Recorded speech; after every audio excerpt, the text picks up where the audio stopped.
The Kalevala, the Epic Poem of Finland into English by John Martin Crawford. 1888. To Dr. J.D. Buck, an encouraging and unselfish friend, and to his affectionate family, these pages are gratefully inscribed. Preface.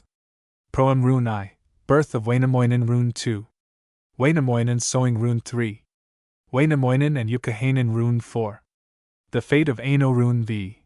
Wainamoinen's Lamentation Rune 6. Wainamoinen's Hapless Journey Rune 7. Wainamoinen's Rescue Rune 8. Maiden of the Rainbow Rune 9. Origin of Iron Rune X. Ilmarinen forges the Sampo Rune 11. Lemminkainen's Lament Rune 12. Kaliki's Broken Vow Rune 13. Lemminkainen's Second Wooing Rune 14. Death of Lemminkainen Rune 15. Lemminkainen's Restoration Rune 16. Wainamoinen's Boat Building Rune 17. Wainamoinen finds the lost word Rune 18. The Rival Suitors Rune 19. Ilmarinen's Wooing Rune XX. The Brewing of Beer Rune 21. Ilmarinen's Wedding Feast Rune 22. The Bride's Farewell Rune 23. Osmoder, the Bride Advisor Rune 24. The Bride's Farewell Rune 25. Wainamoinen's Wedding Songs Rune 26. Origin of the Serpent Rune 27. The Unwelcome Guest Rune 28. The Mother's Counsel Rune 29. The Isle of Refuge Rune XXX. The Frost Fiend Rune 31. Kullerwoinen, Son of Evil Rune 32. Kullervo as a Shepherd Rune 33. Kullervo and the Cheat Cake Rune 34. Kullervo finds his tribe folk Rune 35. Kullervo's Evil Deeds Rune 36. Kullerwoinen's Victory and Death Rune 37. Ilmarinen's Bride of Gold Rune 38. Ilmarinen's Fruitless Wooing Rune 39. Wainamoinen's Sailing Rune XL. Birth of the Harp Runes Lie. Wainamoinen's Harp Songs Rune 42. Capture of the Sampo Rune 43. The Sampo Lost in the Sea Rune 44. Birth of the Second Harp Rune XLV. Birth of the Nine Diseases Rune 46. Otso the Honeyeater Rune 47. Lauhi steals Sun, Moon, and Fire Rune 48. Capture of the Firefish Rune 49. Restoration of the Sun and Moon Rune L. Marietta, Wainamoinen's Departure. Epilogue. Preface. The following translation was undertaken from a desire to lay before the English-speaking people the full treasury of epical beauty, folklore, and mythology comprised in the Kalevala, the national epic of the Finns. A brief description of this peculiar people, and of their ethical, linguistic, social, and religious life, seems to be called for here in order that the following poem may be the better understood. Finland, Finnish, Suomi or Suomenmaa, the swampy region, of which Finland, or Finland is said to be a Swedish translation, is at present a Grand Duchy in the northwestern part of the Russian Empire, bordering on Olonets, Archangel, Sweden, Norway, and the Baltic Sea, its area being more than 144,000 square miles, and inhabited by some 2 million of people, the last remnants of a race driven back from the east, at a very early day, by advancing tribes. The Finlanders live in a land of marshes and mountains, lakes and rivers, seas, gulfs, islands, and inlets, and they call themselves Suomalainen, Findwellers. The climate is more severe than that of Sweden. The mean yearly temperature in the north is about 27 degrees Fahrenheit, and about 38 degrees Fahrenheit, at Helsingfors, the capital of Finland. In the southern districts the winter is 7 months long, and in the northern provinces the sun disappears entirely during the months of December and January. The inhabitants are strong and hardy, with bright, intelligent faces, high cheekbones, yellow hair in early life, and with brown hair in mature age. With regard to their social habits, morals, and manners, all travelers are unanimous in speaking well of them. Their temper is universally mild, they are slow to anger, and when angry they keep silence. They are happy-hearted, affectionate to one another, and honorable and honest in their dealings with strangers. They are a cleanly people, being much given to the use of vapor baths. This trait is a conspicuous note of their character from their earliest history to the present day. Often in the runes of the Kalevala reference is made to the cleansing and healing virtues of the vapors of the heated bathroom. The skull of the Finn belongs to the brachycephalic, short-headed class of Retzius. Indeed, the Finn organization has generally been regarded as Mongol, though Mongol of a modified type. His color is swarthy, and his eyes are gray. He is not inhospitable, but not over-easy of access, nor is he a friend of new fashions. Steady, careful, laborious, he is valuable in the mine, valuable in the field, valuable oil shipboard, and withal, a brave soldier on land. The Finns are a very ancient people. It is claimed, too, that they began earlier than any other European nation to collect and preserve their ancient folklore.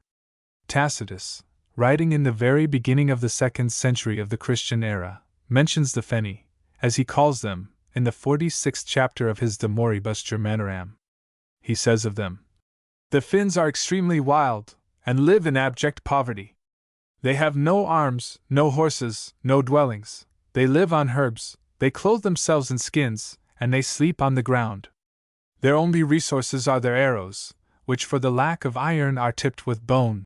Strabo and the great geographer, Ptolemy, also mention this curious people. There is evidence that at one time they were spread over large portions of Europe and Western Asia. Perhaps it should be stated here that the copper, so often mentioned in the Kalevala, when taken literally, was probably bronze, or hardened copper, the amount and quality of the alloy used being not now known. The prehistoric races of Europe were acquainted with bronze implements. It may be interesting to note in this connection that Canon Isaac Taylor and Professor Sayce have but very recently awakened great interest in this question, in Europe especially, by the reading of papers before the British Philological Association, in which they argue in favor of the Finnic origin of the Aryans. For this new theory these scholars present exceedingly strong evidence, and they conclude that the time of the separation of the Aryan from the Finnic stock must have been more than 5,000 years ago. The Finnish nation has one of the most sonorous and flexible of languages. Of the cultivated tongues of Europe, the Magyar, or Hungarian, bears the most positive signs of a deep-rooted similarity to the Finnish. Both belong to the Ugrian stock of agglutinative languages, i.e., those which preserve the root most carefully, and effect all changes of grammar by suffixes attached to the original stein. Grimmen has shown that both Gothic and Icelandic present traces of Finnish influence. The musical element of a language, the vowels, are well developed in Finnish, and their due sequence is subject to strict rules of euphony. The dotted O, equivalent to the French EU, of the first syllable must be followed by an E or an I. The Finnish, like all Ugrian tongues, admits rhyme, but with reluctance, and prefers alliteration. Their alphabet consists of but 19 letters, and of these B, C, D, F, G are found only in a few foreign words, and many others are never found initial. One of the characteristic features of this language, and one that is likewise characteristic of the Magyar, Turkish, Mordvin, and other kindred tongues, consists in the frequent use of endearing diminutives. By a series of suffixes to the names of human beings, birds, fishes, trees, plants, stones, metals, and even actions, events, and feelings, diminutives are obtained, which by their form, present the names so made in different colors. They become more naive, more childlike, eventually more roguish, or humorous, or pungent. These traits can scarcely be rendered in English, for, as Robert Ferguson remarks, the English language is not strong in diminutives, and therefore it lacks some of the most effective means for the expression of affectionate, tender, and familiar relations. In this respect, all translations from the Finnish into English necessarily must fall short of the original. The same might be said of the many emotional interjections in which the Finnish, in common with all Ugrian dialects, abounds.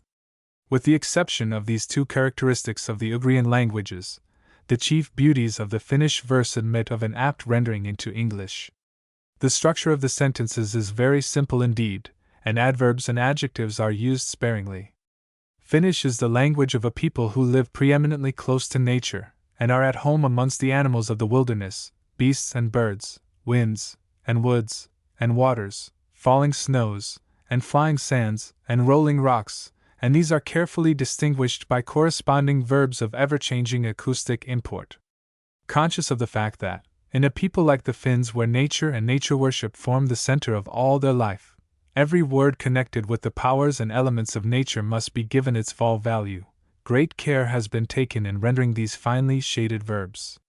A glance at the mythology of this interesting people will place the import of this remark in better view.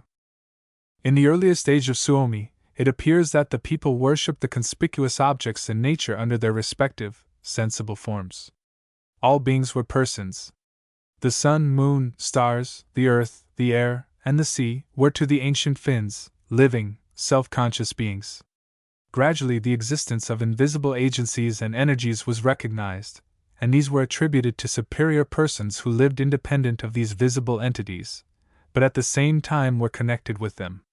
The basic idea in Finnish mythology seems to lie in this, that all objects in nature are governed by invisible deities, termed haltiat, regents, or genii.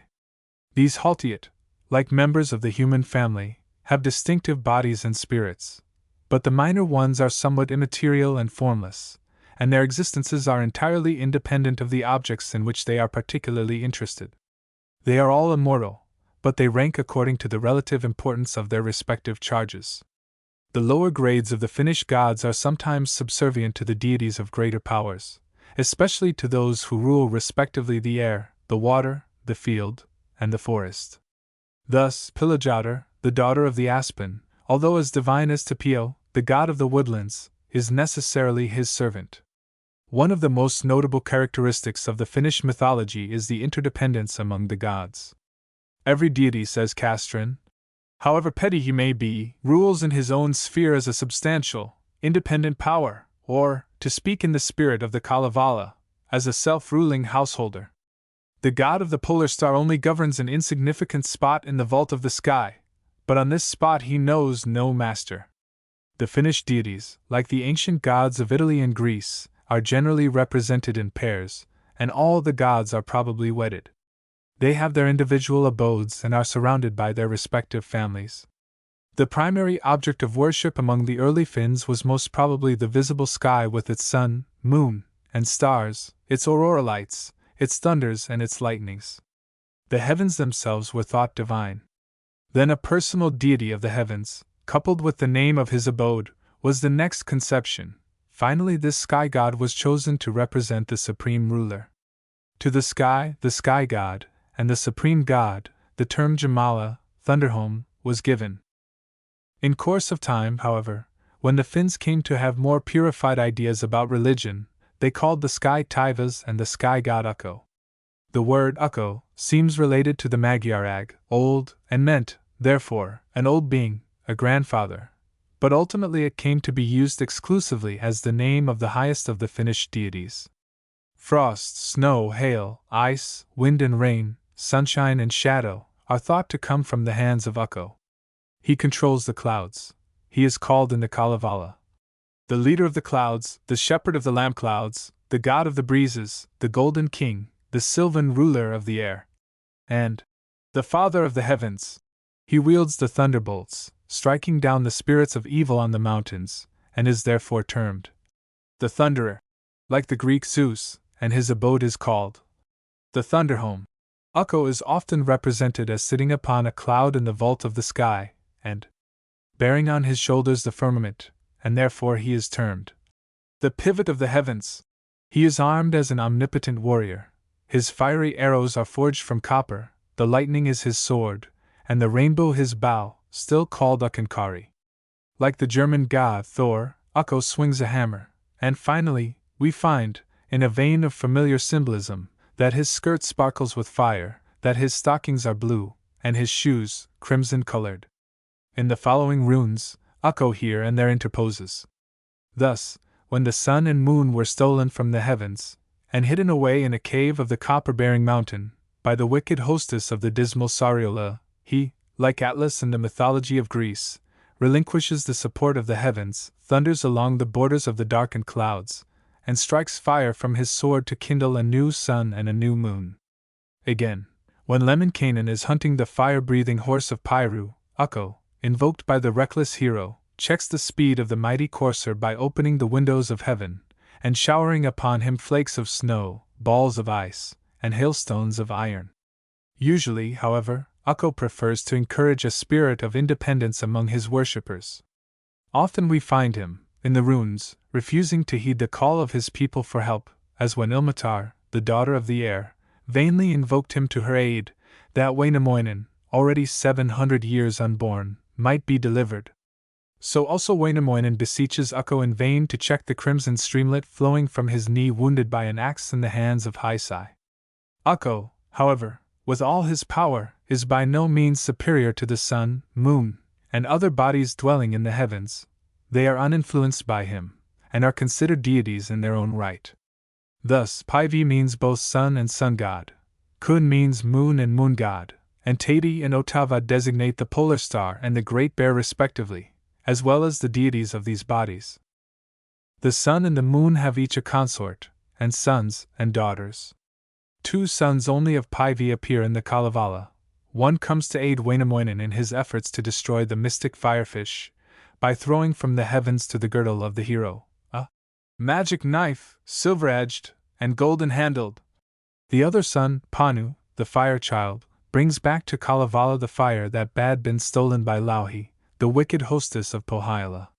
From this myth Castrén argues that the ancient Finns regarded fire as a direct emanation from the sun. The daughters of the sun, moon, great bear, polar star, and of the other heavenly dignitaries, are represented as ever young and beautiful maidens, sometimes seated on the bending branches of the forest trees, sometimes on the crimson rims of the clouds, sometimes on the rainbow, sometimes on the dome of heaven. These daughters are believed to be skilled to perfection in the arts of spinning and weaving, accomplishments probably attributed to them from the fanciful likeness of the rays of light to the warp of the weaver's web. The sun's career of usefulness and beneficence in bringing light and life to Northland is seldom varied. Occasionally he steps from his accustomed path to give important information to his suffering worshippers. For example, when the star and the moon refuse the information, the sun tells the Virgin Mariatta, where her golden infant lies bidden. Yonder is thy golden infant, there thy holy babe lies sleeping, hidden to his belt in water, hidden in the reeds and rushes. Again, when the devoted mother of the reckless hero, Lemminkainen, chopped to pieces by the sons of Nanna, as in the myth of Osiris, was raking together the fragments of his body from the river of Tui, and fearing that the sprites of the death stream might resent her intrusion, the sun, in answer to her entreaties, throws his powerful rays upon the dreaded shades, and sinks them into a deep sleep, while the mother gathers up the fragments of her son's body in safety. This rune of the Kalevala is particularly interesting as showing the belief that the dead can be restored to life through the blissful light of heaven. Among the other deities of the air are the Lonatars, mystic maidens, 3 of whom were created by the rubbing of Ukko's hands upon his left knee. They forthwith walk the crimson borders of the clouds, and one sprinkles white milk, one sprinkles red milk, and the third sprinkles black milk over the hills and mountains. Thus they become the mothers of iron, as related in the 9th rune of the Kalevala. In the highest regions of the heavens, Untar, or Undutter, has her abode, and presides over mists and fogs. These she passes through a silver sieve before sending them to the earth. There are also goddesses of the winds, one especially noteworthy, Suvatar, Suv, south, summer, the goddess of the south wind. She is represented as a kind-hearted deity, healing her sick and afflicted followers with honey, which she lets drop from the clouds, and she also keeps watch over the herds grazing in the fields and forests. Second only to air, water is the element held most in reverence by the Finns and their kindred tribes. It could hardly be otherwise, says Castrén, for as soon as the soul of the savage began to suspect that the godlike is spiritual, supersensual, then, even though he continues to pay reverence to matter, he in general values it the more highly the less compact it is. He sees on the one hand how easy it is to lose his life on the surging waves, and on the other he sees that from these same waters he is nurtured, and his life prolonged.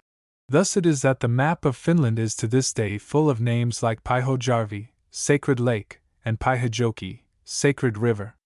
Some of the Finlanders still offer goats and calves to these sacred waters, and many of the Ugrian clans still sacrifice the reindeer to the river. Obi in Estonia is a rivulet, Vohanda, held in such reverence that until very recently, none dared to fell a tree or cut a shrub in its immediate vicinity, lest death should overtake the offender within a year, in punishment for his sacrilege.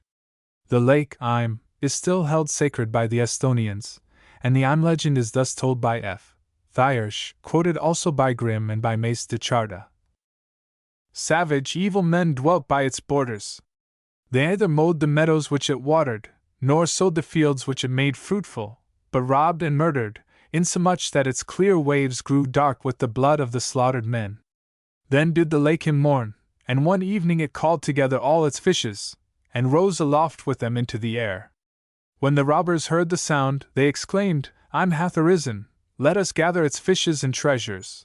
But the fishes had departed with the lake, and nothing was found on the bottom but snakes, and lizards, and toads. And Im rose higher, and hastened through the air like a white cloud.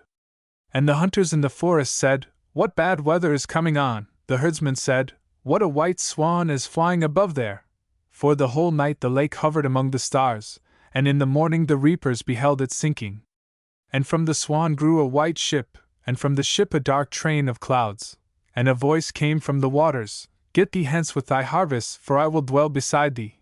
Then they bade the lake welcome, if it would only bedew their fields and meadows, and it sank down and spread itself out in its home to the full limits.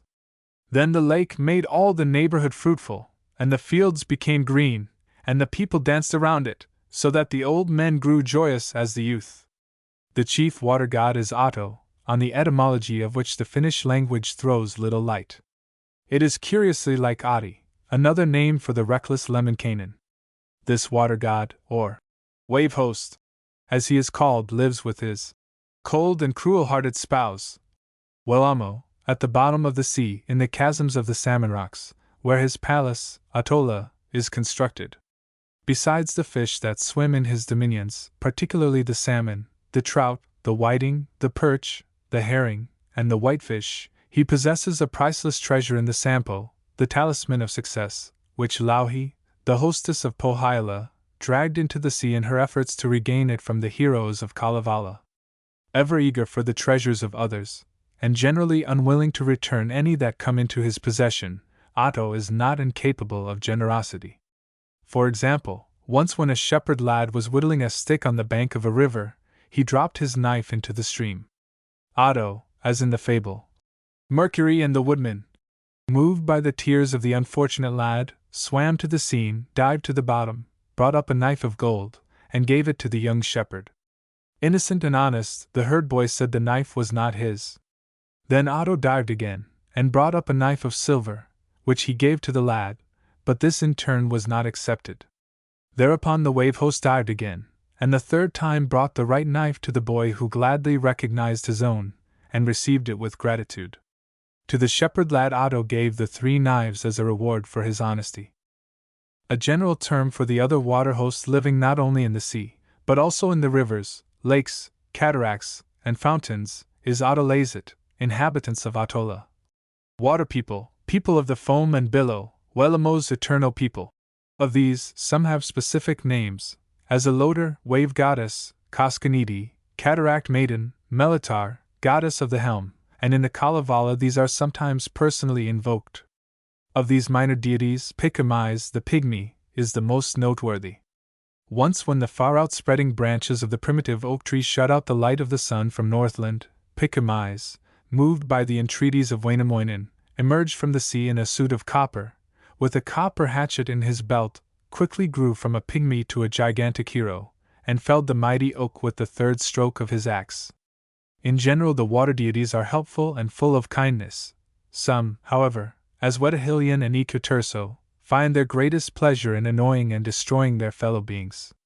Originally the Finlanders regarded the earth as a godlike existence with personal powers, and represented as a beneficent mother bestowing peace and plenty on all her worthy worshippers. In evidence of this we find the names Maimi, Mother Earth, and Manimo, Mother of the Earth, given to the Finnish Demeter. She is always represented as a goddess of great powers, and after suitable invocation, is ever willing and able to help her helpless sufferers. She is, according to some mythologists, espoused to Ukko, who bestows upon her children the blessings of sunshine and rain, as G is wedded to Aurenas, Jord to Odin, and Papa to Ringi. Of the minor deities of the earth, who severally govern the plants, such as trees, rye, flax, and barley, Wirikana's only is mentioned in the Kalevala. Once, for example, this green-robed priest of the forest abandoned for a time his presidency over the cereals in order to baptize the infant son of the Virgin Marietta. Once again Wirikana's left his native sphere of action, this time making a most miserable and ludicrous failure, when he emerged from the wilderness and attempted to slay the Finnish Taurus, as described in the runes that follow. The agricultural deities, however, receive but little attention from the Finns, who, with their cold and cruel winters, and their short but delightful summers, naturally neglect the cultivation of the fields, for cattle raising, fishing, and hunting. The forest deities proper, however, are held in high veneration. Of these the chief is Tapio, the forest friend, the gracious god of the woodlands. He is represented as a very tall and slender divinity, wearing a long, brown board, a coat of tree moss, and a high-crowned hat of fir leaves. His consort is Miliki, the honey-rich mother of the woodland, the hostess of the glen and forest. When the hunters were successful, she was represented as beautiful and benignant, her hands glittering with gold and silver ornaments, wearing earrings and garlands of gold, with hair bands silver tinseled, on her forehead strings of pearls, and with blue stockings on her feet, and red strings in her shoes. But if the game bag came back empty, she was described as a hateful, hideous thing, robed in untidy rags, and shod with straw. She carries the keys to the treasury of Metsola, her husband's abode, and her bountiful chest of honey, the food of all the forest deities, is earnestly sought for by all the weary hunters of Suomi. These deities are invariably described as gracious and tender-hearted, probably because they are all females with the exception of Tapio and his son, Nariki, a tall and stately youth who is engaged in building bridges over marshes and forest streams, through which the herds must pass on their way to the woodland pastures. Nariki also busies himself in blazing the rocks and the trees to guide the heroes to their favorite hunting grounds. Simasu, Honeymouth, one of the tiny daughters of Tapio, by playing on her Sima Pillai, honey flute, also acts as guide to the deserving hunters. Haisai, the Finnish devil, bearing also the epithets Juntas, Pairu, and Lempo, is the chief of the forest demons, and is inconceivably wicked.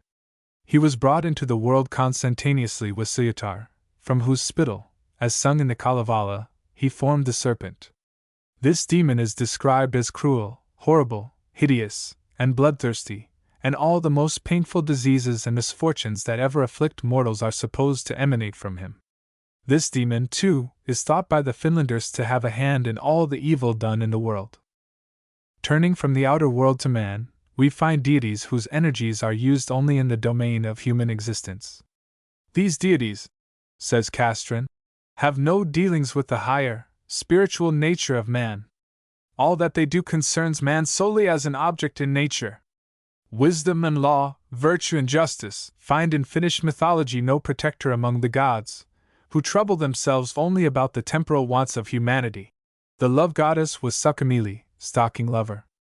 Stockings, says Castron gravely, are soft and tender things, and the goddess of love was so called because she interests herself in the softest and tenderest feelings of the heart. This conception, however, is as far-fetched as it is modern. The love deity of the ancient Finns was Lempo, the evil demon.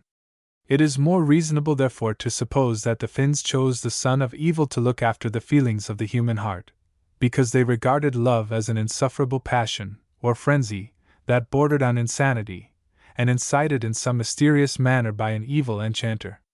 Uni is the god of sleep, and is described as a kind-hearted and welcome deity. Untamo is the god of dreams, and is always spoken of as the personification of indolence. Muna tenderly looks after the welfare of the human eye. This deity, to say the least, is an oculist of long and varied experience, in all probability often consulted in Finland because of the blinding snows and piercing winds of the north. Lemmas is a goddess in the mythology of the Finns who dresses the wounds of her faithful sufferers, and subdues their pains. Sunatar is another goddess of the human frame, and plays a curious and important part in the restoration to life of the reckless Lemminkainen, as described in the following runes. She busies herself in spinning veins, and in sewing up the wounded tissues of such deserving worshippers as need her surgical skill. Other deities associated with the welfare of mankind are the Sinatarit and Kankahatarit, the goddesses respectively of dyeing and weaving.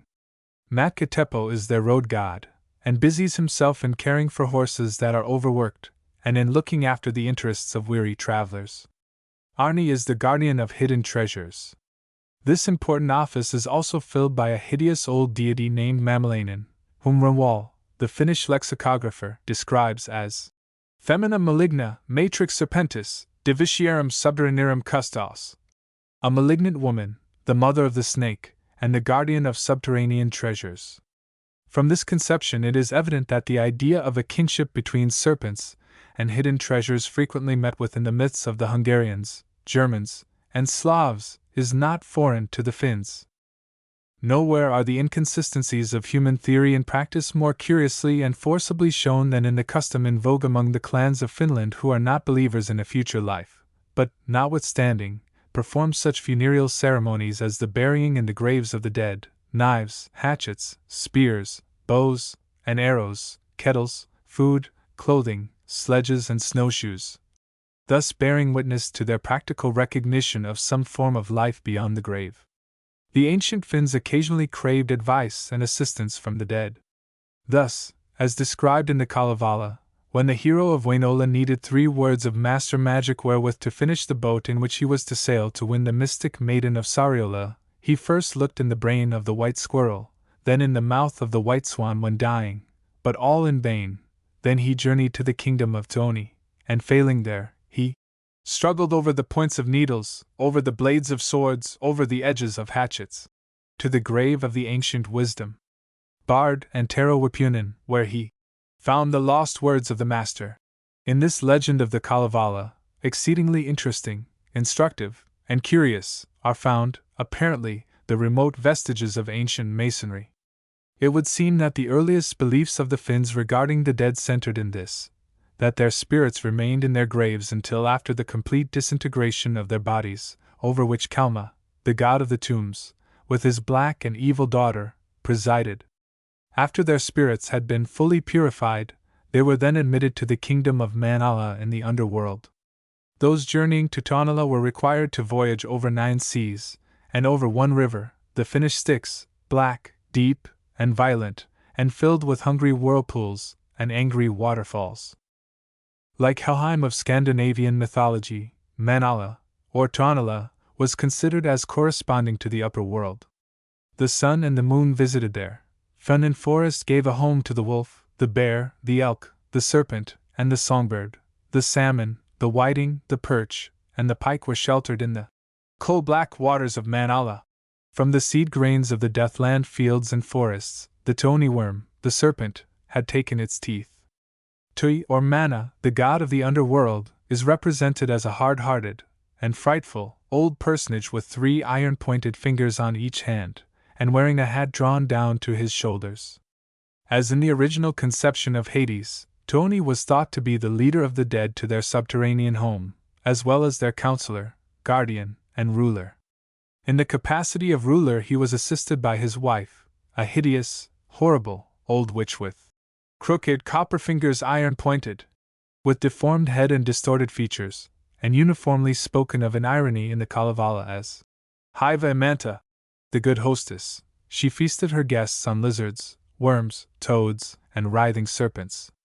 Tuinpoika, the god of the red cheeks, so called because of his bloodthirstiness and constant cruelties, is the son and accomplice of this merciless and hideous pair.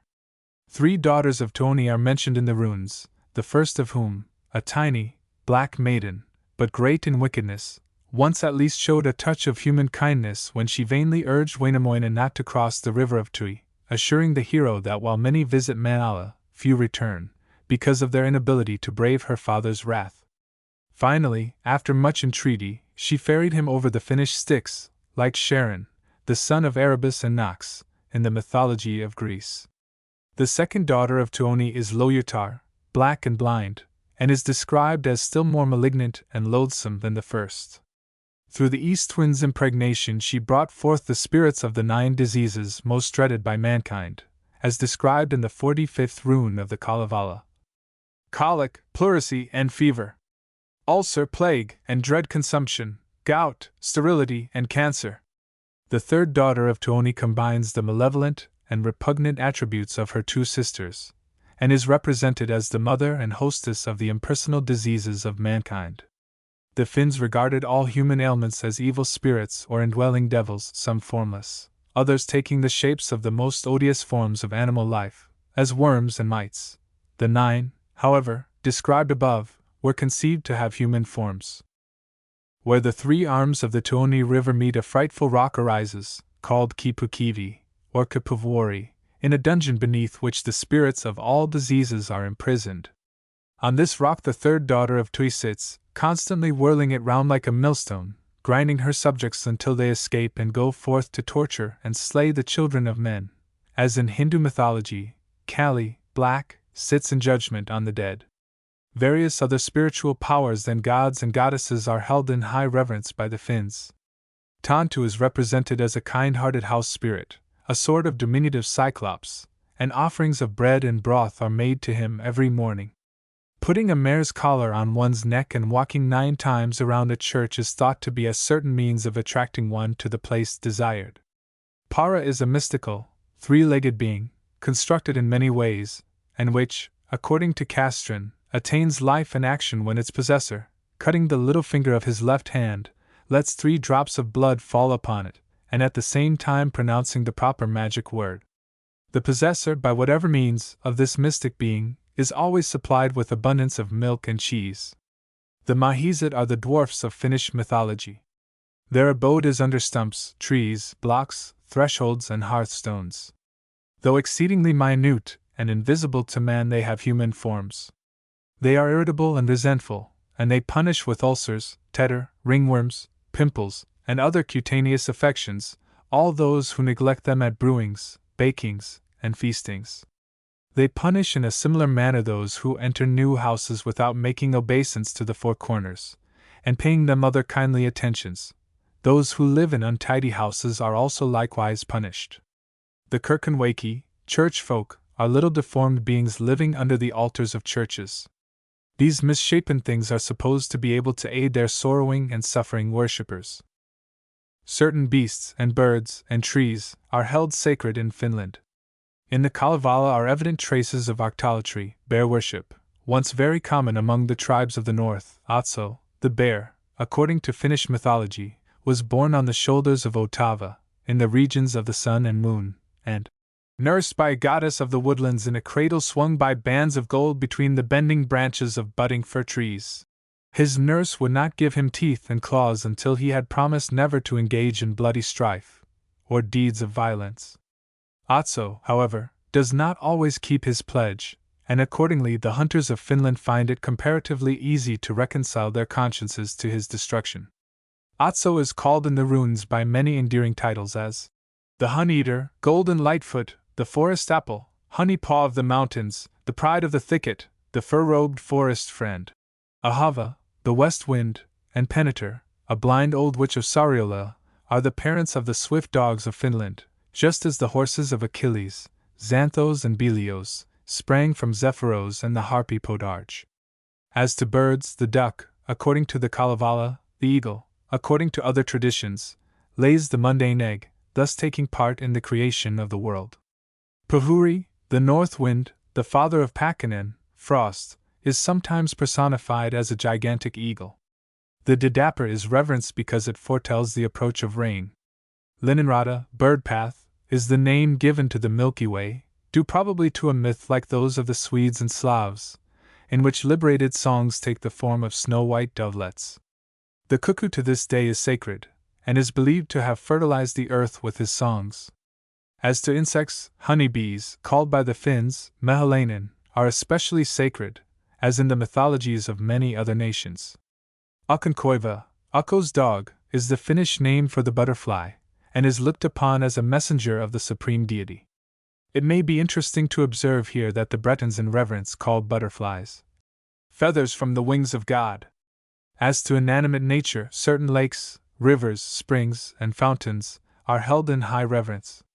In the Kalevala the oak is called Punjumalin, God's tree. The mountain ash even to this day, and the birch tree, are held sacred, and peasants plant them by their cottages with reverence.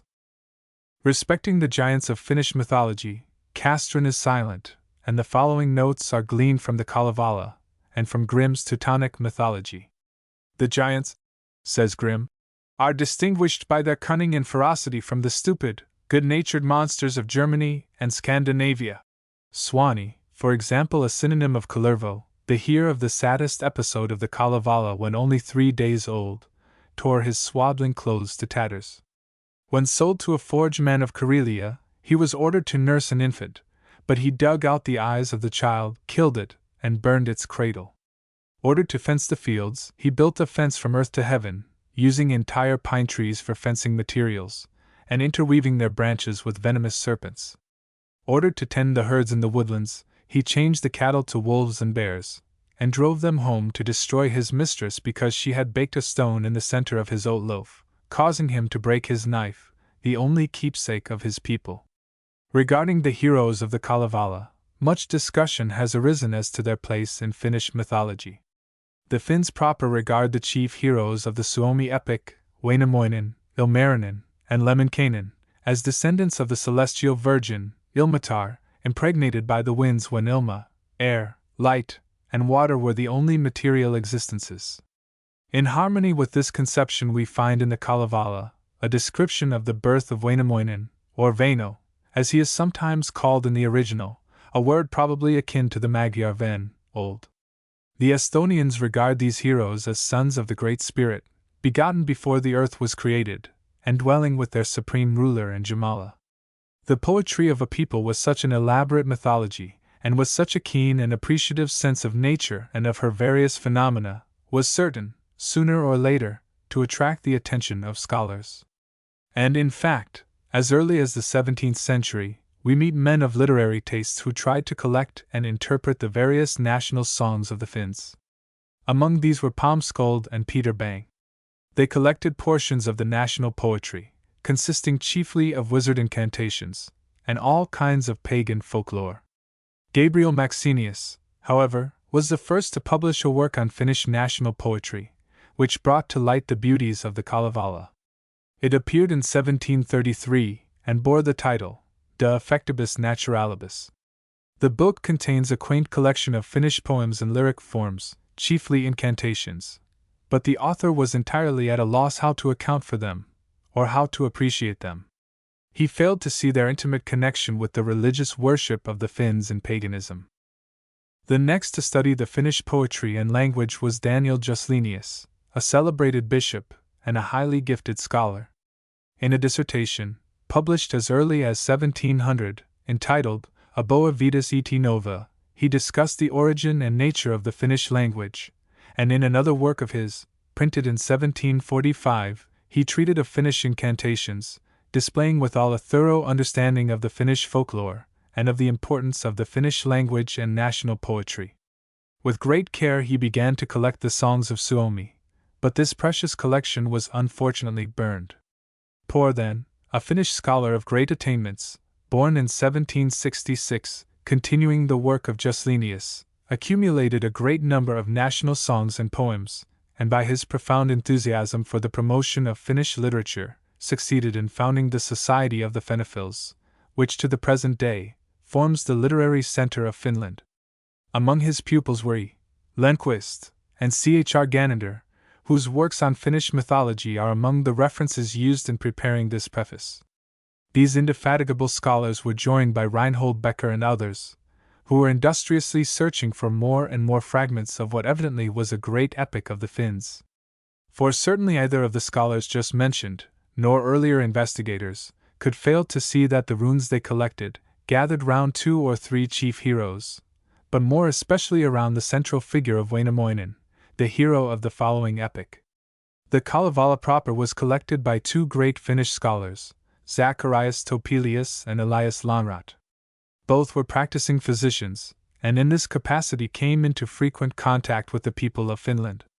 Topelius, who collected 80 epical fragments of the Kalevala, spent the last 11 years of his life in bed, afflicted with a fatal disease. But this sad and trying circumstance did not dampen his enthusiasm. His manner of collecting these songs was as follows: knowing that the Finns of Russia preserved most of the national poetry, and that they came annually to Finland proper, which at that time did not belong to Russia, he invited these itinerant Finnish merchants to his bedside, and induced them to sing their heroic poems, which he copied as they were uttered. And when he heard of a renowned Finnish singer or minstrel, he did all in his power to bring this songman to his house, in order that he might gather new fragments of the national epic. Thus the first glory of collecting the fragments of the Kalevala and of rescuing it from literary oblivion belongs to Topelius. In 1822 he published his first collections, and in 18,317 his last. Elias Lonnrot, who brought the whole work to a glorious completion, was born April 9, 1802. He entered the University of Abo in 1822, and in 1832 received the degree of Doctor of Medicine from the University of Helsingfors. After the death of Castren in 1850, Lonnrot was appointed professor of the Suomi, Finnish, language and literature in the university, where he remained until 1862, at which time he withdrew from his academical activity and devoted himself exclusively to the study of his native language and its epical productions. Dr. Lonnrot had already published a scholarly treatise, in 1827, on the chief hero of the Kalevala, before he went to Salva and Karhala to glean the songs and parts of songs from the lips of the people. This work was entitled De Wainanoin Prescorum Fanorum Numini. In the year 1828, he traveled as far as Kajan, collecting poems and songs of the Finnish people, sitting by the fireside of the aged, rowing on the lakes with the fishermen, and following the flocks with the shepherds. In 1829 he published at Helsingfors a work under the following title: Kentili taika Suomi kansan sek vizoja etanaika sempia renoja ja laluja, lyre, or Old and New Songs and Lays of the Finnish Nation. In another work edited in 1832, written in Swedish, entitled Om Finnaras Magiska Medicine, on the magic medicine of the Finns, he dwells on the incantations so frequent in Finnish poetry, notably in the Kalevala. A few years later he traveled in the province of Archangel, and so ingratiated himself into the hearts of the simple-minded people that they most willingly aided him in collecting these songs. These journeys were made through wild fens, forests, marshes, and ice plains, on horseback, in sledges drawn by the reindeer, in canoes, or in some other forms of primitive conveyance. The enthusiastic physician described his journeyings and difficulties faithfully in a paper published at Helsingfors in Swedish in 1834. He had the peculiar good luck to meet an old peasant, one of the oldest of the Runnolainen in the Russian province of Volcinium, who was by far the most renowned minstrel of the country, and with whose closely impending death, numerous very precious runes would have been irrevocably lost. The happy result of his travels throughout Finland, Dr. Lonnrot now commenced to arrange under the central idea of a great epic, called Kalevala, and in February 1835, the manuscript was transmitted to the Finnish Literary Society, which had it published in 2 parts. Lonnrot, however, did not stop here. He went on searching and collecting, and in 1840, had brought together more than 1,000 fragments of epical poetry, national ballads, and proverbs. These he published in 2 works, respectively entitled Kantelitar, Lyre Charm, and the Proverbs of the Suomi People, the latter containing over 1,700 proverbs, adages, gnomic sentences, and songs. His example was followed by many of his enthusiastic countrymen, the more prominent of whom are Castren, Europaeus, Polin, and Reinholm. Through the collections of these scholars so many additional parts of the epical treasure of Finland were made public that a new edition of the Kalevala soon became an imperative necessity. The task of sifting, arranging, and organizing the extensive material was again allotted to Dr. Lonnrot, and in his second editions of the Kalevala, which appeared in 1849, the epic, embracing 50 runes and 22,793 lines, had reached its mature form. The Kalevala was no sooner published than it attracted the attention of the leading scholars of Europe. Men of such worldwide fame as Jacob Grimm, Steinthal, Uhland, Carrier, and Max Muller hastened to acknowledge its surpassing value and intrinsic beauty. Jacob Grimm, in a separate treatise, published in his Kleiner Schriften, said that the genuineness and extraordinary value of the Kalevala is easily proved by the fact that from its mythological ideas we can frequently interpret the mythological conceptions of the ancient Germans, whereas the poems of Ossian manifest their modern origin by their inability to clear up questions of Old Saxon or German mythology. Grimm, furthermore, shows that both the Gothic and Icelandic literatures display unmistakable features of Finnish influence. Max Muller places the Kalevala on a level with the greatest epics of the world. These are his words. From the mouths of the aged an epic poem has been collected equaling the Iliad in length and completeness. Nay, if we can forget for a moment all that we in our youth learned to call beautiful, not less beautiful. A Finn is not a Greek, and Wainamoinen was not a Homer, Achilles, but if the poet may take his colors from that nature by which he is surrounded, if he may depict the men with whom he lives, the Kalevala possesses merits not dissimilar from those of the Iliad, and will claim its place as the fifth national epic of the world, side by side with the Ionian songs, with the Mahabharata, the Shalinameth, and the Nibelung. Steinthal recognizes but four great national epics, viz., the Iliad, Kalevala, Nibelung, and the Roland songs. The Kalevala describes Finnish nature very minutely and very beautifully. Grimm says that no poem is to be compared with it in this respect, unless it be some of the epics of India. It has been translated into several European languages, into Swedish by Alex Castren in 1844, into French prose by L. Leduc in 1845, into German by Anton Schiefauer in 1852, into Hungarian by Ferdinand Barna in 1871, and a very small portion of it, The Legend of Aino, into English in 1868 by the late Professor John A. Porter of Yale College. It must remain a matter of universal regret to the English-speaking people that Professor Porter's life could not have been spared to finish the great work he had so beautifully begun. Some of the most convincing evidences of the genuineness and great age of the Kalevala have been supplied by the Hungarian translator. The Hungarians, as is well known, are closely related to the Finns, and their language, the Magyar dialect, has the same characteristic features as the Finnish tongue. Barna's translation, accordingly, is the best rendering of the original. In order to show the genuineness and antiquity of the Kalevala, Barna adduces a Hungarian book written by a certain Peter Bornemissa, in 1578, entitled Ortigi Kizertetikral, on satanic specters, the unique copy of which he found in the library of the University of Budapest. In this book Bornemissa collected all the incantations, Realvészisak, in use among Hungarian country people of his day for the expulsion of diseases and misfortunes. These incantations, forming the common stock of all Ugrian peoples, of which the Finns and Hungarians are branches, display a most satisfactory sameness with the numerous incantations of the Kalevala used for the same purpose. Barna published an elaborate treatise on this subject.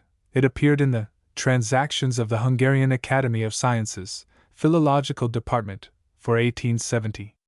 Again, in 1868, 22 Hungarian deeds, dating from 1616 to 1660, were sent to the Hungarian Academy of Sciences, as having been found in the Hegyalja, where the celebrated wine of Tokay is made.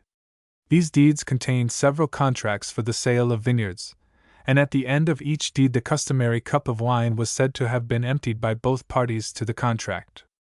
This cup of wine, in the deeds, was termed Ukkon's cup. Ukko, however, is the chief god according to Finnish mythology, and thus the coincidence of the Magyar Ukkon and the Finnish Ukko was placed beyond doubt. The Kalevala, the land of heroes, relates the ever-varying contests between the Finns and the darksome Laplanders, just as the Iliad relates the contests between the Greeks and the Trojans. Castren is of the opinion that the enmity between the Finns and the Lapps was some long before the Finns had left their Asiatic birthplace.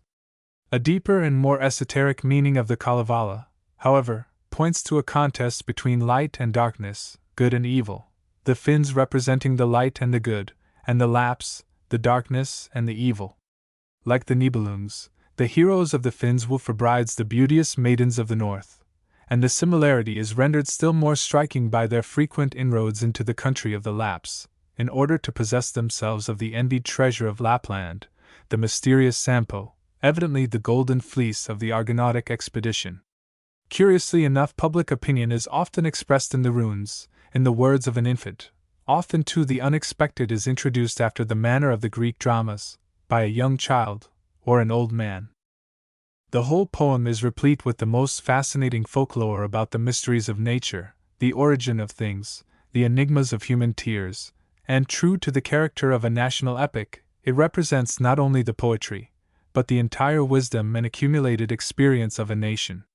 Among others, there is a profoundly philosophical trait in the poem, indicative of a deep insight into the workings of the human mind, and into the forces of nature. Whenever one of the heroes of the Kalevala wishes to overcome the aggressive power of an evil force, as a wound, a disease, a ferocious beast, or a venomous serpent, he achieves his purpose by chanting the origin of the inimical force. The thought underlying this idea evidently is that all evil could be obviated had we but the knowledge of whence and how it came. The numerous myths of the poem are likewise full of significance and beauty, and the Kalevala should be read between the lines, in order that the full meaning of this great epic may be comprehended. Even such a hideous impersonation as that of Kullerwoinen is rich with pointed meaning, showing as it does the incorrigibility of ingrained evil. This legend, like all others of the poem, has its deep-running stream of esoteric interpretation. The Kalevala, perhaps, more than any other, uses its lines on the surface and symbolism to point the human mind to the brighter gems of truth beneath. The three main personages, Wainamoinen, the ancient singer, Ilmarinen, the eternal forge-man, and Lemminkainen, the reckless wizard, as mentioned above, are conceived as being of divine origin.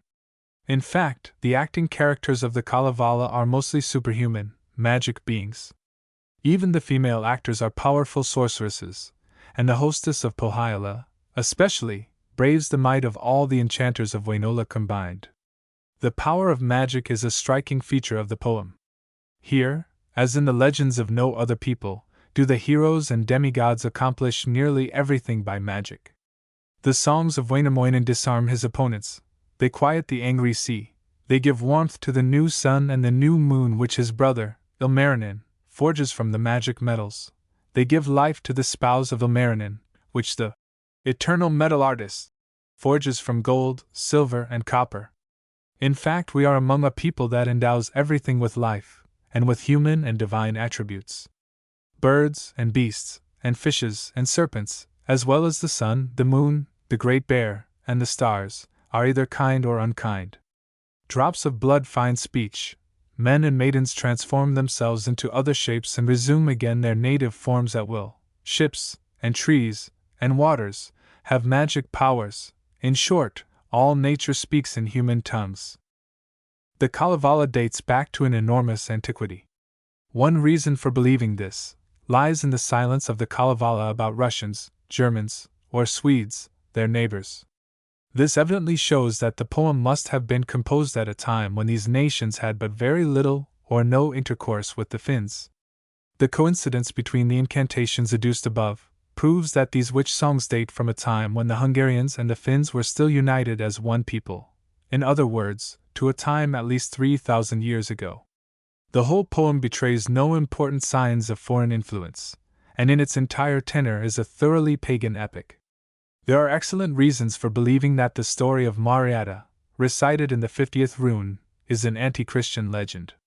An additional proof of the originality and independent rise of the Kalevala is to be found in its meter. All genuine poetry must have its peculiar verse, just as snowflakes cannot exist without their peculiar crystallizations. It is thus that the Iliad is inseparably united, and, as it were, immersed in the stately hexameter, and the French epics, in the graceful Alexandrine verse. The meter of the Kalevala is the 8-syllable trochaic, with the part-line echo, and is the characteristic verse of the Finns. The natural speech of this people is poetry. The young men and maidens, the old men and matrons, in their interchange of ideas, unwittingly fall into verse. The genius of their language aids to this end, inasmuch as their words are strongly trochaic. This wonderfully versatile meter admits of keeping the right medium between the dignified, almost prancing hexameter, and the shorter meters of the lyrics. Its feet are nimble and fleet, but yet full of vigor and expressiveness. In addition, the Kalevala uses alliteration, and thus varies the rhythm of time with the rhythm of sound.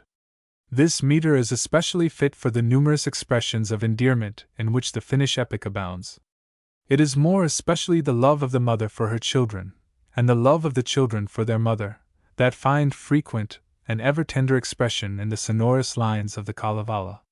The Swedish translation by Castrén, the German, by Schiefner, and the Hungarian, by Barna, as well as the following English translation, are in the original meter of the Kalevala.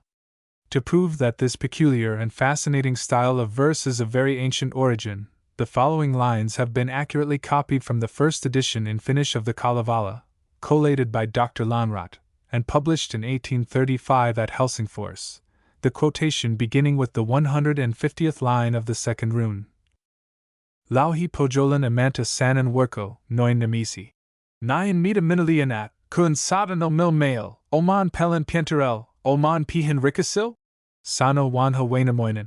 Matapa ky swike minalta, kun sadat o mil mail, oman kane kukamil, oman kukan kuklawil, oman sauna lampamil? Sano pojolin amanta. Oho wisas wainamoinen. Tyatko tokoa salmon, kirjo kanan kirjela, yen jukosan salasta, yen willen kilkiesta, yen o trace and jawasta, yen warden in miruista. As to the architecture of the Kalevala, it stands midway between the epical ballads of the Servians and the purely epical structure of the Iliad. Though a continuous whole, it contains several almost independent parts, as the contest of Ukahainen, the Kalervo episode, and the legend of Marietta. By language masters, this epic of Suomi, descending unwritten from the mythical age to the present day, kept alive from generation to generation by minstrels, or songmen, is regarded as one of the most precious contributions to the literature of the world, made since the time of Milton and the German classics. Acknowledgement is hereby made to the following sources of information used in the preparation of this work: to E. Lenquist's De Superstition Veterum Fanorum Theoretica et Practica, to C.H.R. Ganender's Mythologia Fennica, to Becker's De Veneman, to Max Miller's Oxford Essays, to Professor John A. Porter's Selections from the Kalevala, to the writings of the two Grimms, to Latham's Native Races of the Russian Empire, to the translations of the Kalevala by Alex Castrén, Anton Schiefner, L. Leduc, and Ferdinand Barna, and especially to the excellent treatises on the Kalevala and on the mythology of the Finns, by Mace de Charda and Alex Castrén, to Professor Helena Klingner, of Cincinnati, a linguist of high rank, and who has compared very conscientiously the manuscript of the following pages with the German translation of the Kalevala by Anton Schiefner, to Dr. Emil Reich, a native Hungarian, a close student of the Ugrian tongues, who, in a most thorough manner, has compared this translation with the Hungarian by Ferdinand Barna, and who, familiar with the habits, customs, and religious notions of the Finns, has furnished much valuable material used in the preparation of this preface. And finally, to Professor Thomas C. Porter, D.D., Doctor of Laws, of Lafayette College, who has become an authority on the Kalevala through his own researches for many years, aided by a long and intimate acquaintance with Professor A. F. Solden, a Finn by birth, an enthusiastic lover of his country, a scholar of great attainments, acquainted with many languages, and once at the head of the Imperial Mint at Helsingfors, the capital of Finland. Professor Porter has very kindly placed in the hands of the author of these pages all the literature on this subject at his command, including his own writings. He has watched the growth of this translation with unusual interest, and with the eye of a gifted poet and scholar, he has made 2 careful and critical examinations of the entire manuscript, making annotations, emendations, and corrections, by which this work has been greatly improved. With this prolonged introduction, the first English translation of the Kalevala, with its many imperfections, is hesitatingly given to the public. John Martin Crawford. October 1, 1887. The Kalevala. Proem. Mastered by desire impulsive, by a mighty inward urging, I am ready now for singing, ready to begin the chanting of our nation's ancient folk song handed down from bygone ages. In my mouth the words are melting, from my lips the tones are gliding, from my tongue they wish to hasten. When my willing teeth are parted, when my ready mouth is opened, songs of ancient wit and wisdom hasten from me not unwilling.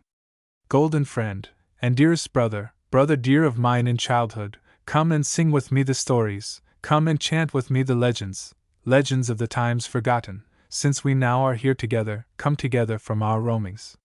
Seldom do we come for singing, seldom to the one, the other, o'er this cold and cruel country, o'er the poor soil of the Northland. Let us clasp our hands together that we thus may best remember. Join we now in merry singing, chant we now the oldest folklore, that the dear ones all may hear them, that the well-inclined may hear them, of this rising generation. These are words in childhood taught me, songs preserved from distant ages, legends they that once were taken from the belt of Wainamoinen, from the forge of Ilmarinen, from the sword of Kaukomieli, from the bow of Youkahainen, from the pastures of the Northland, from the meads of Kalevala. These my dear old father sang me when at work with knife and hatchet, these my tender mother taught me when she twirled the flying spindle, when a child upon the matting by her feet I rolled and tumbled.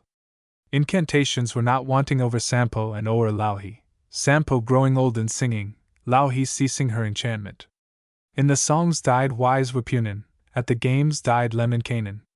There are many other legends, incantations that were taught me, that I found along the wayside, gathered in the fragrant copses, blown me from the forest branches, culled among the plumes of pine trees, scented from the vines and flowers, whispered to me as I followed flocks in land of honeyed meadows, over hillocks green and golden, after sable-haired Miriki, and the many-colored Kimmo.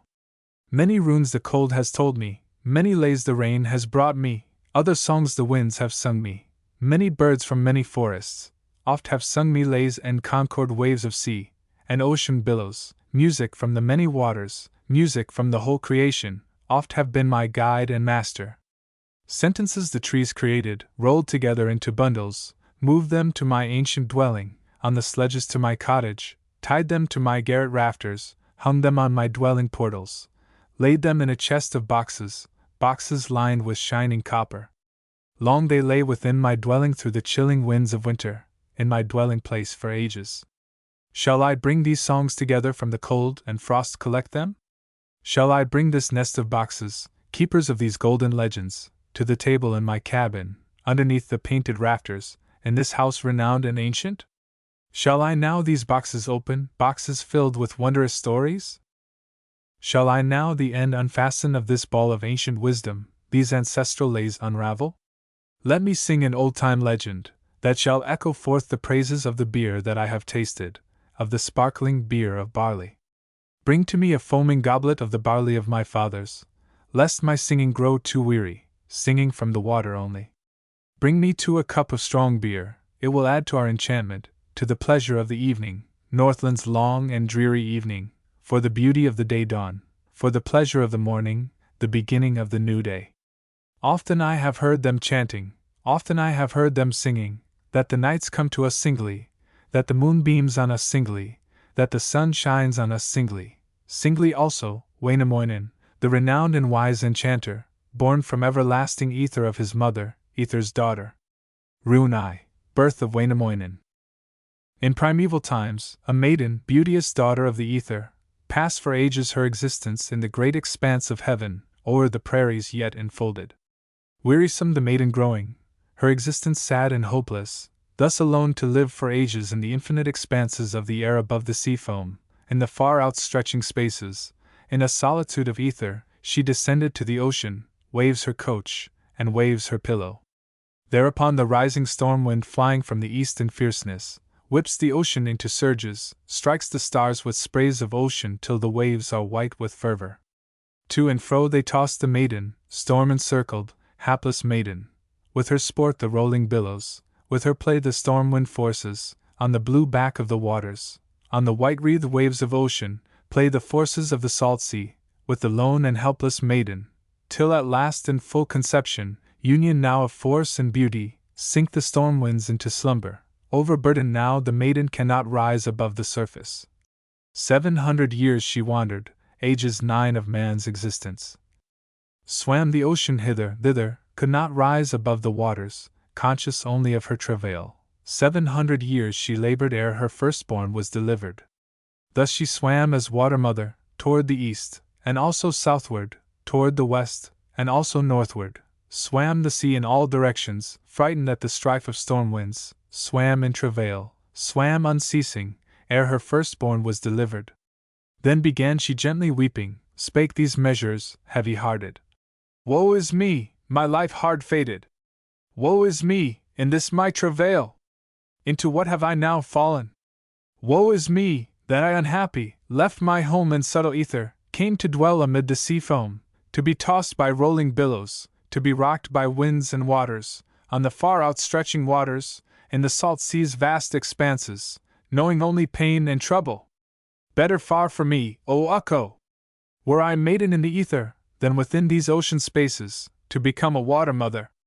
All this life is cold and dreary, painful here is every motion, as I linger in the waters, as I wander through the ocean. Ukko, thou O God up yonder, thou the ruler of the heavens, come thou hither, thou art needed, come thou hither, I implore thee, to deliver me from trouble, to deliver me in travail. Come I pray thee, hither hasten, hasten more that thou art needed, haste and help this helpless maiden. When she ceased her supplications, scarce a moment onward passes, ere a beauteous duck descending, hastens toward the water mother, comes flying hither, thither, seeks herself a place for nesting. Flies she eastward, flies she westward, circles northward, circles southward, cannot find a grassy hillock, not the smallest bit of verdure, cannot find a spot protected, cannot find a place befitting, where to make her nest in safety. Flying slowly, looking round her, she descries no place for resting, thinking loud and long debating, and her words are such as follow. Build I in the winds my dwelling, on the floods my place of nesting? Surely would the winds destroy it, far away the waves would wash it. Then the daughter of the ether, now the hapless water mother, raised her shoulders out of water, raised her knees above the ocean, that the duck might build her dwelling, build her nesting place in safety.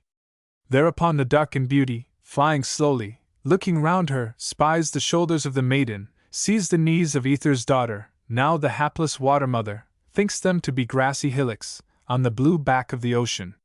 Thence she flies and hovers slowly, lightly on the knee she settles, finds a nesting place befitting, where to lay her eggs in safety.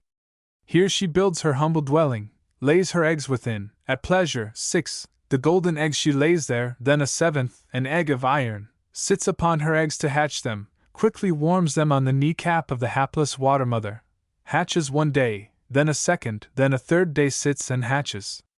Warmer grows the water round her, warmer is her bed in ocean, while her knee with fire is kindled, and her shoulders too are burning, fire in every vein is coursing.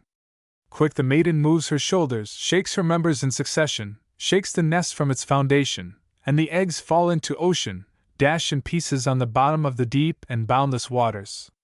In the sand they do not perish, not the pieces in the ocean, but transformed, in wondrous beauty all the fragments come together forming pieces two in number, one the upper, one the lower, equal to the one, the other. From one half the egg, the lower, grows the nether vault of Terra, from the upper half remaining, grows the upper vault of heaven, from the white part come the moonbeams, from the yellow part the sunshine, from the motley part the starlight, from the dark part grows the cloudage, and the days speed onward swiftly, quickly do the years fly over, from the shining of the new sun from the lighting of the full moon. Still the daughter of the ether, swims the sea as water mother, with the floods outstretched before her, and behind her sky and ocean. Finally about the 9th year, in the summer of the 10th year, lifts her head above the surface, lifts her forehead from the waters, and begins at last her workings, now commences her creations, on the azure water ridges, on the mighty wastes before her. Where her hand she turned in water, there arose a fertile hillock, whereso her foot she rested, there she made a hole for fishes, where she dived beneath the waters, fell the many deeps of ocean, where upon her side she turned her, there the level banks have risen, where her head was pointed landward, there appeared wide bays and inlets, when from shore she swam a distance, and upon her back she rested, there the rocks she made and fashioned, and the hidden reefs created, where the ships are wrecked so often, where so many lives have perished. Thus created were the islands, rocks were fastened in the ocean, pillars of the sky were planted, fields and forests were created, checkered stones of many colors, gleaming in the silver sunlight, all the rocks stood well established, but the singer, Wainamoinen, had not yet beheld the sunshine, had not seen the golden moonlight, still remaining undelivered. Wainamoinen, old and trusty, lingering within his dungeon 30 summers altogether, and of winters, also 30, peaceful on the waste of waters, on the broad sea's yielding bosom, well reflected, long considered, how unborn to live and flourish in the spaces wrapped in darkness, in uncomfortable limits, where he had not seen the moonlight, had not seen the silver sunshine. Thereupon these words be uttered, let himself be heard in this wise.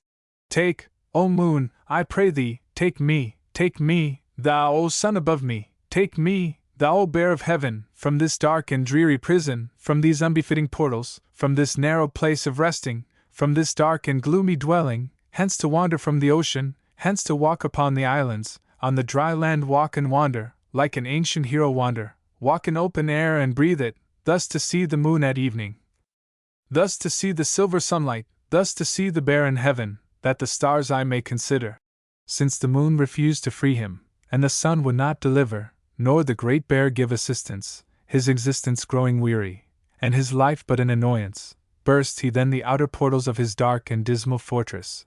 With his strong, but unnamed finger, opens he the lock resisting, with the toes upon his left foot, with the fingers of his right hand creeps he through the yielding portals to the threshold of his dwelling, on his knees across the threshold, throws himself head foremost, forward plunges into deeps of ocean, plunges hither, plunges thither, turning with his hands the water, swims he northward, swims he southward, swims he eastward, swims he westward, studying his new surroundings. Thus our hero reached the water, rested 5 years in the ocean, 6 long years, and even 7 years, till the autumn of the 8th year, when at last he leaves the waters, stops upon a promontory, on a coast bereft of verdure. On his knees he leaves the ocean, on the land he plants his right foot, on the solid ground his left foot, quickly turns his hands about him, stands erect to see the sunshine, stands to see the golden moonlight, that he may behold the great bear, that he may the stars consider. Thus our hero, Wainamoinen, thus the wonderful enchanter was delivered from his mother, Ilmatar, the Ether's daughter. Rune 2. Wainamoinen sewing. Then arose old Wainamoinen, with his feet upon the island washed by ocean, broad expanse devoid of verdure. There remained be many summers, there he lived as many winters, on the island vast and vacant, well considered, long reflected, who for him should sow the island, who for him the seeds should scatter, thought at last of Pellerwoinen, firstborn of the plains and prairies, when a slender boy, called Samsa, who should sow the vacant island, who the forest seeds should scatter. Pellerwoinen, thus consenting, sows with diligence the island, seeds upon the lands he scatters, seeds in every swamp and lowland, forest seeds upon the loose earth, on the firm soil sows the acorns, fir trees sows he on the mountains, pine trees also on the hilltops, many shrubs in every valley, birches sows he in the marshes, in the loose soil sows the alders, in the lowlands sows the lindens, in the moist earth sows the willow, mountain ash in virgin places, on the banks of streams the hawthorn, junipers in hilly regions, this the work of Pellerwoinen, slender Samsa, in his childhood. Soon the fertile seeds were sprouting, soon the forest trees were growing, soon appeared the tops of fir trees, and the pines were far outspreading, birches rose from all the marshes, in the loose soil grew the alders, in the mellow soil the lindens, junipers were also growing, junipers with clustered berries, berries on the hawthorn branches. Now the hero, Wainamoinen, stands aloft to look about him, how the Samsa seeds are growing, how the crop of Pellerwoinen, sees the young trees thickly spreading, sees the forests rise in beauty. But the oak tree has not sprouted, tree of heaven is not growing, still within the acorn sleeping, its own happiness enjoying. Then he waited 3 nights longer, and as many days he waited till a week had vanished, then again the work examined. But the oak tree was not growing, had not left her acorn welling. Wainamoinen, ancient hero, spies 4 maidens in the distance, water brides. He spies a 5th one, on the soft and sandy seashore, in the dewy grass and flowers, on a point extending seaward, near the forests of the island.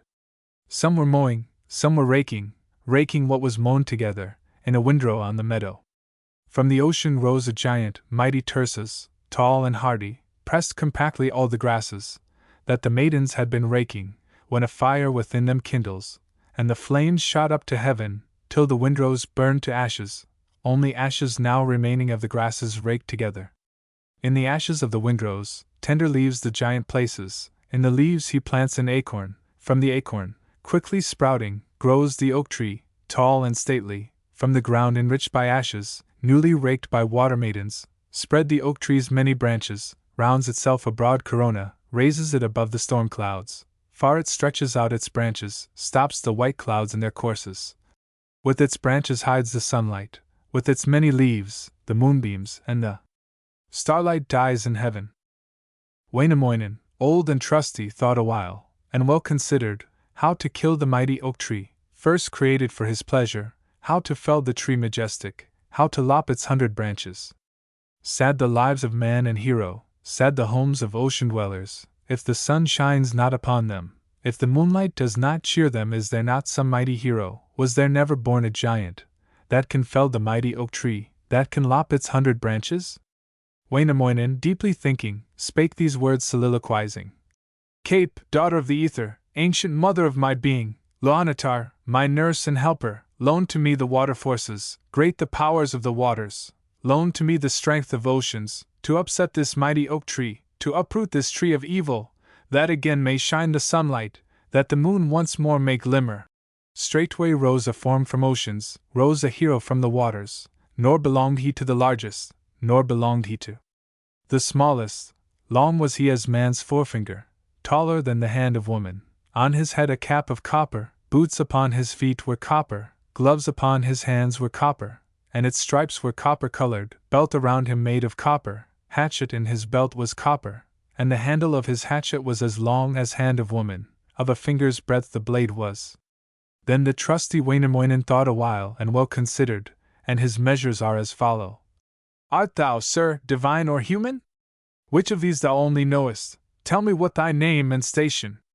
Very like a man thou lookest, hast the bearing of a hero, though the length of man's first finger, scarce as tall as hoof of reindeer. Then again spake Wainamoinen to the form from out the ocean. Verily I think thee human, of the race of pygmy heroes, might as well be dead or dying, fit for nothing but to perish. Answered thus the pygmy hero, spake the small one from the ocean to the valiant Wainamoinen. Truly am I god and hero, from the tribes that rule the ocean, come I here to fell the oak tree, lop its branches with my hatchet. Wainamoinen, old and trusty, answers thus the sea-born hero. Never hast thou force sufficient, not to thee has strength been given, to uproot this mighty oak tree, to upset this thing of evil, nor to lop its 100 branches. Scarcely had he finished speaking, scarcely had he moved his eyelids, ere the pygmy, full unfolding, quick becomes a mighty giant. With one step he leaves the ocean, plants himself, a mighty hero, on the forest field surrounding. With his head the clouds he pierces, to his knees his beard extending, and his locks fall to his ankles. Far apart appear his eyeballs, far apart his feet are stationed. Farther still his mighty shoulders. Now begins his axe to sharpen, quickly to an edge he whets it, using 6 hard blocks of sandstone, and of softer whetstones 7. Straightway to the oak tree turning, thither stalks the mighty giant, in his raiment long and roomy, flapping in the winds of heaven. With his second step he totters on the land of darker color. With his third stop firmly planted, reaches he the oak tree's branches, strikes the trunk with sharpened hatchet. With one mighty swing he strikes it, with a second blow he cuts it, as his blade descends the third time. From his axe the sparks fly upward, from the oak tree fire outshooting, ere the axe descends a fourth time, yields the oak with 100 branches, shaking earth and heaven in falling. Eastward far the trunk extending, far to westward flew the treetops, to the south the leaves were scattered, to the north its 100 branches. Whoso a branch has taken, has obtained eternal welfare. Who secures himself a treetop, he has gained the master magic. Who the foliage has gathered, has delight that never ceases. Of the chips some had been scattered also many splinters, on the blue back of the ocean smooth and mirrored, rocked there by the winds and waters, like a boat upon the billows. Storm winds blew them to the northland, some the ocean currents carried. Northland's fair and slender maiden, washing on the shore a headdress, beating on the rocks her garments, rinsing there her silken raiment, in the waters of Pohjola, there beheld the chips and splinters, carried by the winds and waters. In a bag the chips she gathered, took them to the ancient courtyard, there to make enchanted arrows, arrows for the great magician, there to shape them into weapons, weapons for the skillful archer, since the mighty oak has fallen, now has lost its 100 branches, that the north may see the sunshine, see the gentle gleam of moonlight, that the clouds may keep their courses, may extend the vault of heaven over every lake and river, o'er the banks of every island. Groves arose in varied beauty, beautifully grew the forests, and again, the vines and flowers. Birds again sang in the treetops, noisily the merry thrushes, and the cuckoos in the birch trees. On the mountains grew the berries, golden flowers in the meadows, and the herbs of many colors, many kinds of vegetation. But the barley is not growing. Wainamoinen, old and trusty, goes away and well considers, by the borders of the waters, on the ocean's sandy margin, finds 6 seeds of golden barley, even 7 ripened kernels, on the shore of upper Northland, in the sand upon the seashore, hides them in his trusty pouches, fashioned from the skin of squirrel, some were made from skin of marten, hastens forth the seeds to scatter, quickly sows the barley kernels. On the brinks of Kalawaters, on the Osma hills and lowlands. Hark! The titmouse wildly crying, from the aspen, words as follow. Osma's barley will not flourish, not the barley of Wainola, if the soil be not made ready, if the forest be not leveled, and the branches burned to ashes. Wainamoinen, wise and ancient, made himself an axe for chopping, then began to clear the forest, then began the trees to level, felled the trees of all descriptions, only left the birch tree standing for the birds a place of resting, where might sing the sweet-voiced cuckoo. Sacred bird in sacred branches. Down from heaven came the eagle, through the air became a flying, that he might this thing consider, and he spake the words that follow. Wherefore, ancient Wainamoinen, hast thou left the slender birch tree, left the birch tree only standing? Wainamoinen thus made answer. Therefore is the birch left standing, that the birds may lease within it, that the eagle there may rest him, there may sing the sacred cuckoo. Spake the eagle, thus replying, Good indeed, thy hero judgment, that the birch tree thou hast left us, left the sacred birch tree standing, as a resting place for eagles, and for birds of every feather, even I may rest upon it. Quickly then this bird of heaven kindled fire among the branches. Soon the flames are fanned by north winds, and the east winds lend their forces, burn the trees of all descriptions, burn them all to dust and ashes, only is the birch left standing. Wainamoinen, wise and ancient, brings his magic grains of barley, brings he forth his 7 seed grains, brings them from his trusty pouches, fashioned from the skin of squirrel, some were made from skin of marten. Thence to sow his seeds he hastens, hastes the barley grains to scatter, speaks unto himself these measures. I the seeds of life am sowing, sowing through my open fingers, from the hand of my Creator, in this soil enriched with ashes, in this soil to sprout and flourish. Ancient Mother, thou that livest far below the earth and ocean, Mother of the fields and forests, bring the rich soil to producing, bring the seed grains to the sprouting, that the barley well may flourish. Never will the earth unaided yield the ripe nutritious barley, never will her force be wanting, if the givers give assistance, if the givers grace the sowing, grace the daughters of creation. Rise, O earth, from out thy slumber, from the slumberland of ages, let the barley grains be sprouting, let the blades themselves be starting, let the verdant stalks be rising, let the ears themselves be growing, and 100-fold producing, from my plowing and my sowing, from my skilled and honest labor. Ukko, thou O God up yonder, thou O Father of the heavens, thou that livest high in ether, curbest all the clouds of heaven, holdest in the air thy counsel, holdest in the clouds good counsel, from the east dispatch a cloudlet, from the northeast send a rain cloud, from the west another send us, from the northwest still another, quickly from the south a warm cloud, that the rain may fall from heaven, that the clouds may drop their honey, that the ears may fill and ripen, that the barley fields may rustle. Thereupon benignant Ukko, Father of the heavens, held his counsel in the cloud space, held good counsel in the ether. From the east he sent a cloudlet, from the northeast sent a rain cloud, from the west another sent he, from the northwest still another, quickly from the south a warm cloud, joined and seams the clouds together, sewed together all their edges, grasped the cloud, and hurled it earthward. Quick the rain cloud drops her honey, quick the raindrops fall from heaven, that the ears may quickly ripen, that the barley crop may rustle. Straightway grow the seeds of barley, from the germ the blade unfolding, richly colored ears arising, from the rich soil of the fallow, from the work of Wainamoinen. Here a few days pass unnoted and as many nights fly over.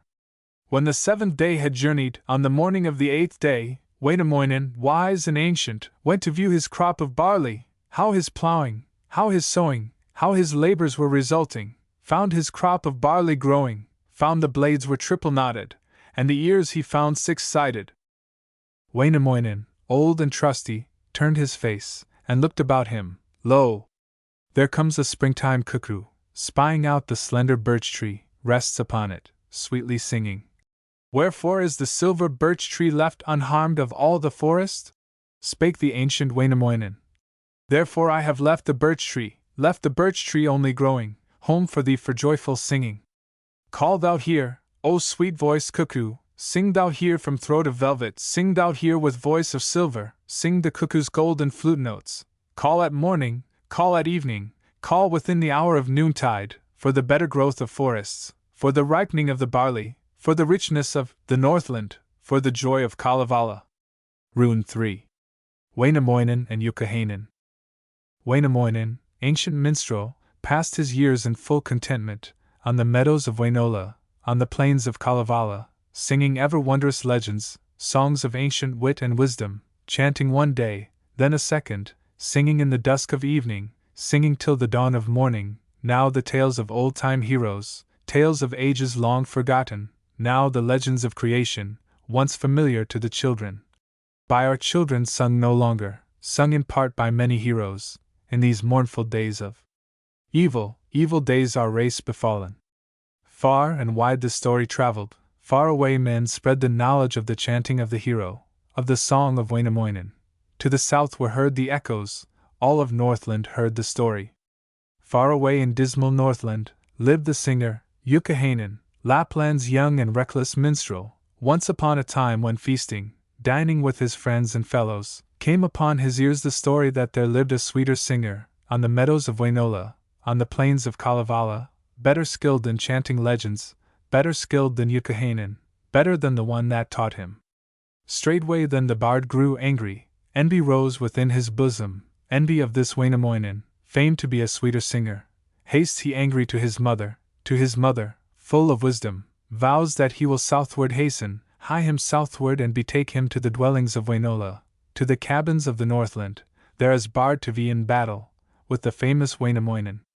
Nay, replies the anxious father. Do not go to Kalevala.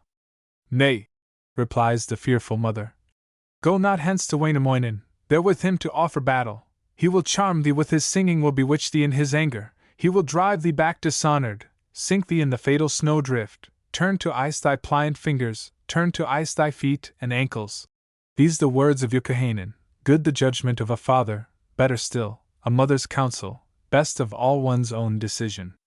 I will go and face the minstrel, challenge him to sing in contest, challenge him as bard to battle, sing to him my sweet-toned measures, chant to him my oldest legends, chant to him my garnered wisdom, that this best of boasted singers, that this famous bard of Suomi, shall be worsted in the contest, shall become a hapless minstrel. By my songs shall I transform him, that his feet shall be as flintstone, and as oak his nether raiment, and this famous, best of singers, thus bewitched, shall carry ever, in his heart a stony burden, on his shoulder bow of marble, on his hand a flintstone gauntlet, on his brow a stony visor. Then the wizard, Youkahainen, heeding not advice paternal, heeding not his mother's counsel, leads his courser from his stable, fire outstreaming from his nostrils, from his hoofs, the sparks outshooting, hitches to his sledge, the fleet-foot, to his golden sledge, the courser, mounts impetuous his snow sledge, leaps upon the hindmost crossbench, strikes his courser with his birch whip, pearl enameled. Instantly the prancing racer springs away upon his journey, on he, restless, plunges northward, all day long be onward gallops, all the next day, onward, so the third from morn till evening, till the third day twilight brings him to the meadows of Wainola, to the plains of Kalevala. As it happened, Wainamoinen, the magician, rode that sunset on the highway, silently for pleasure driving down Wainola's peaceful meadows, o'er the plains of Kalevala. Youkahainen, young and fiery, urging still his foaming courser, dashes down upon the singer, does not turn aside in meeting thus in full collision. Shafts are driven tight together, hames and collars wedged and tangled are the reins and traces, thus perforce they make a stand still, thus remain and well consider. Water drips from hame and collar, vapors rise from both their horses. Speaks the minstrel, Wainamoinen. Who art thou, and whence? Thou comest driving like a stupid stripling, Wainamoinen and Youkahainen. Careless, dashing down upon me. Thou hast ruined shafts and traces, and the collar of my racer thou hast shattered into ruin, and my golden sleigh is broken, boxed and runners dashed to pieces. Youkahainen then make answer, spake at last the words that follow. I am youthful Youkahainen, but make answer first, who thou art, whence thou comest, where thou goest, from what lowly tribe descended? Wainamoinen, wise and ancient, answered thus the youthful minstrel. If thou art but Youkahainen, thou shouldst give me all the highway. I am many years thy senior.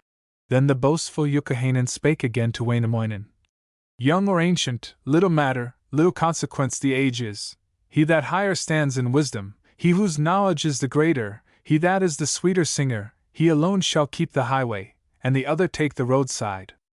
Art thou ancient Wainamoinen, famous sorcerer and minstrel? Let us then begin our singing, let us sing our ancient legends, let us chant our garnered wisdom, that the one may hear the other, that the one may judge the other, in a war of wizards' sayings. Wainamoinen, wise and ancient, thus replied in modest accents. What I know is very little, hardly is it worth the singing, neither is my singing wondrous.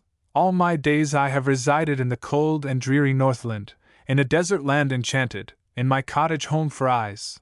All the songs that I have gathered are the cuckoo's simple measures, some of these I may remember. But since thou perforce demandest, I accept thy boastful challenge.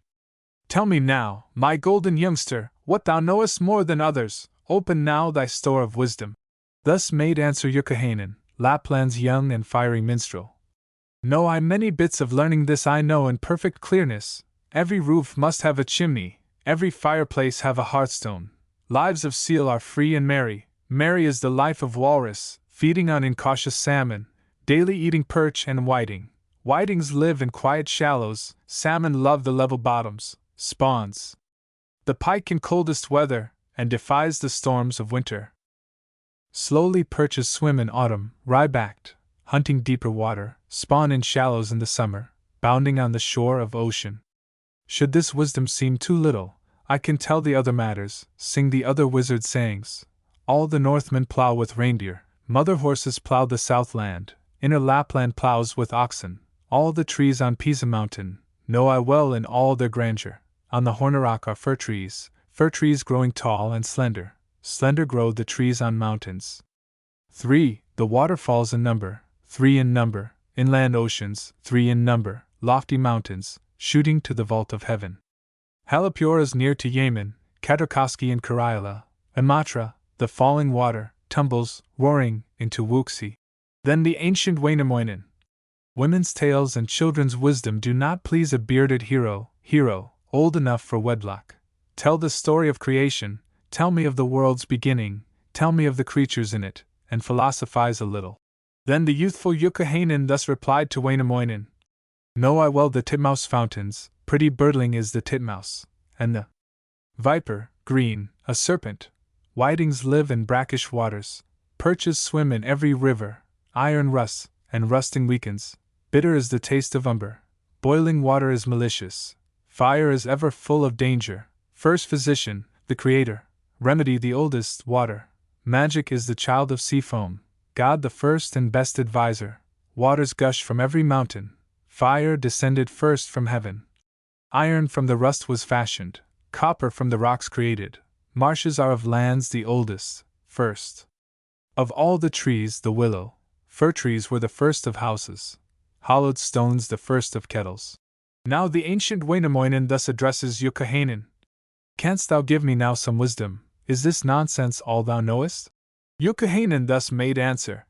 I can tell thee still a trifle, tell thee of the times primeval, when I plowed the salt sea's bosom, when I raked the sea-girt islands, when I dug the salmon grottos, hollowed out the deepest caverns, when I all the lakes created, when I heaped the mountains round them, when I piled the rocks about them. I was present as a hero, sixth of wise and ancient heroes, seventh of all primeval heroes, when the heavens were created, when were formed the ether spaces, when the sky was crystal pillared, when was arched the beauteous rainbow, when the moon was placed in orbit, when the silver sun was planted, when the bear was firmly stationed, and with stars the heavens were sprinkled. Spake the ancient Wainamoinen. Thou art surely prince of liars, lord of all the host of liars, never wert thou in existence, surely wert thou never present, when was plowed the salt sea's bosom, when were raked the sea-girt islands, when were dug the salmon grottos, when were hollowed out the caverns, when the lakes were all created, when were heaped the mountains round them, when the rocks were piled about them. Thou wert never seen or heard of when the earth was first created, when were made the ether spaces, when the air was crystal pillared, when the moon was placed in orbit, when the silver sun was planted, when the bear was firmly stationed, when the skies with stars were sprinkled. Then in anger Youkahainen answered ancient Wainamoinen. Then, sir, since I fail in wisdom, with the sword I offer battle. Come thou, famous bard and minstrel, thou the ancient wonder-singer, let us try our strength with broadswords, let our blades be fully tested. Spake the ancient Wainamoinen. Not thy sword and not thy wisdom, not thy prudence, nor thy cunning, do I fear a single moment. Let who may accept thy challenge, not with thee, a puny braggart, not with one so vain and paltry, will I ever measure broadswords. Then the youthful Youkahainen, mouth awry and visage sneering, shook his golden locks and answered. Whoso fears his blade to measure, fears to test his strength at broadswords, into wild boar of the forest, swine at heart and swine in visage, singing I will thus transform him. I will hurl such hero cowards, this one hither, that one thither, stamp him in the mire, and bedding in the rubbish of the stable. Angry then grew Wainamoinen, wrathful waxed, and fiercely frowning, self-composed he broke his silence, and began his wondrous singing. Sang he not the tales of childhood, children's nonsense, wit of women, sang he rather bearded heroes, that the children never heard of, that the boys and maidens knew not, known but half by bride and bridegroom, known in part by many heroes. In these mournful days of evil, evil times our race befallen. Grandly sang wise Wainamoinen, till the copper-bearing mountains, and the flinty rocks and ledges heard his magic tones and trembled.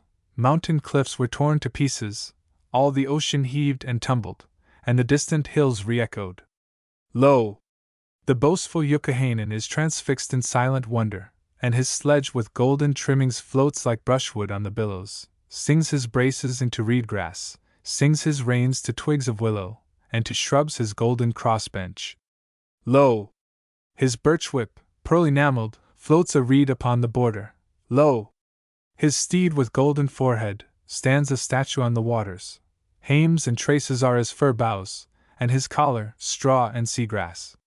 Still the minstrel sings enchantment, sings his sword with golden handle, sings it into gleam of lightning, hangs it in the sky above him, sings his crossbow, gaily painted, to a rainbow o'er the ocean, sings his quick and feathered arrows into hawks and screaming eagles, sings his dog with bended muzzle, into block of stone beside him, sings his cap from off his forehead, sings it into wreaths of vapor. From his hands he sings his gauntlets into rushes on the waters, sings his vesture, purple colored, into white clouds in the heavens, sings his girdle, set with jewels, into twinkling stars around him, and alas! For Youkahainen sings him into deeps of quicksand, ever deeper, deeper, deeper, in his torture sinks the wizard, to his belt in mud and water. Now it was that Youkahainen comprehended but too clearly what his folly, what the end was, of the journey he had ventured, vainly he had undertaken for the glory of a contest with the grand, old Wainamoinen. When at last young Youkahainen, Pohjola's old and sorry stripling, strives his best to move his right foot, but alas! The foot obeys not. When he strives to move his left foot, lo! He finds it turned to flintstone. Thereupon sad Youkahainen, in the deeps of desperation, and in earnest supplication, thus addresses Wainamoinen. O thou wise and worthy minstrel, thou the only true magician, cease I pray thee thine enchantment. Only turn away thy magic, let me leave this slough of horror, loose me from this stony prison, free me from this killing torment, I will pay a golden ransom. Spake the ancient Wainamoinen.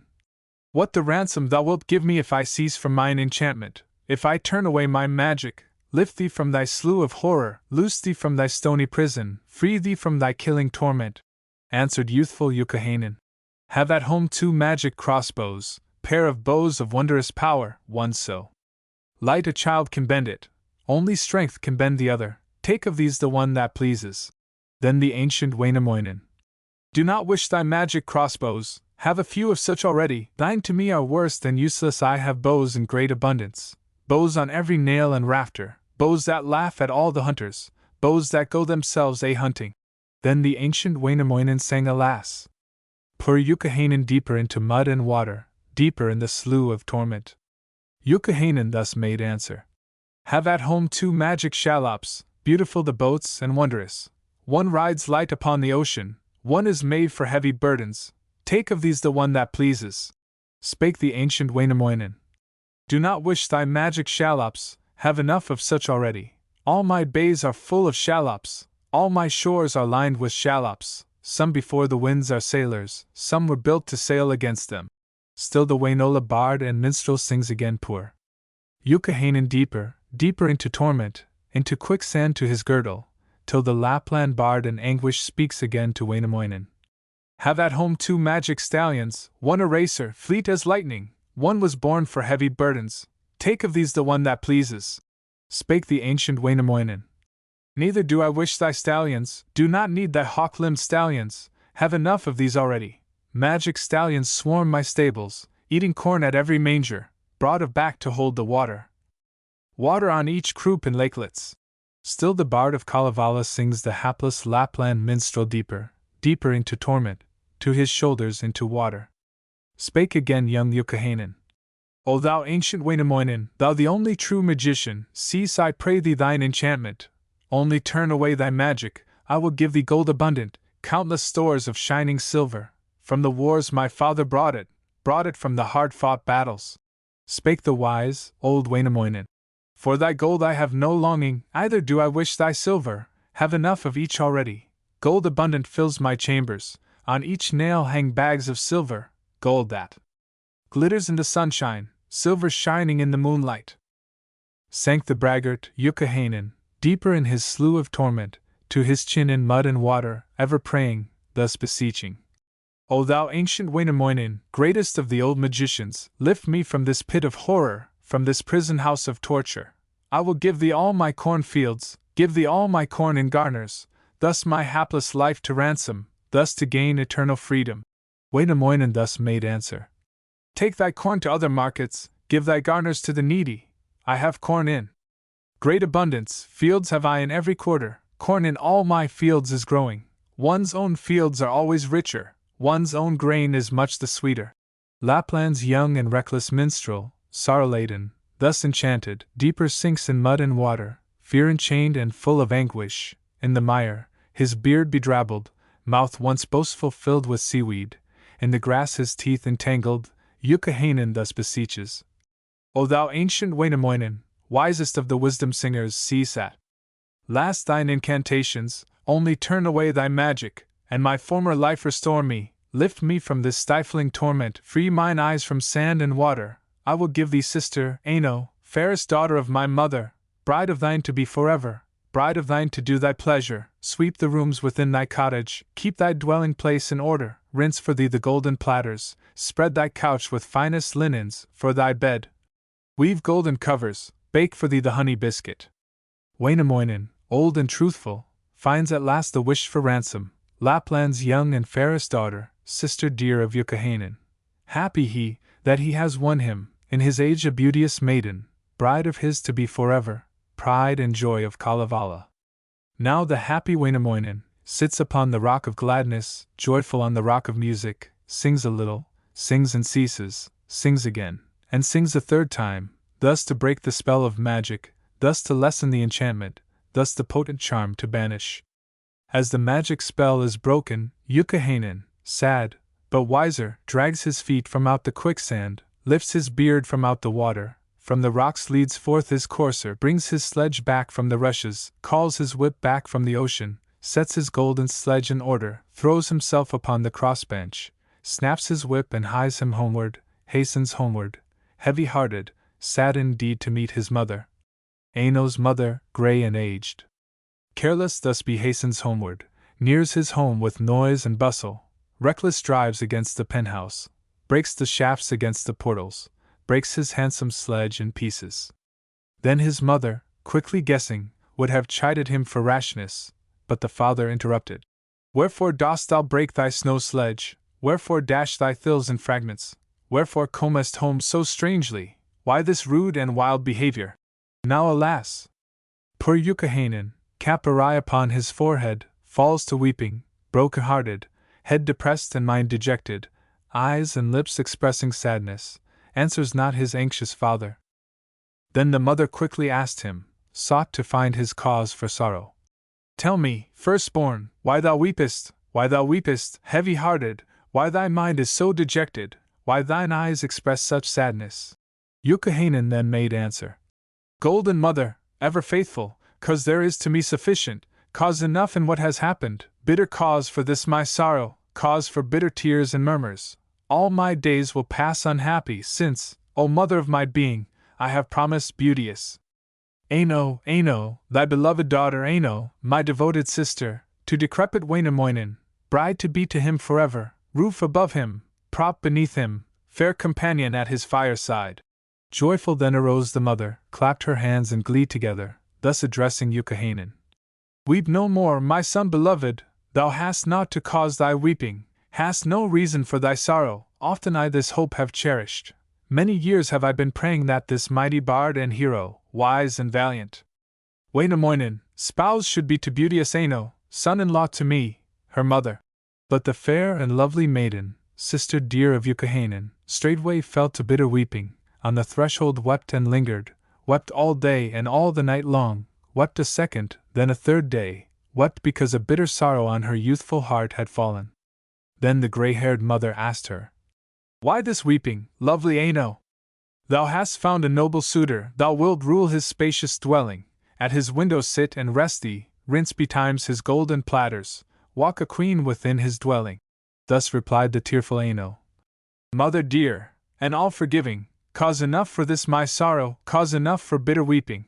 I must loose my sunny tresses, tresses beautiful and golden, cannot deck my hair with jewels, cannot bind my head with ribbons, all to be hereafter hidden underneath the linen bonnet that the wife must wear forever. Weep at morning, weep at evening, weep alas! For waning beauty, childhood vanished, youth departed, silver sunshine, golden moonlight, hope and pleasure of my childhood, taken from me now forever, and so soon to be forgotten at the tool bench of my brother, at the window of my sister, in the cottage of my father. Spake again the grey-haired mother to her wailing daughter Aino. Cease thy sorrow, foolish maiden, by thy tears thou art ungrateful, reason none for thy repining, not the slightest cause for weeping, everywhere the silver sunshine falls as bright on other households, not alone the moonlight glimmers through thy father's open windows, on the workbench of thy brother, flowers bloom in every meadow, berries grow on every mountain, thou canst go thyself and find them, all the day long go and find them. Not alone thy brother's meadows grow the beauteous vines and flowers, not alone thy father's mountains yield the ripe, nutritious berries. Flowers bloom in other meadows, berries grow on other mountains thereas. Here, my lovely Aino. Rune 4. The fate of Aino. When the night had passed, the maiden, sister fair of Youkahainen, hastened early to the forest, birchen shoots for brooms to gather, went to gather birchen tassels, bound a bundle for her father, bound a birch broom for her mother, silken tassels for her sister. Straightway then she hastened homeward, by a footpath left the forest. As she neared the woodland border, lo! The ancient Wainamoinen, quickly spying out the maiden, as she left the birchen woodland, trimly dressed in costly raiment, and the minstrel thus addressed her. Aino, beauty of the Northland, wear not, lovely maid, for others, only wear for me, sweet maiden, golden cross upon thy bosom, shining pearls upon thy shoulders. Bind for me thine auburn tresses, wear for me thy golden braidlets. Thus the maiden quickly answered. Not for thee and not for others, hang I from my neck the crosslet deck. My hair with silken ribbons, need no more the many trinkets brought to me by ship or shallop, sooner wear the simplest raiment, feed upon the barley bread crust, dwell forever with my mother in the cabin with my father. Then she threw the gold cross from her, tore the jewels from her fingers, quickly loosed her shining necklace, quick untied her silken ribbons, cast them all away indignant into forest ferns and flowers. Thereupon the maiden, Aino, hastened to her mother's cottage. At the window sat her father whittling on an oaken axe helve. Wherefore weepest, beauteous Aino, Aino, my beloved daughter? Cause enough for weeping, father, good the reasons for my mourning, this, the reason for my weeping, this, the cause of all my sorrow. From my breast I tore the crosslet, from my belt, the clasp of copper, from my waist, the belt of silver, golden was my pretty crosslet. Near the doorway sat her brother, carving out a birchen oxbow. Why art weeping, lovely Aino, Aino? My devoted sister? Cause enough for weeping, brother, good the reasons for my mourning, therefore come I as thou sayest, rings no longer on my fingers, on my neck no pretty necklace. Golden were the rings thou gavest, and the necklace, pearls and silver. On the threshold sat her sister, weaving her a golden girdle. Why art weeping, beauteous Aino, Aino, my beloved sister? Cause enough for weeping, sister, good the reasons for my sorrow, therefore come I as thou sayest, on my head no scarlet fillet, in my hair no braids of silver, on mine arms no purple ribbons, round my neck no shining necklace, on my breast no golden crosslet, in mine ears no golden earrings. Near the doorway of the dairy, skimming cream, sat Aino's mother. Why art weeping, lovely Aino, Aino, my devoted daughter? Thus the sobbing maiden answered. Loving mother, all forgiving, cause enough for this my weeping, good the reasons for my sorrow, therefore do I weep, dear mother. I have been within the forest, brooms to bind and shoots to gather, there to pluck some birchen tassels, bound a bundle for my father, bound a second for my mother, bound a third one for my brother, for my sister's silken tassels. Straightway then I hastened homeward, by a footpath left the forest. As I reached the woodland border spake Osmoinen from the cornfield, spake the ancient Wainamoinen, wear not, beauteous maid, for others, only wear for me, sweet maiden, on thy breast a golden crosslet, shining pearls upon thy shoulders, bind for me thine auburn tresses, weave for me thy silver braidlets. Then I threw the gold cross from me, tore the jewels from my fingers, quickly loosed my shining necklace, quick untied my silken ribbons, cast them all away indignant, into forest ferns and flowers. Then I thus addressed the singer, not for thee and not for others, hang I from my neck the crosslet, deck my hair with silken ribbons, need no more the many trinkets, brought to me by ship and shallop, sooner wear the simplest raiment, feed upon the barley bread crust, dwell forever with my mother in the cabin with my father. Thus the grey-haired mother answered Aino, her beloved daughter. Weep no more, my lovely maiden, waste no more of thy sweet young life. 1 year eat thou my sweet butter, it will make thee strong and ruddy. Eat another year fresh bacon, it will make thee tall and queenly. Eat a 3rd year only dainties, it will make thee fair and lovely. Now make haste to yonder hilltop, to the storehouse on the mountain, open there the large compartment, thou wilt find it filled with boxes, chests and cases, trunks and boxes. Open thou the box, the largest, lift away the gaudy cover, thou wilt find 6 golden girdles, 7 rainbow-tinted dresses, woven by the moon's fair daughters, fashioned by the sun's sweet virgins. In my young years once I wandered, as a maiden on the mountains, in the happy days of childhood, hunting berries in the coppice. There by chance I heard the daughters of the moon as they were weaving. There I also heard the daughters of the sun as they were spinning on the red rims of the cloudlets, o'er the blue edge of the forest, on the border of the pine wood, on a high and distant mountain. I approached them, drawing nearer, stole myself within their hearing, then began I to entreat them, thus besought them, gently pleading, give thy silver, moon's fair daughters, to a poor, but worthy maiden.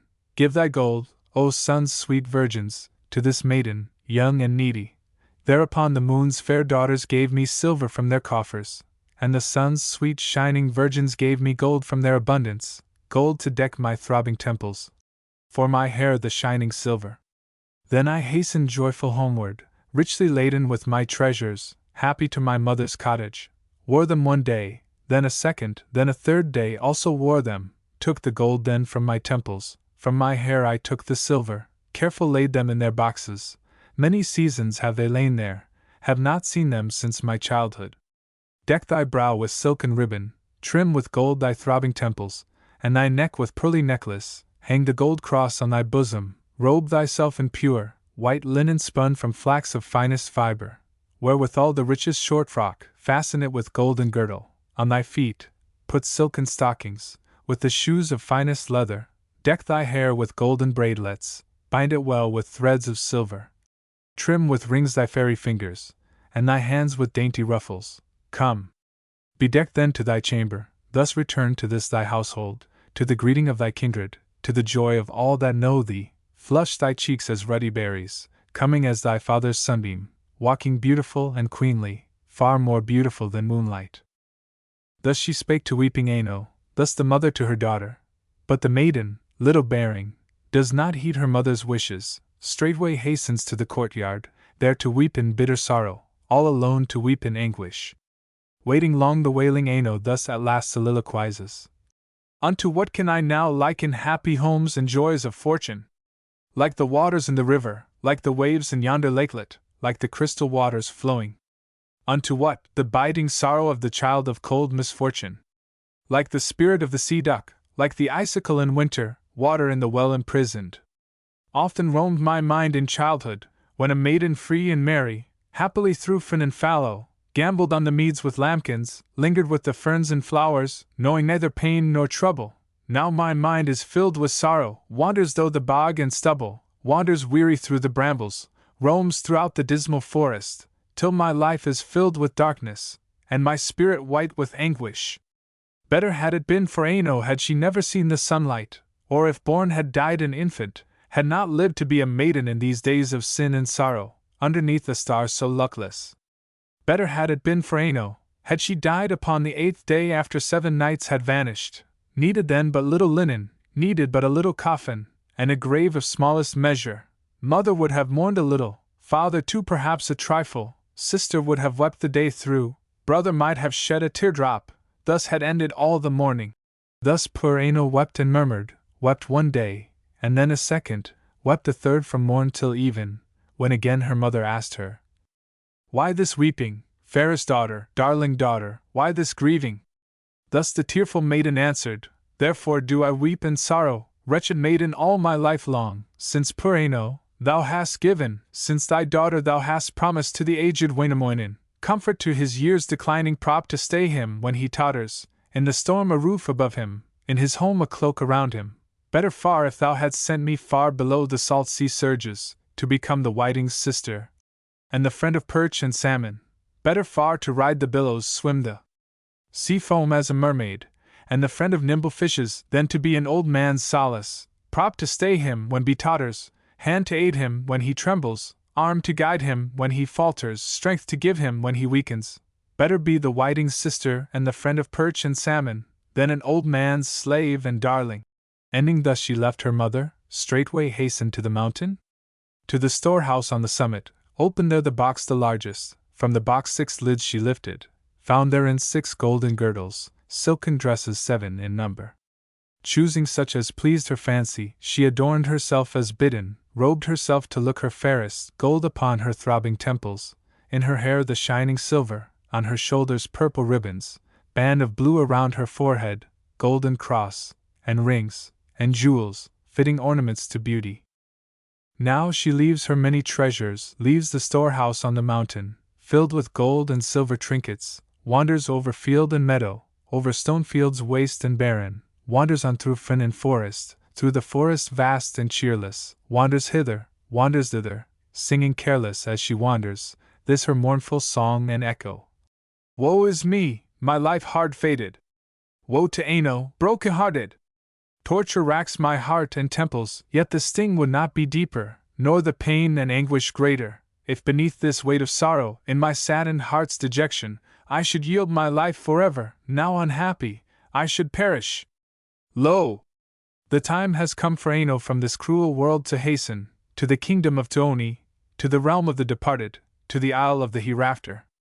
Weep no more for me, O father, mother dear, withhold thy censure, lovely sister, dry thine eyelids, do not mourn me, dearest brother, when I sink beneath the sea foam. Make my home in salmon grottos, make my bed in crystal waters, waterfronts my couch and pillow.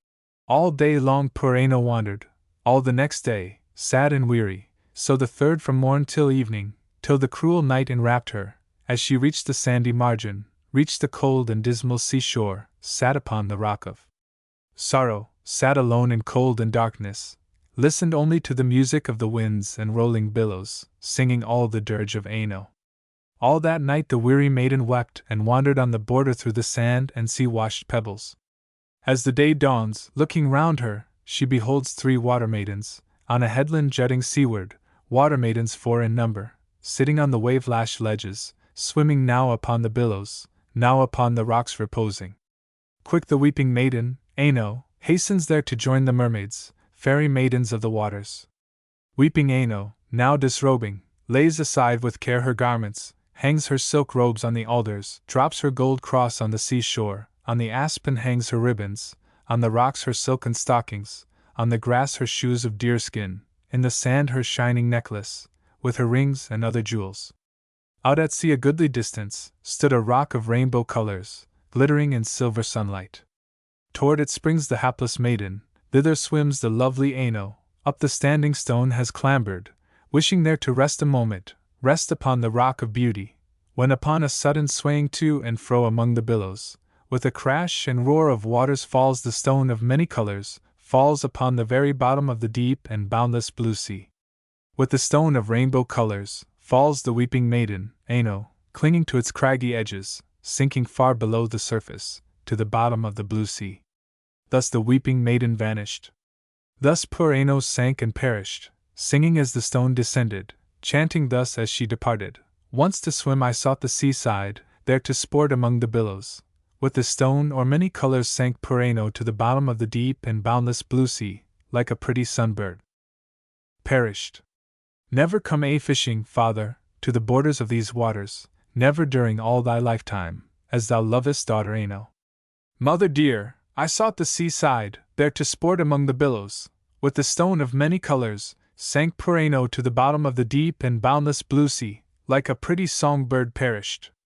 Never mix thy bread, dear mother, with the blue sea's foam and waters, never during all thy lifetime, as thou lovest daughter Aino. Brother dear, I sought the seaside, there to sport among the billows. With the stone of many colors sank poor Aino to the bottom of the deep and boundless blue sea, like a pretty songbird perished.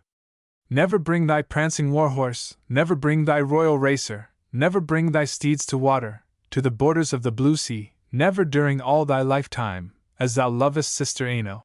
Sister dear, I sought the seaside, there to sport among the billows.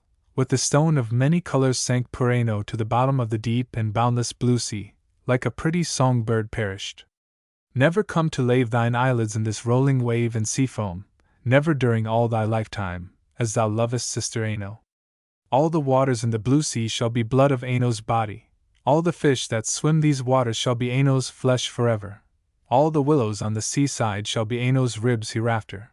All the seagrass on the margin will have grown from Aino's tresses. Thus at last the maiden vanished, thus the lovely Aino perished. Who will tell the cruel story? Who will bear the evil tidings to the cottage of her mother, once the home of lovely Aino? Will the bear repeat the story, tell the tidings to her mother? Nay, the bear must not be herald, he would slay the herds of cattle. Who then tell the cruel story? Who will bear the evil tidings to the cottage of her father, once the home of lovely Aino?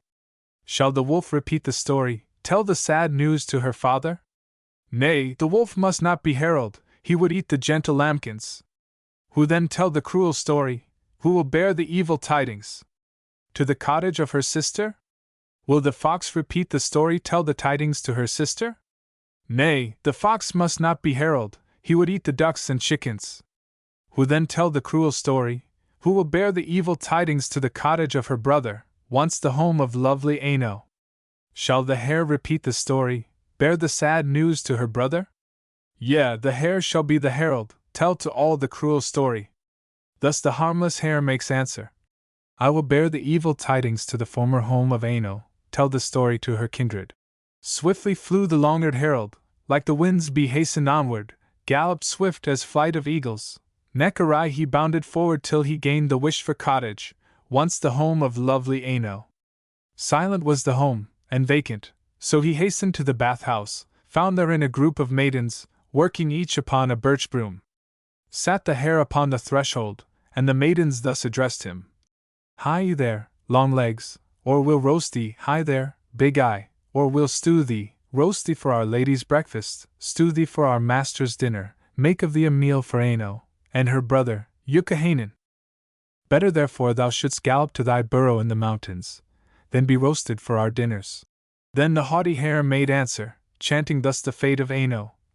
Think ye not I journey hither, to be roasted in the skillet, to be stewed in yonder kettle? Let fell Lempo fill thy tables. I have come with evil tidings, come to tell the cruel story of the flight and death of Aino, sister dear of Youkahainen. With the stone of many colors sank poor Aino to the bottom of the deep and boundless waters, like a pretty songbird perished. Hung her ribbons on the aspen, left her gold cross on the seashore, silken robes upon the alders, on the rocks her silken stockings, on the grass her shoes of deerskin, in the sand her shining necklace, in the sand her rings and jewels, in the waves, the lovely Aino. Sleeping on the very bottom of the deep and boundless blue sea, in the caverns of the salmon, there to be the whiting's sister and the friend of nimble fishes. Sadly weeps the ancient mother from her blue eyes bitter teardrops, as in sad and wailing measures, broken-hearted thus she answers.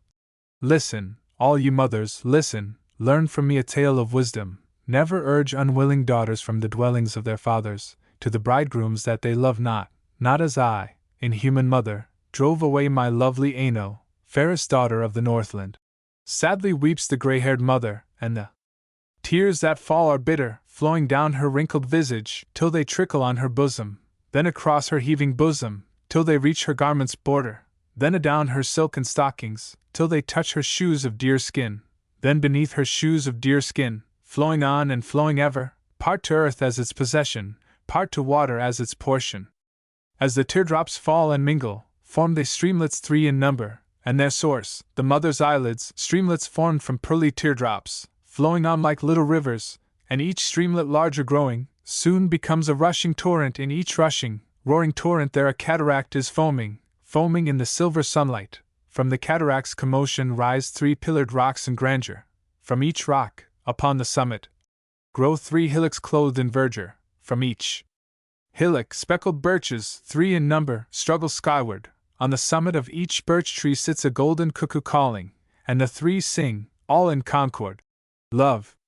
O love! The first one calleth, sings the second, suitor! Suitor! And the third one calls and echoes. Consolation! Consolation! He that love! O love! Is calling, calls 3 moons and calls unceasing, for the love-rejecting maidens sleeping in the deep-sea castles. He that suitor! Suitor! Singeth, sings 6 moons and sings unceasing for the suitor that forever sings and sues without a hearing. He that sadly sings and echoes. Consolation! Consolation! Sings unceasing all his life long for the broken-hearted mother that must mourn and weep forever. When the lone and wretched mother heard the sacred cuckoo singing, spake she thus, and sorely weeping. When I hear the cuckoo calling, then my heart is filled with sorrow. Tears unlock my heavy eyelids, flow adown my furrowed visage, tears as large as silver sea pearls. Older grow my wearied elbows, weaker ply my aged fingers. Wearily, in all its members, does my body shake in palsy, when I hear the cuckoo singing, hear the sacred cuckoo calling. Rune v. Wainavenen's Lamentation.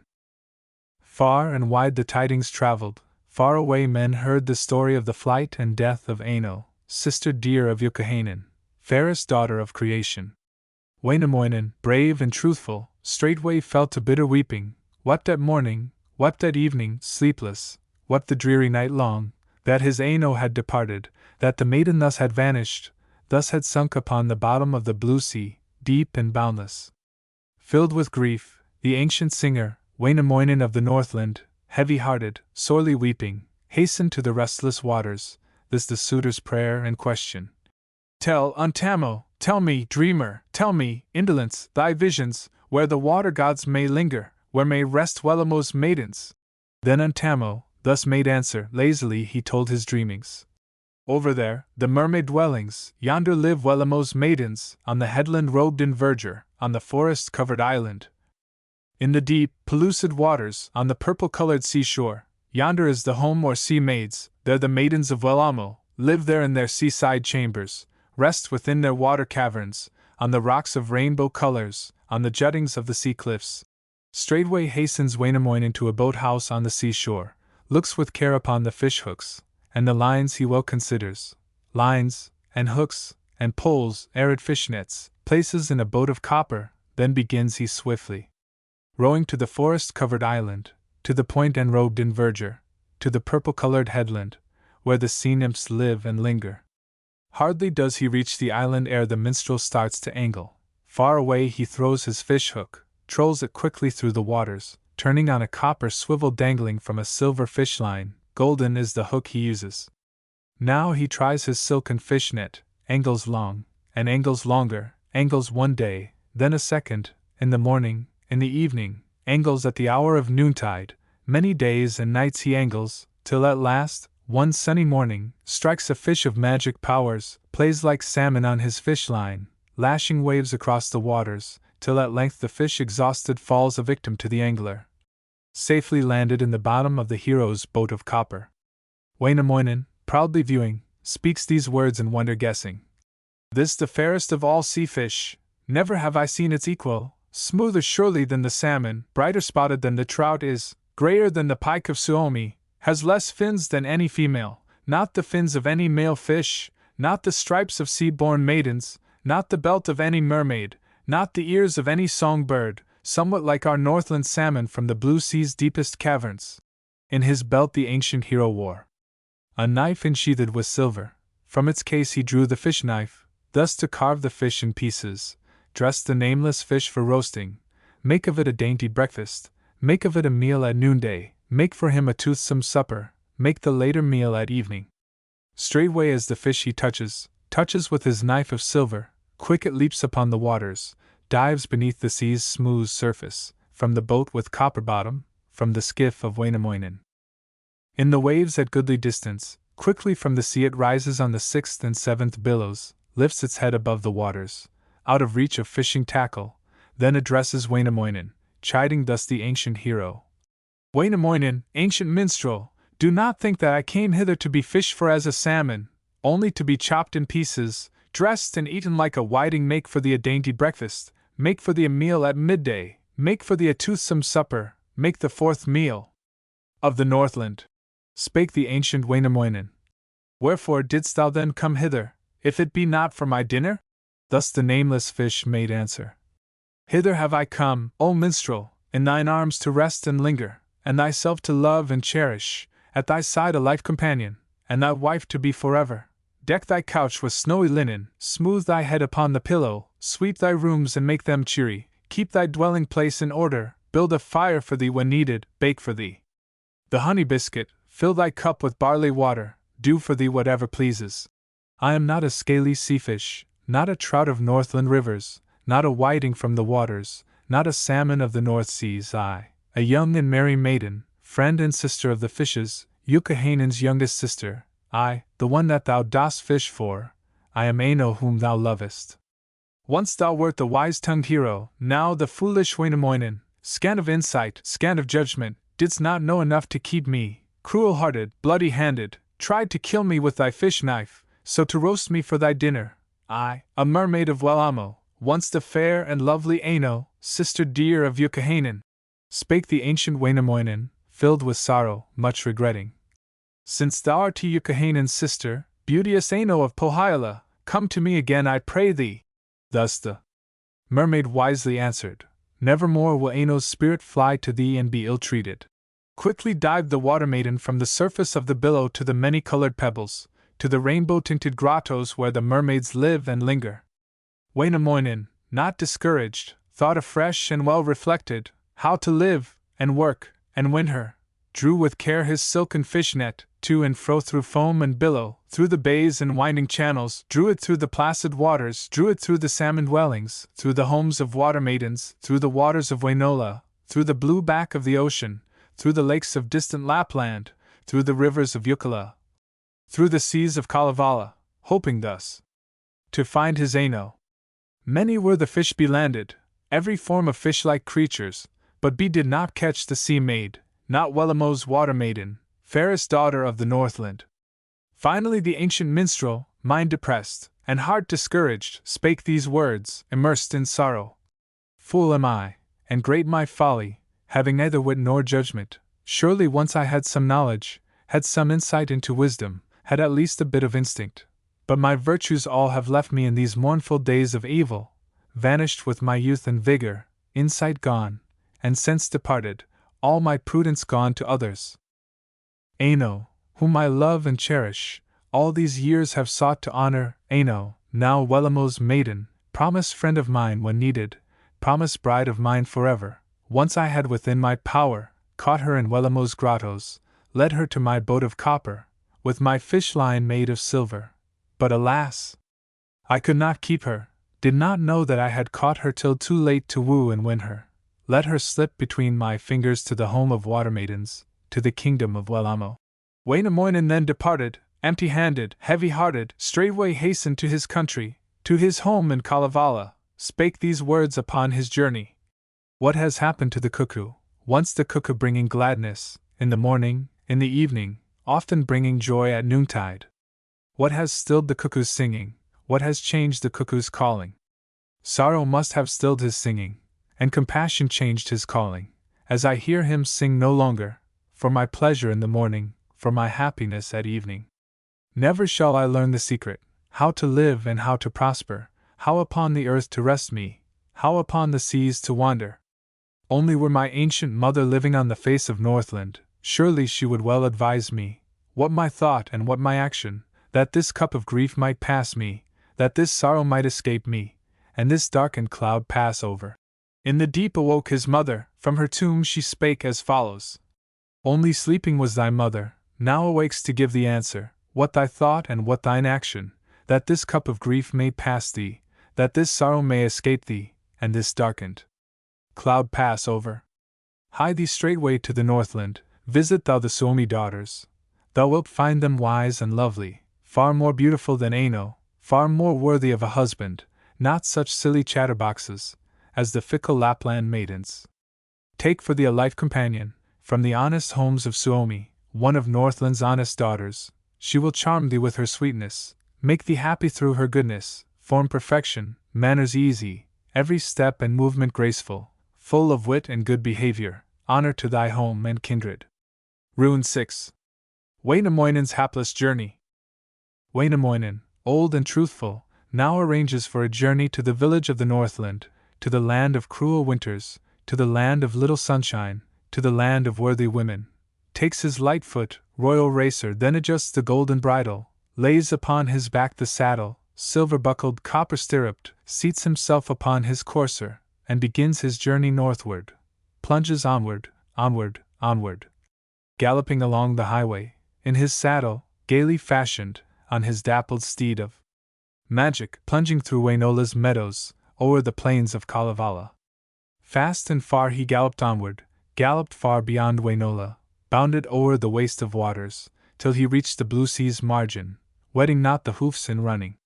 But the evil Youkahainen nursed a grudge within his bosom, in his heart the worm of envy, envy of this Wainamoinen, of this wonderful enchanter.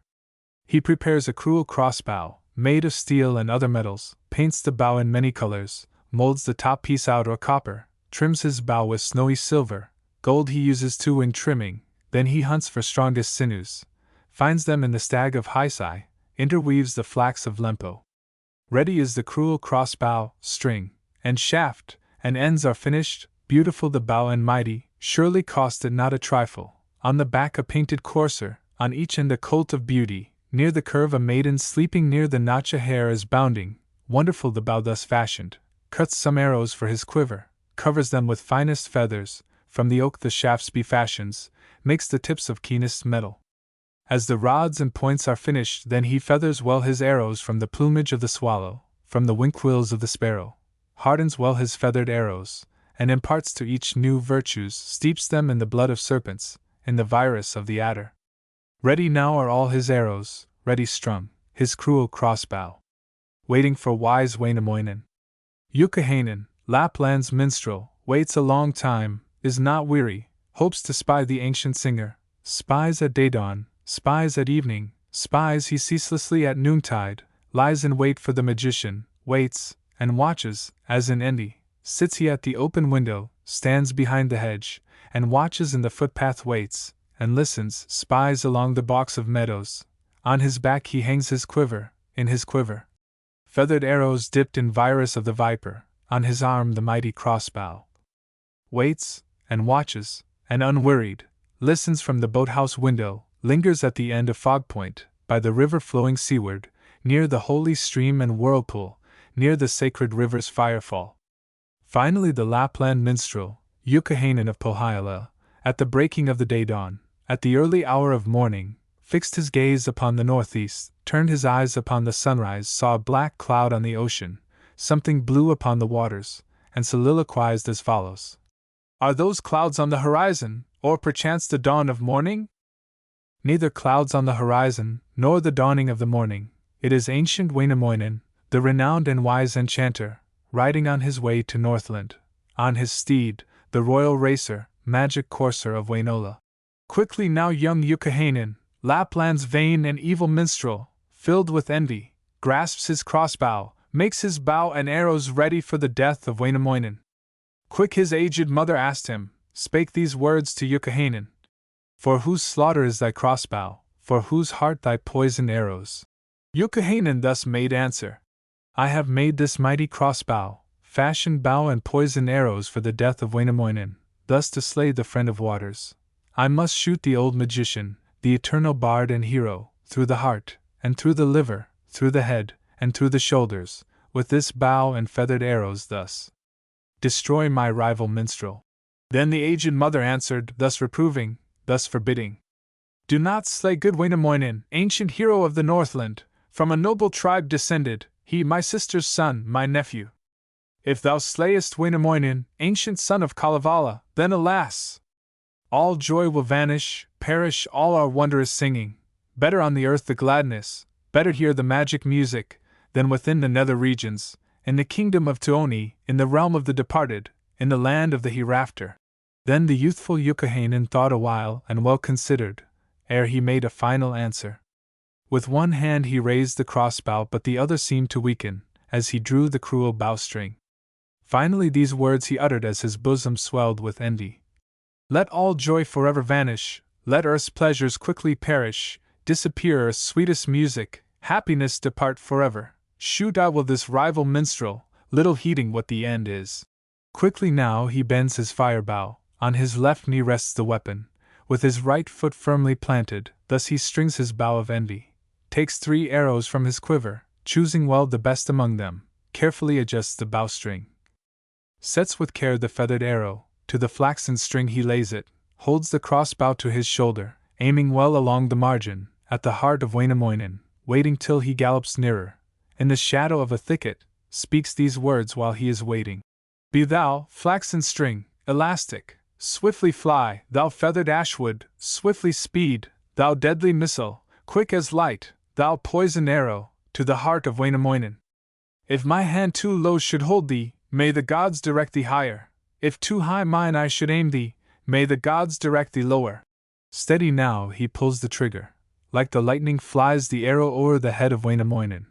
To the upper sky it darteth, and the highest clouds it pierces, scatters all the flock of lamb clouds, on its rapid journey skyward. Not discouraged, quick selecting, quick adjusting, Youkahainen, quickly aiming shoots a second. Speeds the arrow swift as lightning. Much too low he aimed the missile. Into earth the arrow plunges, pierces to the lower regions, splits in two the old sand mountain. Nothing daunted, Youkahainen, quick adjusting shoots a third one. Swift as light it speeds its journey, strikes the steed of Wainamoinen, strikes the lightfoot, ocean swimmer, strikes him near his golden girdle, through the shoulder of the racer. Thereupon wise Wainamoinen headlong fell upon the waters, plunged beneath the rolling billows, from the saddle of the courser, from his dappled steed of magic. Then arose a mighty storm wind, roaring wildly on the waters, bore away old Wainamoinen far from land upon the billows, on the high and rolling billows, on the broad sea's great expanses. Boasted then young Youkahainen, thinking Waino dead and buried, these the boastful words be uttered. Nevermore, old Wainamoinen, nevermore in all thy lifetime, while the golden moonlight glistens, nevermore wilt fix thy vision on the meadows of Wainola, on the plains of Kalevala. Full 6 years must swim the ocean, tread the waves for 7 summers, 8 years ride the foamy billows, in the broad expanse of water, 6 long autumns as a fir tree, 7 winters as a pebble, 8 long summers as an aspen. Thereupon the Lapland minstrel hastened to his room delighting, when his mother thus addressed him. Hast thou slain good Wainamoinen, slain the son of Kalevala? Youkahainen thus made answer. I have slain old Wainamoinen, slain the son of Kalevala, that he now may plough the ocean, that he now may sweep the waters, on the billows rock and slumber. In the salt sea plunged he headlong, in the deep sank the magician, sidewise turned he to the seashore on his back to rock forever, thus the boundless sea to travel, thus to ride the rolling billows. This the answer of the mother. Woe to earth for this thine action, gone forever, joy and singing, vanished is the wit of ages. Thou hast slain good Wainamoinen. Slain the ancient wisdom singer, slain the pride of Suwantala, slain the hero of Wainola, slain the joy of Kalevala. Rune 7. Wainamoinen's rescue. Wainamoinen, old and truthful, swam through all the deep sea waters, floating like a branch of aspen, like a withered twig of willow, swam 6 days in summer weather, swam 6 nights in golden moonlight. Still before him rose the billows, and behind him sky and ocean. 2 days more he swam undaunted, 2 long nights be struggled onward. On the evening of the 8th day, Wainamoinen grew disheartened, felt a very great discomfort, for his feet had lost their toenails, and his fingers dead and dying. Wainamoinen, ancient minstrel, sad and weary, spake as follows. Woe is me, my old life fated! Woe is me, misfortune's offspring! Fool was I when fortune favored to forsake my home and kindred for a maiden fair and lovely, here beneath the starry heavens, in this cruel waste of waters, days and nights to swim and wander, here to struggle with the storm winds, to be tossed by heaving billows, in this broad sea's great expanses, in this ocean vast and boundless. Cold my life and sad and dreary, painful too for me to linger evermore within these waters, thus to struggle for existence. Cannot know how I can prosper, how to find me food and shelter, in these cold and lifeless waters, in these days of dire misfortune. Build I in the winds my dwelling? It will find no sure foundation. Build my home upon the billows? Surely would the waves destroy it. Comes a bird from far Pohjola, from the Occident, an eagle, is not classed among the largest, nor belongs he to the smallest. One wing touches on the waters, while the other sweeps the heavens. O'er the waves he wings his body, strikes his beak upon the sea cliffs, flies about, then safely perches, looks before him, looks behind him, there beholds brave Wainamoinen, on the blue back of the ocean, and the eagle thus accosts him. Wherefore art thou, ancient hero, swimming in the deep sea billows? Thus the water minstrel answered. I am ancient Wainamoinen, friend and fellow of the waters. I, the famous wisdom singer, went to woo a Northland maiden, maiden from the dismal dark land, quickly galloped on my journey, riding on the plain of ocean. I arrived one morning early, at the breaking of the day dawn, at the bay of Laudala, near Ukala's foaming river, where the evil Youkahainen slew my steed with bow and arrow, tried to slay me with his weapons. On the waters fell I headlong, plunged beneath the salt sea's surface, from the saddle of the courser, from my dappled steed of magic. Then arose a mighty storm wind, from the east and west a whirlwind, washed me seaward on the surges, seaward, seaward, further, further, where for many days I wandered, swam and rocked upon the billows, where as many nights I struggled, in the dashing waves and sea foam, with the angry winds and waters. Woe is me, my life hard fated! Cannot solve this heavy problem, how to live nor how to perish in this cruel salt sea water. Build I in the winds my dwelling? It will find no sure foundation. Build my home upon the waters? Surely will the waves destroy it. Must I swim the sea forever? Must I live, or must I perish? What will happen if I perish, if I sink below the billows, perish here from cold and hunger? Thus the bird of ether answered, Be not in the least disheartened, place thyself between my shoulders, on my back be firmly seated, I will lift thee from the waters, bear thee with my pinions upward, bear thee wheresoe'er thou willest. Well do I the day remember where thou didst the eagle service, when thou didst the birds a favor. Thou didst leave the birch tree standing, when were cleared the osmo forests, from the lands of Kalevala, as a home for weary songbirds, as a resting place for eagles. Then arises Wainamoinen, lifts his head above the waters, boldly rises from the sea waves, lifts his body from the billows, seats himself upon the eagle, on the eagle's feathered shoulders. Quick aloft the huge bird bears him, bears the ancient Wainamoinen, bears him on the path of zephyrs, floating on the vernal breezes, to the distant shore of Northland, to the dismal Sariola, where the eagle leaves his burden, flies away to join his fellows. Wainamoinen, lone and weary, straightway fell to bitter weeping, wept and moaned in heavy accents, on the border of the blue sea. On a cheerless promontory, with 100 wounds tormented, made by cruel winds and waters, with his hair and beard disheveled by the surging of the billows. 3 long days he wept disheartened, wept as many nights in anguish, did not know what way to journey, could not find a woodland footprint that would point him to the highway, to his home in Kalevala, to his much-loved home and kindred. Northland's young and slender maiden, with complexion fair and lovely, with the sun had laid a wager, with the sun and moon a wager, which should rise before the other, on the morning of the morrow. And the maiden rose in beauty, long before the sun had risen, long before the moon bad wakened, from their beds beneath the ocean. Ere the cock had crowed the daybreak, ere the sun had broken slumber, she had sheared 6 gentle lambkins, gathered from them 6 white fleeces, hence to make the rolls for spinning, hence to form the threads for weaving, hence to make the softest raiment, ere the morning dawn had broken, ere the sleeping sun had risen. When this task the maid had ended, then she scrubbed the birchen tables, sweeps the ground floor of the stable, with a broom of leaves and branches from the birches of the Northland, scrapes the sweepings well together on a shovel made of copper, carries them beyond the stable, from the doorway to the meadow's distant border, near the surges of the great sea, listens there and looks about her, hears a wailing from the waters, hears a weeping from the seashore, hears a hero voice lamenting. Thereupon she hastens homeward, hastens to her mother's dwelling, these the words the maiden utters. I have heard a wail from ocean, heard a weeping from the sea coast, on the shore someone lamenting. Louhi, hostess of Pohjola, ancient, toothless dame of Northland, hastens from her door and courtyard, through the meadow to the seashore, listens well for sounds of weeping, for the wail of one in sorrow, hears the voice of one in trouble, hears a hero cry of anguish. Thus the ancient Louhi answers. This is not the wail of children, these are not the tears of women, in this way weep bearded heroes, this the hero cry of anguish. Quick she pushed her boat to water, to the floods her goodly vessel, straightway rose with lightning swiftness, to the weeping Wainamoinen, gives the hero consolation, comfort gives she to the minstrel wailing in a grove of willows, in his piteous condition, mid the alder trees and aspens, on the border of the salt sea, visage trembling, locks disheveled, ears and eyes and lips of sadness. Louhi, hostess of Pohjola, thus addresses Wainamoinen.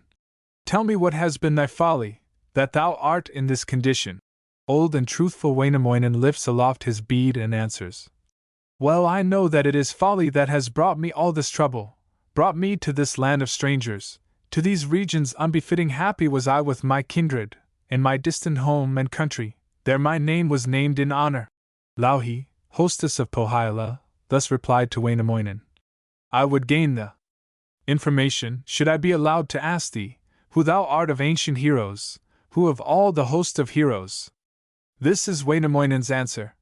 Formerly my name was mentioned, often was I heard and honored, as a minstrel and magician, in the long and dreary winters, called the singer of the Northland, in the valleys of Wainola, on the plains of Kalevala. No one thought that such misfortune could befall wise Wainamoinen. Louhi, hostess of Pohjola, thus replied in cheering accents. Rise, O hero, from discomfort, from thy bed among the willows, enter now upon the new way, come with me to yonder dwelling. There relate thy strange adventures, tell the tale of thy misfortunes. Now she takes the hapless hero, lifts him from his bed of sorrow, in her boat she safely seats him, and begins at once her rowing, rows with steady hand and mighty to her home upon the seashore, to the dwellings of Pohjola. There she feeds the starving hero, rests the ancient Wainamoinen, gives him warmth, and food, and shelter, and the hero soon recovers. Then the hostess of Pohjola questioned thus the ancient singer: Wherefore didst thou, Wainamoinen, friend and fellow of the waters, weep in sad and bitter accents, on the border of the ocean, mid the aspens and the willows? This is Wainamoinen's answer: Had good reason for my weeping, cause enough for all my sorrow, long indeed had I been swimming, had been buffing the billows, in the far outstretching waters. This the reason for my weeping: I have lived in toil and torture since I left my home and country, left my native land and kindred, came to this the land of strangers, to these unfamiliar portals. All thy trees have thorns to wound me, all thy branches, spines to pierce me, even birches give me trouble, and the alders bring discomfort, my companions, winds and waters, only does the sun seem friendly, in this cold and cruel country, near these unfamiliar portals. Louhi thereupon made answer: Weep no longer, Wainamoinen, grieve no more, thou friend of waters, good for thee, that thou shouldst linger at our friendly homes and firesides. Thou shalt live with us and welcome, thou shalt sit at all our tables, eat the salmon from our platters, eat the sweetest of our bacon, eat the whiting from our waters. Answers thus old Wainamoinen, grateful for the invitation. Never do I court strange tables, though the food be rare and toothsome. One's own country is the dearest, one's own table is the sweetest, one's own home, the most attractive. Grant, kind Ukko, God above me, thou Creator, full of mercy, grant that I again may visit my beloved home and country. Better dwell in one's own country, there to drink its healthful waters from the simple cups of birchwood, than in foreign lands to wander, there to drink the rarest liquors from the golden bowls of strangers.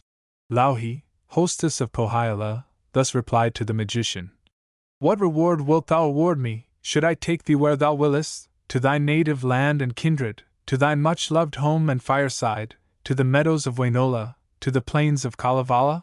These the words of Wainamoinen. What would be reward sufficient, shouldst thou take me to my people, to my home and distant country, to the borders of the Northland, there to hear the cuckoo singing, hear the sacred cuckoo calling? Shall I give thee golden treasures, fill thy cups with finest silver? This is Louhi's simple answer. O thou ancient Wainamoinen, only true and wise magician, never will I ask for riches, never ask for gold nor silver. Gold is for the children's flowers, silver for the stallion's jewels. Canst thou forge for me the Sampo, hammer me the lid in colors, from the tips of white swan feathers, from the milk of greatest virtue, from a single grain of barley, from the finest wool of lambkins? I will give thee to my daughter, will reward thee through the maiden, take thee to thy much-loved homeland, to the borders of Wainola, there to hear the cuckoo singing, hear the sacred cuckoo calling. Wainamoinen, much regretting, gave this answer to her question: Cannot forge for thee the Sampo, cannot make the lid in colors. Take me to my distant country, I will send thee Ilmarinen, he will forge for thee the Sampo, hammer thee the lid in colors, he may win thy lovely maiden. Worthy smith is Ilmarinen, in this art is first and master. He, the one that forged the heavens, forged the air a hollow cover. Nowhere see we hammer traces, nowhere find a single tone's mark. Thus replied the hostess, Louhi. Him alone I'll give my daughter, promise him my child in marriage, who for me will forge the Sampo, hammer me the lid in colors, from the tips of white swan feathers, from the milk of greatest virtue, from a single grain of barley, from the finest wool of lambkins. Thereupon the hostess Louhi harnessed quick a dappled courser, hitched him to her sledge of birch wood, placed within it Wainamoinen, placed the hero on the crossbench, made him ready for his journey, then addressed the ancient minstrel, these the words that Louhi uttered: Do not raise thine eyes to heaven, look not upward on thy journey, while thy steed is fresh and frisky, while the day star lights thy pathway, ere the evening star has risen. If thine eyes be lifted upward, while the day star lights thy pathway, dire misfortune will befall thee, some sad fate will overtake thee. Then the ancient Wainamoinen fleetly drove upon his journey. Merrily he hastened homeward, happy-hearted from the ever-darksome Northland, from the dismal Sariola. Rune 8. Maiden of the Rainbow. Pohjola's fair and winsome daughter, glory of the land and water, sat upon the bow of heaven, on its highest arch resplendent, in a gown of richest fabric, in a gold and silver air-gown, weaving webs of golden texture, interlacing threads of silver, weaving with a golden shuttle, with a weaving comb of silver. Merrily flies the golden shuttle, from the maiden's nimble fingers, briskly swings the lathe in weaving. Swiftly flies the comb of silver, from the sky-born maiden's fingers, weaving webs of wondrous beauty. Came the ancient Wainamoinen, driving down the highway homeward, from the ever-sunless Northland, from the dismal Sariola. Few the furlongs he had driven but a little distance, when he heard the sky loom buzzing, as the maiden plied the shuttle.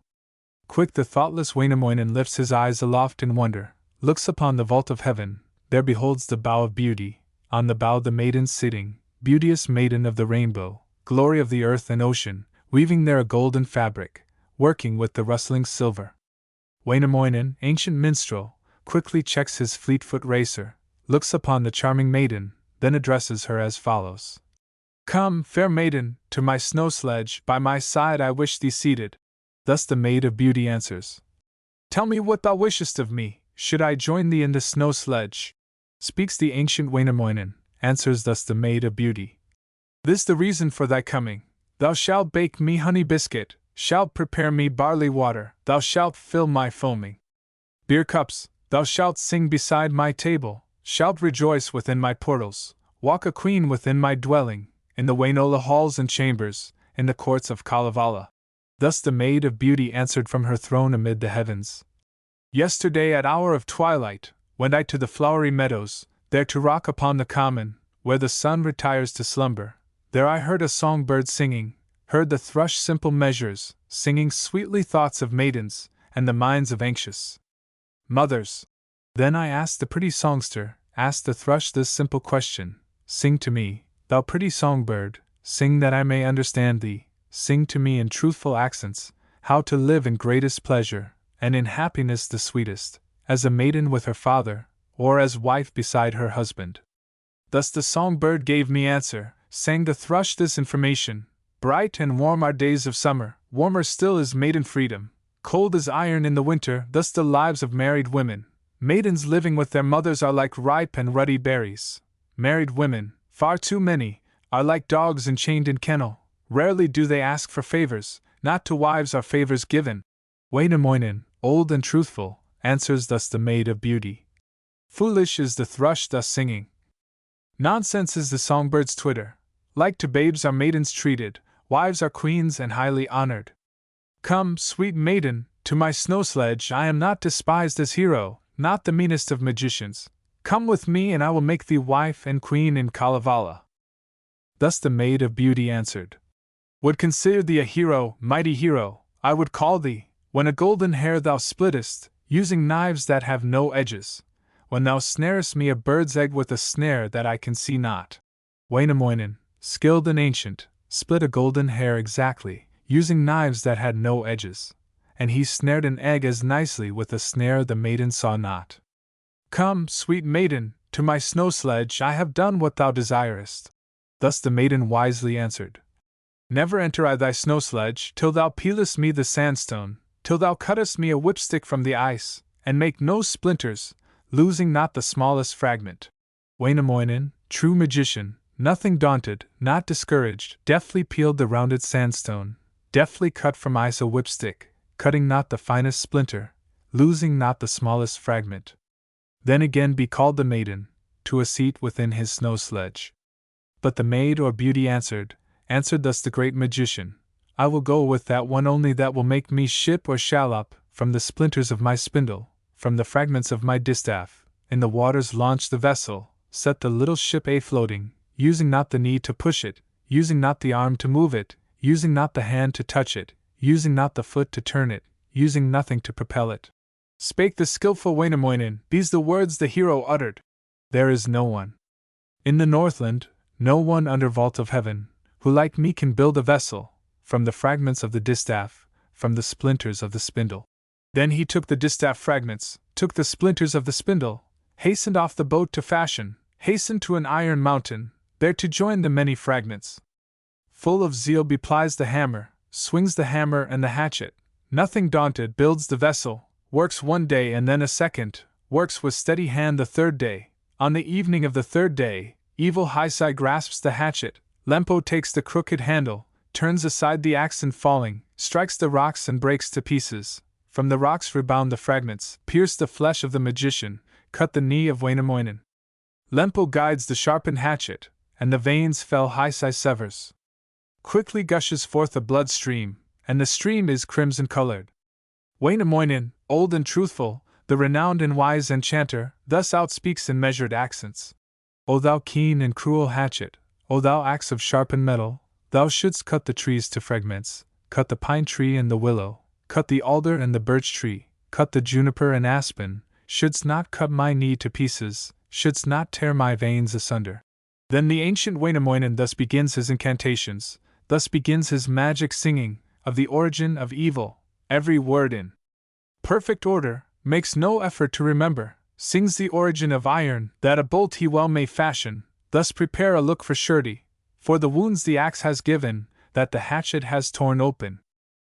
But the stream flows like a brooklet, rushing like a maddened torrent, stains the herbs upon the meadows, scarcely is a bit of verdure that the blood stream does not cover as it flows and rushes onward from the knee of the magician, from the veins of Wainamoinen.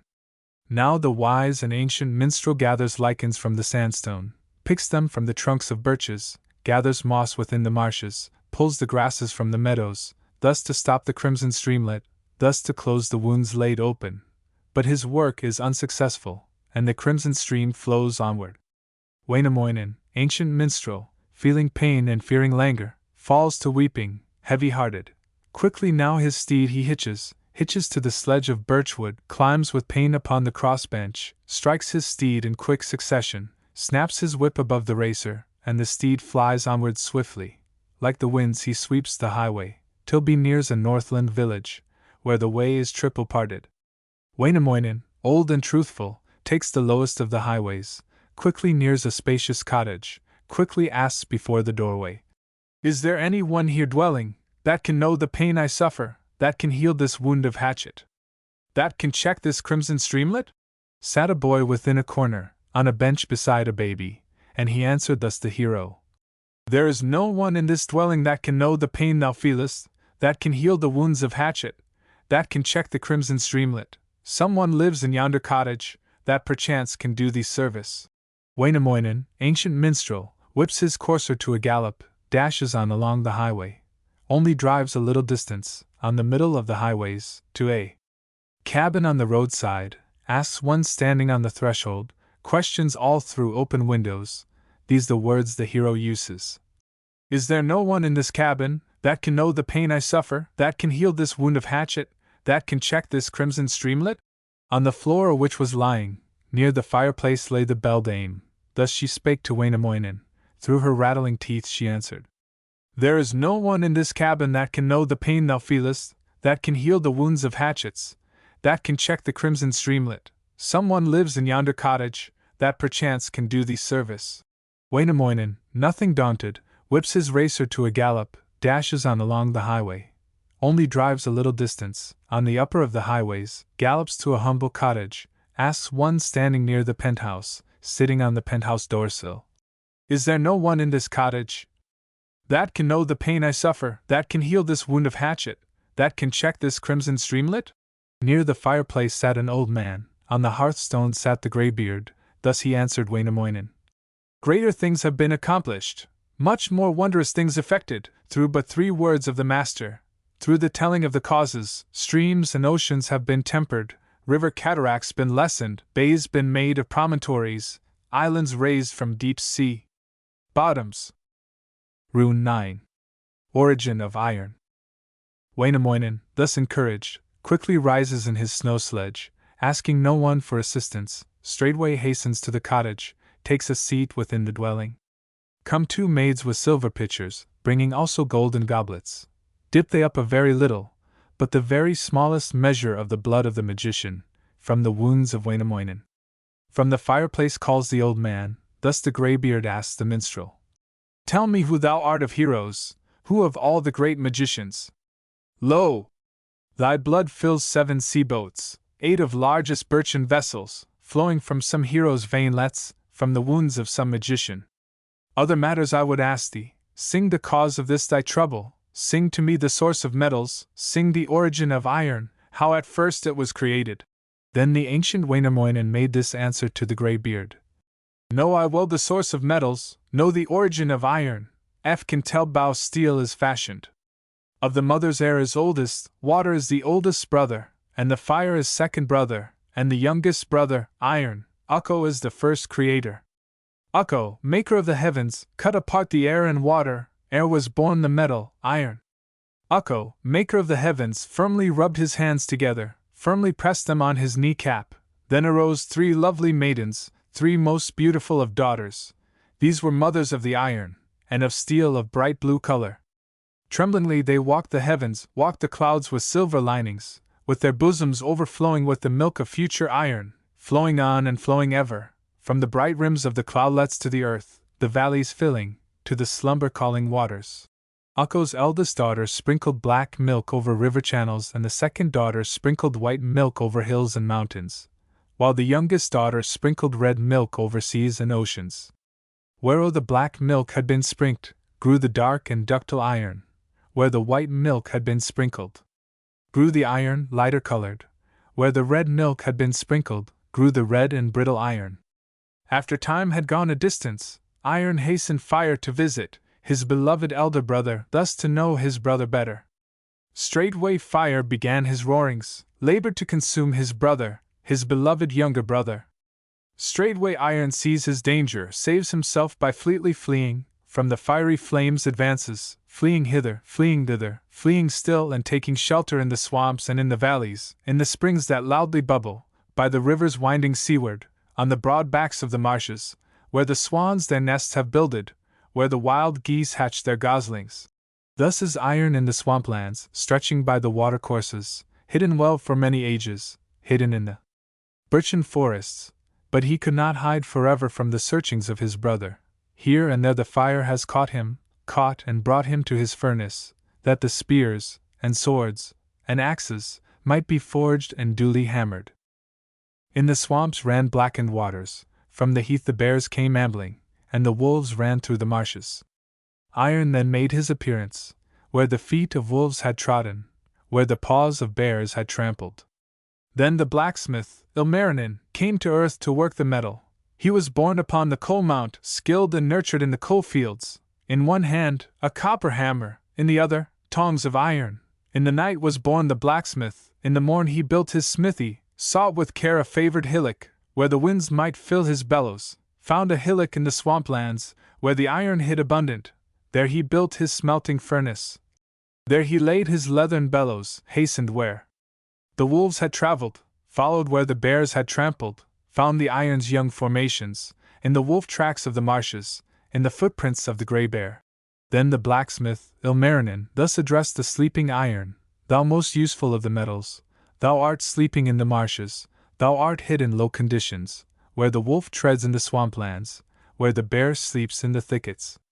Hast thou thought and well considered, what would be thy future station, should I place thee in the furnace, thus to make thee free and useful? Then was Iron sorely frightened, much distressed and filled with horror, when of fire he heard the mention of his felled destroyer. Then again speaks Ilmarinen, thus the smith addresses Iron, Be not frightened, useful metal, surely fire will not consume thee, will not burn his youngest brother, will not harm his nearest kindred. Come thou to my room and furnace, where the fire is freely burning, thou wilt live, and grow, and prosper, wilt become the swords of heroes, buckles for the belts of women. Ere arose the star of evening, Iron ore had left the marshes, from the waterbeds had risen, had been carried to the furnace, in the fire the smith had laid it in his smelting furnace. Ilmarinen starts the bellows, gives 3 motions of the handle, and the iron flows in streamlets from the forge of the magician, soon becomes like baker's leaven, soft as dough for bread of barley. Then out screamed the metal, iron, wondrous blacksmith, Ilmarinen, take, oh take me from thy furnace, from this fire and cruel torture. Ilmarinen thus made answer, I will take thee from my furnace, thou art but a little frightened, thou shalt be a mighty power, thou shalt slay the best of heroes, thou shalt wound thy dearest brother. Straightway Iron made this promise, vowed and swore in strongest accents, by the furnace, by the anvil, by the tongs, and by the hammer, these the words he vowed and uttered, many trees that I shall injure, shall devour the hearts of mountains, shall not slay my nearest kindred, shall not kill the best of heroes, shall not wound my dearest brother. Better live in civil freedom, happier would be my lifetime, should I serve my fellow beings.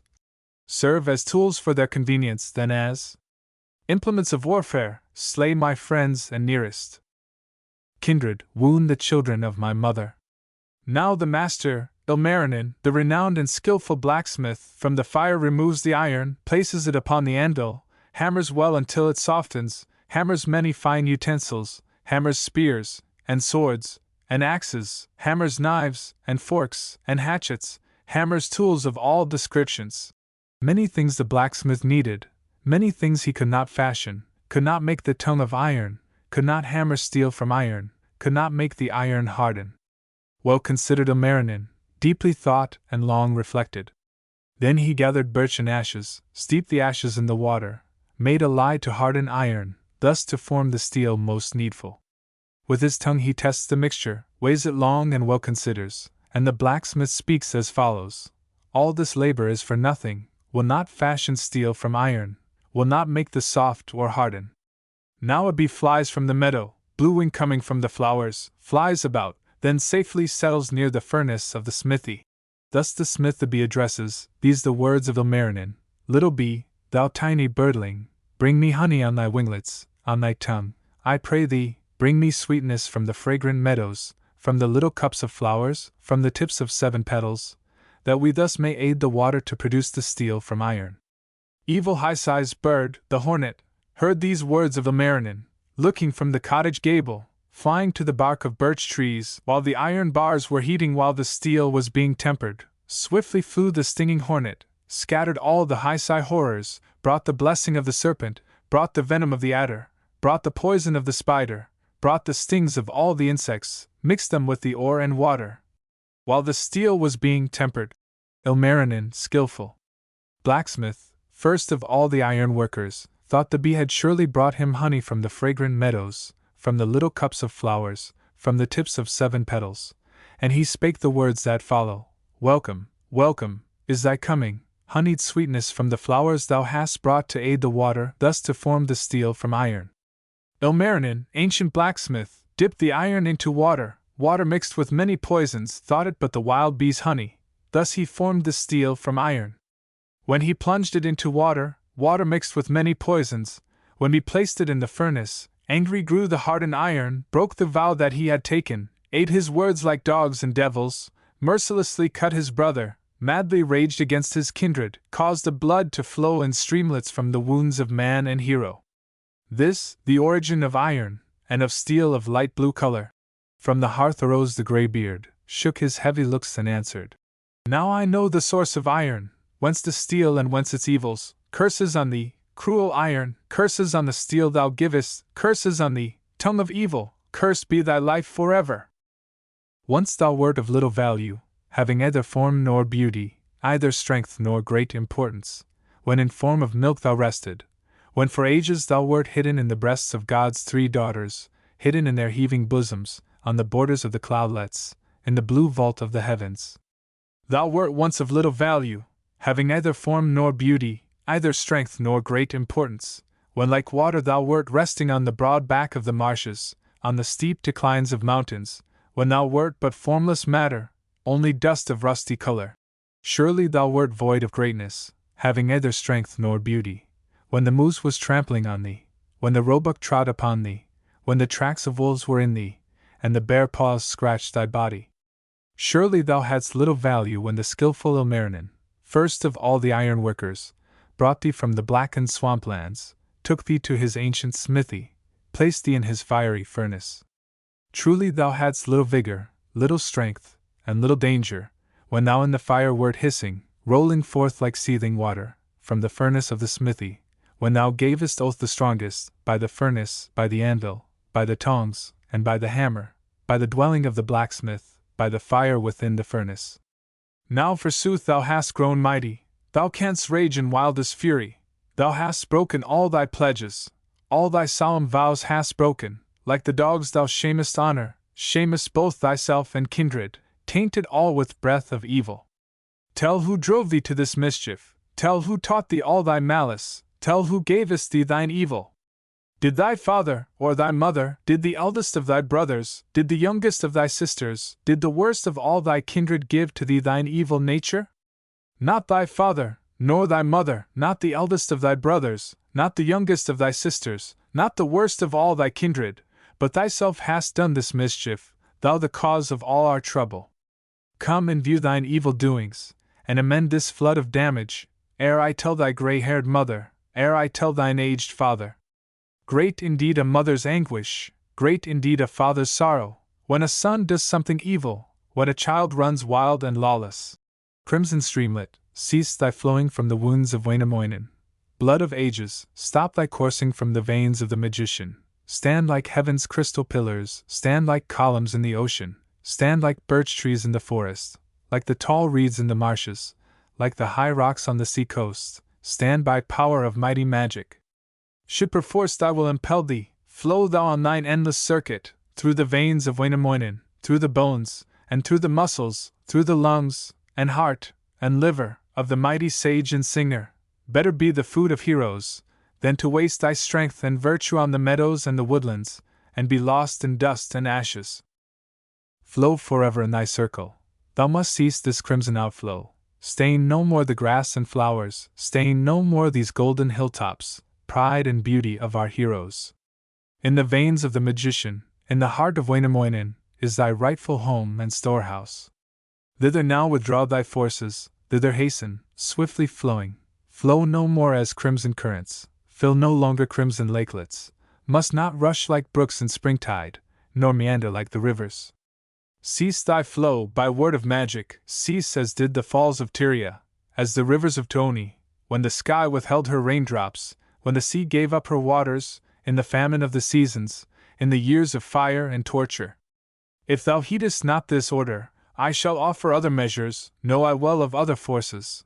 I shall call the High Sai irons, in them I shall boil and roast thee, thus to check thy crimson flowing, thus to save the wounded hero.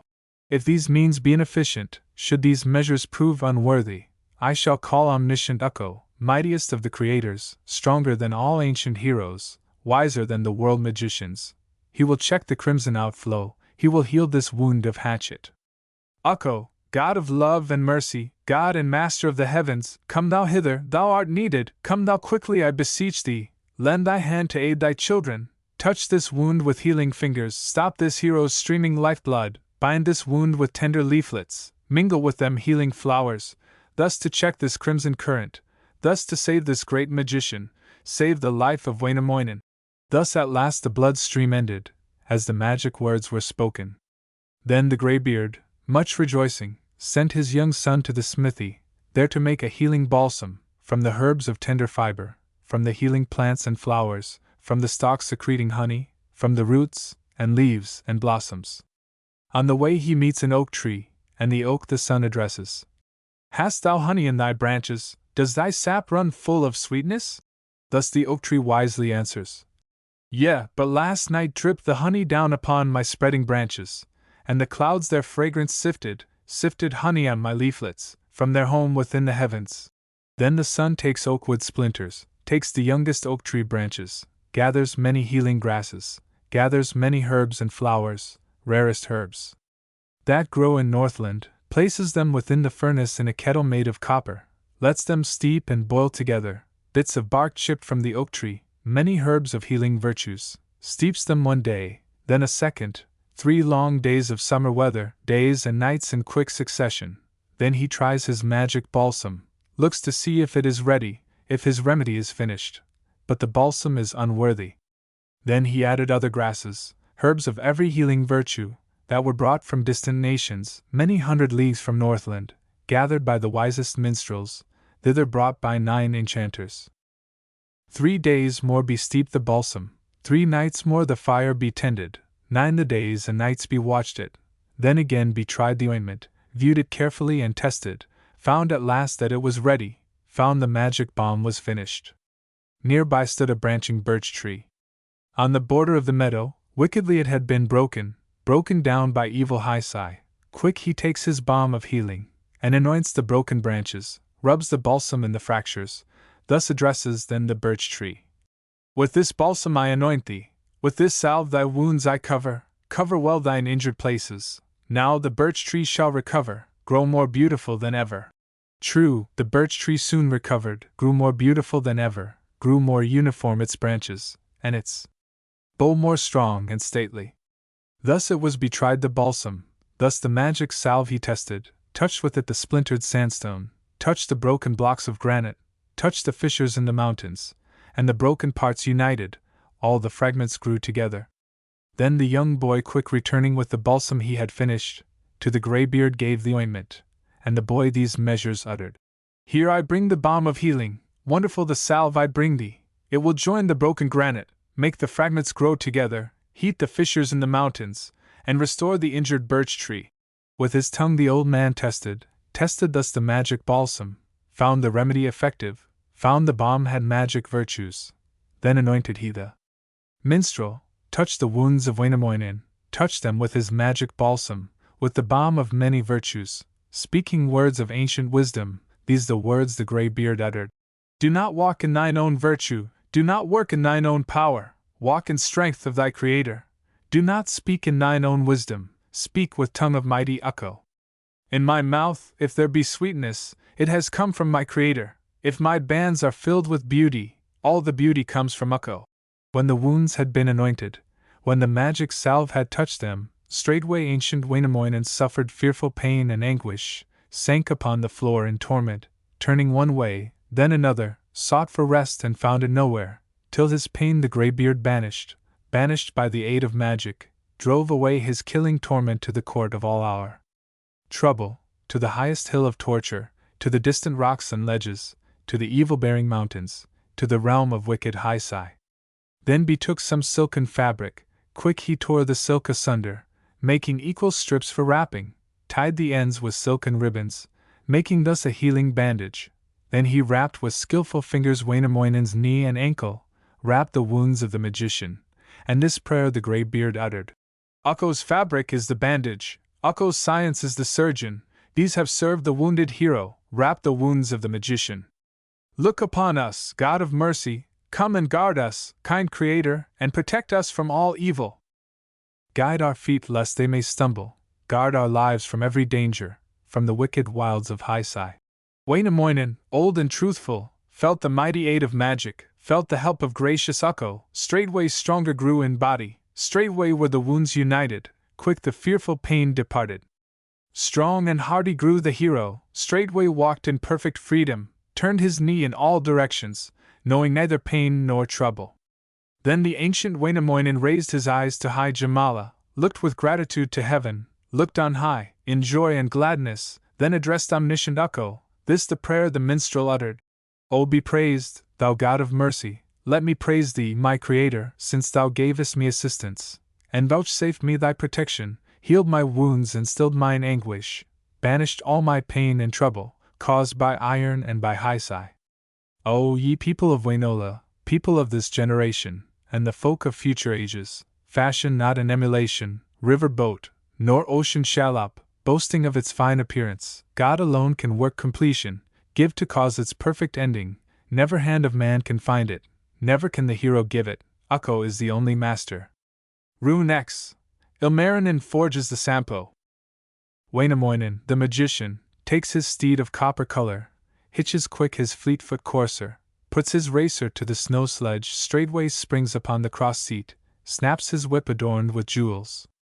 Like the winds the steed flies onward, like a lightning flash, the racer makes the snow sledge creak and rattle, makes the highway quickly vanish, dashes on through fen and forest, over hills and through the valleys, over marshes, over mountains, over fertile plains and meadows, journeys one day, then a second, so a third from morn till evening, till the third day evening brings him to the endless bridge of Osmo, to the Osmo fields and pastures, to the plains of Kalevala, when the hero spake as follows: May the wolves devour the dreamer, eat the Laplander for dinner, may disease destroy the braggart, him who said that I should never see again my much-loved homeland, never more behold my kindred, never during all my lifetime, never while the sunshine brightens, never while the moonlight glimmers on the meadows of Wainola, on the plains of Kalevala.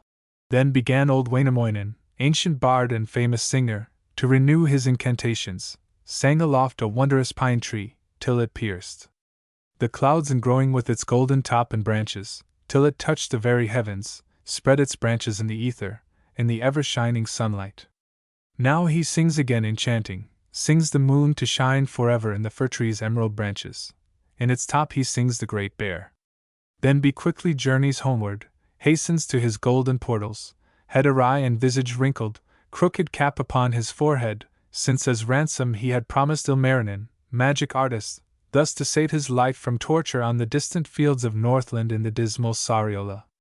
When his stallion he had halted on the Osmo field and meadow, quickly rising in his snow sledge, the magician heard one knocking, breaking coal within the smithy, beating with a heavy hammer. Wainamoinen, famous minstrel, entering the smithy straightway, found the blacksmith, Ilmarinen, knocking with his copper hammer. Ilmarinen spake as follows: Welcome, brother Wainamoinen, old and worthy Wainamoinen! Why so long hast thou been absent? Where hast thou so long been hiding? Wainamoinen then made answer these the words of the magician: Long indeed have I been living, many dreary days have wandered, many cheerless nights have lingered, floating on the cruel ocean, weeping in the fens and woodlands of the never-pleasant Northland, in the dismal Sariola. With the Laplanders I've wandered, with the people filled with witchcraft. Promptly answers Ilmarinen these the words the blacksmith uses: O thou ancient Wainamoinen, famous and eternal singer, tell me of thy journey northward, of thy wanderings in Lapland, of thy dismal journey homeward. Spake the minstrel, Wainamoinen: I have much to tell thee, brother, listen to my wondrous story. In the Northland lives a virgin, in a village there, a maiden that will not accept a lover, that a hero's hand refuses, that a wizard's heart disdaineth. All of Northland sings her praises, sings her worth and magic beauty, fairest maiden of Pohjola, daughter of the earth and ocean.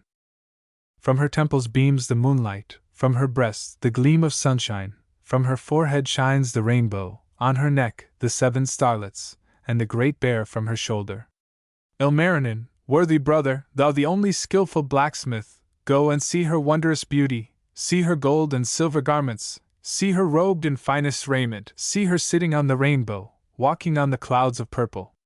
Forge for her the magic Sampo, forge the lid in many colors, thy reward shall be the virgin, thou shalt win this bride of beauty. Go and bring the lovely maiden to thy home in Kalevala. Spake the brother, Ilmarinen: O thou cunning Wainamoinen, thou hast promised me already to the everdarksome Northland, thy devoted head to ransom, thus to rescue thee from trouble. I shall never visit Northland, shall not go to see thy maiden, do not love the bride of beauty. Never while the moonlight glimmers, shall I go to dreary Pohjola, to the plains of Sariola, where the people eat each other, sink their heroes in the ocean, not for all the maids of Lapland. Spake the brother, Wainamoinen: I can tell thee greater wonders, listen to my wondrous story. I have seen the fir tree blossom, seen its flowers with emerald branches, on the Osmo fields and woodlands. In its top there shines the moonlight, and the bear lives in its branches. Ilmarinen thus made answer: I cannot believe thy story, cannot trust thy tale of wonder, till I see the blooming fir tree, with its many emerald branches, with its bear and golden moonlight. This is Wainamoinen's answer. Wilt thou not believe my story? Come with me and I will show thee if my lips speak fact or fiction. Quick they journey to discover, haste to view the wondrous fir tree. Wainamoinen leads the journey, Ilmarinen closely follows. As they near the Osmo borders, Ilmarinen hastens forward that he may behold the wonder, spies the bear within the fir top, sitting on its emerald branches, spies the gleam of golden moonlight. Spake the ancient Wainamoinen these the words the singer uttered: Climb this tree, dear Ilmarinen, and bring down the golden moonbeams, bring the moon and bear down with thee from the fir tree's lofty branches.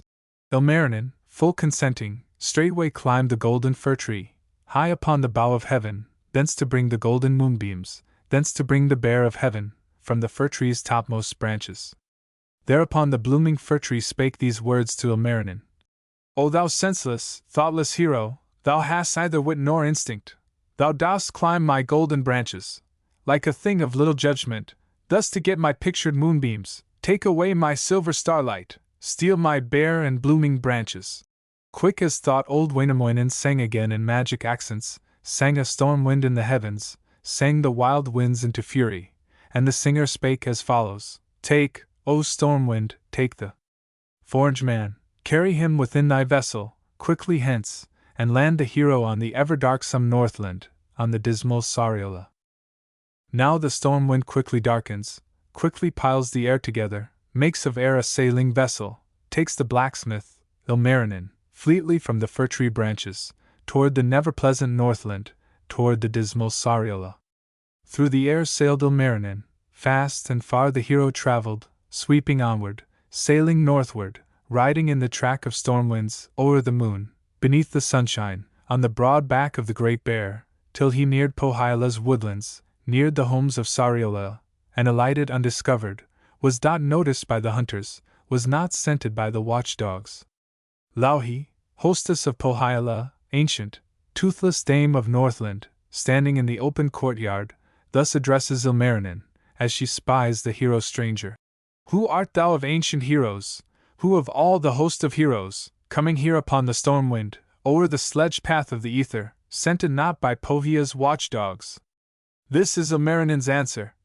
I have surely not come hither to be barked at by the watchdogs, at these unfamiliar portals, at the gates of Sariola. Thereupon the Northland hostess asks again the hero stranger, Hast thou ever been acquainted with the blacksmith of Wainola, with the hero, Ilmarinen, with the skillful smith and artist? Long I've waited for his coming, long this one has been expected, on the borders of the Northland, here to forge for me the Sampo. Spake the hero, Ilmarinen. Well indeed am I acquainted with the blacksmith, Ilmarinen, I myself am Ilmarinen, I, the skillful smith and artist. Louhi, hostess of the Northland, toothless dame of Sariola, straightway rushes to her dwelling, these the words that Louhi utters. Come, thou youngest of my daughters, come, thou fairest of my maidens, dress thyself in finest raiment, deck thy hair with rarest jewels, pearls upon thy swelling bosom, on thy neck, a golden necklace, bind thy head with silken ribbons, make thy cheeks look fresh and ruddy, and thy visage fair and winsome, since the artist, Ilmarinen, hither comes from Kalevala, here to forge for us the Sampo, hammer us the lid in colors. Now the daughter of the Northland, honored by the land and water, straightway takes her choicest raiment, takes her dresses rich in beauty, finest of her silken wardrobe, now adjusts her silken fillet, on her brow a band of copper, round her waist a golden girdle, round her neck a pearly necklace, shining gold upon her bosom, in her hair the threads of silver. From her dressing room she hastens, to the hall she bastes and listens, full of beauty, full of joyance, ears erect and eyes bright beaming, ruddy cheeks and charming visage, waiting for the hero stranger. Louhi, hostess of Pohjola, leads the hero, Ilmarinen, to her dwelling rooms in Northland, to her home in Sariola, seats him at her well-filled table, gives to him the finest viands, gives him every needed comfort, then addresses him as follows. O thou blacksmith, Ilmarinen, master of the forge and smithy, canst thou forge for me the Sampo, hammer me the lid in colors, from the tips of white swan feathers, from the milk of greatest virtue, from a single grain of barley, from the finest wool of lambkins?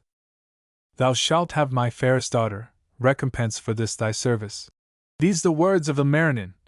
I will forge for thee the Sampo, hammer thee the lid in colors, from the tips of white swan feathers, from the milk of greatest virtue, from a single grain of barley, from the finest wool of lambkins?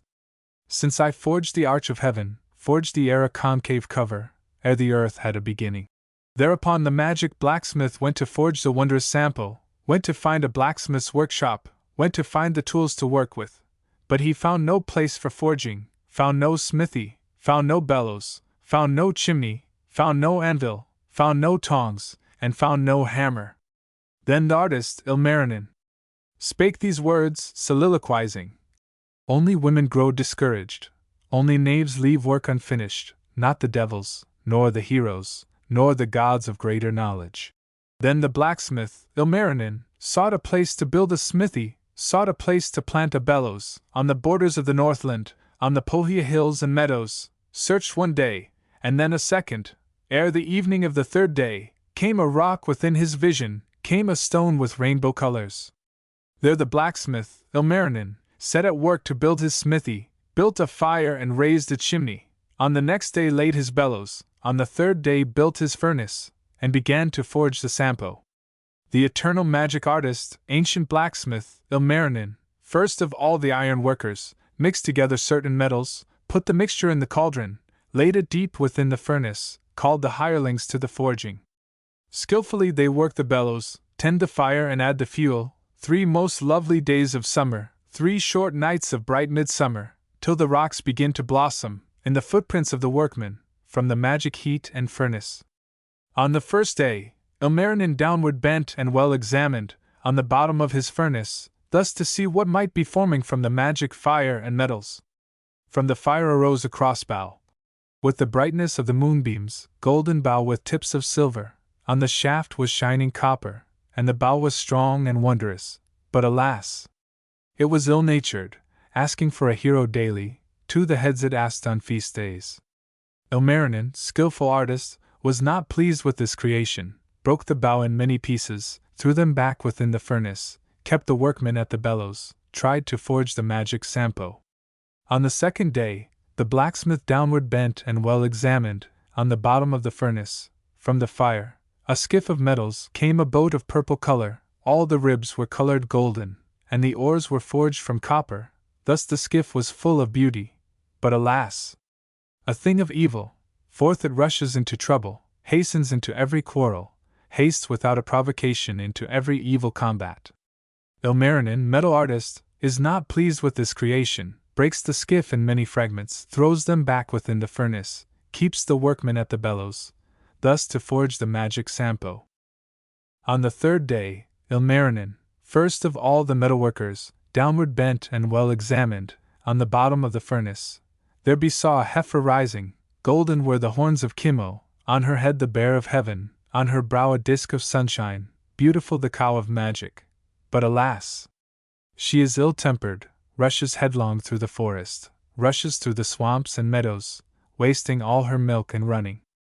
Ilmarinen, the magician, is not pleased with this creation, cuts the magic cow in pieces, throws them in the fiery furnace, sets the workmen at the bellows, thus to forge the magic Sampo. On the fourth day, Ilmarinen downward bent and well examined, to the bottom of the furnace. There beheld a plough in beauty rising from the fire of metals, golden was the point and ploughshare, and the beam was forged from copper, and the handles, molten silver, beautiful the plough and wondrous. But alas! It is ill-mannered, ploughs up fields of corn and barley, furrows through the richest meadows. Ilmarinen, metal artist, is not pleased with this creation, quickly breaks the plough in pieces, throws them back within the furnace, lets the winds attend the bellows, lets the storm winds fire the metals. Fiercely vie the winds of heaven, east wind rushing, west wind roaring, south wind crying, north wind howling, blow one day and then a second, blow the third from morn till even, when the fire leaps through the windows, through the door the sparks fly upward, clouds of smoke arise to heaven, with the clouds the black smoke mingles, as the storm winds ply the bellows. On the third night Ilmarinen, bending low to view his metals, on the bottom of the furnace, sees the magic Sampo rising, sees the lid in many colors. Quick the artist of Wainola forges with the tongs and anvil, knocking with a heavy hammer, forges skillfully the Sampo. On one side the flour is grinding, on another salt is making, on a third is money forging, and the lid is many-colored.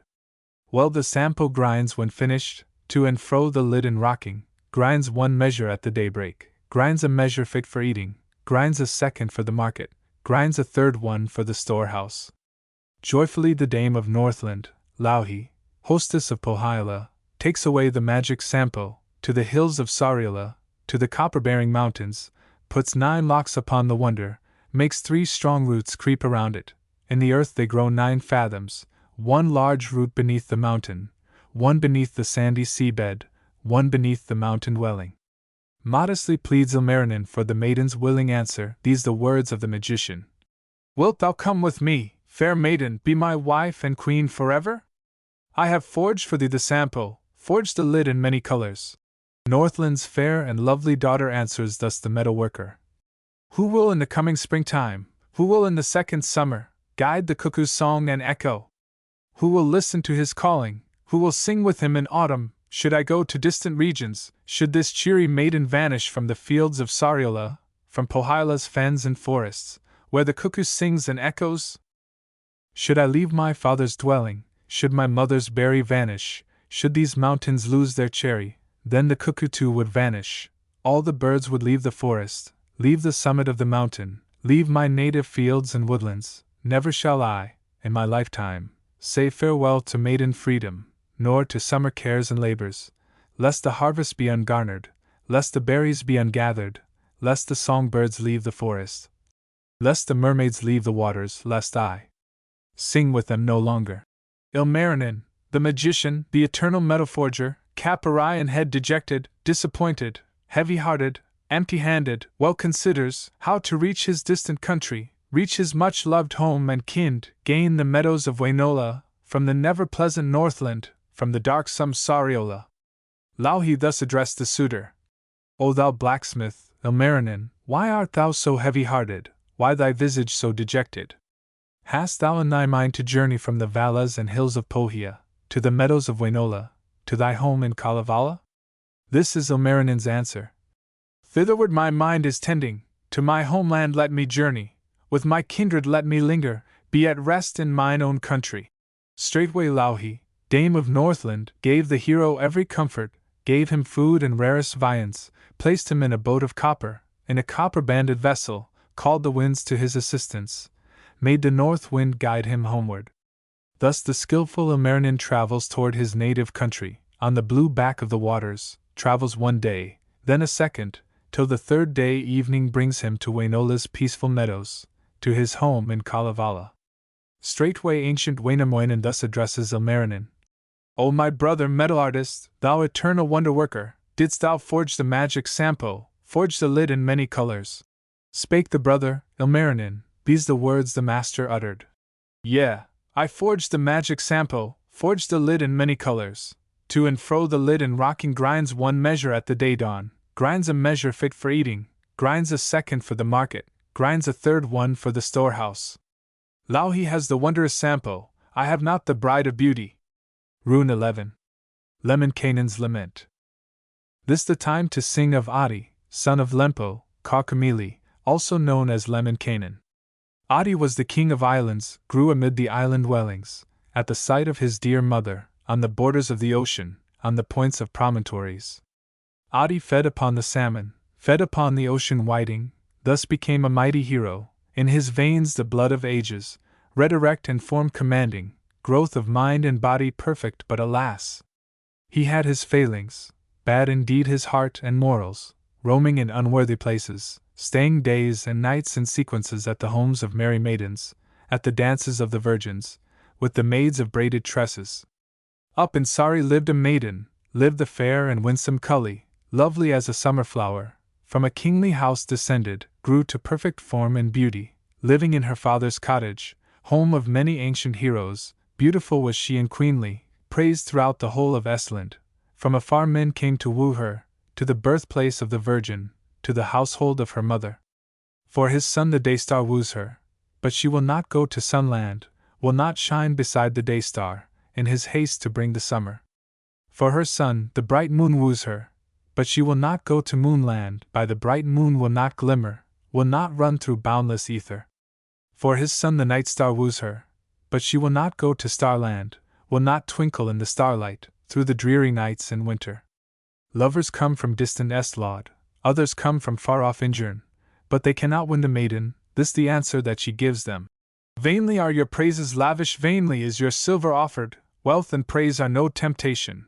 Never shall I go to Estland, never shall I go a-rowing on the waters of the Injern, shall not cross the Sari waters, never eat the fish of Estland, never taste the Estland viands.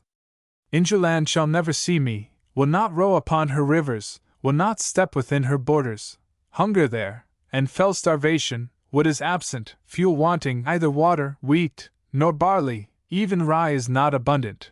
Lemminkainen of the islands, warlike hero, Kaukomieli, undertakes to win the maiden, woo and win the sari flower, win a bride so highly honored, win the maid with golden tresses, win the sari maid of beauty. But his mother gives him warning. Nay, replies his gray-haired mother, do not woo my son beloved maiden of a higher station, she will never make thee happy with her lineage of sari. Spake the hero, Lemminkainen, these the words of Kaukomieli. Should I come from lowly station, though my tribe is not the highest, I shall woo to please my fancy, with a maiden fair and lovely, choose a wife for worth and beauty. This the anxious mother's answer. Lemminkainen, son beloved, listen to advice maternal, do not go to distant Sari, to her tribe of many branches. All the maidens there will taunt thee, all the women will deride thee. Lemminkainen, little hearing, answers thus his mother's pleading. I will still the sneers of women, silence all the taunts of maidens, I will crush their haughty bosoms, smite the hands and cheeks of infants. Surely this will check their insults, fitting ending to derision. This the answer of the mother. Woe is me, my son beloved! Woe is me, my life hard fated! Shouldst thou taunt the Sari daughters, or insult the maids of virtue, shouldst thou laugh them to derision, there will rise a great contention, fierce the battle that will follow. All the hosts of Sari suitors, armed in thousands, will attack thee, and will slay thee for thy folly. Nothing listing, Lemminkainen, heeding not his mother's warning, led his war horse from the stables, quickly hitched the fiery charger, fleetly drove upon his journey, to the distant Sari village, there to woo the Sari flower, there to win the bride of beauty. All the aged Sari women, all the young and lovely maidens laughed to scorn the coming stranger driving careless through the alleys, wildly driving through the courtyard, now upsetting in the gateway, breaking shaft, and hame, and runner. Then the fearless Lemminkainen, mouth awry and visage wrinkled, shook his sable locks and answered. Never in my recollection have I heard or seen such treatment, never have I been derided, never suffered sneers of women, never suffered scorn of virgins, not in my immortal lifetime. Is there any place befitting on the Sari plains and pastures, where to join in songs and dances? Is there here a hall for pleasure, where the Sari maidens linger, merry maids with braided tresses? Thereupon the Sari maidens answered from their promontory.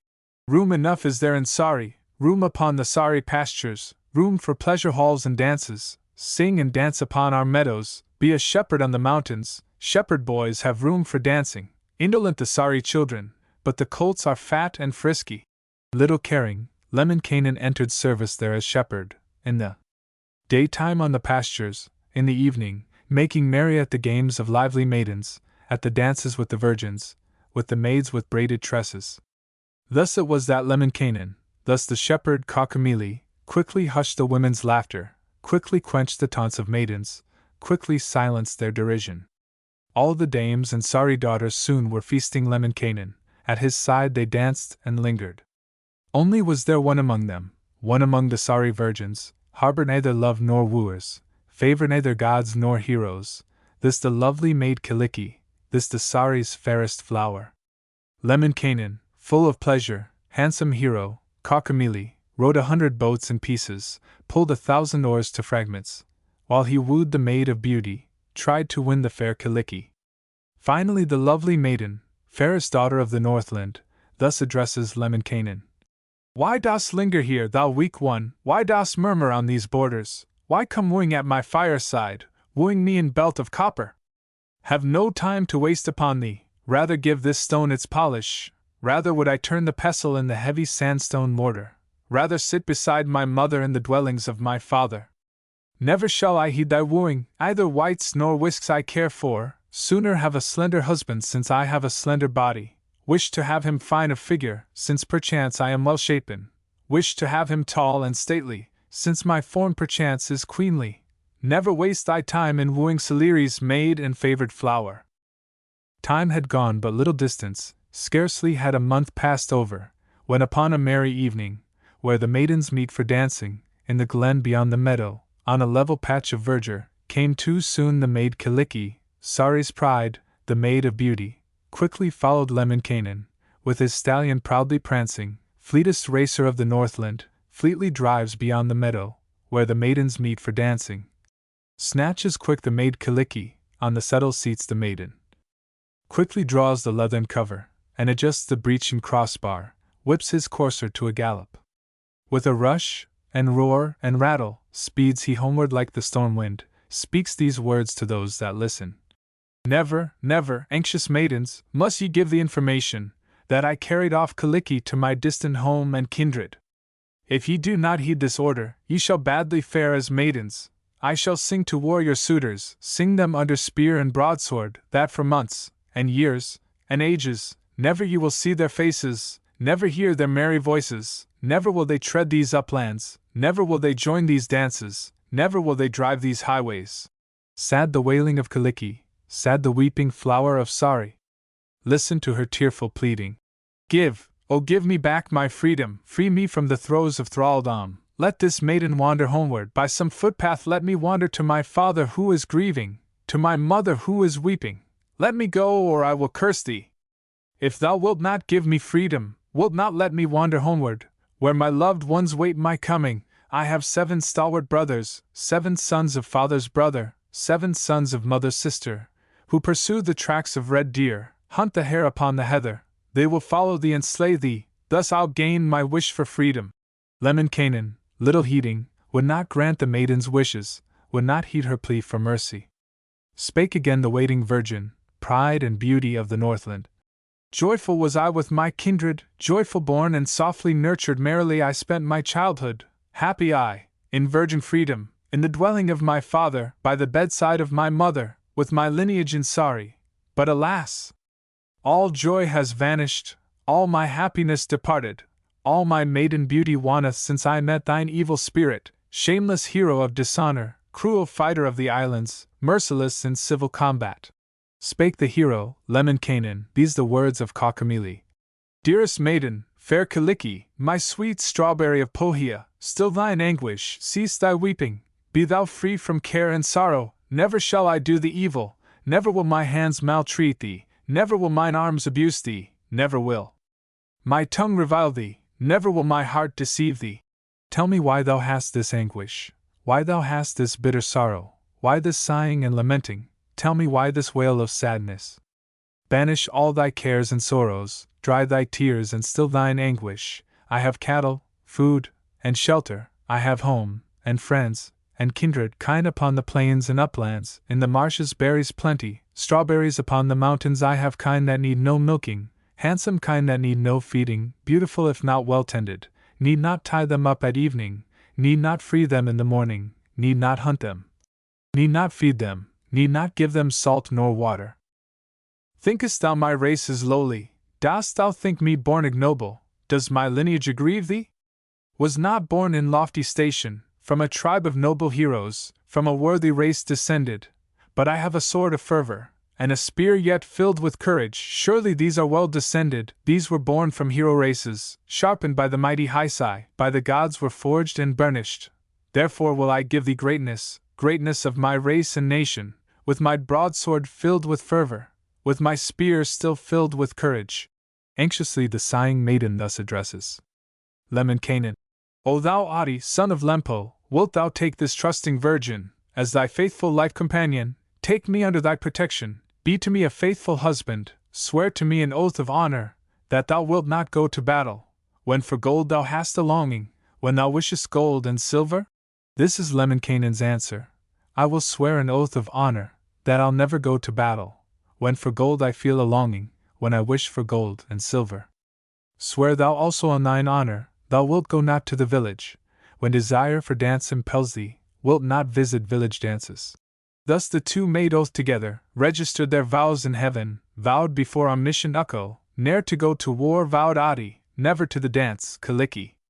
Lemminkainen, full of joyance, snapped his whip above his courser, whipped his racer to a gallop, and these words the hero uttered.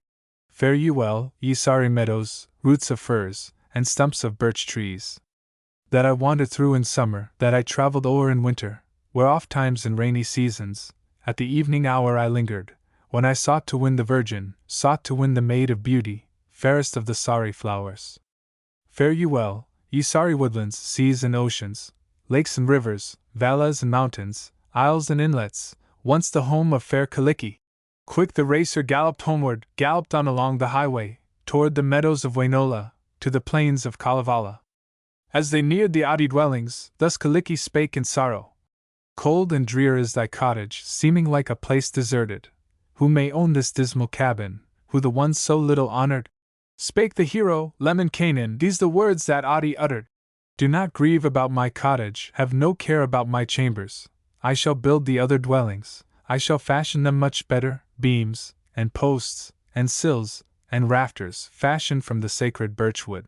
Now they reach the home of Adi, Lemminkainen's home and birthplace. Enter they his mother's cottage. There they meet his aged mother, these the words the mother uses.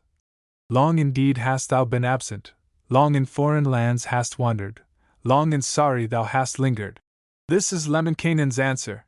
All the host of Sari women, all the chaste and lovely maidens, all the maids with braided tresses, well have paid for their derision, for their scorn and for their laughter, that they basely heaped upon me. I have brought the best among them in my sledge to this thy cottage. Well, I wrapped her in my fur robes, kept her warm and wrapped in bearskin, brought her to my mother's dwelling, as my faithful life companion. Thus I paid the scornful maidens, paid them well for their derision. Cherished mother of my being, I have found the long-sought jewel, I have won the maid of beauty.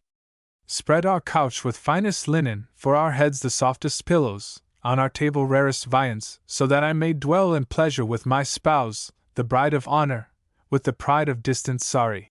This the answer of the mother. Be thou praised, O gracious Ukko, loudly praised, O thou Creator, since thou givest me a daughter, Adi's bride, my second daughter, who can stir the fire at evening, who can weave me finest fabrics, who can twirl the useful spindle, who can rinse my silken ribbons, who can fold the richest garments. Son beloved, praise thy Maker, for the winning of this virgin, pride and joy of distant Sari. Kind indeed is thy Creator, wise the ever-knowing Ukko. Pure the snow upon the mountains, purer still thy bride of beauty. White the foam upon the ocean, whiter still her virgin spirit. Graceful on the lakes, the white swan, still more graceful, thy companion. Beautiful the stars in heaven, still more beautiful, Kaliki.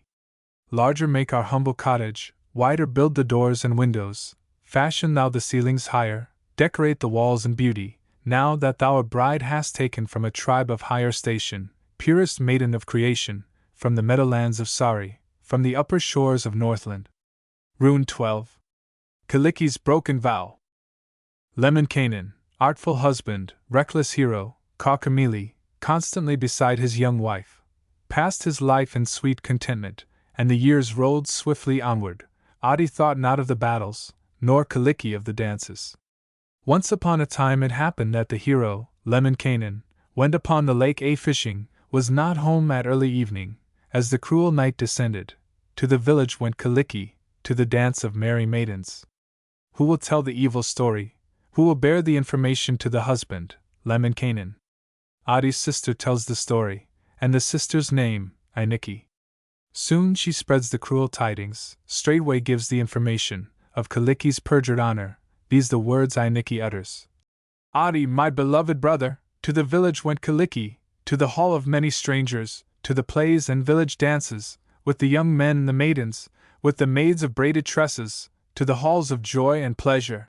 Lemminkainen, much dejected, broken-hearted, flushed with anger, spake these words in measured accents. Mother dear, my grey-haired mother, wilt thou straightway wash my linen in the blood of poisoned serpents, in the black blood of the adder? I must hasten to the combat, to the campfires of the Northland, to the battlefields of Lapland. To the village went Kaliki, to the play of merry maidens, to the games and village dances, with the maids of braided tresses. Straightway speaks the wife, Kaliki. My beloved husband, Adi, do not go to war, I pray thee.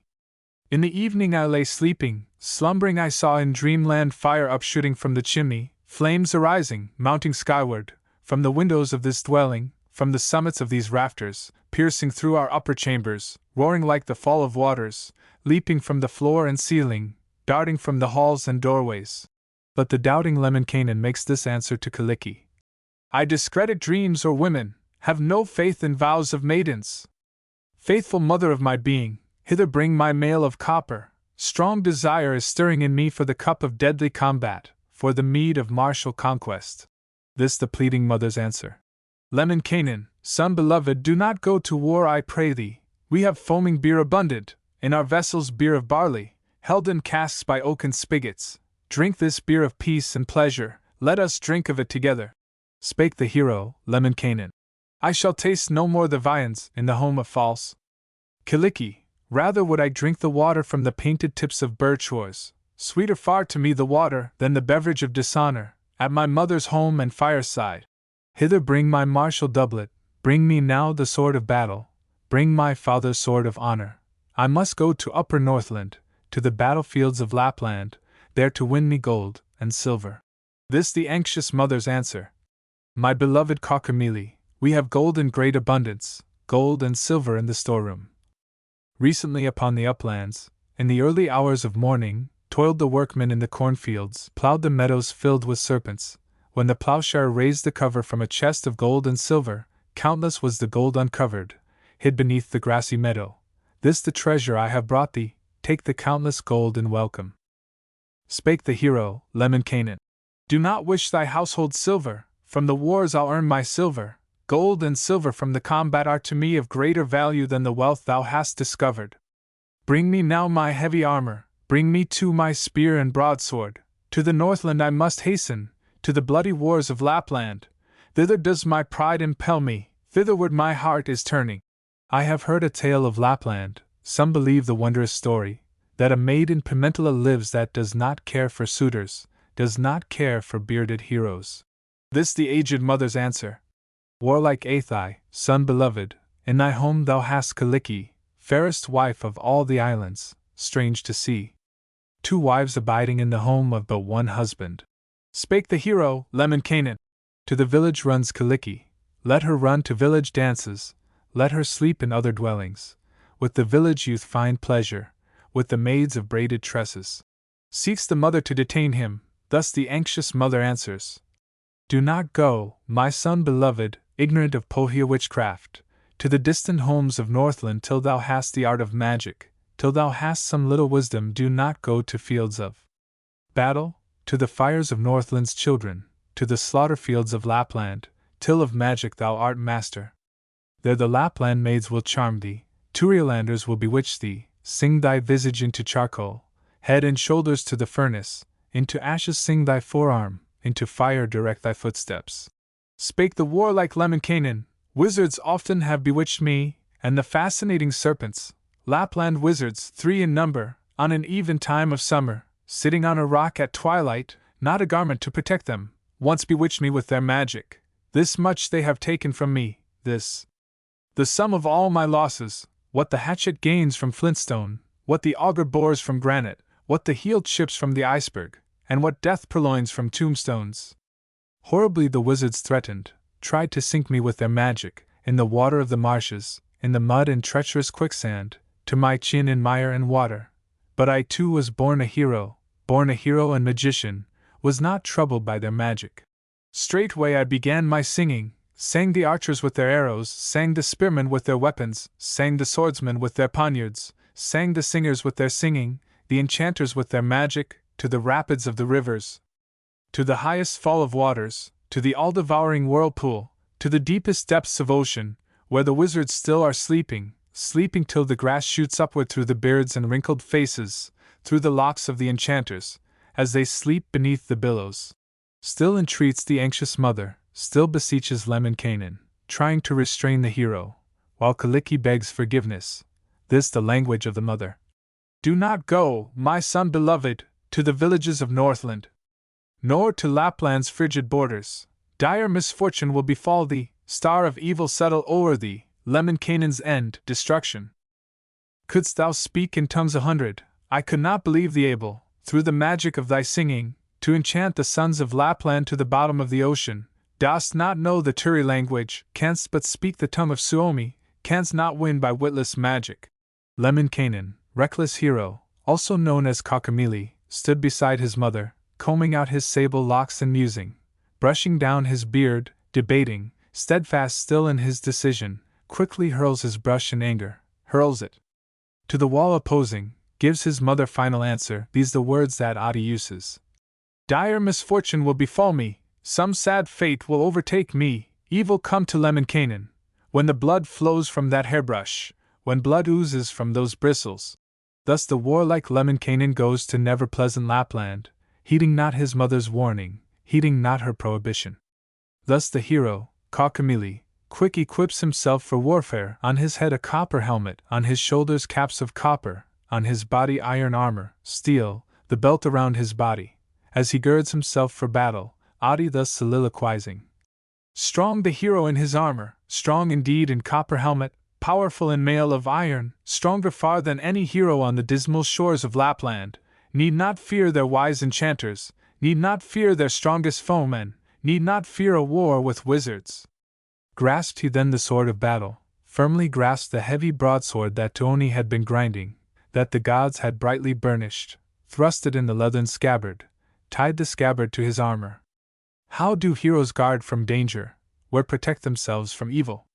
Heroes guard their homes and firesides, guard their doors, and roofs, and windows, guard the posts that bold the torchlights, guard the highways to the courtyard, guard the ends of all the gateways. Heroes guard themselves from women, carefully from merry maidens. If in this their strength be wanting, easy fall the heroes, victims to the snares of the enchanters. Furthermore are heroes watchful of the tribes of warlike giants, where the highway doubly branches, on the borders of the blue rock, on the marshes filled with evil, near the mighty fall of waters, near the circling of the whirlpool, near the fiery springs and rapids. Spake the stout heart, Lemminkainen. Rise, ye heroes of the broadsword, ye, the earth's eternal heroes, from the deeps, ye sickle-bearers, from the brooks, ye crossbow-shooters, come, thou forest, with thine archers, come, ye thickets, with your armies, mountain spirits, with your powers, come, fell Hyssai, with thy horrors, water-mother, with thy dangers, come, Wellamo, with thy mermaids, come, ye maidens from the valleys, come, ye nymphs from winding rivers.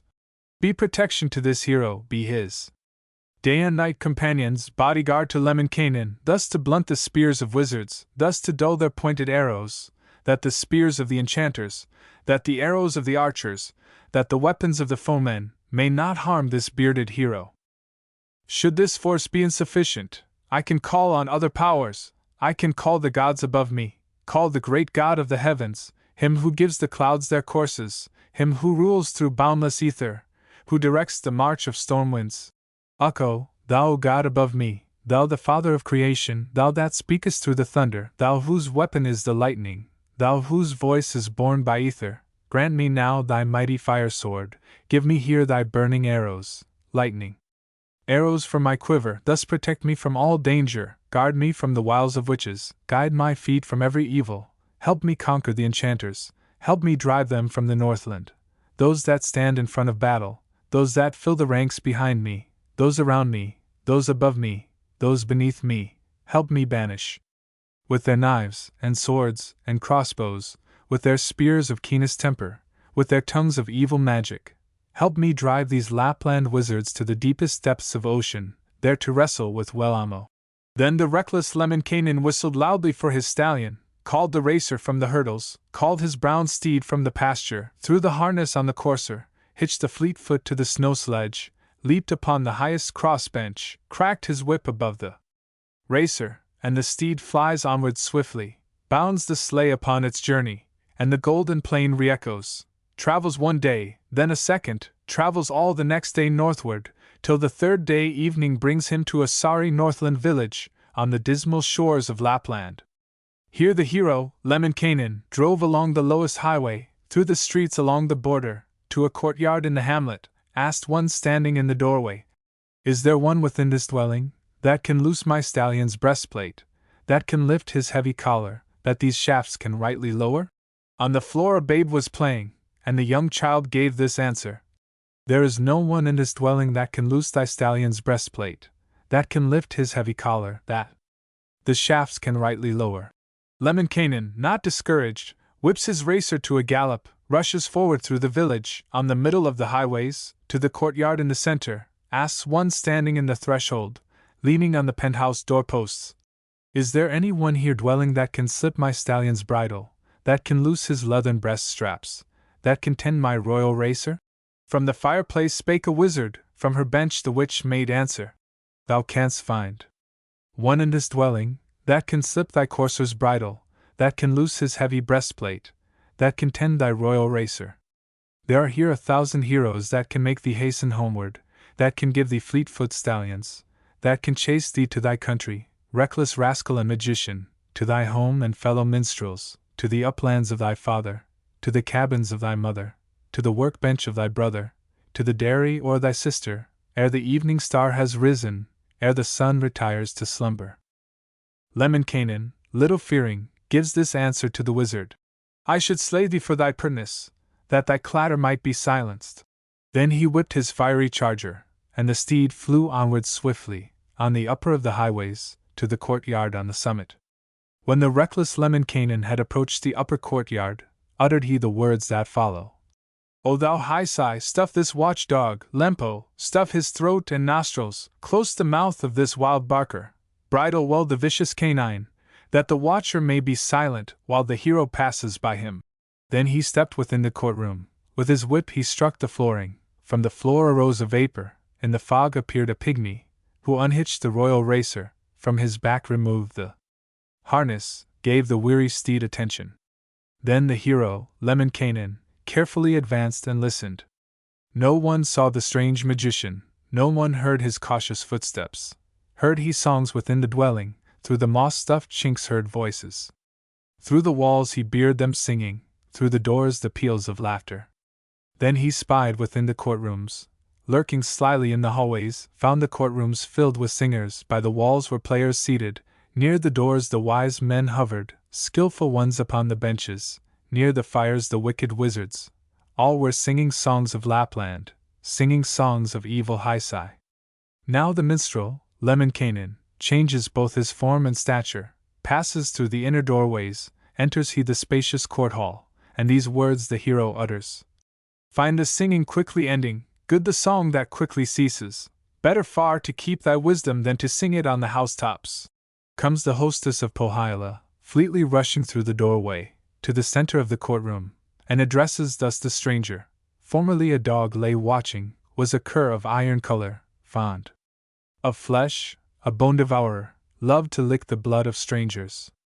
Who then art thou of the heroes, who of all the host of heroes, that thou art within my courtrooms, that thou comest to my dwelling, was not seen without my portals, was not scented by my watchdogs? Spake the reckless Lemminkainen. Do not think that I come hither having neither wit nor wisdom, having neither art nor power, wanting in ancestral knowledge, lacking prudence of the fathers, that thy watchdogs may devour me. My devoted mother washed me, when a frail and tender baby, 3 times in the nights of summer, 9 times in the nights of autumn, that upon my journeys northward I might sing the ancient wisdom, thus protect myself from danger. When at home I sing as wisely as the minstrels of thy hamlet. Then the singer, Lemminkainen, ancient hero, Kaukomieli, quick began his incantations, straightway sang the songs of witchcraft. From his fur robe darts the lightning, flames outshooting from his eyeballs, from the magic of his singing, from his wonderful enchantment. Sang the very best of singers to the very worst of minstrels, filled their mouths with dust and ashes, piled the rocks upon their shoulders, stilled the best of Lapland witches, stilled the sorcerers and wizards. Then he banished all their heroes, banished all their proudest minstrels, this one hither, that one thither, to the lowlands poor in verdure, to the unproductive uplands, to the oceans wanting widing, to the waterfalls of Rhytia, to the whirlpool hot and flaming, to the waters decked with sea foam, into fires and boiling waters, into everlasting torment. Then the hero, Lemminkainen, sang the foemen with their broadswords, sang the heroes with their weapons, sang the eldest, sang the youngest, sang the middle-aged, enchanted. Only one he left his senses, he a poor, defenseless shepherd, old and sightless, halt and wretched, and the old man's name was Nashut. Spake the miserable shepherd. Thou hast old and young enchanted, thou hast banished all our heroes, why hast spared this wretched shepherd? This is Lemminkainen's answer. Therefore have I not bewitched thee, thou art old, and blind, and wretched feeble-minded thou, and harmless, loathsome now without my magic. Thou didst, in thy better lifetime, when a shepherd filled with malice, ruin all thy mother's berries, make thy sister, too unworthy, ruin all thy brother's cattle, drive to death thy father's stallions, through the marshes, o'er the meadows, through the lowlands, o'er the mountains, heeding not thy mother's counsel. Thereupon the wretched Nashut, angry grew and swore for vengeance, straightway limping through the doorway, hobbled on beyond the courtyard, o'er the meadowlands and pastures, to the river of the Deathland, to the holy stream and whirlpool, to the kingdom of Tuoni, to the islands of Maala, waited there for Cockamili, listened long for Lemminkainen, thinking he must pass this river on his journey to his country, on the highway to the islands, from the upper shores of Pohia, from the dreary Sariola. Rune 13. Lemminkainen's second wooing. Spake the ancient Lemminkainen to the hostess of Pohiola. Give to me thy lovely daughter, bring me now thy winsome maiden, bring the best of Lapland virgins, fairest virgin of the Northland. Louhi, hostess of Pohiola, answered thus the wild magician.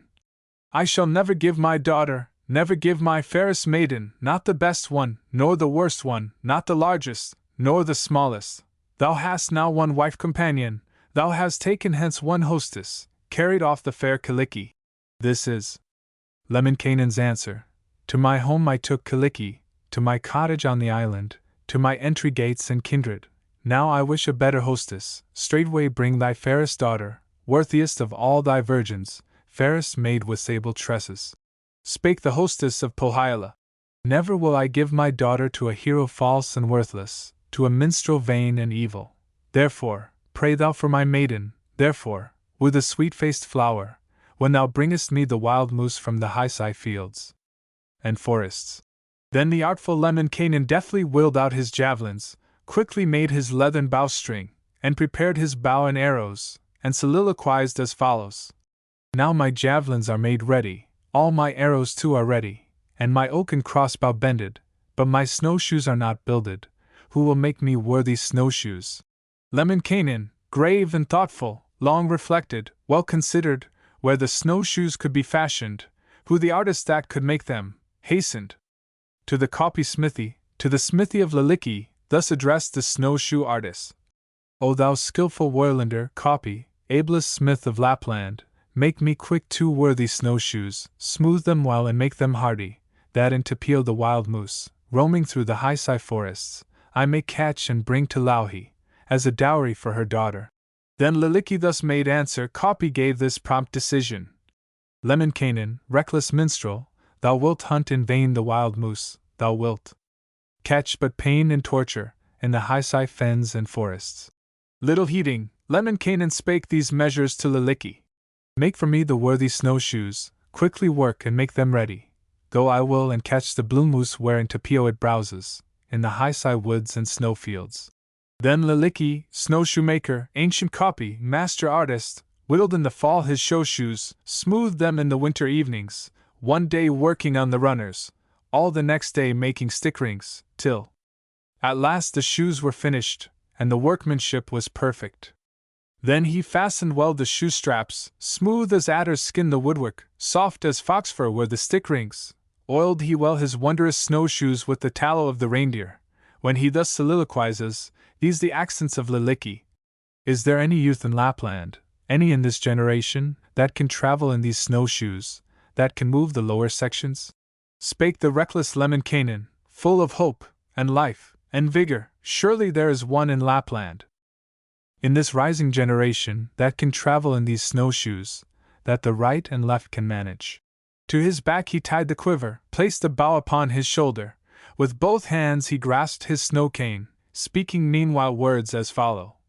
There is nothing in the woodlands, nothing in the world of Ukko, nothing underneath the heavens, in the uplands, in the lowlands, nothing in the snowfields running, not a fleet deer of the forest, that could not be overtaken with the snowshoes of Liliki, with the strides of Lemminkainen.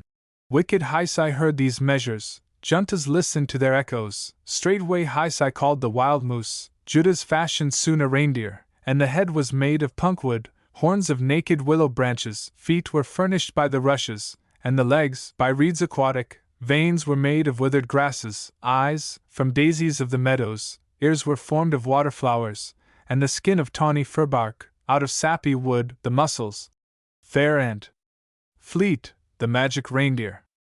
Judas thus instructs the wild moose, these the words of wicked Haisai, flee away, thou moose of Judas, flee away, thou Haisai reindeer, like the winds, thou rapid courser, to the snow homes of the ranger, to the ridges of the mountains, to the snow-capped hills of Lapland, that thy hunter may be worn out, thy pursuer be tormented, Lemminkainen be exhausted.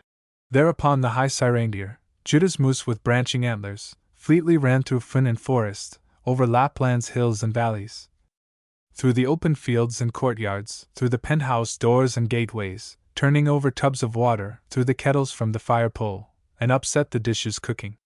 Then arose a fearful uproar, in the courtyards of Pohjola. Lapland dogs began their barking, Lapland children cried in terror, Lapland women roared with laughter, and the Lapland heroes shouted. Fleetly followed Lemminkainen, followed fast, and followed faster, hastened on behind the wild moose, over swamps and through the woodlands, over snowfields vast and pathless, over high uprising mountains, fire outshooting from his runners, smoke arising from his snow cane, could not hear the wild moose bounding, could not sight the flying Fleetfoot, glided on through field and forest, glided over lakes and rivers, over lands beyond the smooth sea, through the desert plains of Haisai, glided o'er the plains of Kalma, through the kingdom of Tuoni, to the end of Kalma's empire, where the jaws of death stand open, where the head of Kalma lowers, ready to devour the stranger, to devour wild Lemminkainen. But Tuoni cannot reach him, Kalma cannot overtake him. Distant woods are yet untraveled, far away a woodland corner stands unsearched by Kaukomieli, in the north's extensive borders, in the realm of dreary Lapland. Now the hero, on his snowshoes, hastens to the distant woodlands, there to hunt the moose of Piru. As he nears the woodland corner, there he bears a frightful uproar, from the Northland's distant borders, from the dreary fields of Lapland, hears the dogs as they are barking, hears the children loudly screaming, hears the laughter o'er the women, hears the shouting of the heroes. Thereupon wild Lemminkainen hastens forward on his snowshoes, to the place where dogs are barking, to the distant woods of Lapland. When the reckless Kaukomieli had approached this Haisai corner, straightway he began to question. Why this laughter o'er the women? Why the screaming of the children? Why the shouting of the heroes? Why this barking of the watchdogs? This reply was promptly given. This the reason for this uproar, women laughing, children screaming, heroes shouting, watchdogs barking. Haisai's moose came running hither, hither came the Piru reindeer, hither came with hoofs of silver, through the open fields and courtyards, through the penthouse doors and gateways, turning over tubs or water, through the kettles from the fire pole, and upset the dishes cooking.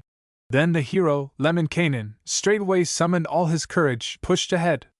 His mighty snowshoes, swift as adders in the stubble, leveled bushes in the marshes, like the swift and fiery serpents, spake these words of magic import, keeping balance with his snow staff. Come thou might of Lapland heroes, bring to me the moose of Judas. Come thou strength of Lapland women, and prepare the boiling cauldron. Come, thou might of Lapland children, bring together fire and fuel. Come, thou strength of Lapland kettles, help to boil the Haisai wild moose. Then with mighty force and courage, Lemminkainen hastened onward, striking backward, shooting forward. With a long sweep of his snowshoe, disappeared from view the hero. With the second, shooting further, was the hunter out of hearing. With the third the hero glided on the shoulders of the wild moose, took a pole of stoutest oak wood, took some bark strings from the willow, wherewithal to bind the moose deer, bind him to his oaken hurdle. To the moose he spake as follows. Here remain, thou moose of Judah, skip about, my bounding courser, in my hurdle jump and frolic, captive from the fields of Piru, from the Haisai glens and mountains. Then he stroked the captured wild moose, patted him upon his forehead, spake again in measured accents.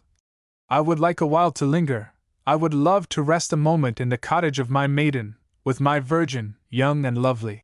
Then the Haisai moose grew angry, stamped his feet and shook his antlers, spake these words to Lemminkainen. Surely Lempo soon will got thee, shouldst thou sit beside the maiden, shouldst thou linger by the virgin. Now the wild moose stamps and rushes, tears into the bands of willow, breaks the oakwood pole in pieces, and upturns the hunter's hurdle, quickly leaping from his captor, bounds away with strength of freedom, over hills and over lowlands, over swamps and over snowfields, over mountains clothed in heather, that the eye may not behold him, nor the hero's ear detect him. Thereupon the mighty hunter angry grows, and much disheartened, starts again the moose to capture, gliding off behind the courser. With his might he plunges forward, at the instep breaks his snowshoe, breaks the runners into fragments, on the mountings breaks his javelins, in the center breaks his snowstaff, and the moose bounds on before him, through the high woods and snowfields, out of reach of Lemminkainen. Then the reckless Kaukomieli looked with bended head, ill-humored, one by one upon the fragments, speaking words of ancient wisdom.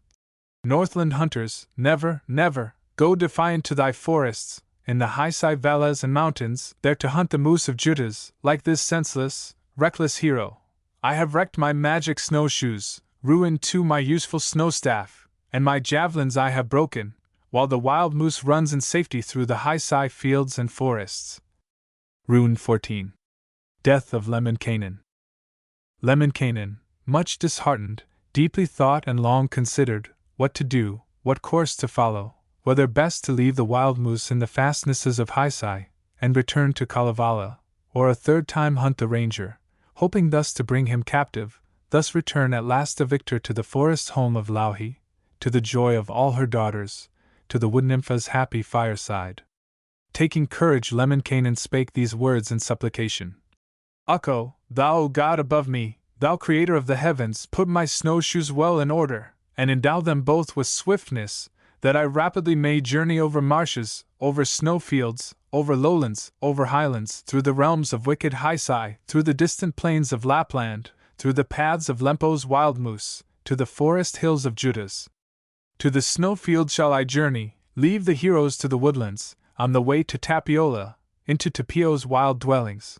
Greeting bring I to the mountains, greeting to the valleys and uplands, greet ye, heights with forests covered, greet ye, ever-verdant fir trees, greet ye, groves of white and aspen, greetings bring to those that greet you, fields, and streams, and woods of Lapland. Bring me favor, mountain woodlands, Lapland deserts, show me kindness, mighty Tapio, be gracious. Let me wander through thy forests, let me glide along thy rivers, let this hunter search thy snowfields, where the wild moose herds in numbers, where the bounding reindeer lingers. O Nariki, mountain hero, son of Tapio of forests, hero with the scarlet headgear, notches make along the pathway, landmarks upward to the mountains, that this hunter may not wander, may not fall, and falling perish in the snow fields of thy kingdom, hunting for the moose of High, dowry for the pride of Northland. Mistress of the woods, Miliki, forest mother, formed in beauty, let thy gold flow out abundant, let thy silver onward wander, for the hero that is seeking for the wild moose of thy kingdom. Bring me here thy keys of silver, from the golden girdle round thee, open Tapio's rich chambers, and unlock the forest fortress, while I here await the booty, while I hunt the moose of Lempo. Should this service be too menial, give the order to thy servants, send at once thy servant maidens, and command it to thy people. Thou wilt never seem a hostess, if thou hast not in thy service maidens ready by the hundreds, thousands that await thy bidding, who thy herds may watch and nurture, tend the game of thy dominions. Tall and slender forest virgin, Tapio's beloved daughter, blow thou now thy honey flute notes, play upon thy forest whistle, for the hearing of thy mistress, for thy charming woodland mistress, make her hear thy sweet tone playing, that she may arise from slumber. Should thy mistress not awaken at the calling of thy flute notes, play again, and play unceasing, make the golden tongue re-echo. Wild and daring Lemminkainen, steadfast prays upon his journey, calling on the gods for succor, hastens off through fields and moorlands, passes on through cruel brushwood, to the colliery of High, to the burning fields of Lempo, glided one day, then a second, glided all the next day onward, till he came to Big Stone Mountain, climbed upon its rocky summit, turned his glances to the northwest, toward the northland moors and marshes. There appeared the Tapio mansion. All the doors were golden colored, shining in the gleam of sunlight through the thickets on the mountains, through the distant fields of Northland. Lemminkainen, much encouraged, hastens onward from his station through the lowlands, o'er the uplands, over snowfields vast and vacant, under snow-robed firs and aspens, hastens forward, happy-hearted, quickly reaches Tapio's courtyards, halts without at Tapio's windows, slyly looks into her mansion, spies within some kindly women, forest dames outstretched before him, all are clad in scanty raiment, dressed in soiled and ragged linens. Spake the stranger Lemminkainen. Wherefore sit ye, forest mothers, in your old and simple garments, in your soiled and ragged linen? Ye, forsooth, are too untidy, too unsightly your appearance in your tattered gowns apparelled. When I lived within the forest, there were then 3 mountain castles, one of horn and one of ivory, and the third of wood constructed. In their walls were golden windows, 6 the windows in each castle. Through these windows I discovered all the host of Tapio's mansion, saw its fair and stately hostess, saw great Tapio's lovely daughter, saw Tellervo in her beauty, with her train of charming maidens. All were dressed in golden raiment, rustled all in gold and silver. Then the forest's queenly hostess, still the hostess of these woodlands, on her arms wore golden bracelets, golden rings upon her fingers, in her hair were sparkling jewels, on her bead were golden fillets, in her ears were golden earrings, on her neck a pearly necklace, and her braidlets silver tinselled. Lovely hostess of the forest, Metzella's enchanting mistress, fling aside thine ugly straw shoes, cast away the shoes of birch bark, doff thy soiled and ragged linen, doff thy gown of shabby fabric, don the bright and festive raiment, don the gown of merrymaking, while I stay within thy borders, while I seek my forest booty, hunt the moose of evil Hisai. Here my visit will be irksome, here thy guest will be ill-humored, waiting in thy fields and woodlands, hunting here the moose of Lempo, finding not the Hisai ranger, shouldst thou give me no enjoyment, should I find no joy, nor respite. Long the eve that gives no pleasure, long the day that brings no guerdon. Sable-bearded god of forests, in thy hat and coat of ermine, robe thy trees in finest fibers, deck thy groves in richest fabrics, give the fir trees shining silver, deck with gold the slender balsams, give the spruces copper belting, and the pine trees silver girdles, give the birches golden flowers, deck their stems with silver fretwork, this their garb in former ages, when the days and nights were brighter.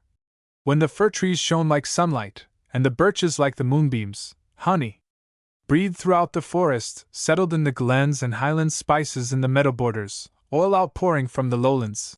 Forest daughter, lovely virgin, golden maiden, fair Taliki, second of the Tapio daughters, drive the game within these borders, to these far-extending snowfields. Should the reindeer be too sluggish, should the moose deer move too slowly, cut a birch rod from the thicket, whip them hither in their beauty, drive the wild moose to my hurdle, hither drive the long-sought booty to the hunter who is watching, waiting in the Hisai forests. When the game has started hither, keep them in the proper highway, hold thy magic hands before them, guard them well on either roadside, that the elk may not escape thee, may not dart adown some bypath. Should, perchance, the moose deer wander through some byway of the forest, take him by the ears and antlers, hither lead the pride of Lempo. If the path be filled with brushwood, cast the brushwood to the roadside. If the branches cross his pathway, break the branches into fragments. Should a fence of fir or alder cross the way that leads him hither, make an opening within it, open 9 obstructing fences.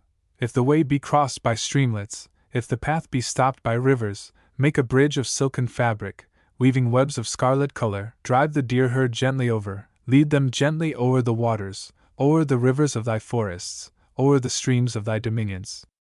Thou, the host of Tapio's mansion, gracious host of Tapiola, sable-bearded god of woodlands, golden lord of northland forests, thou, O Tapio's worthy hostess, queen of snowy woods, Mamerki, ancient dame in sky-blue vesture, Fenland queen in scarlet ribbons, come I to exchange my silver, to exchange my gold and silver. Gold I have, as old as moonlight, silver of the age of sunshine. In the first of years was gathered in the heat and pain of battle. It will rust within my pouches, soon will wear away and perish, if it be not used in trading. Long the hunter, Lemminkainen, glided through the fen and forest, sang his songs throughout the woodlands, through 3 mountain glens sang them, sang the forest hostess friendly, sang he, also, Tapio friendly, friendly, all the forest virgins, all of Metzella's fair daughters. Now they start the herds of Lempo, start the wild moose from his shelter, in the realms of evil Hisai, Tapio's highest mountain region. Now they drive the ranger homeward, to the open courts of Piru, to the hero that is waiting, hunting for the moose of Judas. When the herd had reached the castle, Lemminkainen threw his lasso o'er the antlers of the blue moose, settled on the neck and shoulders of the mighty moose of Haisai.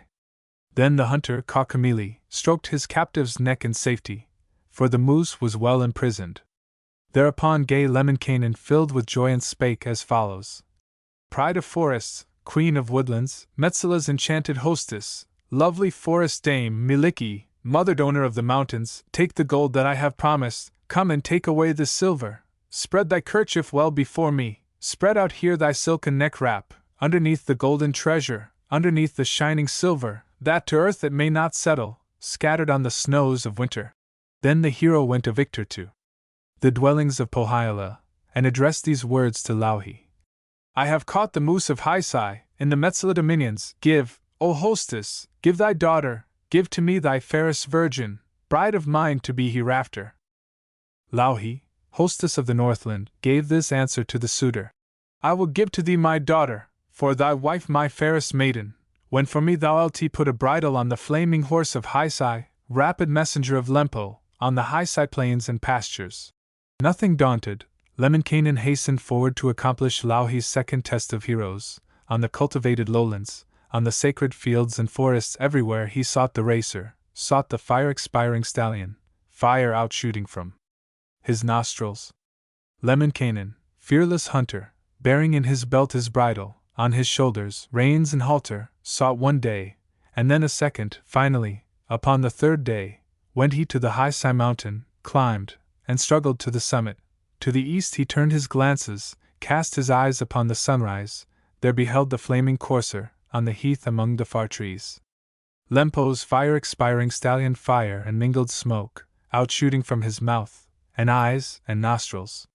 Spake the daring Lemminkainen, this the hero's supplication: Ukko, thou O God above me, thou that rulest all the storm clouds, open now the vault of heaven, open windows through the ether, let the icy rain come falling, lot the heavy hailstones shower on the flaming horse of Haisai, on the fire-expiring stallion. Ukko, the benign creator, heard the prayer of Lemminkainen, broke apart the dome of heaven, rent the heights of heaven asunder, sent the iron hail in showers, smaller than the heads of horses, larger than the heads of heroes, on the flaming steed of Lempo, on the fire-expiring stallion, on the terror of the Northland. Lemminkainen, drawing nearer, looked with care upon the courser, then he spake the words that follow: Wonder steed of mighty Haisai, flaming horse of Lempo's mountain, bring thy mouth of gold, assenting, gently place thy head of silver in this bright and golden halter, in this silver-mounted bridle. I shall never harshly treat thee, never make thee fly too fleetly, on the way to Sariola, on the tracks of long duration, to the hostess of Pohjola, to her magic courts and stables, will not lash thee on thy journey. I shall lead thee gently forward, drive thee with the reins of kindness, cover thee with silken blankets. Then the fire-haired steed of Jutas, flaming horse of mighty Haisai, put his bead of shining silver in the bright and golden beadstall, in the silver-mounted bridle. Thus the hero, Lemminkainen, easy bridles Lempo's stallion, flaming horse of evil Piru, lays the bits within his fire-mouth, on his silver head, the halter, mounts the fire-expiring courser, brandishes his whip of willow, hastens forward on his journey, bounding o'er the hills and mountains, dashing through the valleys northward, o'er the snow-capped hills of Lapland, to the courts of Sariola. Then the hero, quick dismounting, stepped within the court of Louhi, thus addressed the Northland hostess: I have bridled Lempo's fire-horse, I have caught the Haisai racer, caught the fire-expiring stallion, in the Piru plains and pastures, ridden him within thy borders. I have caught the moose of Lempo, I have done what thou demandest. Give, I pray thee, now thy daughter, give to me thy fairest maiden, bride of mine to be forever. Louhi, hostess of Pohjola, made this answer to the suitor: I will only give my daughter, give to thee my fairest virgin, bride of thine to be forever, when for me the swan thou killest in the river of Tuoni, swimming in the black death river, in the sacred stream and whirlpool, thou canst try one crossbow only, but one arrow from thy quiver. Then the reckless Lemminkainen, handsome hero, Kaukamili, braved the third test of the hero, started out to hunt the wild swan, hunt the long-necked, graceful swimmer, in Tuoni's coal-black river, in Manala's lower regions. Quick the daring hunter journeyed, hastened off with fearless footsteps, to the river of Tuoni, to the sacred stream and whirlpool, with his bow upon his shoulder, with his quiver and one arrow. Nashut, blind and crippled shepherd, wretched shepherd of Pohjola, stood beside the Deathland River, near the sacred stream and whirlpool, guarding Tonela's waters, waiting there for Lemminkainen, listening there for Kaukomieli, waiting long the hero's coming.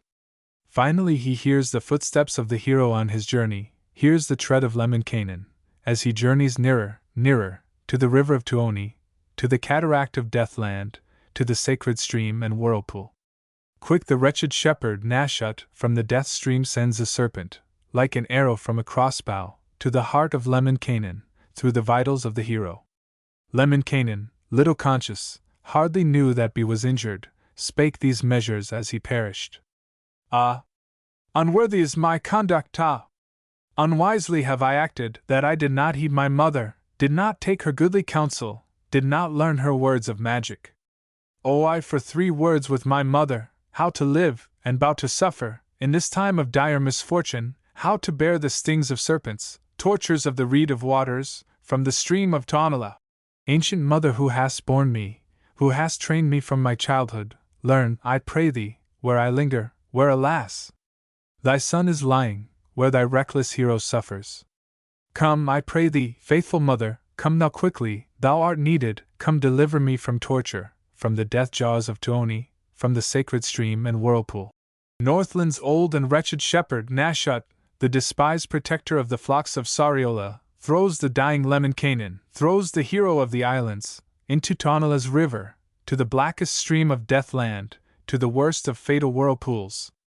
Lemminkainen, wild and daring, helpless falls upon the waters, floating down the coal-black current, through the cataract and rapids to the tombs of Tonela. There the blood-stained son of Deathland, there Tuoni's son and hero, cuts in pieces Lemminkainen, chops him with his mighty hatchet, till the sharpened axe strikes flint sparks from the rocks within his chamber, chops the hero into fragments, into 5 unequal portions, throws each portion to Tuoni, in Manala's lowest kingdom, speaks these words when he has ended. Swim thou there, wild Lemminkainen, flow thou onward in this river, hunt forever in these waters, with thy crossbow and thine arrow, shoot the swan within this empire, shoot our water birds in welcome. Thus the hero, Lemminkainen, thus the handsome Kaukomieli, the untiring suitor, dieth in the river of Tuoni, in the death realm of Manala. Rune 15. Lemminkainen's restoration.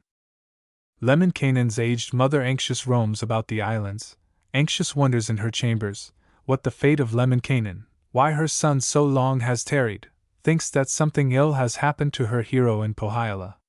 Sad, indeed, the mother's anguish, as in vain she waits his coming, as in vain she asks the question, where her daring son is roaming, whether to the fir-tree mountain, whether to the distant heathland, or upon the broad sea's ridges, on the floods and rolling waters, to the war's contending armies, to the heat and din of battle, steeped in blood of valiant heroes, evidence of fatal warfare. Daily does the wife Kyllikki look about her vacant chamber, in the home of Lemminkainen, at the court of Kaukomieli, looks at evening, looks at morning, looks, perchance, upon his hairbrush, sees alas! The blood drops oozing from the golden bristles, and the blood drops, scarlet-colored. Then the beauteous wife, Kyllikki, spake these words in deeps of anguish. Dead or wounded is my husband, or at best is filled with trouble, lost perhaps in Northland forests, in some glen unknown to heroes, since alas!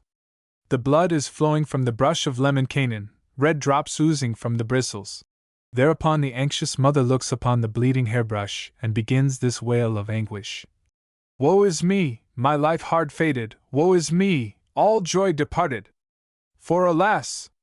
My son and hero, valiant hero of the islands, son of trouble and misfortune! Some sad fate has overtaken my ill-fated Lemminkainen.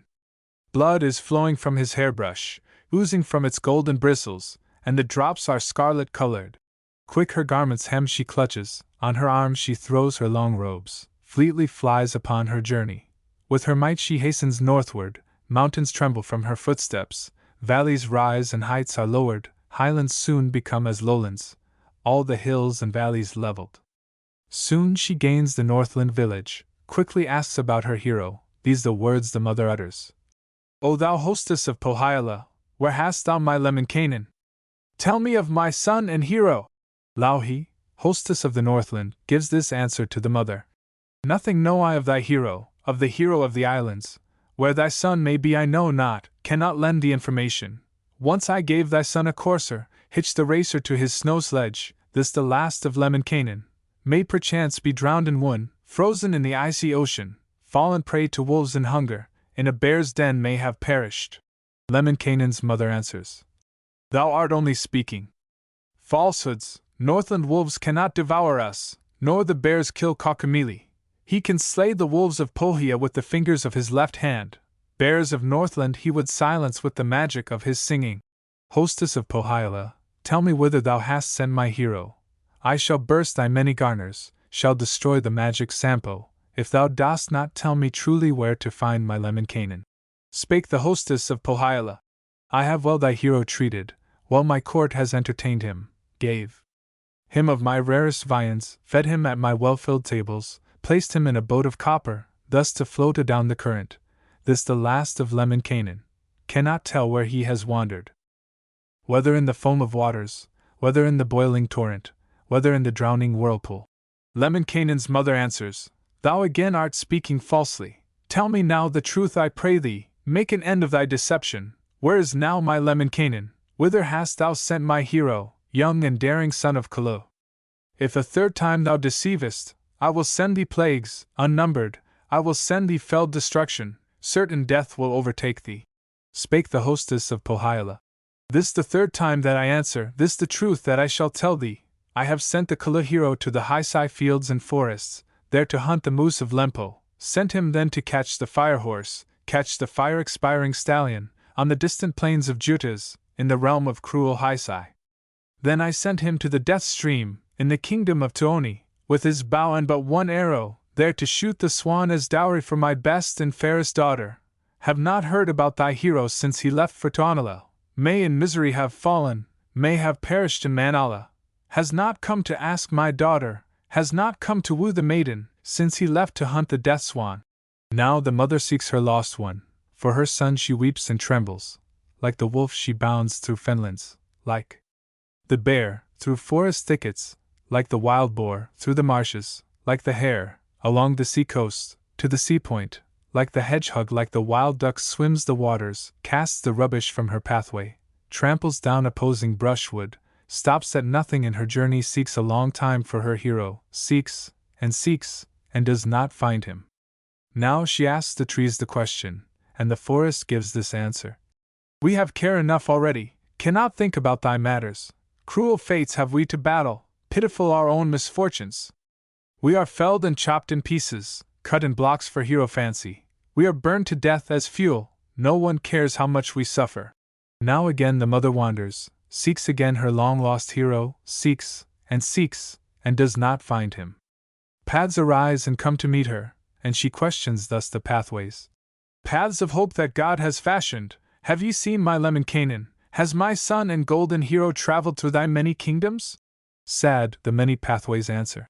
We ourselves have cares sufficient, cannot watch thy son and hero. Wretched are the lives of pathways, deep indeed our own misfortunes. We are trodden by the red deer, by the wolves, and bears, and roebucks, driven o'er by heavy cartwheels, by the feet of dogs. Are trodden under foot of heroes, footpaths for contending armies. Seeks again the frantic mother, seeks her long-lost son and hero, seeks, and does not find him. Finds the moon within her orbit, asks the moon in pleading measures. Golden moon, whom God has stationed in the heavens, the sun's companion, hast thou seen my Kaukomieli? Hast thou seen my silver apple, anywhere in thy dominions? Thus the golden moon makes answer. I have trouble all sufficient, cannot watch thy daring hero. Long the journey I must travel, sad the fate to me befallen, pitiful mine own misfortunes, all alone the nights to wander, shine alone without a respite, in the winter ever watching, in the summer sink and perish. Still the mother seeks, and wanders, seeks, and does not find her hero, sees the sun in the horizon, and the mother thus entreats him, Silver sun, whom God has fashioned, thou that giveth warmth and comfort, Hast thou lately seen my hero? Hast thou seen my Lemminkainen, wandering in thy dominions? Thus the sun in kindness answers. Surely has thy hero perished, to ingratitude a victim. Lemminkainen died and vanished into Tuoni's fatal river, in the waters of Manala, in the sacred stream and whirlpool, in the cataract and rapids, sank within the drowning current to the realm of Tuonela, to Manala's lower regions. Lemminkainen's mother weeping, wailing in the deeps of anguish, mourns the fate of Kaukomieli, hastens to the Northland's smithy, to the forge of Ilmarinen. These the words the mother utters. Ilmarinen, metal artist, thou that long ago wert forging earth a concave cover, yesterday wert forging wonders, forge thou now, immortal blacksmith, forge a rake with shaft of copper, forge the teeth of strongest metal, teeth in length 100 fathoms, and 500 long the handle. Ilmarinen does as bidden, makes the rake in full perfection. Lemminkainen's anxious mother takes the magic rake and hastens to the river of Tuoni, praying to the sun as follows. Thou, O sun, by God created, thou that shinest on thy maker, shine for me in heat of magic, give me warmth, and strength, and courage, shine a third time full of power, lull to sleep the wicked people, still the people of Manala, quiet all Tuoni's empire. Thereupon the son of Ukko, dearest child of the Creator, flying through the groves of Northland, sitting on a curving birch tree, shines a little while in ardor, shines again in greater fervor, shines a third time full of power, lulls to sleep the wicked people in the Manala home and kingdom, still the heroes with their broadswords, makes the lancers halt and totter, stills the stoutest of the spearmen, quiets Tuoni's ghastly empire. Now the sun retires in magic, hovers here and there a moment over Tuoni's hapless sleepers, hastens upward to his station, to his Jamala home and kingdom. Lemminkainen's faithful mother takes the rake of magic metals, rakes the Tuoni river bottoms, rakes the cataract and whirlpool, rakes the swift and boiling current of the sacred stream of Deathland, in the Manala home and kingdom. Searching for her long-lost hero, rakes a long time, finding nothing.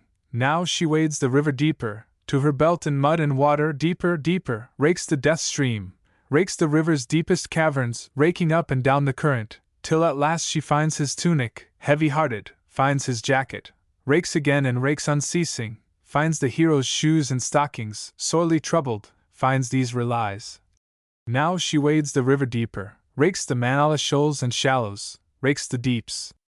At every angle, as she draws the rake the third time from the Tuoni shores and waters, in the rake she finds the body of her long-lost Lemminkainen, in the metal teeth entangled, in the rake with copper handle. Thus the reckless Lemminkainen, thus the son of Kalevala, was recovered from the bottom of the Manala lake and river.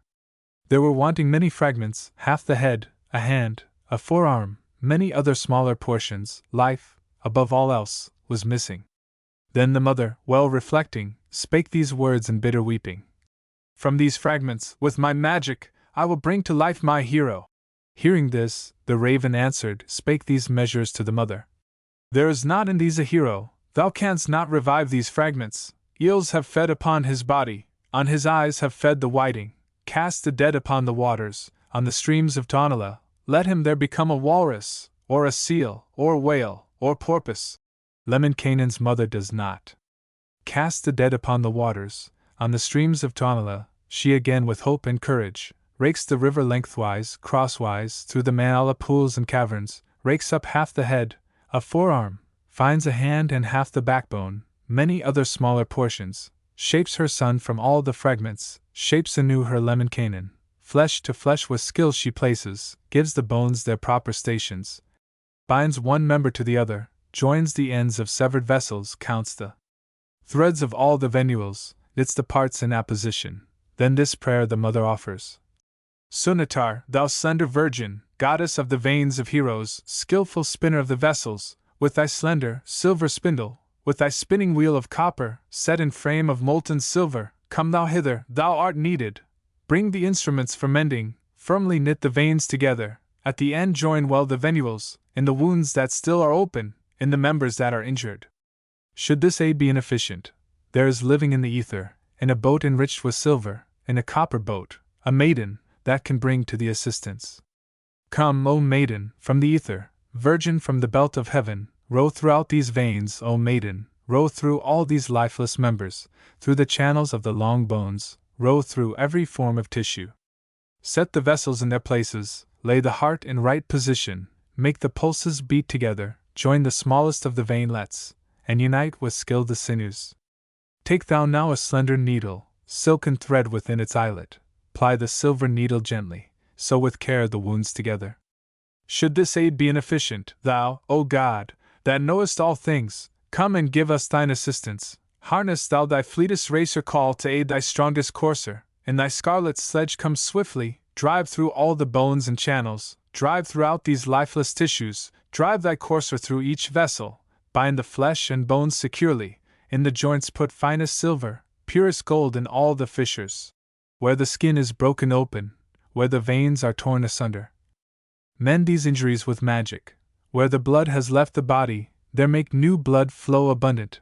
Where the bones are rudely broken, set the parts in full perfection. Where the flesh is bruised and loosened, touch the wounds with magic balsam, do not leave a part imperfect. Bone, and vein, and nerve, and sinew, heart, and brain, and gland, and vessel, heal as thou alone canst heal them.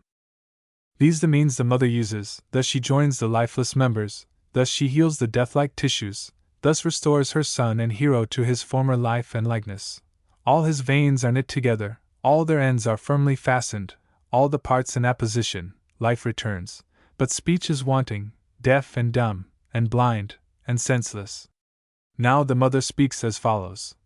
Where may I procure the balsam, where the drops of magic honey, to anoint my son and hero, thus to heal my Lemminkainen, that again his month may open, may again begin his singing, speak again in words of wonder, sing again his incantations. Tiny bee, thou honey birdling, lord of all the forest flowers, fly away and gather honey, bring to me the forest sweetness, found in Metsala's rich gardens, and in Tapio's fragrant meadows, from the petals of the flowers, from the blooming herbs and grasses, thus to heal my hero's anguish, thus to heal his wounds of evil.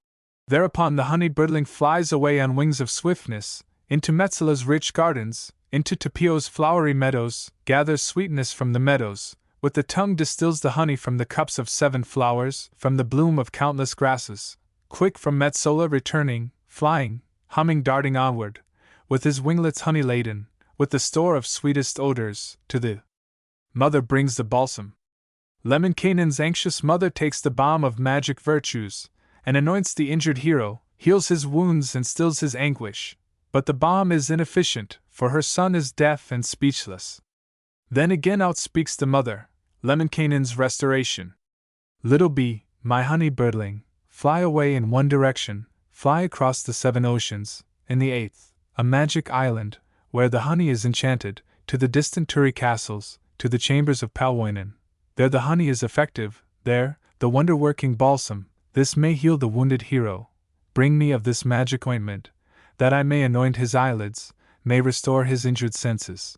Thereupon the honey birdling flew away o'er 7 oceans, to the old enchanted island, flies one day, and then a second, on the verdure does not settle, does not rest upon the flowers, flies a 3rd day, fleetly onward, till a 3rd day evening brings him to the island in the ocean, to the meadows rich in honey, to the cataract and fire flow, to the sacred stream and whirlpool. There the honey was preparing, there the magic balm distilling in the tiny earthen vessels, in the burnished copper kettles, smaller than a maiden's thimble, smaller than the tips of fingers. Faithfully the busy insect gathers the enchanted honey from the magic Turi couplets in the chambers of Palwoinen. Time had gone but little distance, ere the bee came loudly humming flying fleetly, honey-laden. In his arms were 7 vessels, 7, the vessels on each shoulder. All were filled with honey balsam, with the balm of magic virtues. Lemminkainen's tireless mother quick anoints her speechless hero, with the magic Turi balsam, with the balm of 7 virtues. 9 the times that she anoints him with the honey of Palwoinen, with the wonder-working balsam, but the balm is inefficient, for the hero still is speechless. Then again outspeaks the mother. Honey bee, thou ether birdling, fly a 3rd time on thy journey, fly away to high Jamala, fly thou to the 7th heaven, honey there thou'lt find abundant, balsam of the highest virtue, only used by the Creator, only made from the breath of Ukko. God anoints his faithful children with the honey of his wisdom, when they feel the pangs of sorrow, when they meet the powers of evil. Dip thy winglets in this honey, steep thy plumage in his sweetness, hither bring the all-sufficient balsam of the great Creator. This will still my hero's anguish, this will heal his wounded tissues, this restore his long-lost vision, make the Northland hills re-echo with the magic of his singing, with his wonderful enchantment. Thus the honeybee made answer. I can never fly to heaven, to the seventh of the heavens, to the distant home of Ukko, with these wings of little virtue. Lemminkainen's mother answered. Thou canst surely fly to heaven, to the seventh of the heavens, o'er the moon, beneath the sunshine, through the dim and distant starlight. On the first day, flying upward, thou wilt near the moon in heaven, fan the brow of Kutumanen. On the second thou canst rest thee on the shoulders of Otava. On the third day, flying higher, rest upon the 7 starlets, on the heads of Heatwain. Short the journey that is left thee, inconsiderable the distance to the home of mighty Ukko, to the dwellings of the blessed. Thereupon the bee arising, from the earth flies swiftly upward, hastens on with graceful motion, by his tiny wings borne. Heavenward, in the paths of golden moonbeams, touches on the moon's bright borders, fans the brow of Kutumanen, rests upon Otava's shoulders, hastens to the 7 starlets, to the heads of Heatwain, flies to the Creator's castle, to the home of generous Ukko, finds the remedy preparing, finds the balm of life distilling, in the silver-tinted cauldrons, in the purest golden kettles. On one side, heart-easing honey. On a second, balm of joyance, on the third, life-giving balsam. Here the magic bee, selecting, culls the sweet, life-giving balsam, gathers too, heart-easing honey, heavy-laden hastens homeward. Time had traveled little distance, ere the busy bee came humming to the anxious mother waiting, in his arms 100 couplets, and 1,000 other vessels, filled with honey, filled with balsam, filled with the balm of the Creator. Lemminkainen's mother quickly takes them on her tongue and tests them, finds a balsam all-sufficient. Then the mother spake as follows. I have found the long-sought balsam, found the remedy of Ukko, wherewith God anoints his people, gives them life, and faith, and wisdom, heals their wounds and stills their anguish, makes them strong against temptation, guards them from the evildoers. Now the mother well anointing, heals her son, the magic singer, eyes, and ears, and tongue, and temples, breaks, and cuts, and seams, anointing, touching well the life-blood centers, speaks these words of magic import to the sleeping Lemminkainen. Wake, arise from out thy slumber, from the worst of low conditions, from thy state of dire misfortune. Slowly wakes the son and hero, rises from the depths of slumber, speaks again in magic accents, these the first words of the singer. Long, indeed, have I been sleeping, long unconscious of existence, but my sleep was full of sweetness, sweet the sleep in Tuonela, knowing neither joy nor sorrow. This the answer of his mother.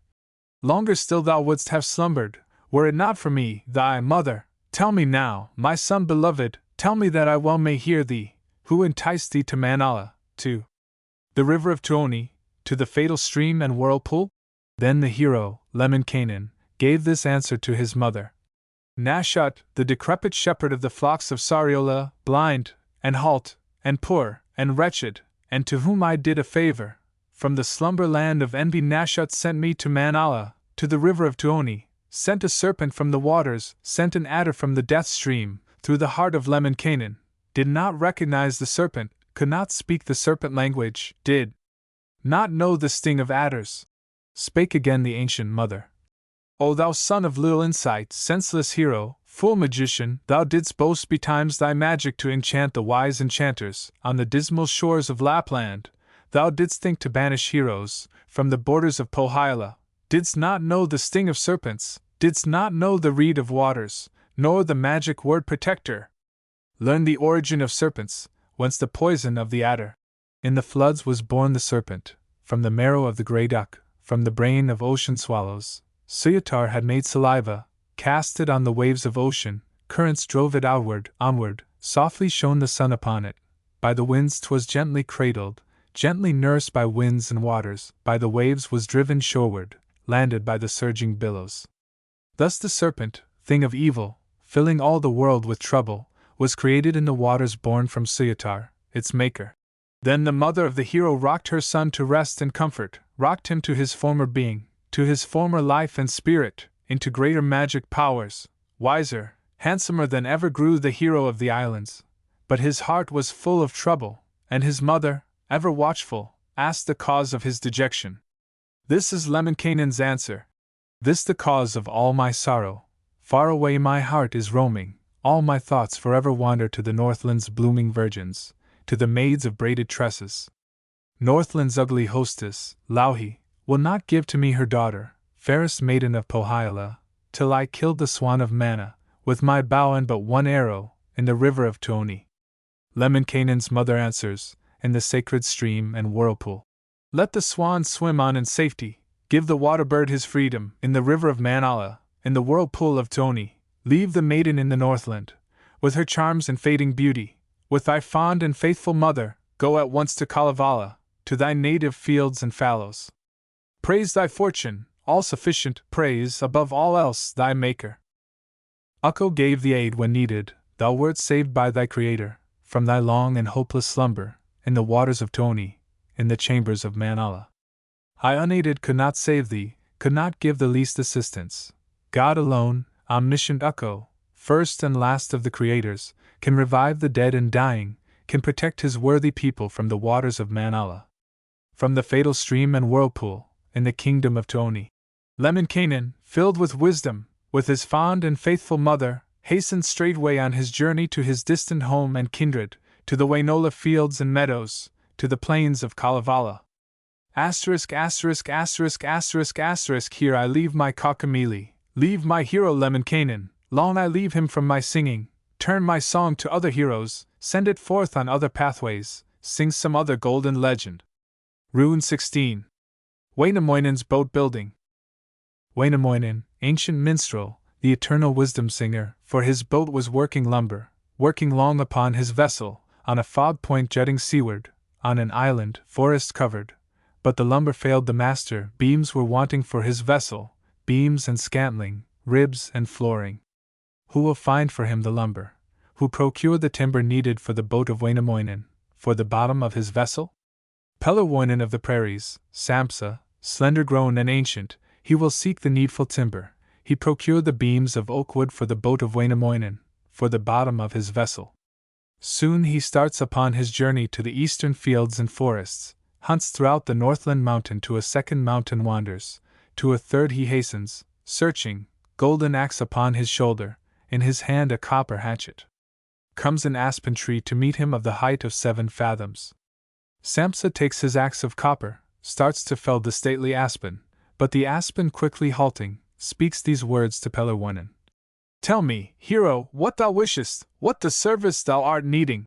Sampsa Pellerwoinen answers. This indeed, the needed service that I ask of thee, O aspen, need that lumber for a vessel, for the boat of Wainamoinen, wisest of the wisdom singers.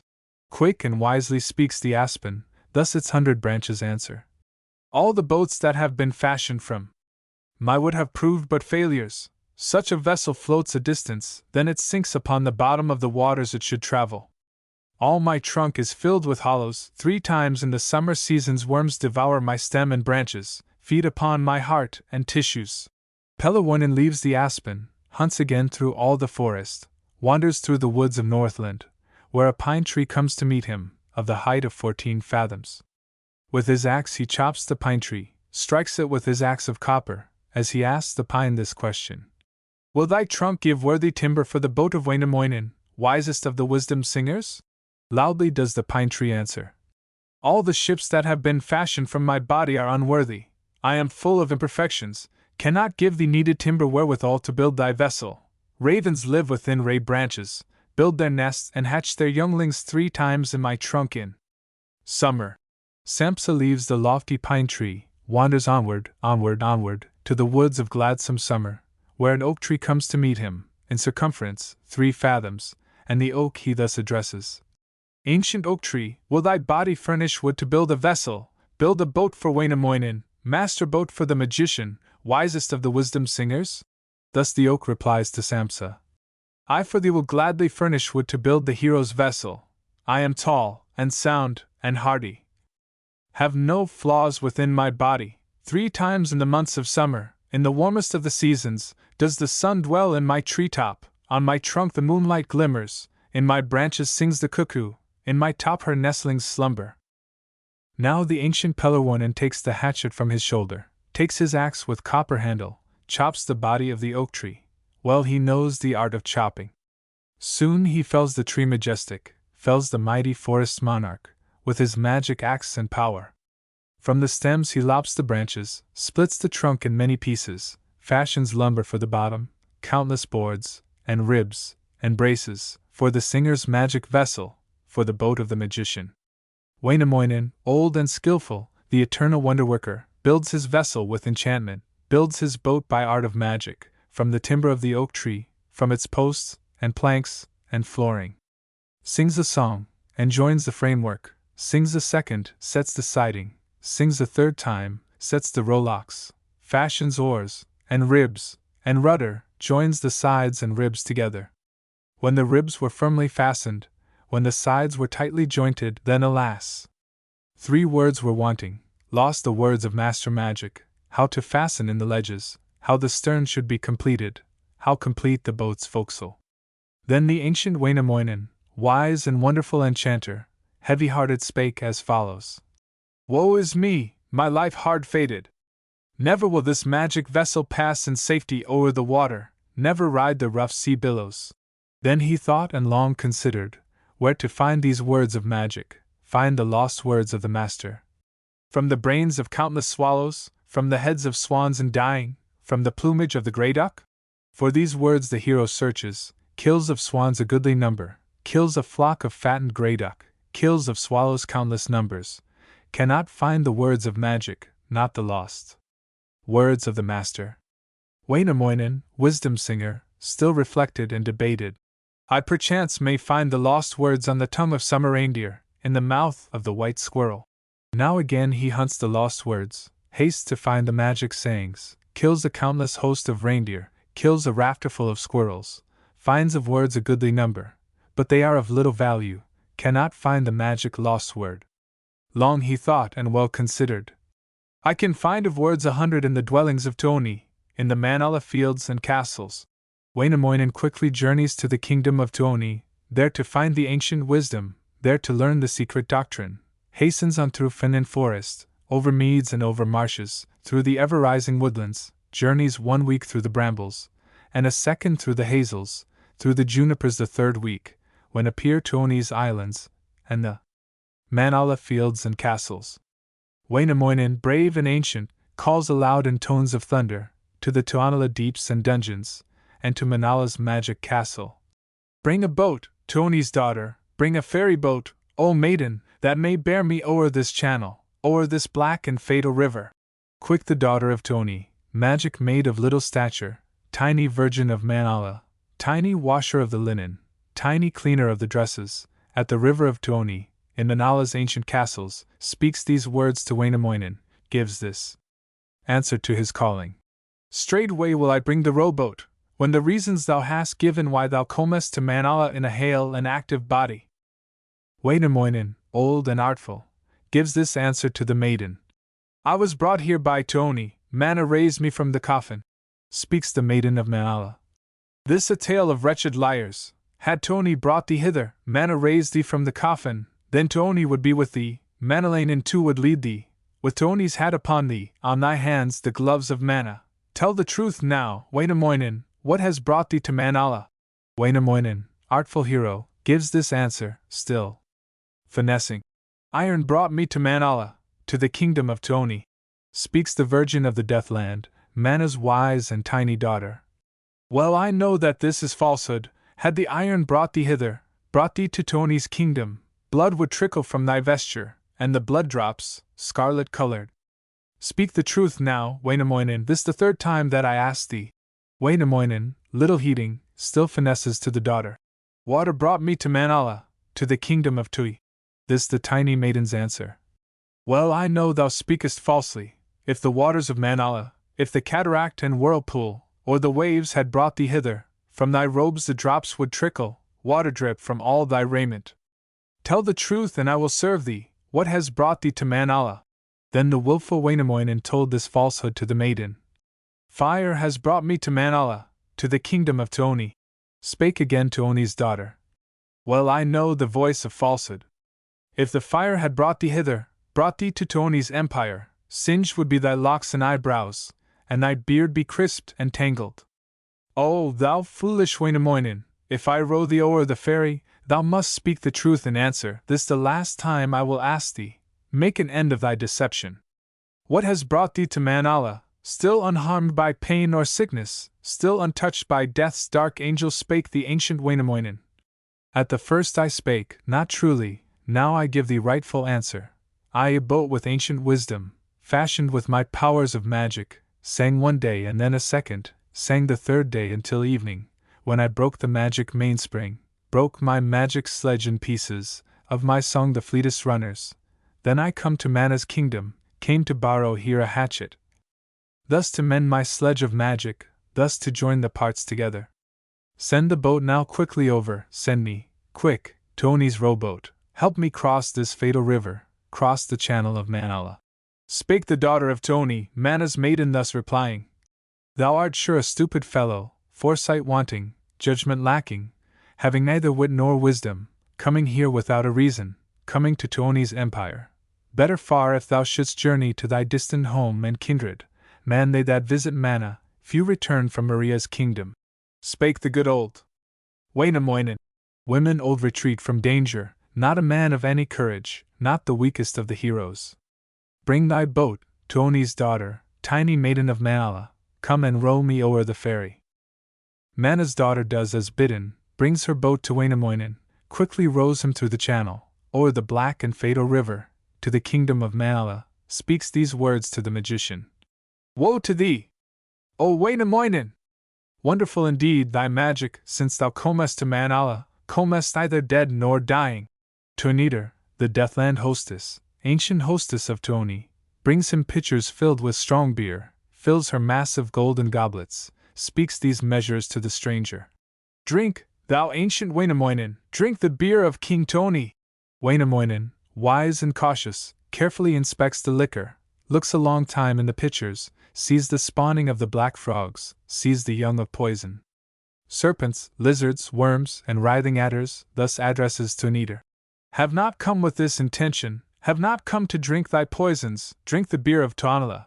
Those that drink Tuoni's liquors, those that sip the cups of Mana, court the devil and destruction, end their lives in want and ruin. Tuonidar makes this answer.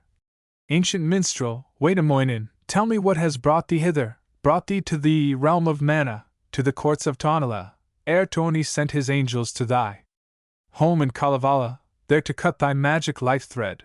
Spake the singer, Wainamoinen.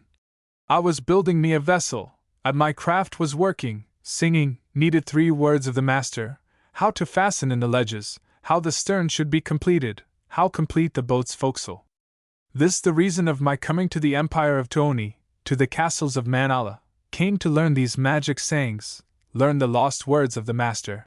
Spake the hostess, Tuonidar. Mana never gives these sayings, canst not learn them from Tuoni, not the lost words of the master. Thou shalt never leave this kingdom, never in thy magic lifetime, never go to Kalevala, to Wainola's peaceful meadows, to thy distant home and country. Quick the hostess, Tuonidar, waves her magic wand of slumber o'er the head of Wainamoinen, puts to rest the wisdom hero, lays him on the couch of Mana, in the robes of living heroes, deep the sleep that settles o'er him. In Manala lived a woman, in the kingdom of Tuoni, evil witch and toothless wizard, spinner of the threads of iron, molder of the bands of copper, weaver of 100 fish nets, of 1,000 nets of copper, spinning in the days of summer, weaving in the winter evenings, seated on a rock in water. In the kingdom of Tuoni lived a man, a wicked wizard, 3 the fingers of the hero, spinner he of iron meshes, maker too of nets of copper, countless were his nets of metal, molded on a rock in water, through the many days of summer.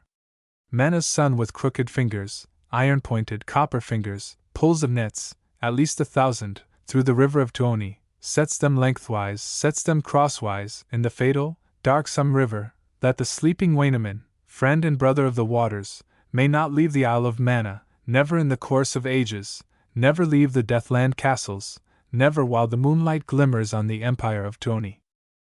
Wainamoinen, wise and wary, rising from his couch of slumber, speaks these words as he is waking. Is there not some mischief brewing? Am I not at last in danger, in the chambers of Tuoni, in the Manala home and household? Quick he changes his complexion, changes too his form and feature, slips into another body. Like a serpent in a circle, rolls black-eyed upon the waters. Like a snake among the willows, crawls he like a worm of magic, like an adder through the grasses, through the coal-black stream of Deathland, through 1,000 nets of copper interlaced with threads of iron, from the kingdom of Tuoni, from the castles of Manala. Mana's son, the wicked wizard, with his iron-pointed fingers, in the early morning hastens to his 1,000 nets of copper, set within the Tuoni river, finds therein a countless number of the death-stream fish and serpents, does not find old Wainamoinen, wise and wary, friend and fellow of the waters. When the wonder-working hero had escaped from Tuonela, spake he thus in supplication. Gratitude to thee, O Ukko, do I bring for thy protection. Never suffer other heroes, of thy heroes not the wisest, to transgress the laws of nature. Never let another singer, while he lives within the body, cross the river of Tuoni, as thou lovest thy creations. Many heroes crossed the channel, crossed the fatal stream of Mana. Few returned to tell the story, few returned from Tuonela, from Manala's courts and castles. Wainamoinen calls his people, on the plains of Kalevala, speaks these words of ancient wisdom, to the young men, to the maidens, to the rising generation. Every child of Northland, listen, if thou wishest joy eternal, never disobey thy parents, never evil treat the guiltless, never wrong the feeble-minded, never harm thy weakest fellow, never stain thy lips with falsehood, never cheat thy trusting neighbor, never injure thy companion, lest thou surely payest penance in the kingdom of Tuoni, in the prison of Manala. There, the home of all the wicked, there the couch of the unworthy, there the chambers of the guilty. Underneath Manala's fire rock are their ever-flaming couches, for their pillows hissing serpents, vipers green their writhing covers, for their drink the blood of adders, for their food the pangs of hunger, pain and agony their solace.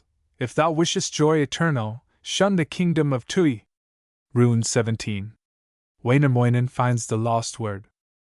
Wainamoinen, old and truthful, did not learn the words of magic in Tuoni's gloomy regions, in the kingdom of Manala. Thereupon he long debated, well considered, long reflected, where to find the magic sayings, when a shepherd came to meet him, speaking thus to Wainamoinen. Thou canst find of words 100, find 1,000 wisdom sayings, in the mouth of wise Wipunen, in the body of the hero, to the spot I know the footpath, to his tomb the magic highway, trodden by a host of heroes.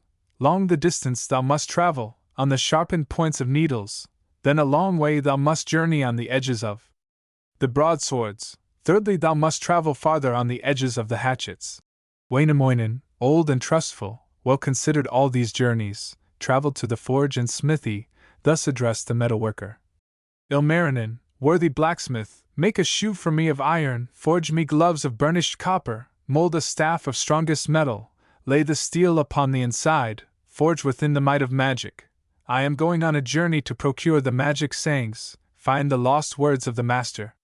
From the mouth of the magician, from the tongue of wise Wipunen, spake the artist Ilmarinen.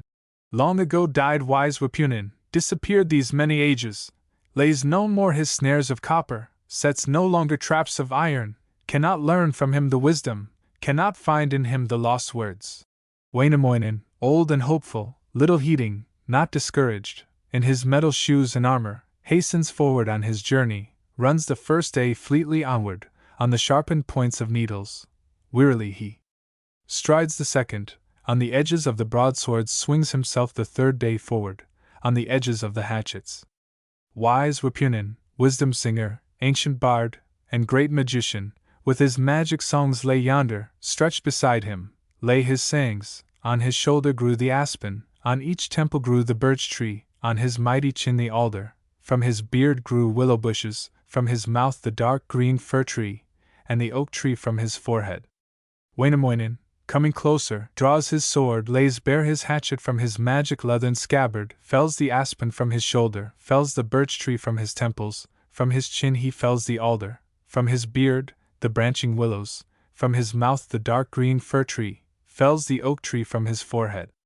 Now he thrusts his staff of iron through the mouth of wise Wipunen, prise his mighty jaws asunder, speaks these words of master magic. Rise, thou master of magicians, from the sleep of Taunala, from thine everlasting slumber. Wise Wipunen, ancient singer, quickly wakens from his sleeping, keenly feels the pangs of torture, from the cruel staff of iron, bites with mighty force the metal, bites in twain the softer iron, cannot bite the steel asunder, opens wide his mouth in anguish. Wainamoinen of Wainola, in his iron shoes and armor, careless walking, headlong stumbles in the spacious mouth and fauces of the magic bard, Wipunen. Wise Wipunen, full of song charms, opens wide his mouth and swallows Wainamoinen and his magic, shoes, and staff, and iron armor. Then outspeaks the wise Wipunen. Many things before I've eaten, dine on goat, and sheep, and reindeer, bear, and ox, and wolf, and wild boar, never in my recollection have I tasted sweeter morsels, spake the ancient Wainamoinen. Now I see the evil symbols, see misfortune hanging o'er me, in the darksome Hisai hurdles, in the catacombs of Kalma. Wainamoinen long considered how to live and how to prosper, how to conquer this condition. In his belt he wore a poniard, with a handle hewn from birchwood, from the handle builds a vessel, builds a boat through magic science. In this vessel rose he swiftly through the entrails of the hero, rose through every gland and vessel of the wisest of magicians. Old Wipunen, master singer, barely feels the hero's presence, gives no heed to Wainamoinen. Then the artist of Wainola straightway sets himself to forging, sets at work to hammer metals, makes a smithy from his armor, of his sleeves he makes the bellows, makes the air valve from his fur coat, from his stockings, makes the muzzle, uses knees instead of anvil, makes a hammer of his forearm. Like the storm wind roars the bellows, like the thunder rings the anvil. Forges one day, then a second. Forges till the third day closes, in the body of Wipunen, in the sorcerer's abdomen. Old Wipunen, full of magic, speaks these words in wonder, guessing. Who art thou of ancient heroes, who of all the host of heroes? Many heroes I have eaten, and of men a countless number, have not eaten such as thou art. Smoke arises from my nostrils, from my mouth the fire is streaming, in my throat are iron clinkers. Go, thou monster, hence to wander, flee this place, thou plague of Northland, ere I go to seek thy mother, tell the ancient dame thy mischief. She shall bear thine evil conduct, great the burden she shall carry, great a mother's pain and anguish, when her child runs wild and lawless, cannot comprehend the meaning, nor this mystery unravel, why thou camest here, O monster, camest here to give me torture. Art thou Hisai sent from heaven, some calamity from Ukko? Art, perchance, some new creation, ordered here to do me evil? If thou art some evil genius, some calamity from Ukko, sent to me by my Creator, then am I resigned to suffer. God does not forsake the worthy, does not ruin those that trust him, never are the good forsaken.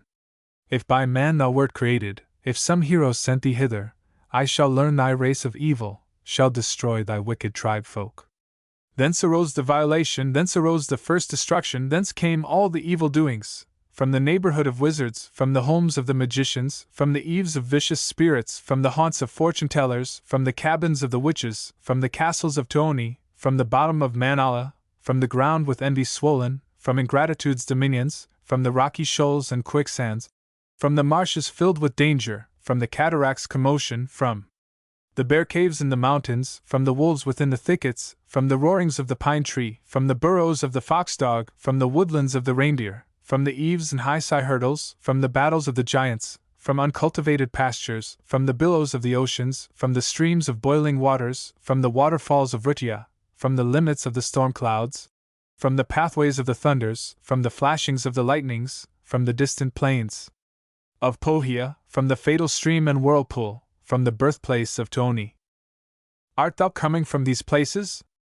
Hast thou, evil, hastened hither, to the heart of sinless hero, to devour my guiltless body, to destroy this wisdom singer? Get thee hence, thou dog of Lempo, leave, thou monster from Manala, flee from mine immortal body, leave my liver, thing of evil, in my body cease thy forging, cease this torture of my vitals, let me rest in peace and slumber. Should I want a means sufficient, should I lack the magic power to outroot thine evil genius, I shall call a better hero, call upon a higher power, to remove this dire misfortune, to annihilate this monster. I shall call the will of woman, from the fields, the old-time heroes? Mounted heroes from the sand hills, thus to rescue me from danger, from these pains and ceaseless tortures. If this force prove inefficient, should not drive thee from my body, come, thou forest, with thy heroes, come, ye junipers and pine trees, with your messengers of power, come, ye mountains, with your wood nymphs, come, ye lakes, with all your mermaids, come, ye 100 ocean spearmen, come, torment this son of Hysi, come and kill this evil monster. If this call is inefficient, does not drive thee from my vitals, rise, thou ancient water mother, with thy blue cap from the ocean, from the seas. The lakes, the rivers, bring protection to thy hero, comfort bring and full assistance, that I guiltless may not suffer, may not perish prematurely. Shouldst thou brave this invocation, Cape, daughter of creation, come, thou beauteous, golden maiden, oldest of the race of women, come and witness my misfortunes, come and turn away this evil, come, remove this biting torment, take away this plague of Piru. If this call be disregarded, if thou wilt not leave me guiltless, Ukko, on the arch of heaven, in the thundercloud dominions, come thou quickly, thou art needed, come, protect thy tortured hero, drive away this magic demon, banish ever his enchantment, with his sword and flaming furnace, with his fire and kindling bellows. Go, thou demon, hence to wander, flee, thou plague of Northland heroes, never come again for shelter, never more build thou thy dwelling in the body of Vapunan. Take at once thy habitation to the regions of thy kindred, to thy distant fields and firesides. When thy journey thou hast ended, gain the borders of thy country, gain the meads of thy creator, give a signal of thy coming, rumble like the peals of thunder, glisten like the gleam of lightning, knock upon the outer portals, enter. Through the open windows, glide about the many chambers, seize the host and seize the hostess, knock their evil beads together, wring their necks and hurl their bodies to the black dogs of the forest. Should this prove of little value, hover like the bird of battle, o'er the dwellings of the master, scare the horses from the mangers, from the troughs affright the cattle, twist their tails, and horns, and forelocks, hurl their carcasses to Lempo. If some scourge the winds have sent me on the air of springtide, brought me by the frosts of winter, quickly journey whence thou camest, on the air path of the heavens, perching not upon some aspen, resting not upon the birch tree, fly away to copper mountains, that the copper winds may nurse thee, waves of ether, thy protection. Didst those come from high Jamala, from the hems of ragged snow clouds, quick ascend beyond the cloud space, quickly journey whence thou camest, to the snow clouds, crystal sprinkled, to the twinkling stars of heaven, there thy fire may burn forever, there may flash thy forked lightnings, in the sun's undying furnace. Wert thou sent here by the spring floods, driven here by river torrents? Quickly journey whence thou camest, quickly hasten to the waters, to the borders of the rivers, to the ancient water mountain, that the floods again may rock thee, and thy water mother nurse thee. Didst thou come from Kalma's kingdom, from the castles of the Deathland? Haste thou back to thine own country, to the Kalma halls and castles, to the fields with Endi swollen, where contending armies perish. Art thou from the Hysi woodlands, from ravines in Lempo's forest, from the thickets of the pinewood, from the dwellings of the fir glen? Quick retrace thine evil footsteps to the dwellings of thy master, to the thickets of thy kindred. There thou mayest dwell at pleasure, till thy house decays about thee, till thy walls shall mold and crumble. Evil genius, thee I banish, got thee hence, thou horrid monster, to the caverns of the white bear, to the deep abysm of serpents, to the valleys, and swamps, and fenlands, to the ever-silent waters, to the hot springs of the mountains, to the dead seas of the Northland, to the lifeless lakes and rivers, to the sacred stream and whirlpool. Shouldst thou find no place of resting, I will banish thee still farther, to the Northland's distant borders, to the broad expanse of Lapland, to the ever-lifeless deserts, to the unproductive prairies, sunless, moonless, starless, lifeless, in the dark abyss of Northland. This for thee, a place befitting, pitch thy tents and feast forever on the dead plains of Pohiola. Shouldst thou find no means of living, I will banish thee still farther, to the cataract of Rudya, to the fire-emitting whirlpool, where the firs are ever falling, to the windfalls of the forest. Swim hereafter in the waters of the fire-emitting whirlpool, whirl thou ever in the current of the cataract's commotion, in its foam and boiling waters. Should this place be unbefitting, I will drive thee farther onward, to Tuoni's coal-black river, to the endless stream of Mana, where thou shalt forever linger. Thou canst never leave Manala, should I not thy head deliver, should I never pay thy ransom. Thou canst never safely journey through 9 brother rams abutting, through 9 brother bulls opposing, through 9 brother stallions thwarting. Thou canst not recross Death River thickly set with iron netting, interlaced with threads of copper. Shouldst thou ask for steeds for saddle, shouldst thou need a fleet-foot courser, I will give thee worthy racers, I will give thee saddle horses. Evil Highside has a charger, crimson mane, and tail, and foretop, fire emitting from his nostrils, as he prances through his pastures. Hoofs are made of strongest iron, legs are made of steel and copper, quickly scales the highest mountains, darts like lightning through the valleys. When a skillful master rides him. Should this steed be insufficient, I will give thee Lempo's snowshoes, give thee high-sized shoes of elmwood, give to thee the staff of Piru, that with these thou mayest journey into high-sized courts and castles, to the woods and fields of Judas. If the rocks should rise before thee, dash the flinty rocks in pieces, hurl the fragments to the heavens. If the branches cross thy pathway, make them turn aside in greeting. If some mighty hero hail thee, hurl him headlong to the woodlands. Hasten hence. Thou thing of evil, heinous monster, leave my body, ere the breaking of the morning, ere the sun awakes from slumber, ere the sinning of the cuckoo. Haste away, thou plague of Northland, haste along the track of moonbeams, wander hence, forever wander, to the darksome fields or Pohia. If at once thou dost not leave me, I will send the eagle's talons, send to thee the beaks of vultures, to devour thine evil body, hurl thy skeleton to Highside. Much more quickly cruel Lempo left my vitals when commanded, when I called the aid of Ukko, called the help of my Creator. Flee, thou motherless offendant, flee, thou fiend of Sariola, flee, thou hound without a master, ere the morning sun arises, ere the moon withdraws to slumber. Wainamoinen, ancient hero, speaks at last to old Wipunen. Satisfied am I to linger in these old and spacious caverns, pleasant here my home and dwelling. For my meat I have thy tissues, have thy heart, and spleen, and liver, for my drink the blood of ages, goodly home for Wainamoinen. I shall set my forge and bellows deeper, deeper in thy vitals. I shall swing my heavy hammer, swing it with a greater power on thy heart, and lungs, and liver.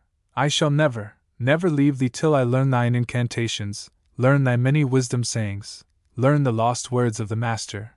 Never must these words be bidden, earth must never lose this wisdom, though the wisdom singers perish.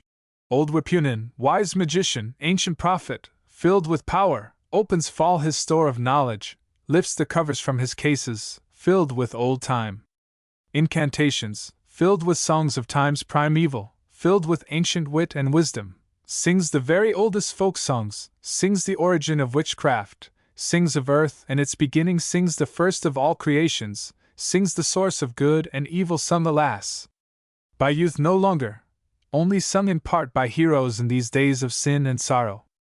Evil days our land befallen. Sings the orders of enchantment. How upon the will of Ukko, by command of the Creator, how the air was first divided, how the water came from ether, how the earth arose from water, how from earth came vegetation, fish, and fowl, and man, and hero. Sings again the wise Wipunen, how the moon was first created, how the sun was set in heaven, whence the colors of the rainbow, whence the ether's crystal pillars, how the skies with stars were sprinkled. Then again sings wise Wipunen, sings in miracles of concord, sings in magic tones of wisdom. Never was there heard such singing. Songs he sings in countless numbers, swift his notes as tongues of serpents, all the distant hills re-echo. Sings one day, and then a second, sings a third from dawn till evening, sings from evening till the morning. Listen all the stars of heaven. And the moon stands still and listens, fall the waves upon the deep sea. In the bay the tides cease rising, stop the rivers in their courses, stops the waterfall of Rutia. Even Jordan ceases flowing, and the Waxen stops and listens. When the ancient Wainamoinen well had learned the magic sayings, learned the ancient songs and legends, learned the words of ancient wisdom, learned the lost words of the Master, well had learned the secret doctrine, he prepared to leave the body of the wisdom bard, Wipunen, leave the bosom of the Master, leave the wonderful enchanter. Spake the hero, Wainamoinen. O thou Antero Wipunen, Open wide thy mouth and fauces, I have found the magic lost words. I will leave thee now forever, leave thee and thy wondrous singing, will return to Kalevala, to Wainola's fields and firesides. Thus Wipunen spake in answer. Many are the things I've eaten bear, and elk, and reindeer, eaten ox, and wolf, and wild boar, eaten man, and eaten hero, never, never have I eaten such a thing as Wainamoinen. Thou hast found what thou desirest. Found the 3 words of the Master, go in peace, and ne'er returning, take my blessing on thy going. Thereupon the bard Wipunen opens wide his mouth, and wider, and the good, old Wainamoinen straightway leaves the wise enchanter, leaves Wipunen's great abdomen. From the mouth he glides and journeys o'er the hills and valleys of Northland, swift as red deer o'er the forest, swift as yellow-breasted marten, to the firesides of Wainola, to the plains of Kalevala. Straightway hastes he to the smithy of his brother, Ilmarinen. Thus the iron artist greets him. Hast thou found the long-lost wisdom? Hast thou heard the secret doctrine? Hast thou learned the master magic? How to fasten in the ledges? How the stern should be completed? How complete the ship's forecastle? Wainamoinen thus made answer. I have learned of words 100, learned 1,000 incantations, hidden deep for many ages, learned the words of ancient wisdom, found the keys of secret doctrine, found the lost words of the master. Wainamoinen, magic builder, straightway journeys to his vessel, to the spot of magic labor, quickly fastens in the ledges, firmly binds the stern together and completes the boat's forecastle. Thus the ancient Wainamoinen built the boat with magic only, and with magic launched his vessel, using not the hand to touch it, using not the foot to move it, using not the knee to turn it, using nothing to propel it. Thus the 3rd task was completed, for the hostess of Pohjola, dowry for the maid of beauty sitting on the arch of heaven, on the bow of many colors. Rune 18. The rival suitors. Wainamoinen, old and truthful, long considered, long debated, how to woo and win the daughter of the hostess of Pohjola, how to lead the bride of beauty, fairy maiden of the rainbow, to the meadows of Wainola, from the dismal Sariola. Now he decks his magic vessel, paints the boat in blue and scarlet, trims in gold the ship's forecastle, decks the prow in molten silver, sings his magic ship down gliding, on the cylinders of fir tree, now erects the masts of pine wood, on each mast the sails of linen, sails of blue, and white, and scarlet, woven into finest fabric. Wainamoinen, the magician, steps aboard his wondrous vessel, steers the bark across the waters, on the blue back of the broad sea, speaks these words and sailing northward, sailing to the dark Pohjola. Come aboard my ship, O Ukko, come with me, thou god of mercy, to protect thine ancient hero, to support thy trusting servant, on the breasts of raging billows, on the far outstretching waters. Rock, O winds, this wondrous vessel, causing not a single ripple, rolling waves, bear ye me northward. That the oar may not be needed in my journey to Pohjola, o'er this mighty waste of waters.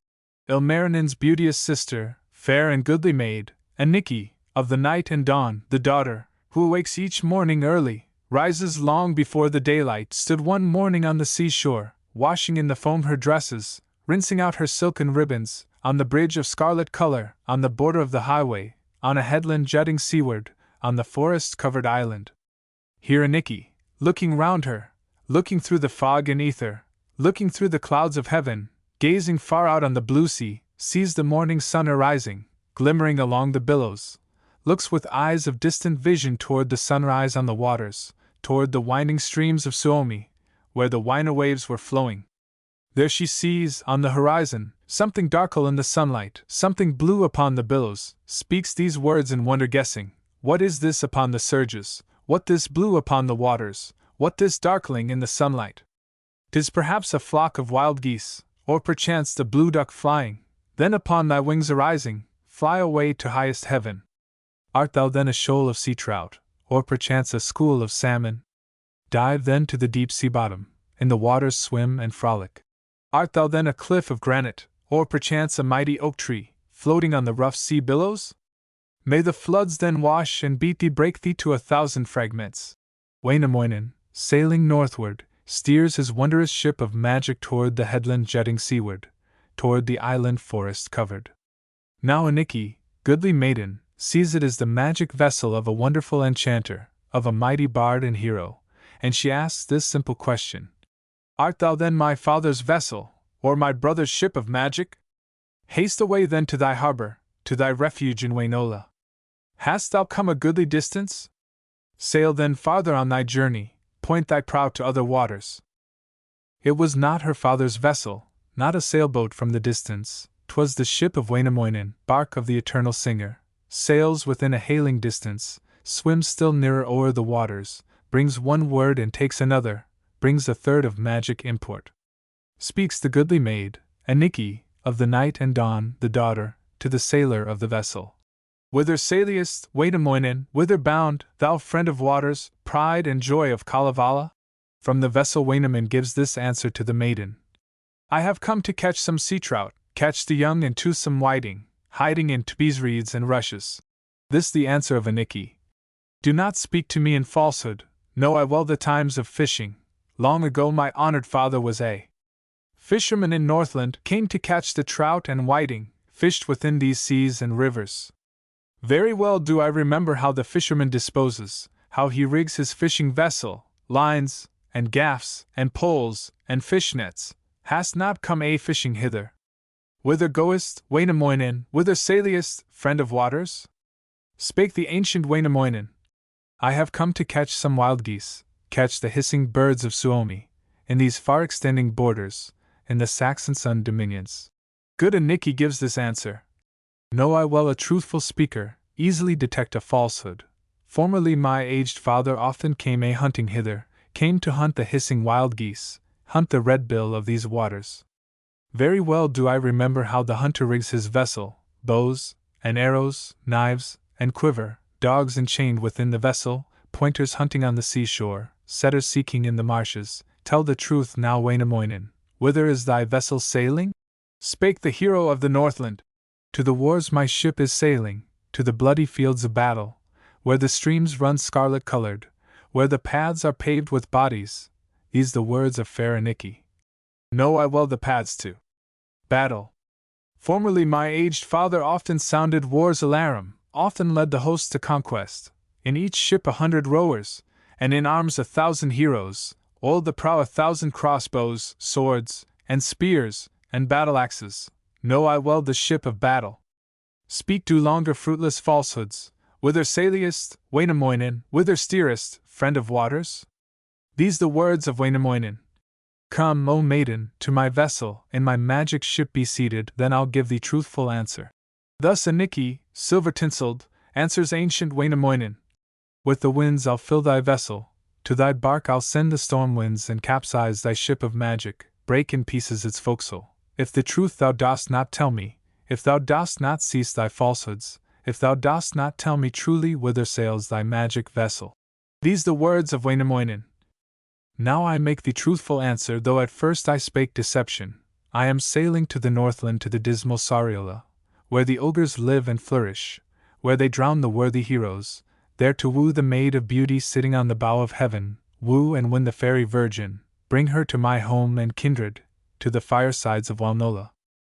Then Annikki, graceful maiden, of the night and dawn, the daughter, as she heard the rightful answer, knew the truth was fully spoken, straightway left her coats unbeaten, left unwashed her linen garments, left unrinsed her silks and ribbons on the highway by the seashore. On the bridge of scarlet color on her arms she threw her long robes, hastened off with speed of roebuck to the shops of Ilmarinen, to the iron forger's furnace, to the blacksmith's home and smithy. Here she found the hero artist forging out a bench of iron, and adorning it with silver. Soot lay thick upon his forehead, soot and coal upon his shoulders. On the threshold speaks Annikki, these the words his sister uses. Ilmarinen, dearest brother, thou eternal artist forger, forge me now a loom of silver, golden rings to grace my fingers, forge me gold and silver earrings, 6 or 7 golden girdles, golden crosslets for my bosom, for my head forge golden trinkets, and I'll tell a tale surprising, tell a story that concerns thee truthfully, I'll tell the story. Then the blacksmith Ilmarinen spake, and these the words he uttered. If thou wilt tell the tale sincerely, I will forge the loom of silver, golden rings to grace thy fingers, forge thee gold and silver earrings, 6 or 7 golden girdles, golden crosslets for thy bosom, for thy head forge golden trinkets. But if thou shouldst tell me falsely, I shall break thy beauteous jewels, break thine ornaments in pieces, hurl them to the fire and furnace, never forge the other trinkets. This the answer of Annikki. Ancient blacksmith, Ilmarinen, dost thou ever think to marry her? Already thine affianced, beauteous maiden of the rainbow, fairest virgin of the Northland, chosen bride of Sariola? Shouldst thou wish the maid of beauty, thou must forge, and forge unceasing, hammering the days and nights through, forge the summer hoofs for horses, forge them iron hoofs for winter, in the long nights forge the snow sledge, gaily trim it in the daytime. Haste thou then upon thy journey to thy wooing in the Northland, to the dismal Sariola. Neither journeys one more clever, sails another now before thee, there to woo thy bride affianced. Thence to lead thy chosen virgin, woo and win the maid of beauty. 3 long years thou hast been wooing. Wainamoinen now is sailing on the blue back of the waters, sitting at his helm of copper. On the prow are golden carvings, beautiful his boat of magic, sailing fleetly o'er the billows, to the never-pleasant Northland, to the dismal Sariola. Ilmarinen stood in wonder, stood a statue at the story. Silent grief had settled o'er him, settled o'er the iron artist. From one hand the tongs descended, from the other fell the hammer, as the blacksmith made this answer. Good Annikki, worthy sister, I shall forge the loom of silver, golden rings to grace thy fingers, forge thee gold and silver earrings, 6 or 7 golden girdles, golden crosslets for thy bosom. Go and heat for me the bathroom, fill with heat the honey chambers, lay the faggots on the fireplace, lay the smaller woods around them, pour some water through the ashes, make a soap of magic virtue, thus to cleanse my blackened visage, thus to cleanse the blacksmith's body, thus remove the soot and ashes. Then Annikki, kindly sister, quickly warmed her brother's bathroom, warmed it with the knots of fir trees that the thunder winds had broken, gathered pebbles from the fire stream, threw them in the heating waters, broke the tassels from the birch trees, steeped the foliage in honey, made a lye from milk and ashes, made of these a strong decoction, mixed it with the fat and marrow of the reindeer of the mountains, made a soap of magic virtue. Thus to cleanse the iron artist, thus to beautify the suitor, thus to make the hero worthy. Ilmarinen, ancient blacksmith, the eternal metalworker, forged the wishes of his sister, ornaments for fair Annikki, rings and bracelets, pins and eardrops, forged for her 6 golden girdles, forged a weaving loom of silver, while the maid prepared the bathroom, set his toilet room in order. To the maid he gave the trinkets, gave the loom of molten silver, and the sister thus made answer. I have heated well thy bathroom, have thy toilet things in order, everything as thou desirest.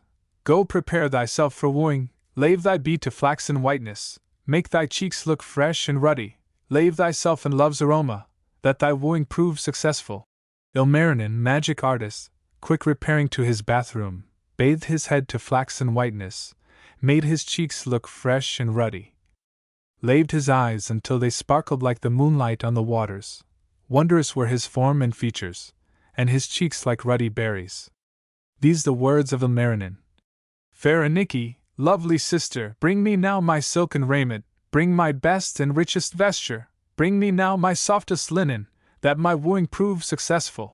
Straightway did the helpful sister bring the finest of his raiment, bring the softest of his linen, raiment fashioned by his mother, brought to him his silken stockings, brought him shoes of marten leather, brought a vest of sky blue color, brought him scarlet-colored trousers, brought a coat with scarlet trimming, brought a red shawl trimmed in ermine fourfold wrapped about his body, brought a fur coat made of sealskin, fastened with 1,000 buttons, and adorned with countless jewels, brought for him his magic girdle, fastened well with golden buckles, that his artist mother fashioned, brought him gloves with golden wristlets, that the Laplanders had woven for a head of many ringlets, brought the finest cap in Northland, that his ancient father purchased when he first began his wooing.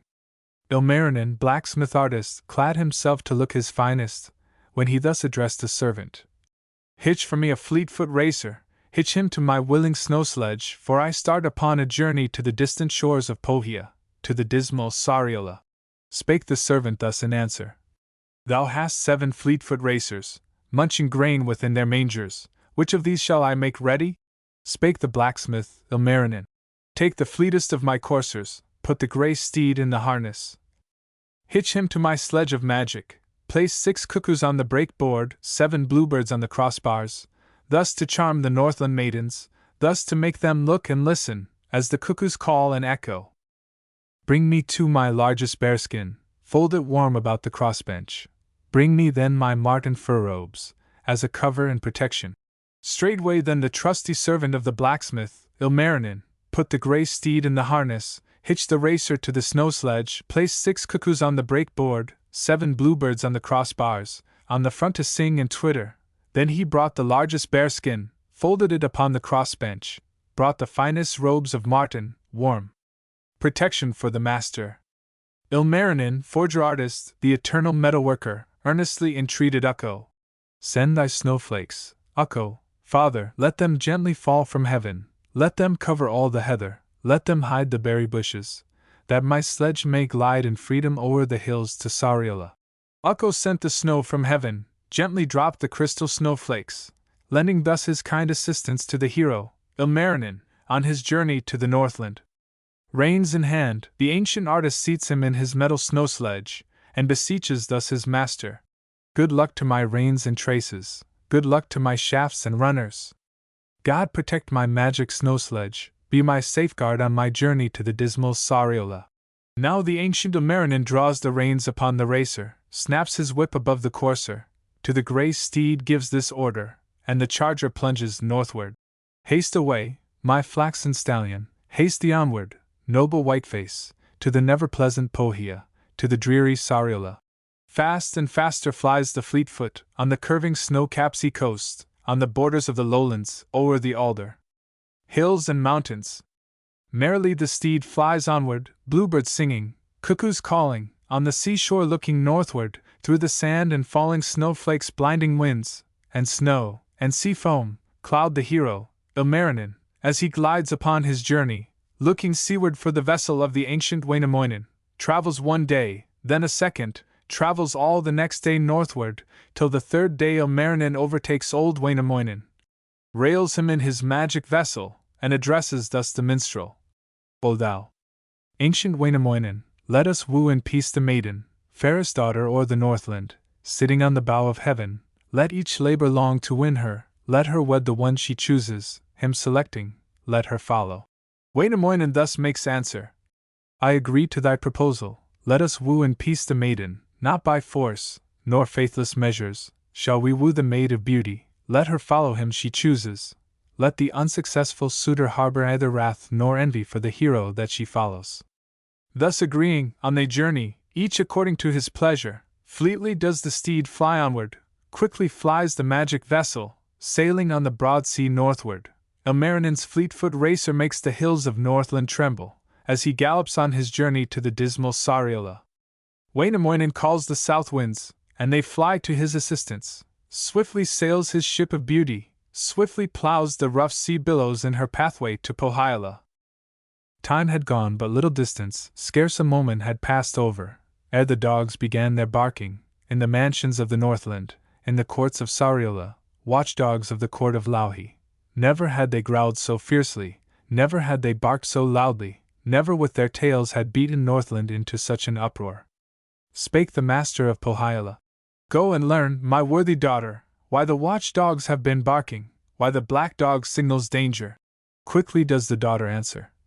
I am occupied, dear father, I have work of more importance. I must tend my flock of lambkins, I must turn the nether millstone, grind to flour the grains of barley, run the grindings through the sifter. Only have I time for grinding. Lowly growls the faithful watchdog, seldom does he growl so strangely. Spake the master of Pohjola.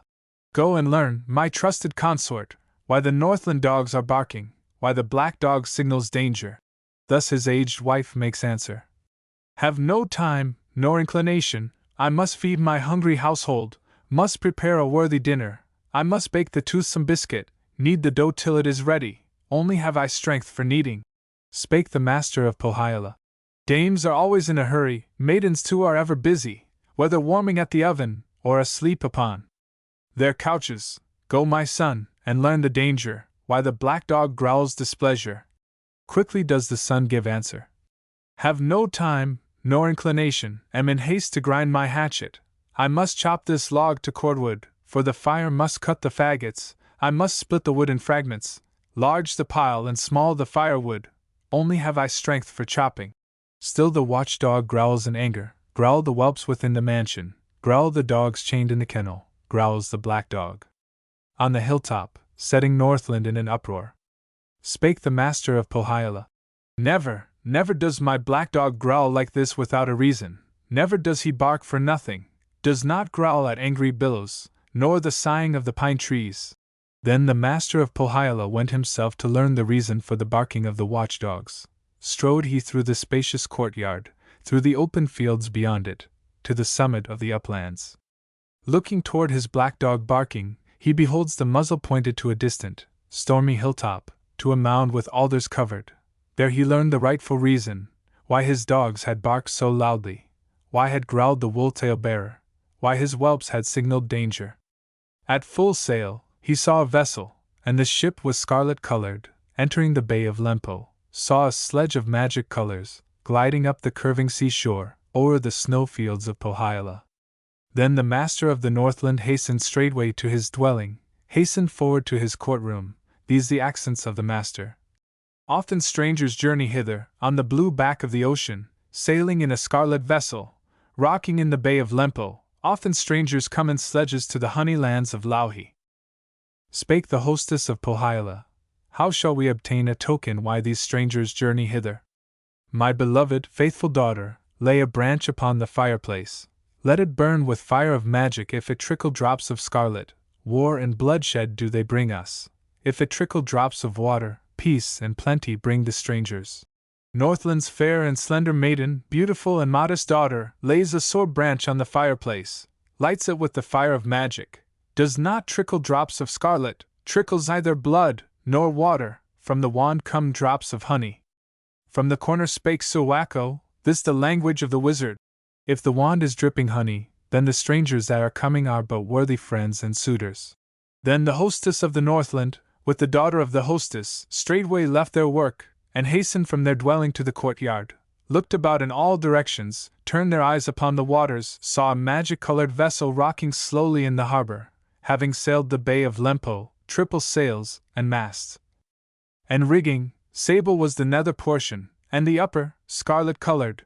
At the helm an ancient hero leaning on his oars of copper, saw a fleet-foot racer running, saw a red sledge lightly follow, saw the magic sledge emblazoned, guided toward the courts of Lauhi, saw and heard 6 golden cuckoos sitting on the breakboard, calling, 7 bluebirds richly colored singing from the yoke and crossbar. In the sledge a magic hero, young, and strong, and proud, and handsome, holding reins upon the courser. Spake the hostess of Pohyola. Dearest daughter, winsome maiden, dost thou wish a noble suitor? Should these heroes come to woo thee, wouldst thou leave thy home and country, be the bride of him that pleases, be his faithful life companion? He that comes upon the waters, sailing in a magic vessel, having sailed the Bay of Lempo, is the good, old Wainamoinen. In his ship are countless treasures, richest presents from Wainola. He that rides here in his snow sledge, in his sledge of magic beauty, with the cuckoos and the bluebirds, is the blacksmith, Ilmarinen, cometh hither empty-handed, only brings some wisdom sayings. When they come within the dwelling, bring a bowl of honeyed viands, bring a pitcher with 2 handles, give to him that thou wouldst follow, give it to old Wainamoinen, him that brings thee countless treasures, costly presents in his vessel, priceless gems from Kalevala. Spake the Northland's lovely daughter, this the language of the maiden. Good, indeed, advice maternal, but I will not wed for riches, wed no man for countless treasures. For his worth I'll choose a husband, for his youth and fine appearance, for his noble form and features. In the olden times the maidens were not sold by anxious mothers to the suitors that they loved not. I shall choose without his treasures Ilmarinen for his wisdom, for his worth and good behavior, him that forged the wondrous Sampo, hammered thee the lid in colors. Spake the hostess of Pohyola. Senseless daughter, child of folly, thus to choose the ancient blacksmith, from whose brow drips perspiration, evermore to rinse his linen, lave his hands, and eyes, and forehead, keep his ancient house in order, little use his wit and wisdom when compared with gold and silver. This the answer of the daughter. I will never, never, never Wed the ancient Wainamoinen with his gold and priceless jewels. Never will I be a helpmate to a hero in his dotage, little. Thanks my compensation. Wainamoinen, safely landing in advance of Ilmarinen, pulls his gaily covered vessel from the waves upon the sea beach, on the cylinders of birchwood, on the rollers copper-banded, straightway hastens to the guest room of the hostess of Pohjola, of the master of the Northland, speaks these words upon the threshold to the famous Maid of Beauty. Come with me, thou lovely virgin, be my bride and life companion, share with me my joys and sorrows, be my honored wife. Hereafter. This the answer of the maiden. Hast thou built for me the vessel, built for me the ship of magic from the fragments of the distaff, from the splinters of the spindle? Wainamoinen thus replying. I have built the promised vessel, built the wondrous ship for sailing, firmly joined the parts by magic. It will weather roughest billows, will outlive the winds and waters, swiftly glide upon the blue back of the deep and boundless ocean. It will ride the waves in beauty, like an airy bubble rising, like a cork on lake and river, through the angry seas of Northland, through Pohjola's peaceful waters. Northland's fair and slender daughter gives this answer to her suitor. Will not wed a sea-born hero, do not care to rock the billows, cannot live with such a husband. Storms would bring us pain and trouble, winds would rack our hearts and temples. Therefore thee I cannot follow, cannot keep thy home in order, cannot be thy life companion, cannot wed old Wainamoinen. Rune 19. Ilmarinen's wooing. Ilmarinen, hero blacksmith, the eternal metalworker, hastens forward to the courtroom of the hostess of Pohjola, of the master of the Northland, hastens through the open portals into Louhi's home and presence. Servants come with silver pitchers, filled with Northland's richest brewing. Honey drink is brought and offered to the blacksmith of Wainola, Ilmarinen thus replying. I shall not in all my lifetime taste the drink that thou hast brought me, till I see the Maid of Beauty, fairy maiden of the rainbow. I will drink with her in gladness, for whose hand I journey hither. Spake the hostess of Pohjola. Trouble does the one selected give to him that woos and watches, not yet are her feet in sandals, thine affianced is not ready. Only canst thou woo my daughter, only canst thou win the maiden, when thou hast by aid of magic ploughed the serpent field of Hysi, ploughed the field of hissing vipers, touching neither beam nor handles. Once this field was ploughed by Piru, Lempo furrowed it with horses, with a ploughshare made of copper, with a beam of flaming iron. Never since has any hero brought this field to cultivation. Ilmarinen of Wainola straightway hastens to the chamber of the Maiden of the Rainbow, speaks these words in hesitation. Thou of night and dawn the daughter, tell me, dost thou not remember when for thee I forged the sampo, hammered thee the lid in colors? Thou didst swear by oath the Sturgis, by the forge and by the anvil, by the tongs and by the hammer, in the ears of the Almighty, and before omniscient Ukko, thou wouldst follow me hereafter, be my bride, my life companion, be my honored wife forever. Now thy mother is exacting, will not give to me her daughter, till by means of magic only, I have ploughed the field of serpents, ploughed the hissing soil of Hysi. The affianced bride of beauty gives this answer to the suitor. O thou blacksmith, Ilmarinen, the eternal wonder forger, forge thyself a golden ploughshare, forge the beam of shining silver, and of copper forge the handles. Then with ease, by aid of magic, thou canst plough the field of serpents, plough the hissing soil of Hysi. Ilmarinen. Welcome suitor, straightway builds a forge and smithy, places gold within the furnace, in the forge he lays the silver, forges then a golden ploughshare, forges, too, a beam of silver, forges handles out of copper, forges boots and gloves of iron, forges him a mail of metal, for his limbs a safe protection for his body. Then a horse of fire selecting, harnesses the flaming stallion, goes to plough the field of serpents, plough the viper lands of Hysi. In the field were countless vipers, serpents there of every species, crawling, writhing, hissing, stinging, harmless all against the hero, thus he stills the snakes of Lempo. Vipers, ye by God created, neither best nor worst of creatures, ye whose wisdom comes from Ukko, and whose venom comes from Hysi. Ukko is your greater master, by his will your heads are lifted. Get ye hence before my ploughing, rid he ye through the grass and stubble, crawl ye to the nearest thicket, keep your heads beneath the heather, hunt our holes to Mana's kingdom. If your poison heads be lifted, then will mighty Ukko smite them with his iron-pointed arrows, with the lightning of his anger. Thus the blacksmith, Ilmarinen, safely plows the field of serpents, lifts the vipers in his plowing, buries them beneath the furrow, harmless all against his magic. When the task had been completed, Ilmarinen, quick returning, thus addressed Pohjola's hostess. I have plowed the field of High, plowed the field of hissing serpents, stilled and banished all the vipers. Give me, ancient dame, thy daughter, fairest maiden of the Northland. Spake the hostess of Pohjola. Shall not grant to thee my daughter, shall not give my lovely virgin, till Tuoni's bear is muzzled, till Manala's wolf is conquered, in the forests of the Deathland, in the boundaries of Mana. Hundreds have been sent to hunt him, so one yet has been successful, all have perished in Manala.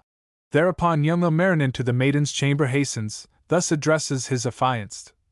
Still another test demanded, I must go to Tuonela, bridle there the bear of Mana, bring him from the Deathland forests, from Tuoni's grove and empire.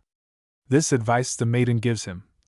O thou artist, Ilmarinen, the eternal metal worker, forge of steel a magic bridle, on a rock beneath the water, in the foaming triple currents, make the straps of steel and copper, bridle then the bear of Mana, led him from Tuoni's forests. Then the blacksmith, Ilmarinen, forged of steel a magic bridle, on a rock beneath the water, in the foam of triple currents, made the straps of steel and copper, straightway went the bear to muzzle, in the forests of the Deathland spake these words in supplication. Tyranitar, ether maiden, daughter of the fog and snowflake, sift the fog and let it settle o'er the bills and lowland thickets, where the wild bear feeds and lingers, that he may not see my coming, may not hear my stealthy footsteps. Tyranitar hears his praying, makes the fog and snowflake settle on the coverts of the wild beasts. Thus the bear he safely bridles, fetters him in chains of magic, in the forests of Tuoni, in the blue groves of Manala. When this task had been completed, Ilmarinen, quick returning, thus addressed the ancient Louhi. Give me, worthy dame, thy daughter, give me now my bride affianced, I have brought the bear of Mana from Tuoni's fields and forests. Spake the hostess of Pohjola to the blacksmith, Ilmarinen. I will only give my daughter, give to thee the maid of beauty, when the monster pike thou catchest in the river of Tuoni, in Manala's fatal waters, using neither hooks, nor fish nets, either boat, nor fishing tackle. Hundreds have been sent to catch him, no one yet has been successful, all have perished in Manala. Much disheartened, Ilmarinen hastened to the maiden's chamber, thus addressed the Rainbow Maiden. Now a third test is demanded, much more difficult than ever. I must catch the pike of Mana, in the river of Tuoni, and without my fishing tackle, hard the third test of the hero. This advice the maiden gives him. O thou hero, Ilmarinen, never, never be discouraged. In thy furnace, forge an eagle, from the fire of ancient magic. He will catch the pike of Mana, catch the monster fish in safety, from the death stream of Tuoni, from Manala's fatal waters. Then the suitor, Ilmarinen, the eternal artist forgeman, in the furnace forged an eagle from the fire of ancient wisdom. For this giant bird of magic forged he talons out of iron, and his beak of steel and copper, seats himself upon the eagle, on his back between the wing bones. Thus addresses he his creature, gives the bird of fire this order. Mighty eagle, bird of beauty, fly thou whither I direct thee, to Tuoni's coal-black river, to the blue deeps of the death stream, seize the mighty fish of Mana, catch for me this water monster. Swiftly flies the magic eagle, giant bird of worth and wonder, to the river of Tuoni, there to catch the pike of Mana. One wing brushes on the waters, while the other sweeps the heavens. In the ocean dips his talons, wets his beak on mountain ledges. Safely landing, Ilmarinen, the immortal artist forger, hunts the monster of the death stream, while the eagle hunts and fishes in the waters of Manala. From the river rose a monster, grasped the blacksmith, Ilmarinen, tried to drag him to his sea cave. Quick the eagle pounced upon him, with his metal beak he seized him, wrenched his head, and rent his body, hurled him back upon the bottom of the deep and fatal river, freed his master, Ilmarinen. Then arose the pike of Mana, came the water dog in silence. Of the pikes was not the largest, nor belonged he to the smallest. Tongue the length of double hatchets, teeth as long as fanrake handles, mouth as broad as triple streamlets, back as wide as 7 sea-boats, tried to snap the magic blacksmith, tried to swallow Ilmarinen.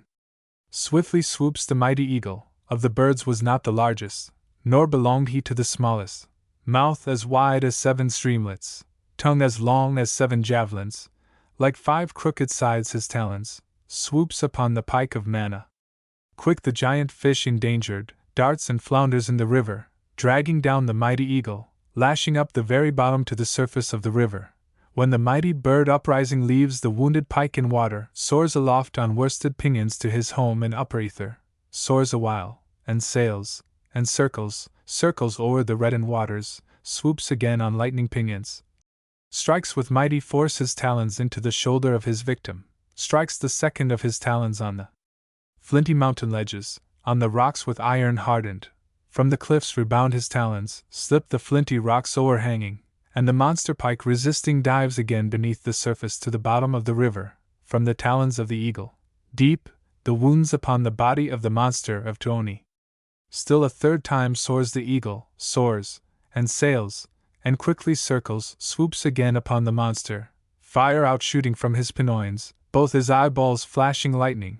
With his beak of steel and copper grasps again the pike of Manna, firmly planted are his talons in the rocks and in his victim, drags the monster from the river, lifts the pike above the waters, from Tuoni's coal-black river, from the blue back of Manala.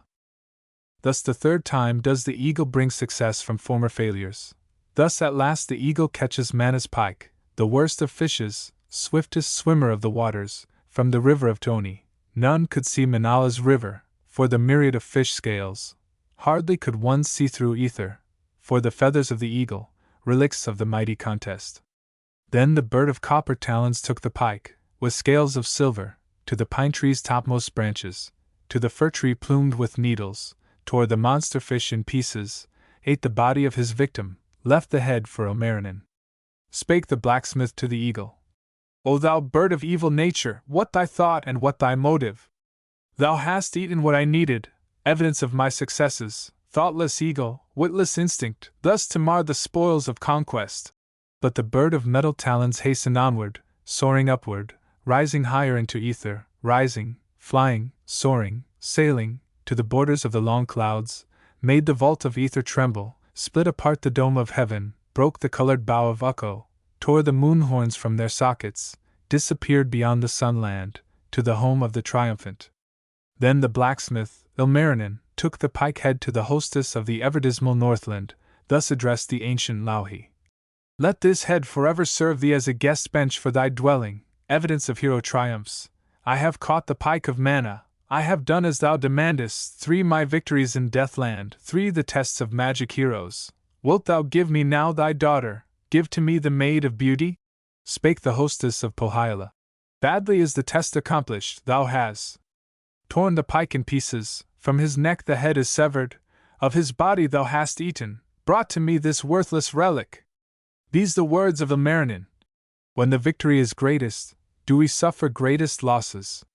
From the river of Tuoni, from the kingdom of Manala, I have brought to thee this trophy, thus the third task is completed. Tell me, is the maiden ready, wilt thou give the bride affianced? Spake the hostess of Pohjola. I will give to thee my daughter, will prepare my snow-white virgin, for the suitor, Ilmarinen. Thou hast won the maid of beauty, bride is she of thine hereafter, fit companion of thy fireside, help and joy of all thy lifetime. On the floor a child was sitting, and the babe this tale related.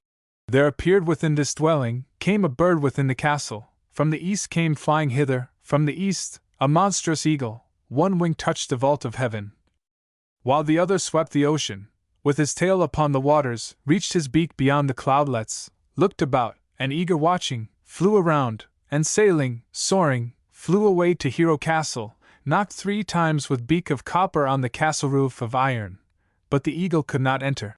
Then the eagle, looking round him, flew again, and sailed, and circled, flew then to the mother's castle, loudly rapped with heavy knocking on the mother's roof of copper, but the eagle could not enter. Then the eagle, looking round him, flew a third time, sailing, soaring, flew then to the virgin's castle, knocked again with beak of copper, on the virgin's roof of linen, easy for him there to enter, flew upon the castle chimney, quick descending to the chamber, pulled the clapboards from the studding, tore the linen from the rafters, perched upon the chamber window, near the walls of many colors, on the crossbars gaily feathered, looked upon the curly beaded, looked upon their golden ringlets, looked upon the snow-white virgins, on the purest of the maidens, on the fairest of the daughters, on the maid with pearly necklace, on the maiden wreathed in flowers, perched awhile, and looked, admiring, swooped upon the maid of beauty, on the purest of the virgins, on the whitest, on the fairest, on the stateliest and grandest, swooped upon the rainbow daughter of the dismal Sariola, grasped her in his mighty talons, bore away the maid of beauty, maid of fairest form and feature, maid adorned with pearly necklace, decked in feathers iridescent, fragrant flowers upon her bosom, scarlet band around her forehead, golden rings upon her fingers, fairest maiden of the Northland. Spake the hostess of Pohjola, when the babe his tale had ended. Tell me, Bow, my child beloved, thou hast learned about the maiden, hast obtained the information, how her flaxen ringlets nestled, how the maiden's silver glistened, how the virgin's gold was lauded. Shone the silver sun upon thee, did the moonbeams bring this knowledge? From the floor the child made answer. Thus I gained the information, moles of good luck led me hither, to the home of the distinguished, to the guest room of the maiden, good name bore her worthy father, he that sailed the magic vessel, better name enjoyed the mother, she that baked the bread of barley, she that kneaded wheaten biscuits, fed her many guests in Northland. Thus the information reached me, thus the distant stranger heard it, heard the virgin had arisen. Once I walked within the courtyard, stepping near the virgin's chamber, at an early hour of morning, ere the sun had broken slumber whirling rose the soot in cloudlets, black and wreaths of smoke came rising from the chamber of the maiden, from thy daughter's lofty chimney. There the maid was busy grinding, moved the handles of the millstone making voices like the cuckoo. Like the ducks the side holes sounded, and the sifter like the goldfinch. Like the sea pearls sang the grindstones. Then a second time I wandered to the border of the meadow. In the forest was the maiden rocking on a fragrant hillock, dyeing red in iron vessels, and in copper kettles yellow. Then a third time did I wander to the lovely maiden's window.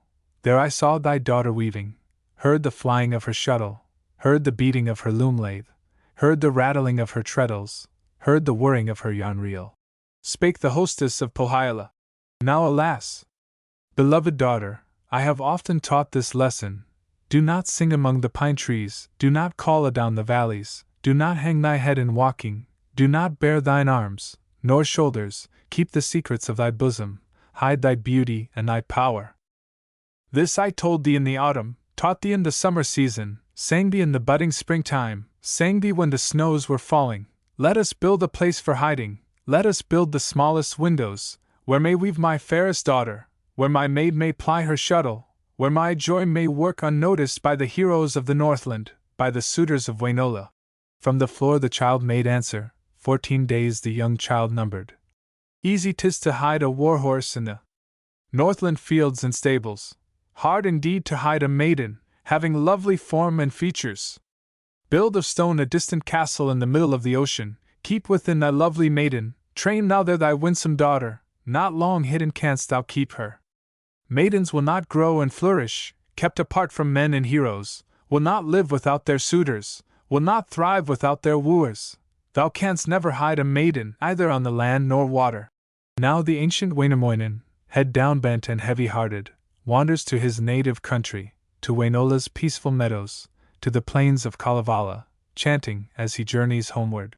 I have passed the age for wooing, woe is me, rejected suitor, woe is me, a witless minstrel that I did not woo and marry, when my face was young and winsome, when my hand was warm and welcome. Youth dethrones my age and station, wealth is nothing, wisdom worthless, when a hero goes a-wooing with a poor but younger brother. Fatal error that a hero does not wed in early manhood, in his youth does not be master of a worthy wife and household. Thus the ancient Wainamoinen sends the edict to his people. Old men must not go a-wooing, must not swim the sea of anger, must not row upon a wager, must not run a race for glory, with the younger sons of Northland. Rune XX. The brewing of beer. Now we sing the wondrous legends, songs of wedding feasts and dances, sing the melodies of wedlock, sing the songs of old tradition, sing of Ilmarinen's marriage to the maiden of the rainbow, fairest daughter of the Northland, sing the drinking songs of Pohjola.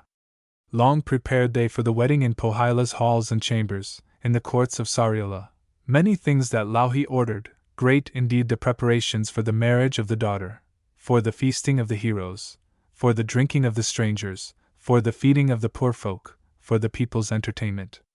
Grew an ox in far Karhala, not the largest, nor the smallest, was the ox that grew in Suomi. But his size was all sufficient, for his tail was sweeping Jamin, and his head was over Kemi, horns in length 100 fathoms, longer than the horns his mouth was. 7 days it took a weasel to encircle neck and shoulders.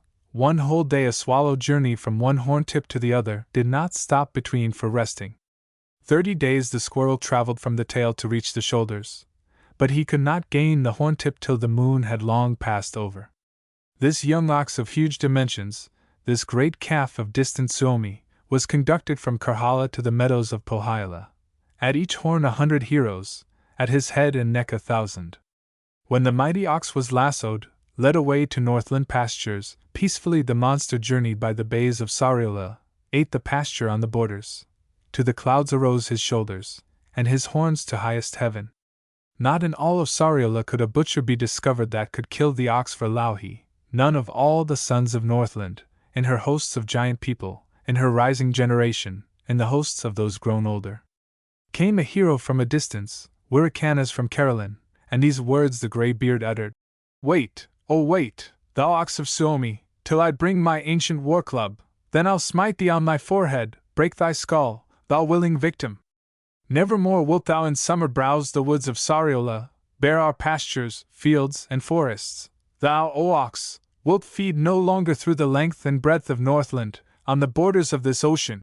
When the ancient Wirikanas started out the ox to slaughter, when Pelwoinen swung his war club, quick the victim turned his forehead, flashed his flaming eyes upon him. To the fir tree leaped the hero, in the thicket hid Pelwoinen, hid the grey-haired Wirikanas. Everywhere they seek a butcher, one to kill the ox of Suomi, in the country of Carolyn, and among the Suomi giants, in the quiet fields of Estland, on the battlefields of Sweden, mid the mountaineers of Lapland, in the magic fens of Turia. Seek him in Tuoni's empire, in the death courts of Manala. Long the search, and unsuccessful, on the blue back of the ocean, on the far outstretching pastures. There arose from out the sea waves, rose a hero from the waters, on the white-capped, roaring breakers, from the water's broad expanses. Nor belonged he to the largest, nor belonged he to the smallest. Made his bed within a seashell, stood erect beneath a flower sieve, hero old, with hands of iron, and his face was copper-colored. Quick the hero full unfolded, like the full corn from the kernel. On his head a hat of flintstone, on his feet were sandstone sandals, in his hand a golden cleaver, and the blade was copper-handled. Thus at last they found a butcher, found the magic ox a slayer. Nothing has been found so mighty that it has not found a master. As the sea god saw his booty, quickly rushed he on his victim, hurled him to his knees before him, quickly felled the calf of Suomi, felled the young ox of Carolyn. Bountifully meat was furnished, filled at least 1,000 hogsheads of his blood were 7 boatfuls, and 1,000 weight of suet, for the banquet of Pohjola, for the marriage feast of Northland. In Pohjola was a guest room, ample was the hall of Louhi, was in length 100 furlongs, and in breadth was nearly 50. When upon the roof a rooster crowed at break of early morning, no one on the earth could hear him. When the dog barked at one entrance, none could hear him at the other. Louhi, hostess of Pohjola, hastens to the hall and courtroom, in the center speaks as follows: "Whence indeed will come the liquor? Who will brew me beer from barley? Who will make the mead abundant, for the people of the Northland, coming to my daughter's marriage, to her drinking feast and nuptials? Cannot comprehend the malting, never have I learned the secret, nor the origin of brewing," spake an old man from his corner. "Beer arises from the barley, comes from barley, hops, and water, and the fire gives no assistance. Hopvine was the son of Remu, small the seed in earth was planted, cultivated in the loose soil, scattered like the evil serpents on the brink of Kala waters, on the Osmo fields and borders. There the young plant grew and flourished, there arose the climbing hopvine, clinging to the rocks and alders. Man of good luck sowed the barley on the Osmo hills and lowlands, and the barley grew and flourished, grew and spread in rich abundance, fed upon the air and water, on the Osmo plains and highlands, on the fields of Kalu heroes. Time had traveled little distance, ere the hops and trees were humming, barley in the fields was singing, and from Kalu's well the water, this the language of the trio. Let us join our triple forces, join to each the other's powers. Sad alone to live and struggle, little use in working singly, better we should toil together. Osmotar, the beer preparer, brewer of the drink refreshing, takes the golden grains of barley, taking 6 of barley kernels, taking 7 tips of hop fruit, filling 7 cups with water. On the fire she sets the cauldron, boils the barley, hops, and water, lets them steep, and seethe, and bubble, brewing thus the beer delicious, in the hottest days of summer, on the foggy promontory, on the island forest covered. Poured it into birchwood barrels, into hogsheads made of oak wood. Thus did Osmotar of Kalu brew together hops and barley, could not generate the ferment. Thinking long and long debating, thus she spake in troubled accents, what will bring the effervescence? Who will add the needed factor, that the beer may foam and sparkle, may ferment and be delightful?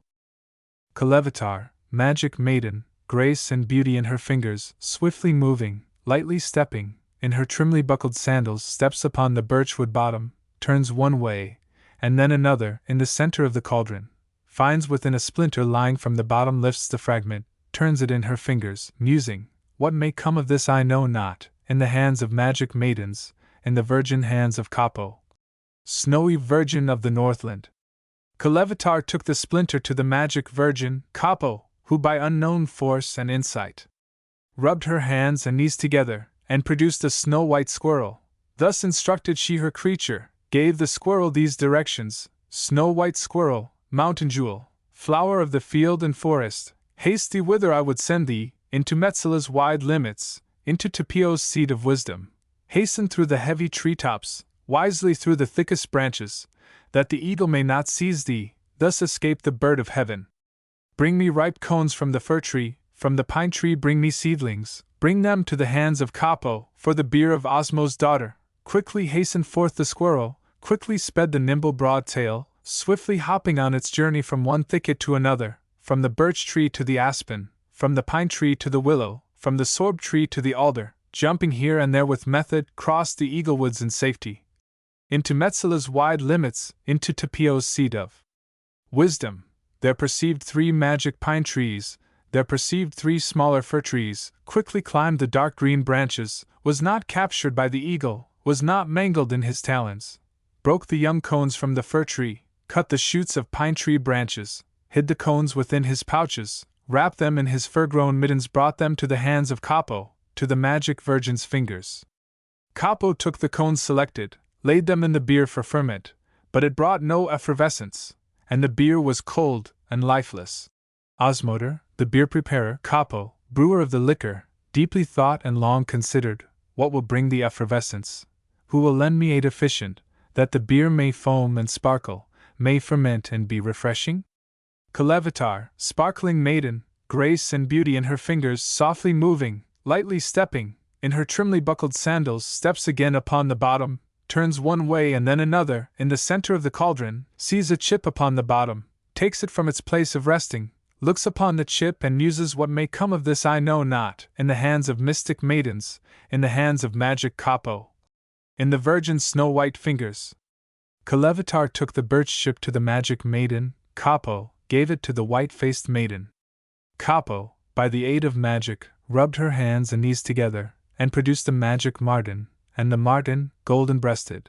Thus instructed she her creature, gave the marten these directions: Thou, my golden-breasted marten, thou my son of golden color, haste thou whither I may send thee, to the bare dens of the mountain, to the grottos of the growler, gather yeast upon thy fingers, gather foam from lips of anger. From the lips of bears in battle, bring it to the hands of Kapo, to the hands of Osmo's daughter. Then the marten golden-breasted, full consenting, hastened onward, quickly bounding on his journey, lightly leaping through the distance, leaping o'er the widest rivers, leaping over rocky fissures, to the bare dens of the mountain, to the grottos of the growler, where the wild bears fight each other, where they pass a dread existence, iron rocks, their softest pillows, in the fastnesses of mountains. From their lips the foam was dripping, from their tongues the froth of anger. This the marten deftly gathered, brought it to the maiden Kapo, laid it in her dainty fingers. Osmotar, the beer preparer, brewer of the beer of barley, used the beer foam as a ferment, but it brought no effervescence, did not make the liquor sparkle. Osmotor, the beer preparer, thought again, and long debated, who or what will bring the ferment, my beer may not be lifeless. Kalevala, magic maiden, grace and beauty in her fingers softly moving, lightly stepping, in her trimly buckled sandals steps again upon the bottom, turns one way and then another, in the center of the cauldron, sees a pod upon the bottom, lifts it in her snow-white fingers, turns it o'er, and muses, what may come of this I know not, in the hands of magic maidens, in the hands of mystic Kapo. In the snowy virgin's fingers? Kalevala, sparkling maiden, gave the pod to magic Kapo. Kapo, by the aid of magic, rubbed the pod upon her kneecap, and a honey bee came flying from the pod within her fingers. Kapo thus addressed her birdling, little bee with honeyed winglets, king of all the fragrant flowers, fly thou whither I direct thee, to the islands in the ocean, to the water cliffs and grottos, where asleep a maid has fallen. Girdled with a belt of copper by her side are honey grasses, by her lips are fragrant flowers, herbs and flowers honey laden. Gather there the sweetened juices, gather honey on thy winglets, from the calyces of flowers, from the tips of 7 petals, bring it to the hands of Kapo, to the hands of Osmo's daughter.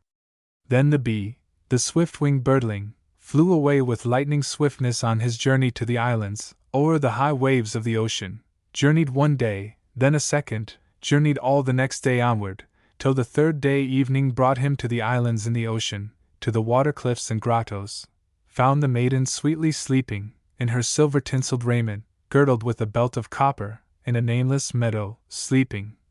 In the honey fields of magic, by her side were honeyed grasses, by her lips were fragrant flowers, silver stalks with golden petals, dipped its winglets in the honey, dipped its fingers in the juices of the sweetest of the flowers, brought the honey back to Kapo, to the mystic maiden's fingers. Osmotor, the beer preparer, placed the honey in the liquor, Kapo mixed the beer and honey, and the wedding beer fermented, rose the live beer upward, from the bottom of the vessels, upward in the tubs of birchwood, foaming higher, till it touched the oaken handles, overflowing all the cauldrons. To the ground it foamed and sparkled, sank away in sand and gravel. Time had gone but little distance, scarce a moment had passed over, ere the heroes came in numbers to the foaming beer of Northland, rushed to drink the sparkling liquor. Ere all others Lemminkainen drank, and grew intoxicated on the beer of Osmo's daughter, on the honey drink of Kalu. Osmotor, the beer preparer, Kapo, brewer of the barley, spake these words in sadden accents, woe is me, my life hard fated, badly have I brewed the liquor, have not brewed the beer in wisdom, will not live within its vessels, overflows and fills Pohjola. From a treetop sings the redbreast, from the aspen calls the robin, do not grieve, thy beer is worthy, put it into oaken vessels, into strong and willing barrels firmly bound with hoops of copper. Thus was brewed the beer or Northland, at the hands of Osmo's daughter, this the origin of brewing beer from Kalu hops and barley. Great indeed the reputation of the ancient beer of Kalu, said to make the feeble hardy, famed to dry the tears of women, famed to cheer the broken-hearted, make the aged young and supple, make the timid brave and mighty, make the brave men ever braver, fill the heart with joy and gladness, fill the mind with wisdom sayings, fill the tongue with ancient legends. Only makes the fool more foolish. When the hostess of Pohjola heard how beer was first fermented, heard the origin of brewing, straightway did she fill with water many oaken tubs and barrels, filled but half the largest vessels, mixed the barley with the water, added also hops abundant. Well, she mixed the triple forces in her tubs of oak and birchwood, heated stones for months succeeding, thus to boil the magic mixture, steeped it through the days of summer, burned the wood of many forests, emptied all the springs of Pohjola. Daily did the forests lessen, and the wells gave up their waters, thus to aid the hostess, Louhi, in the brewing of the liquors, from the water, hops, and barley, and from honey of the islands, for the wedding feast of Northland, for Pohjola's great carousal and rejoicings at the marriage of the Malden of the Rainbow to the blacksmith, Ilmarinen, metalworker of Wainola. Smoke is seen upon the island, fire, upon the promontory, black smoke rising to the heavens from the fire upon the island, fills with clouds the half of Pohjola, fills Carolin's many hamlets. All the people look and wonder, this the chorus of the women. Whence are rising all these smoke clouds? why this dreadful fire in Northland is not like the smoke of campfires, is too large for fires of shepherds. Lemminkainen's ancient mother journeyed in the early morning for some water to the fountain, saw the smoke arise to heaven, in the region of Pohjola. These the words the mother uttered. "'Tis the smoke of battle heroes, from the beat of warring armies." Even Adi, island hero, ancient wizard, Lemminkainen, also known as Kaukomieli, looked upon the scene in wonder, thought awhile and spake as follows. "I would like to see this nearer, learn the cause of all this trouble, whence this smoke and great confusion, whether smoke from heat of battle, or the bonfires of the shepherds." Kaukomieli gazed and pondered, studied long the rising smoke clouds, came not from the heat of battle, came not from the shepherd bonfires, heard they were the fires of Louhi brewing beer in Sariola, on Pohjola's promontory. Long and oft looked Lemminkainen, strained in eagerness his vision, stared, and peered, and thought, and wondered, looked abashed and envy swollen. "O beloved, second mother, Northland's well-intentioned hostess, brew thy beer of honey flavor, make thy liquors foam and sparkle, for thy many friends invited, brew it well for Lemminkainen, for his marriage in Pohjola with the maiden of the rainbow." Finally the beer was ready, beverage of noble heroes, stored away in casks and barrels, there to rest awhile in silence, in the cellars of the Northland, in the copper-banded vessels, in the magic oaken hogsheads, plugs and faucets made of copper. Then the hostess of Pohjola skillfully prepared the dishes, laid them all with careful fingers in the boiling pans and kettles, ordered countless loaves of barley, ordered many liquid dishes, all the delicacies of Northland, for the feasting of her people, for their richest entertainment, for the nuptial songs and dances, at the marriage of her daughter with the blacksmith, Ilmarinen.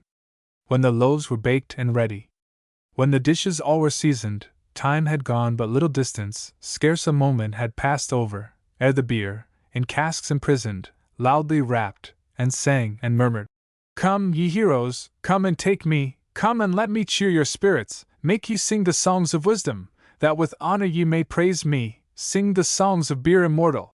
Straightway Louhi sought a minstrel, magic bard and artist singer, that the beer might well be lauded, might be praised in song and honor. First as bard they brought a salmon, also brought a pike from ocean, but the salmon had no talent, and the pike had little wisdom. Teeth of pike and gills of salmon were not made for singing legends.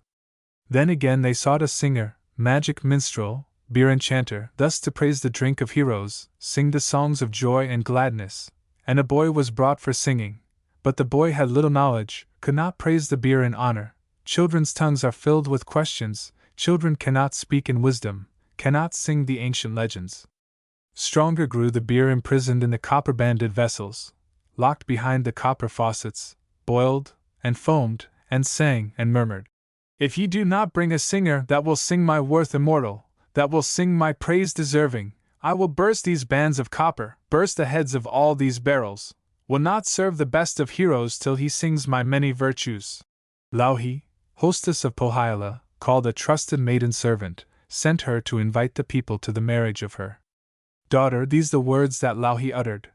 "O my trusted, truthful maiden, servant maid to me belonging, call together all my people, call the heroes to my banquet, ask the rich, and ask the needy, ask the blind and deaf, and crippled, ask the young, and ask the aged, go thou to the hills, and hedges, to the highways, and the byways, urge them to my daughter's wedding, bring the blind, and sorely troubled, in my boats upon the waters, in my sledges bring the halting. With the old, and sick, and needy, ask the whole of Sariola, ask the people of Caroline, ask the ancient Wainamoinen, famous bard and wisdom singer. But I give command explicit not to ask wild Lemminkainen, not the island dweller, Adi." This the question of the servant. Why not ask wild Lemminkainen, ancient islander and minstrel? Louhi gave this simple answer. "Good the reasons that I give thee why the wizard, Lemminkainen, must not have an invitation to my daughter's feast and marriage. Adi courts the heat of battle, Lemminkainen fosters trouble, skillful fighter of the virtues, evil thinking, acting evil, he would bring but pain and sorrow, he would jest and jeer at maidens in their trimly buckled raiment, cannot ask the evil-minded." Thus again the servant questions. "Tell me how to know this Adi, also known as Lemminkainen, that I may not ask him hither. Do not know the Isle of Adi, nor the home of Kaukamili, spake the hostess of Pohjola. Easy 'tis to know the wizard, easy find the Adi dwelling. Adi lives on yonder island, on that point dwells Lemminkainen, in his mansion near the water, far at sea his home and dwelling. Thereupon the trusted maiden spread the wedding invitations to the people of Pohjola, to the tribes of Kalevala, asked the friendless, asked the homeless, asked the laborers and shepherds, asked the fishermen and hunters, asked the deaf, the dumb, the crippled, asked the young, and asked the aged, asked the rich, and asked the needy, did not give an invitation to the reckless Lemminkainen, island dweller of the ocean. Rune 21. Ilmarinen's Wedding Feast. Louhi, hostess of the Northland, ancient dame of Sariola, while at work within her dwelling, heard the whips crack on the fenlands, heard the rattle of the sledges. To the northward turned her glances, turned her vision to the sunlight, and her thoughts ran on as follow. Who are these in bright apparel, on the banks of Povia waters? Are they friends or hostile armies?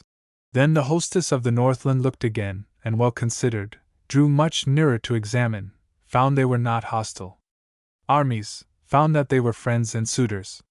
In the midst was Ilmarinen, son-in-law to ancient Louhi. When the hostess of Pohjola saw the son-in-law approaching, she addressed the words that follow. I had thought the winds were raging, that the piles of wood were falling, thought the pebbles in commotion, or perchance the ocean roaring. Then I hastened nearer, nearer, drew still nearer and examined, found the winds were not in battle, found the piles of wood unshaken, found the ocean was not roaring, nor the pebbles in commotion, found my son-in-law was coming with his heroes and attendants. Heroes counted by the hundreds. Should you ask of me the question, how I recognized the bridegroom mid the hosts of men and heroes, I should answer, I should tell you, as the hazelbush in copses, as the oak tree in the forest, as the moon among the planets, drives the groom a coal-black courser, running like the famished black dog, flying like the hungry raven, graceful as the lark at morning, golden cuckoos, 6 in number, twitter on the birchen crossbough. There are 7 bluebirds singing on the racer's hame and collar. Noises hear they in the courtyard, on the highway hear the sledges, to the court comes Ilmarinen, with his bodyguard of heroes, in the midst the chosen suitor, not too far in front of others, not too far behind his fellows. Spake the hostess of Pohjola.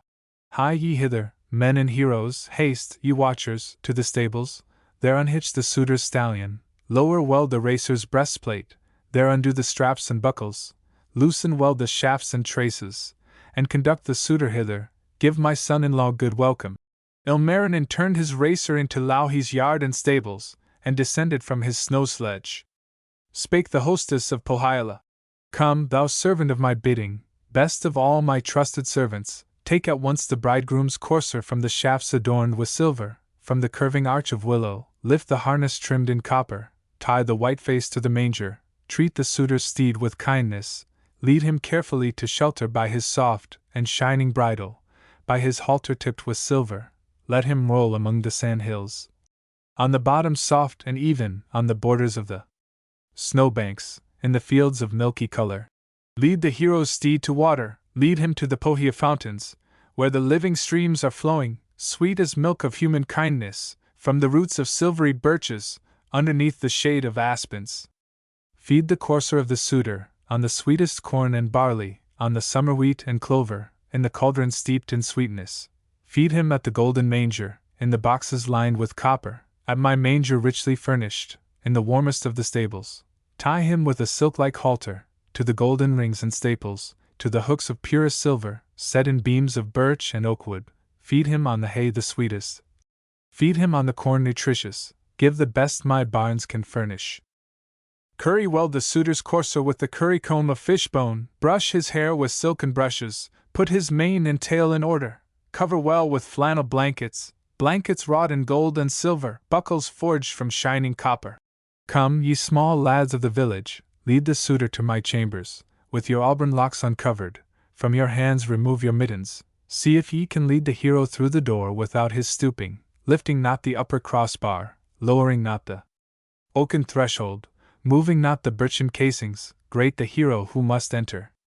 Ilmarinen is too stately, cannot enter through the portals, not the son-in-law and bridegroom, till the portals have been heightened, taller by a head the suitor than the doorways of the mansion. Quick the servants of Pohjola tore away the upper crossbar, that his cap might not be lifted, made the oaken threshold lower that the hero might not stumble, made the birchwood portals wider, opened full the door of welcome, easy entrance for the suitor. Speaks the hostess of the Northland as the bridegroom freely passes through the doorway of her dwelling. Thanks are due to thee, O Ukko, that my son-in-law has entered. Let me now my halls examine, make the bridal chambers ready, finest linen on my tables, softest furs upon my benches, birchen flooring scrubbed to whiteness, all my rooms in perfect order. Then the hostess of Pohjola visited her spacious dwelling, did not recognize her chambers. Every room had been remodeled, changed by force of mighty magic. All the halls were newly burnished, hedgehog bones were used for ceilings, bones of reindeer for foundations, bones of wolverine for door sills, for the crossbars bones of roebuck, applewood were all the rafters, alderwood, the window casings, scales of trout adorned the windows, and the fires were set in flowers. All the seats were made of silver, all the floors of copper tiling, gold adorned were all the tables, on the floor were silken mattings, every fireplace set in copper, every hearthstone cut from marble, on each shelf were colored seashells, Kalustri was their protection. To the courtroom came the hero, chosen suitor from Wainola, these the words of Ilmarinen. Send, O Ukko, health and pleasure to this ancient home and dwelling, to this mansion richly fashioned, spake the hostess of Pohjola. Let thy coming be auspicious to these halls of the unworthy, to the home of thine affianced, to this dwelling lowly fashioned, mid the lindens and the aspens. Come, ye maidens that should serve me, come, ye fellows from the village, bring me fire upon the birch bark. Light the faggots of the fir tree, that I may behold the bridegroom, chosen suitor of my daughter, fairy maiden of the rainbow, see the color of his eyeballs, whether they are blue or sable, see if they are warm and faithful. Quick the young lads from the village brought the fire upon the birch bark, brought it on the tips of pine wood, and the fire and smoke commingled roll and roar about the hero, blackening the suitor's visage, and the hostess speaks as follows. Bring the fire upon a taper. On the waxen tapers bring it. Then the maidens did as bidden, quickly brought the lighted tapers, made the suitor's eyeballs glisten, made his cheeks look fresh and ruddy, made his eyes of sable color sparkle like the foam of waters, like the reed grass on the margin, colored as the ocean jewels, iridescent as the rainbow. Come, ye fellows of the hamlet, lead my son-in-law and hero to the highest seat at table, to the seat of greatest honor, with his back upon the blue wall, looking on my bounteous tables, facing all the guests of Northland. Then the hostess of Pohjola served her guests in great abundance, richest drinks and rarest viands. First of all she served the bridegroom on his platters, honeyed biscuit, and the sweetest river salmon, seasoned butter, roasted bacon, all the dainties of Pohjola. Then the helpers served the others, filled the plates of all invited with the varied food of Northland. Spake the hostess of Pohjola. Come, ye maidens from the village, hither bring the beer in pitchers, in the urns with double handles, to the many guests ingathered, ere all others serve the bridegroom. Thereupon the merry maidens brought the beer in silver pitchers from the copper-banded vessels, for the wedding guests assembled, and the beer, fermenting, sparkled on the beard of Ilmarinen, on the beards of many heroes.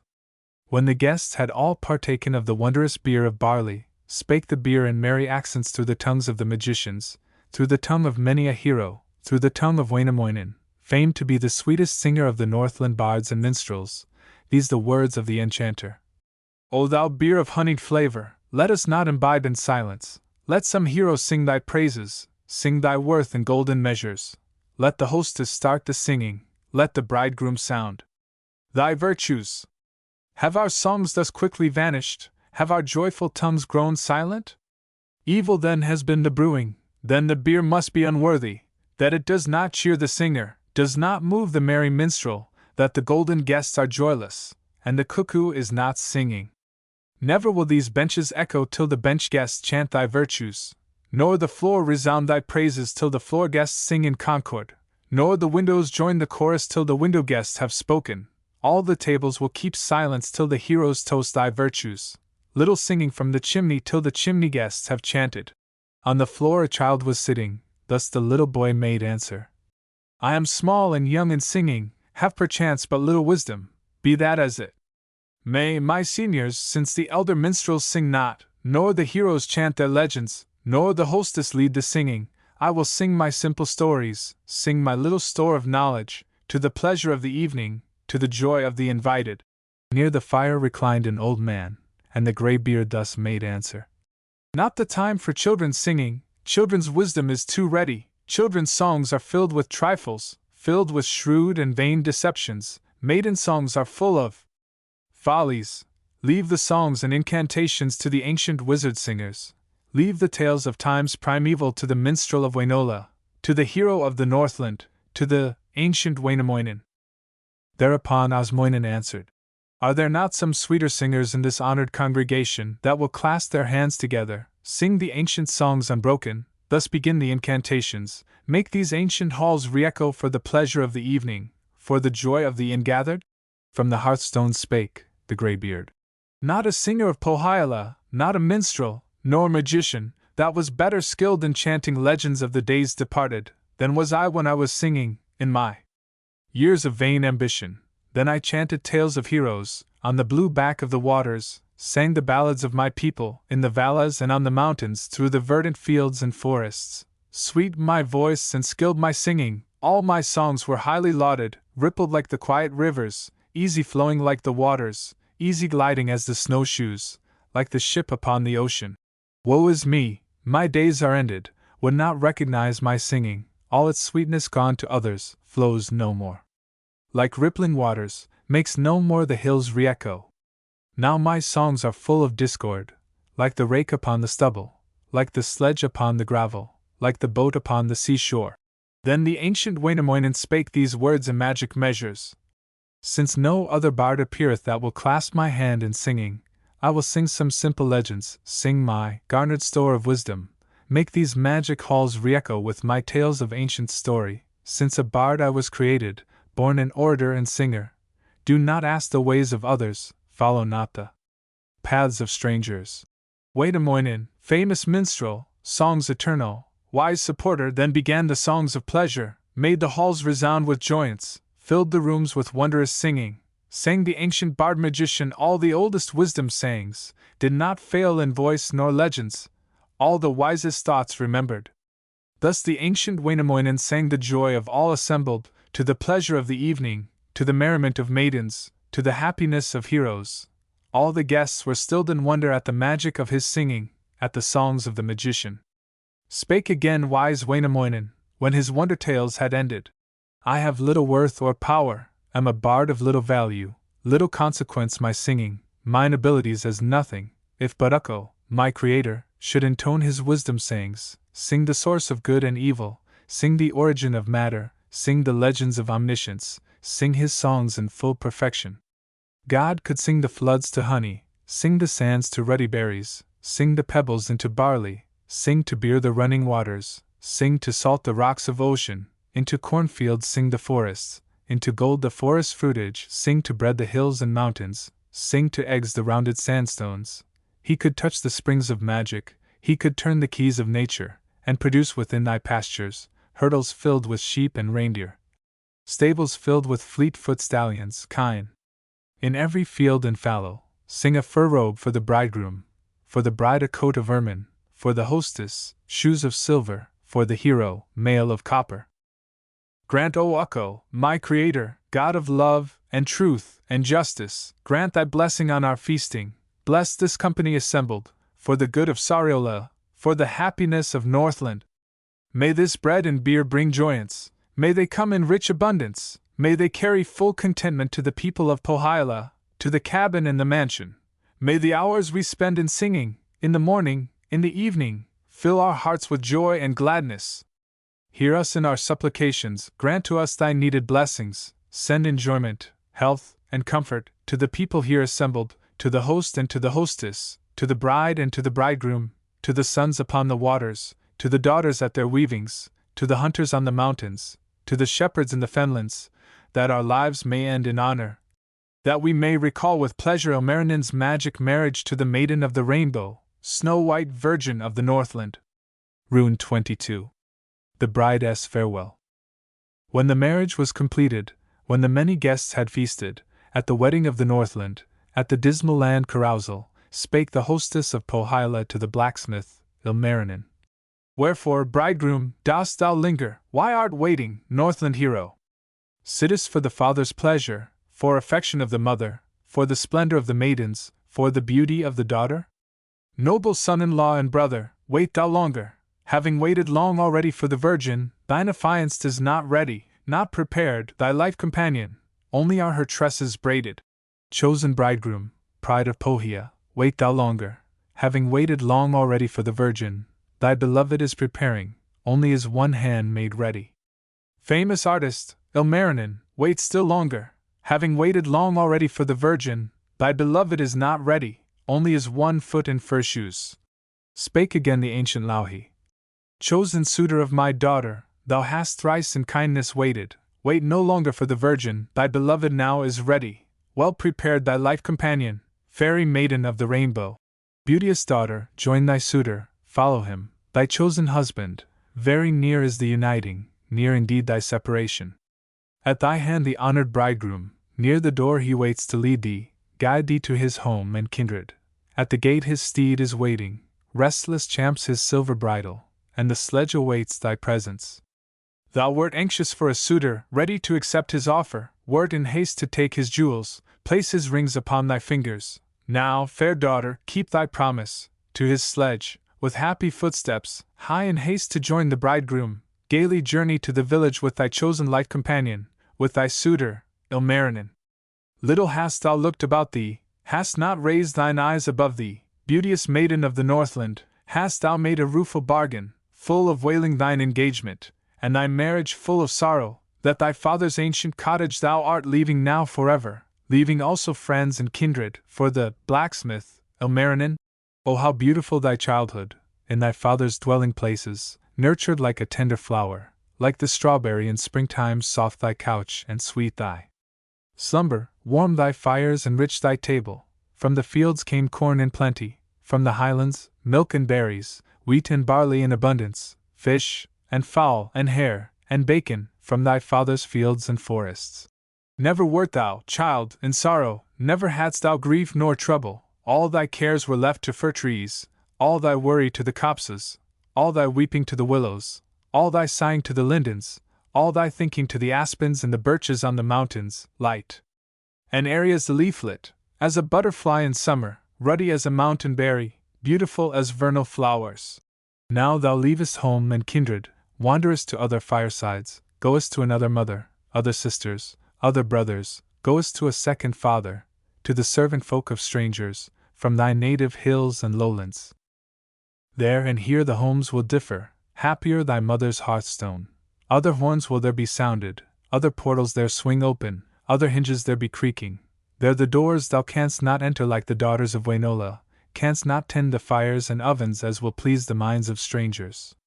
Didst thou think, my fairest maiden, thou couldst wed and on the morrow couldst return, if thou shouldst wish it, to thy father's court and dwelling? Not for 1, nor 2, nor 3 days wilt thou leave thy mother's chambers, leave thy sisters and thy brothers, leave thy father's hills and lowlands. Long the time the wife must wander, many months and years must wander, work, and struggle, all her life long, even though the mother liveth.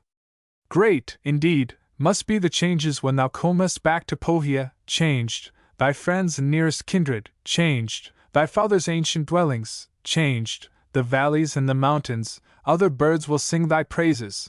When the mother thus had spoken, then the daughter spake, departing. In my early days of childhood often I intoned these measures. Art a virgin, yet no virgin, guided by an aged mother, in a brother's fields and forests, in the mansion of a father. Only wilt become a virgin, only when thou hast a suitor, only when thou wedst a hero, one foot on the father's threshold, and the other for the snow sledge that will speed thee and thy husband to his native valleys and highlands. I have wished thus many summers, sang it often in my childhood, hoped for this as for the flowers, welcome as the birds of springtime. Thus fulfilled are all my wishes, very near is my departure, one foot on my father's threshold, and the other for the journey with my husband to his people. Cannot understand the reason that has changed my former feelings, cannot leave thee now with gladness, cannot go with great rejoicing from my dear, old home and kindred, whereas maiden I have lingered, from the courts where I was nurtured, from my father's band and guidance, from my faithful mother's counsel. Now I go, a maid of sorrow, heavy-hearted to the bridegroom, like the bride of night and winter, like the ice upon the rivers. Such is not the mind of others, other brides of Northland heroes. Others do not leave unhappy, have no tears, nor cares, nor sorrows. I, alas, must weep and murmur, carry to my grave great sadness, heart as dark as death's black river. Such the feelings of the happy, such the minds of merry maidens. Like the early dawn of springtime, like the rising sun in summer, no such radiance awaits me, with my young heart filled with terror. Happiness is not my portion, like the flat shore of the ocean, like the dark rift of the storm cloud, like the cheerless nights of winter. Dreary is the day in autumn, dreary too the autumn evening, still more dreary is my future. An industrious old maiden, ever guarding home and kindred, spake these words of doubtful comfort. Dost thou, beauteous bride, remember, canst thou not recall my counsels? These the words that I have taught thee. Look not joyfully for suitors, never heed the tongues of wooers, look not in the eyes of charmers, at their feet let fall thy vision. He that hath a mouth for sweetness, he that hath an eye for beauty, offers little that will comfort. Lempo sits upon his forehead, in his mouth dwells dire Tony. Thus, fair bride, did I advise thee, thus advised my sister's daughter. Should there come the best of suitors, noblest wooers, proudest lovers, give to all these wisdom sayings. Let thine answer be as follows: Never will I think it wisdom, never will it be my pleasure, to become a second daughter, linger with my husband's mother. Never shall I leave my father, never wander forth to bondage, at the bidding of a bridegroom. Never shall I be a servant, wife and slave to any hero, never will I be submissive to the orders of a husband. Fairest bride, thou didst not heed me, gavest no thought to my advices, didst not listen to my counsel. Wittingly thy feet have wandered into boiling tar and water, hasten to thy suitor's snow sledge, to the bare dens of thy husband, on his sledge to be ill-treated, carried to his native country, to the bondage of his people, there, a subject to his mother. Thou hast left thy mother's dwelling, to the schooling of the master. Hard indeed the master's teachings, little else than constant torture. Ready for thee are his bridles, ready for thy bands the shackles, were not forged for any other.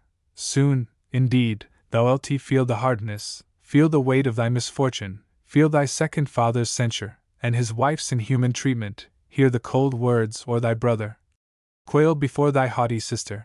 Listen, bride, to what I tell thee. In thy home thou wert a jewel, wert thy father's pride and pleasure. Moonlight did thy father call thee, and thy mother called thee sunshine. Sea foam did thy brother call thee, and thy sister called thee flower.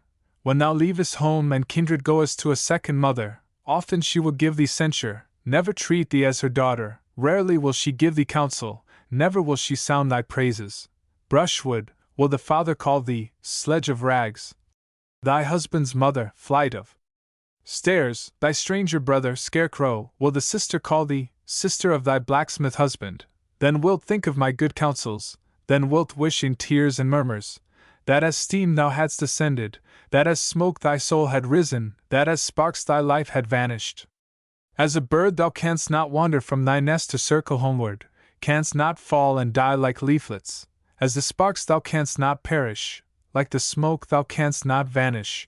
Youthful bride, and darling sister, thou hast bartered all thy friendships, hast exchanged thy loving father, thou hast left thy faithful mother for the mother of thy husband, hast exchanged thy loving brother, hast renounced thy gentle sister, for the kindred of thy suitor, hast exchanged thy snow-white covers for the rocky couch of sorrow, hast exchanged these crystal waters for the waters of Wainola, hast renounced these sandy seashores for the muddy banks of Kulu. Northland glens thou hast forsaken for thy husband's barren meadows, thou hast left thy berry mountains for the stubble fields and deserts. Thou, O maiden, hast been thinking thou wouldst happy be in wedlock, either work, nor care, nor sorrow, from this night would be thy portion, with thy husband for protection. Not to sleep art thou conducted, not to happiness, nor joyance, wakefulness, thy night companion, and thy day attendant, trouble. Often thou wilt drink of sorrow, often long for vanished pleasures. When at home thou hadst no headgear, thou hadst also little sadness. When thy couch was not of linen, no unhappiness came nigh thee. Headgear brings but pain and sorrow, linen breeds bad dispositions, linen brings but deeps of anguish, and the flax untimely mourning. Happy in her home, the maiden, happy at her father's fireside, like the master in his mansion, happy with her bows and arrows. 'Tis not thus with married women. Brides of heroes may be likened to the prisoners of Moskva, held in bondage by their masters. As a wife, must weep in labor, carry trouble on both shoulders. When the next hour passes over, thou must tend the fire and oven, must prepare thy husband's dinner, must direct thy master's servants. When thine evening meal is ready, thou must search for forbidden wisdom in the brain of perch and salmon, in the mouths of ocean whiting, gather wisdom from the cuckoo, canst not learn it from thy mother, mother dear of 7 daughters, cannot find among her treasures where were born the human instincts, where were born the minds of heroes, whence arose the maiden's beauty, whence the beauty of her tresses, why all life revives in springtime. Weep, oh weep, my pretty young bride.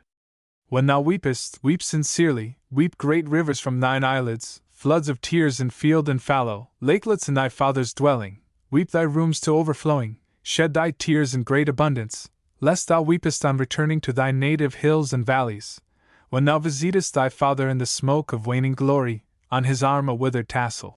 Weep, oh weep, my lovely maiden, when thou weepest, weep in earnest, weep great rivers from thine eyelids, if thou dost not weep sincerely, thou wilt weep on thy returning to thy Northland home and kindred, when thou visitest thy mother old and breathless near the hurdles, in her arms a barley bundle. Weep, oh weep, sweet bride of beauty, when thou weepest, weep profusely, if thou dost not weep in earnest, thou wilt weep on thy returning to thy native valleys and highlands, when thou visitest thy brother lying wounded by the wayside, in his hand but empty honors. Weep, oh weep, my sister's daughter, weep great rivers from thine eyelids. If thou dost not weep sufficient, thou wilt weep on thy returning to the scenes of happy childhood, when thou visitest thy sister lying, prostrate in the meadow, in her hand a birchwood mallet. When the ancient maid had ended, then the young bride sighed in anguish, straightway fell to bitter weeping, spake these words in deeps of sorrow. O ye sisters, my beloved, ye companions of my childhood, playmates of my early summers, listen to your sister's counsel, cannot comprehend the reason why my mind is so dejected, why this weariness and sadness, this untold and unseen torture, cannot understand the meaning of this mighty weight of sorrow.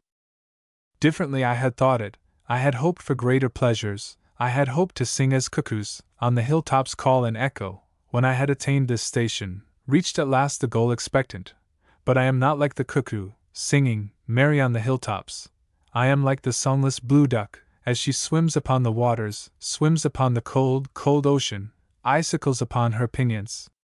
Ancient father, gray-haired mother, whither do you wish to lead me? Whither take this bride, thy daughter, that this sorrow may pass over, where this heavy heart may lighten, where this grief may turn to gladness? Better it had been, O mother, hadst thou nursed a block of birchwood, hadst thou clothed the colored sandstone, rather than this hapless maiden, for the fullness of these sorrows, for this keen and killing trouble. Many sympathizers tell me, foolish bride, thou art ungrateful, do not grieve, thou child of sorrow, thou hast little cause for weeping. Oh, deceive me not, my people, do not argue with me falsely, for alas! I have more troubles than the waterfalls have pebbles, than the Ingerland has willows, than the Suomi hills have berries. Never could the Pohja plough horse pull this mighty weight of sorrow, shaking not his birchen crossbar, breaking not his heavy collar. Never could the Northland reindeer heavy shod and stoutly harnessed draw this load of care and trouble. By the stove a babe was playing, and the young child spake as follows. Why, O fair bride, art thou weeping, why these tears of pain and sadness? Leave thy troubles to the elk herds, and thy grief to sable fillies. Let the steeds of iron bridles bear the burden of thine anguish. Horses have much larger foreheads, larger shoulders, stronger sinews, and their necks are made for labor, stronger are their bones and muscles, let them bear thy heavy burdens. There is little good in weeping, useless are thy tears of sorrow. Art not led to swamps and lowlands, nor to banks of little rivers. Thou art led to fields of flowers, led to fruitful trees and forests, led away from beer of Pohja to the sweeter mead of Kalevala. At thy shoulder waits thy husband, On thy right side, Ilmarinen, constant friend and life protector, he will guard thee from all evil. Husband ready, steed in waiting, gold and silver mounted harness, hazelbirds that sing and flutter on the courser's yoke and crossbar. Thrushes also sing and twitter merrily on hame and collar. 7 bluebirds, 7 cuckoos, sing thy wedding march in concord. Be no longer full of sorrow, dry thy tears, thou bride of beauty, thou hast found a noble husband.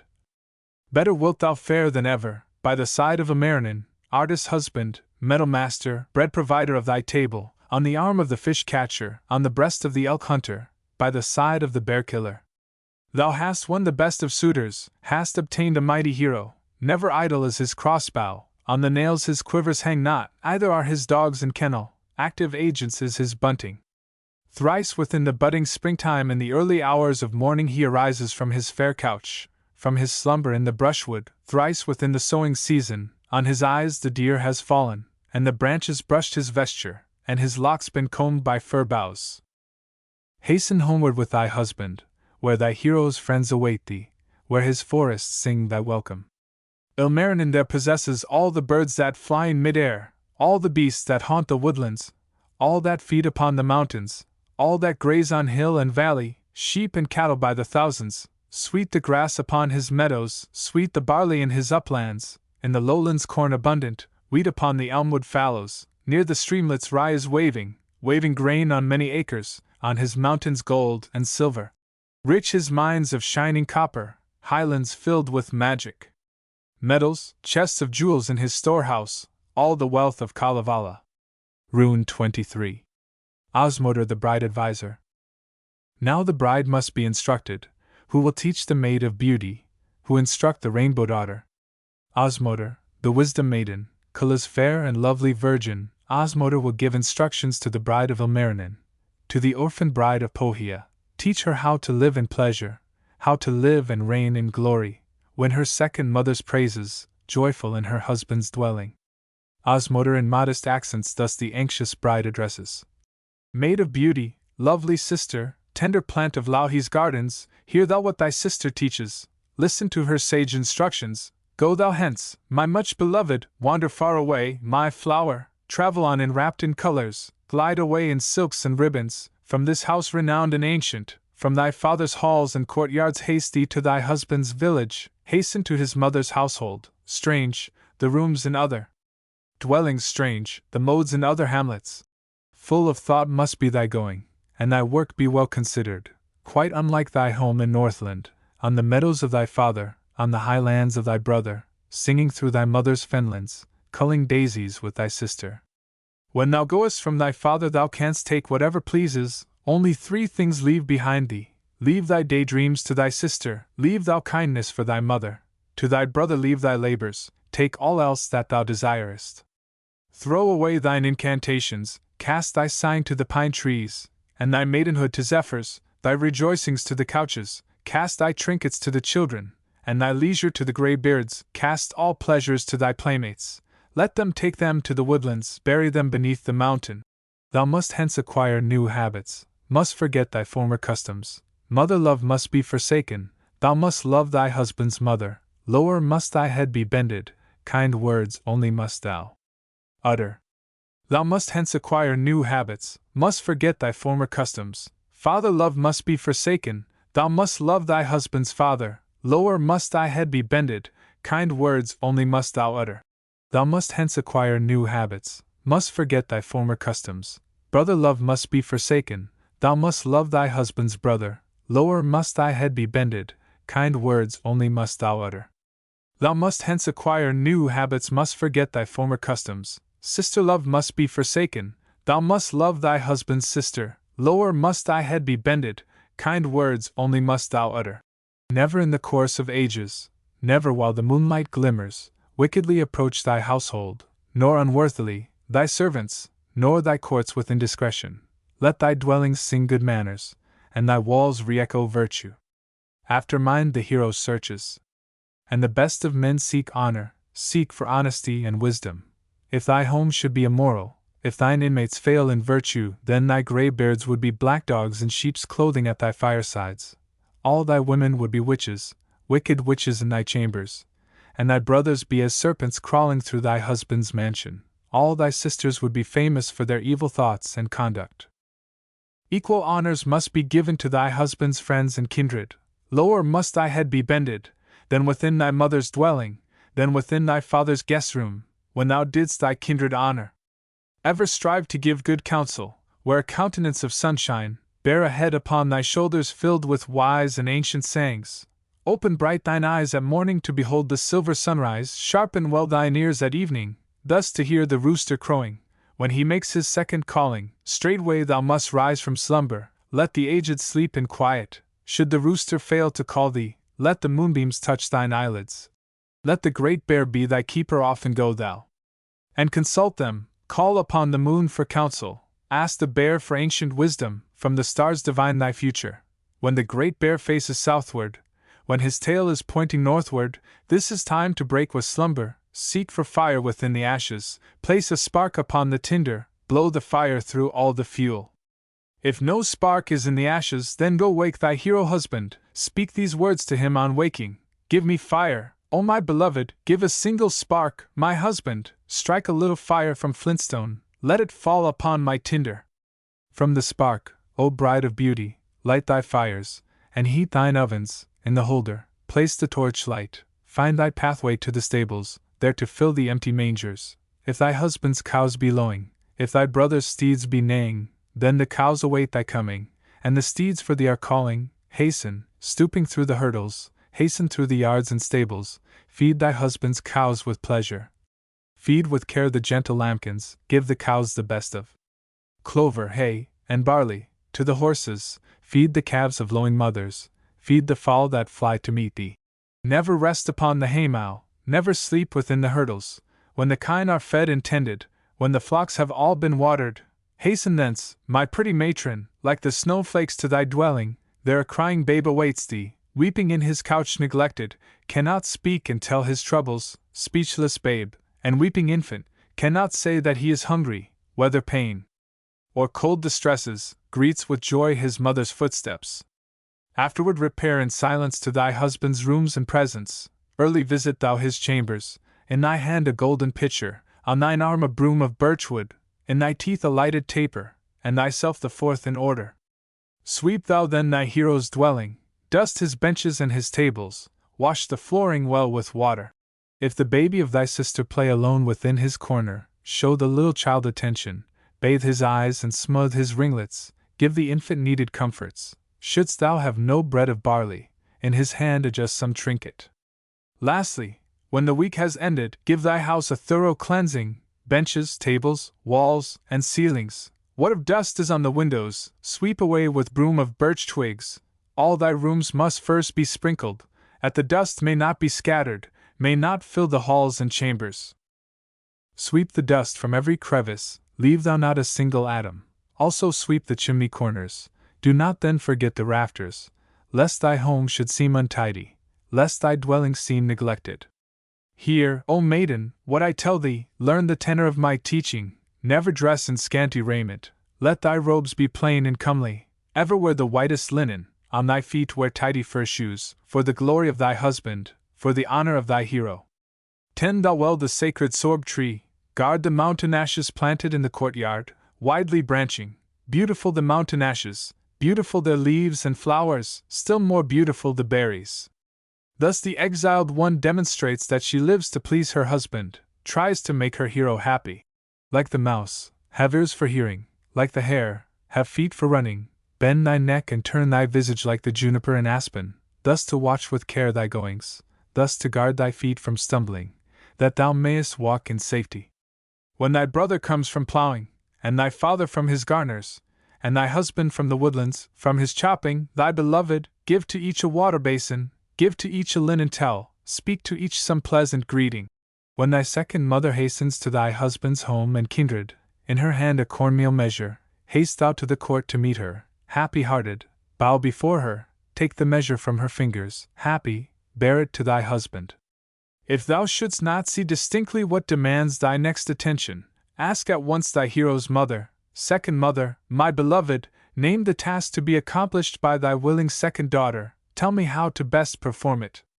This should be the mother's answer, This the manner of thy workings, thus thy daily work accomplish. Stamp with diligence and courage, grind with will and great endurance, set the millstones well in order, fill the barley pans with water, knead with strength the dough for baking, place the faggots on the fireplace, that thy ovens may be heated, bake and love the honey biscuit, bake the larger loaves of barley, rinse to cleanliness thy platters, polish well thy drinking vessels.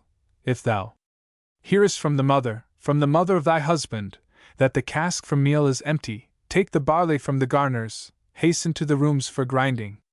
When thou grindest in the chambers, do not sing in glee and joyance, turn the grinding stones in silence, to the mill give up thy singing, let the side holes furnish music, do not sigh as if unhappy, do not groan as if in trouble, lest the father think thee weary, lest thy husband's mother fancy that thy groans mean discontentment, that thy sighing means displeasure. Quickly sift the flour thou grindest, take it to the casks and buckets, bake thy hero's bread with pleasure, knead the dough with care and patience, that thy biscuits may be worthy, that the dough be light and airy. Shouldst thou see a bucket empty, take the bucket on thy shoulder, on thine arm a silver dipper, hasten off to fill with water from the crystal river flowing, gracefully thy bucket carry, bear it firmly by the handles, hasten houseward like the zephyrs, hasten like the air of autumn. Do not tarry near the streamlet, at the waters do not linger, that the father may not fancy, nor the ancient dame imagine, that thou hast beheld thine image, hast admired thy form and features, hast admired thy grace and beauty in the mirror of the fountain, in the crystal streamlet's eddies. Shouldst thou journey to the woodlands, there to gather aspen faggots, do not go with noise and bustle, gather all thy sticks in silence, gather quietly the birchwood, that the father may not fancy, and the mother not imagine, that thy calling came from anger, and thy noise from discontentment. If thou goest to the storehouse to obtain the flour of barley, do not tarry on thy journey, on the threshold do not linger, that the father may not fancy, and the mother not imagine, that the meal thou hast divided with the women of the village. If thou goest to the river, there to wash thy birchen platters, there to cleanse thy pans and buckets, lest thy work be done in neatness, rinse the sides, and rinse the handles, rinse thy pitchers to perfection, spoons, and forks, and knives, and goblets, rinse with care thy cooking vessels, closely watch the food utensils, that the dogs may not deface them, that the kittens may not mar them, that the eagles may not steal them, that the children may not break them, many children in the village, many little heads and fingers, that will need thy careful watching, lest they steal the things of value. When thou goest to thy bathing, have the brushes ready lying in the bathroom clean and smokeless. Do not linger in the water, at thy bathing do not tarry, that the father may not fancy, and the mother not imagine, thou art sleeping on the benches, rolling in the laps of comfort. From thy bath, when thou returnest, to his bathing tempt the father, speak to him the words that follow. Father of my hero husband, clean are all the bathroom benches, everything in perfect order. Go and bathe for thine enjoyment. Pour the water all sufficient, I will lend thee needed service. When the time has come for spinning, when the hours arrive for weaving, do not ask the help of others. Look not in the stream for knowledge, for advice ask not the servants, nor the spindle from the sisters, nor the weaving comb from strangers. Thou thyself must do the spinning, with thine own hand ply the shuttle, loosely wind the skeins of wool yarn, tightly wind the balls of flax thread, wind them deftly in the shuttle, fit the warp upon the rollers, beat the woof and warp together, swiftly ply the weaver's shuttle, weave good cloth for all thy vestments, weave of woolen, webs for dresses from the finest wool of lambkins, one thread only in thy weaving. Hear thou what I now advise thee, brew thy beer from early barley, from the barley's new-grown kernels, brew it with the magic virtues, malt it with the sweets of honey, do not stir it with the birch rod, stir it with thy skillful fingers. When thou goest to the garners, do not let the seed bring evil, keep the dogs outside the brew-house, have no fear of wolves and hunger, nor the wild beasts of the mountains. When thou goest to thy brewing, shouldst thou wander forth at midnight, should some stranger come to see thee, do not worry for his comfort, ever does the worthy household have provisions for the stranger, bits of meat, and bread, and biscuit, ample for the dinner table. Seat the stranger in thy dwelling, speak with him in friendly accents, entertain the guest with kindness, while his dinner is preparing. When the stranger leaves thy threshold, when his farewell has been spoken, lead him only to the portals, Do not step without the doorway, that thy husband may not fancy, and the mother not imagine, thou hast interest in strangers. Shouldst thou ever make a journey to the center of the village, there to gain some needed object, while thou speakest in the hamlet, let thy words be full of wisdom, that thou shamest not thy kindred, nor disgrace thy husband's household. Village maidens oft will ask thee, mothers of the hamlet, question, does thy husband's mother greet thee as in childhood thou wert greeted, in thy happy home in Pohia? Do not answer in negation, say that she has always given thee the best of her provisions, given thee the kindest greetings, though it be but once a season. Listen well to what I tell thee, as thou goest from thy father to thy husband's distant dwelling, thou must not forget thy mother, her that gave thee life and beauty, her that nurtured thee in childhood. Many sleepless nights she nursed thee, often were her wants neglected, numberless the times she rocked thee. Tender, true, and ever faithful, is the mother to her daughter.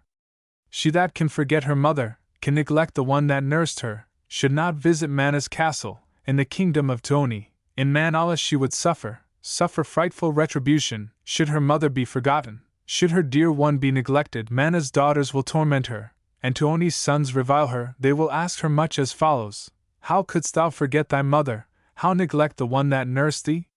Great the pain thy mother suffered, great the trouble that thou gavest when thy loving mother brought thee into life for good or evil, when she gave thee earth existence, when she nursed thee but an infant, when she fed thee in thy childhood, when she taught thee what thou knowest. Mana's punishments upon thee, since thy mother is forgotten.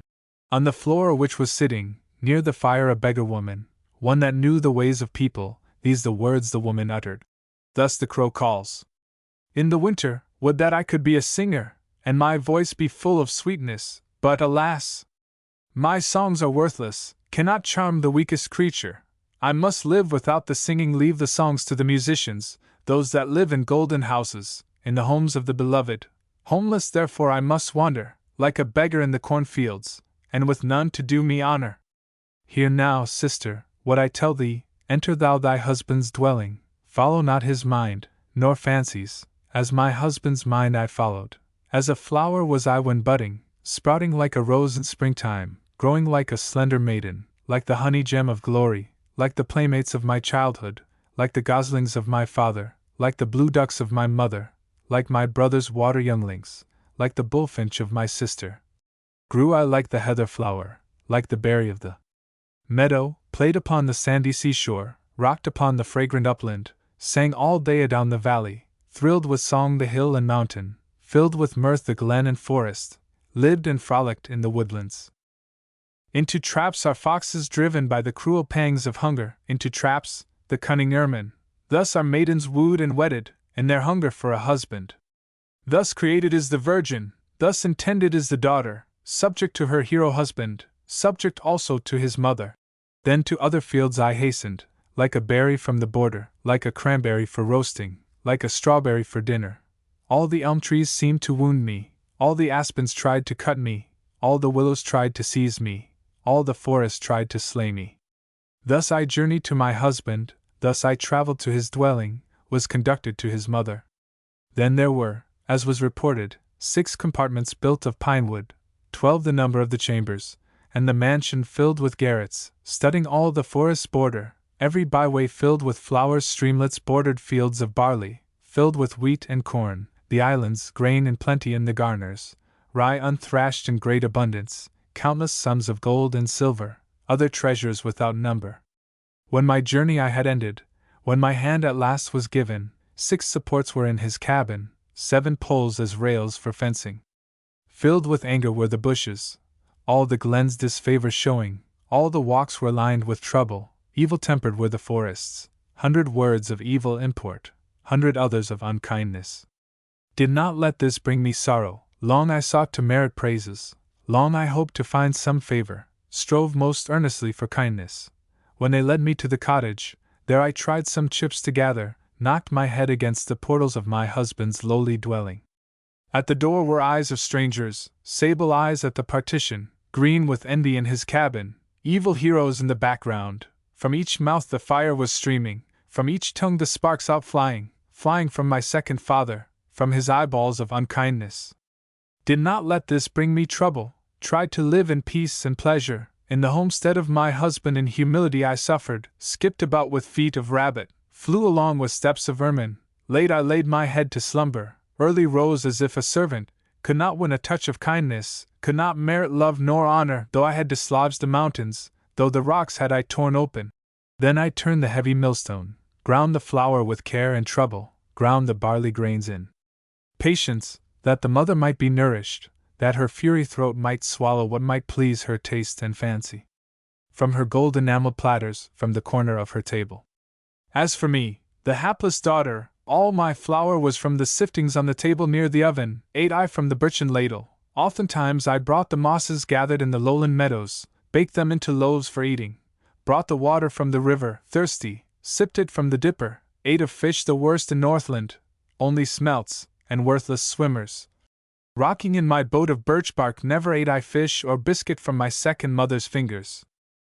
Blades I gathered in the summers, twisted barley stalks in winter, like the laborers of heroes, like the servants sold in bondage.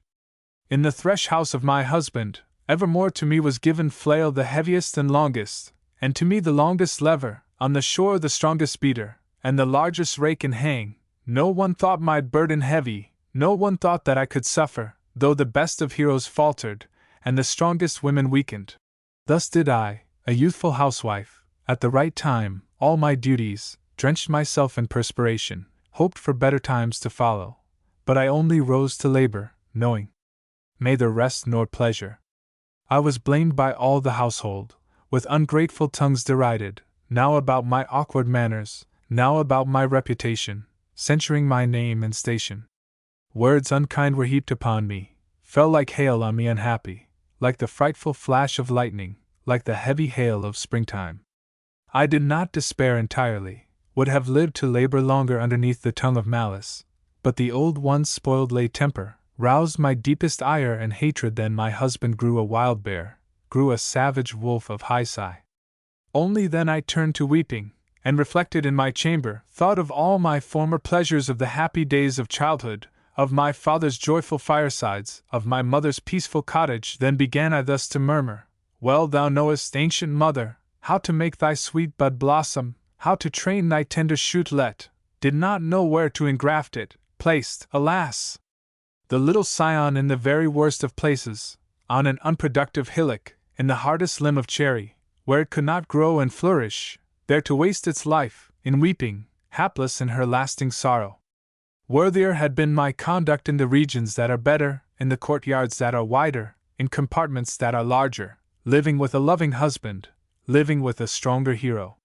Shoe of birch bark was my suitor, Shoe of Laplandus, my husband, had the body of a raven, voice and visage like the jackdaw, mouth and claws were from the black wolf, the remainder from the wild bear. Had I known that mine affianced was a fount of pain and evil, to the hillside I had wandered, been a pine tree on the highway, been a linden on the border, like the black earth made my visage, grown a beard of ugly bristles, head of loam and eyes of lightning, for my ears the knots of birches, for my limbs the trunks of aspens. This the manner of my singing in the hearing of my husband, thus I sang my cares and murmurs, thus my hero near the portals heard the wail of my displeasure. Then he hastened to my chamber, straightway knew I by his footsteps, well concluded be was angry, knew it by his steps implanted. All the winds were still in slumber, yet his sable locks stood endwise, fluttered round his bead in fury, while his horrid mouth stood open. To and fro his eyes were rolling, in one hand a branch of willow, in the other club of alder, struck at me with might of malice, aimed the cudgel at my forehead. When the evening had descended, when my husband thought of slumber, took he in his hand a whipstock, with a whiplash made of deer skin, was not made for any other, only made for me unhappy. When at last I begged for mercy, when I sought a place for resting, by his side I courted slumber, merciless, my husband seized me, struck me with his arm of envy, beat me with the whip of torture, deerskin lash and stalk of birchwood. From his couch I leaped impulsive, in the coldest night of winter, but the husband fleetly followed, caught me at the outer portals, grasped me by my streaming tresses, tore my ringlets from my forehead, cast in curls upon the night winds to the freezing winds of winter. What the aid that I could ask for, who could free me from my torment?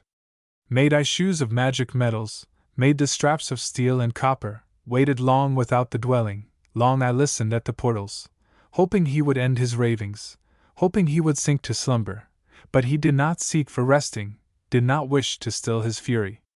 Finally the cold benumbed me. As an outcast from his cabin, I was forced to walk and wander, when I, freezing, well reflected, this the substance of my thinking, I will not endure this torture, will not bear this thing forever, will not bear this cruel treatment, such contempt I will not suffer in the wicked tribe of Hysi, in this nest of evil Piru. Then I said, farewell forever, to my husband's home and kindred, to my much-loved home and husband, started forth upon a journey to my father's distant hamlet, over swamps and over snow fields, wandered over towering mountains, over hills and through the valleys, to my brother's welcome meadows, to my sister's home and birthplace. There were rustling withered pine trees. Finely feathered firs were fading, countless ravens there were cawing, all the jackdaws harshly singing, this the chorus of the ravens. Thou hast here a home no longer, this is not the happy homestead of thy merry days of childhood. Heeding not this woodland chorus, straight I journeyed to the dwelling of my childhood's friend and brother, where the portals spake in concord, and the hills and valleys answered, this their saddened song and echo. Wherefore dost thou journey hither, comest thou for joy or sorrow, to thy father's old dominions? Here unhappiness awaits thee, long departed is thy father, dead and gone to visit Ukko, dead and gone thy faithful mother, and thy brother is a stranger, while his wife is chill and heartless. Heeding not these many warnings, straightway to my brother's cottage were my weary feet directed, laid my hand upon the door latch of my brother's dismal cottage, but the latch was cold and lifeless. When I wandered to the chamber, when I waited at the doorway, there I saw the heartless hostess, but she did not give me greeting, did not give her hand in welcome. Proud, alas! Was I unhappy, did not make the first advances, did not offer her my friendship, and my hand I did not proffer, laid my hand upon the oven, all its former warmth departed. On the coal I laid my fingers, all the latent heat had left it. On the rest bench lay my brother, lay outstretched before the fireplace, heaps of soot upon his shoulders, heaps of ashes on his forehead. Thus the brother asked the stranger, questioned thus his guest politely, tell me what thy name and station, whence thou comest o'er the waters. This the answer that I gave him. Hast thou then forgot thy sister? Does my brother not remember, not recall his mother's daughter? We are children of one mother, of one bird were we the fledglings, in one nest were hatched and nurtured. Then the brother fell to weeping, from his eyes great teardrops flowing. To his wife the brother whispered thus unto the housewife, bring thou beer to give my sister, quench her thirst and cheer her spirits. Full of envy, brought the sister only water filled with evil, water for the infant's eyelids, soap and water from the bathroom.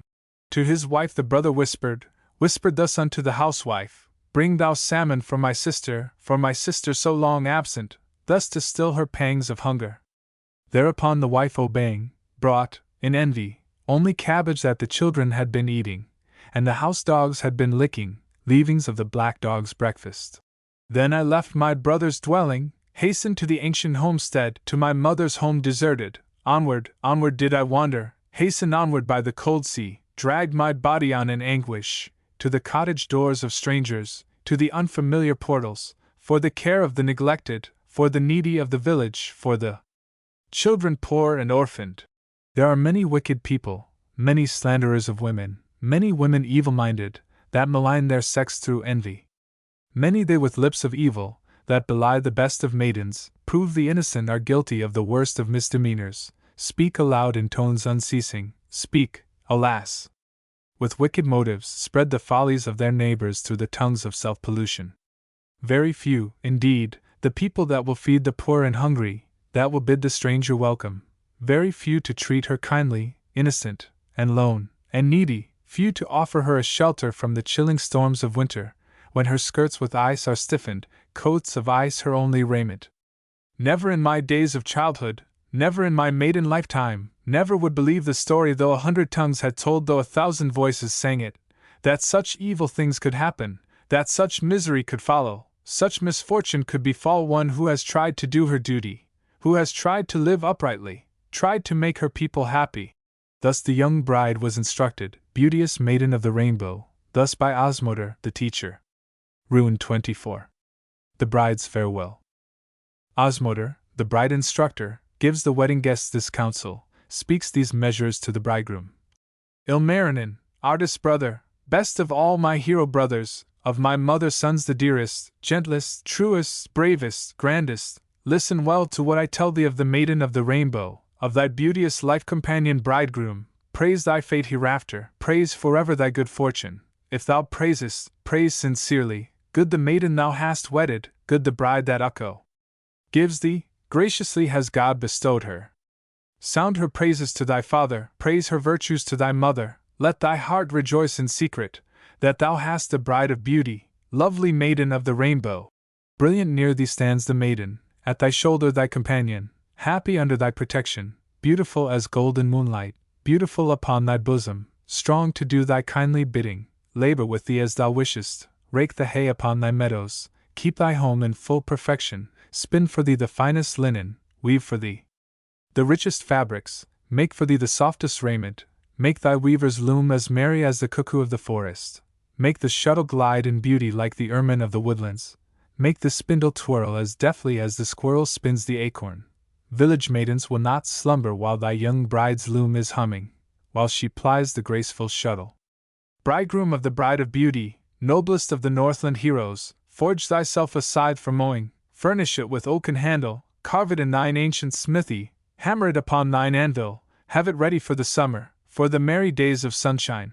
Take thy bride then to the lowlands, mow the grass upon thy meadows, rake the hay when it is ready, make the reeds and grasses rustle, toss the fragrant heads of clover. Make thy hay in Kalevala when the silver sun is shining. When the time has come for weaving, to the loom attract the weaver, give to her the spools and shuttles, let the willing loom be worthy, beautiful the frame and settle, give to her what may be needed, that the weaver's song may echo, that the lathe may swing and rattle, Mawai be heard within the village, that the aged may remark it, and the village maidens question, who is she that now is weaving, what new power now plies the shuttle? Make this answer to the question, it is my beloved weaving, my young bride that plies the shuttle. Shall the weaver's weft be loosened, shall the young bride's loom be tightened? Do not let the weft be loosened, nor the weaver's loom be tightened. Such the weaving of the daughters of the moon beyond the cloudlets, such the spinning of the maidens of the sun in high Jamala, of the daughters of the great bear, of the daughters of the evening. Bridegroom, thou beloved hero, brave descendant of thy fathers, when thou goest on a journey, when thou drivest on the highway, driving with the rainbow daughter, fairest bride of Sariola, do not lead her as a titmouse, as a cuckoo of the forest, into unfrequented places, into copses of the borders, into briar fields and brambles, into unproductive marshes. Let her wander not, nor stumble on opposing rocks and rubbish. Never in her father's dwelling, never in her mother's courtyard, has she fallen into ditches, stumbled hard against the fences, run through briar fields, nor brambles, fallen over rocks, nor rubbish. Magic bridegroom of Wainola, wise descendant of the heroes, never let thy young wife suffer, never let her be neglected, never let her sit in darkness, never leave her unattended. Never in her father's mansion, in the chambers of her mother, has she sat alone in darkness, has she suffered for attention. Sat she by the crystal window, sat and rocked, in peace and plenty, evenings for her father's pleasure, mornings for her mother's sunshine. Never mayest thou, O bridegroom, lead the maiden of the rainbow to the mortar filled with seagrass, there to grind the bark for cooking, there to bake her bread from stubble, there to knead her dough from tan bark. Never in her father's dwelling, never in her mother's mansion, was she taken to the mortar, there to bake her bread from seagrass. Thou shouldst lead the bride of beauty to the garner's rich abundance, there to draw the till of barley, grind the flour and knead for baking, there to brew the beer for drinking, wheaten flour for honey biscuits. Hero bridegroom of Wainola, never cause thy bride of beauty to regret her day of marriage, never make her shed a teardrop, never fill her cup with sorrow. Should there ever come an evening when thy wife shall feel unhappy, put the harness on thy racer, hitch the fleet foot to the snow sled. Take her to her father's dwelling, to the household of her mother. Never in thy hero lifetime, never while the moonbeams glimmer, give thy fair spouse evil treatment, never treat her as thy servant. Do not bar her from the cellar, do not lock thy best provisions. Never in her father's mansion. Never by her faithful mother was she treated as a hireling. Honored bridegroom of the Northland, proud descendant of the fathers, if thou treatest well thy young wife, worthily wilt thou be treated. When thou goest to her homestead, when thou visitest her father, thou shalt meet a cordial welcome. Censure not the bride of beauty, never grieve thy rainbow maiden, never say in tones reproachful, she was born in lowly station, that her father was unworthy. Honored are thy bride's relations, from an old-time tribe, her kindred. When of corn they sowed a measure, each one's portion was a kernel. When they sowed a cask of flax seed, each received a thread of linen. Never, never, magic husband, treat thy beauty bride unkindly. Teach her not with lash of servants, strike her not with thongs of leather. Never has she wept in anguish from the birch whip of her mother. Stand before her like a rampart, be to her a strong protection. Do not let thy mother chide her, let thy father not upbraid her, never let thy guests offend her. Should thy servants bring annoyance, they may need the master's censure. Do not harm the bride of beauty, never injure her thou lovest. 3 long years hast thou been wooing, hoping every mouth to win her. Counsel with the bride of heaven, to thy young wife give instruction, kindly teach thy bride in secret, in the long and dreary evenings, when thou sittest at the fireside. Teach 1 year, in words of kindness, teach with eyes of love a second, in the 3rd year teach with firmness. If she should not heed thy teaching, should not hear thy kindly counsel after 3 long years of effort, cut a reed upon the lowlands, cut a nettle from the border, teach thy wife with harder measures. In the 4th year, if she heed not, threaten her with sterner treatment, with the stalks of rougher edges, use not yet the thongs of leather, do not touch her with the birch whip. If she does not heed this warning, should she pay thee no attention, cut a rod upon the mountains, or a willow in the valleys, hide it underneath thy mantle, that the stranger may not see it, show it to thy wife in secret, shame her thus to do her duty, strike not yet, though disobeying. Should she disregard this warning, still refuse to heed thy wishes, then instruct her with the willow, use the birch rod from the mountains in the closet of thy dwelling, in the attic of thy mansion, strike her not upon the common, do not conquer her in public, lest the villagers should see thee, lest the neighbors hear her weeping, and the forests learn thy troubles. Touch thy wife upon the shoulders, let her stiffened back be softened. Do not touch her on the forehead, nor upon the ears, nor visage. If a ridge be on her forehead, or a blue mark on her eyelids, then her mother would perceive it, and her father would take notice. All the village workmen see it, and the village women ask her, hast thou been in heat of battle, hast thou struggled in a conflict, or perchance the wolves have torn thee, or the forest bears embraced thee, or the black wolf be thy husband, and the bear be thy protector? By the fireplace lay a grey beard, on the hearthstone lay a beggar, and the old man spake as follows. Never, never, hero husband, follow thou thy young wife's wishes, follow not her inclinations, as, alas, I did, regretful, bought my bride the bread of barley, veal, and beer, and best of butter, fish and fowl of all descriptions. Beer I bought, home-brewed and sparkling, wheat from all the distant nations, all the dainties of the Northland. All of this was unavailing, gave my wife no satisfaction. Often came she to my chamber, tore my sable locks in frenzy, with a visage fierce and frightful, with her eyeballs flashing anger. Scolding on and scolding ever, ever speaking words of evil, using epithets the vilest, thought me but a block for chopping. Then I sought for other measures, used on her my last resources, cut a birch whip in the forest, and she spake in tones endearing, cut a juniper or willow, and she called me hero darling. When with lash my wife I threatened, hung she on my neck with kisses. Thus the bridegroom was instructed, thus the last advices given. Then the maiden of the rainbow, beauteous bride of Ilmarinen, sighing heavily and moaning, fell to weeping, heavy-hearted, spake these words from depths of sorrow. Near, indeed, the separation, near, alas! The time for parting, near the time for my departure. Oh, the anguish of the parting, oh, the pain of separation, from these walls renowned and ancient, from this village of the Northland, from these scenes of peace and plenty, where my faithful mother taught me, where my father gave instruction to me in my happy childhood, when my years were few and tender. As a child I did not fancy, never thought of separation from the confines of this cottage, from these dear old hills and mountains, but alas! I now must journey, since I now cannot escape it. Empty is the bowl of parting, all the farewell beer is taken, and my husband's sledge is waiting, with the breakboard looking southward, looking from my father's dwelling. How shall I give compensation, how repay, on my departure, all the kindness of my mother, all the counsel of my father, all the friendship of my brother, all my sister's warm affection? Gratitude to thee, dear father, for my former life and blessings, for the comforts of thy table, for the pleasures of my childhood.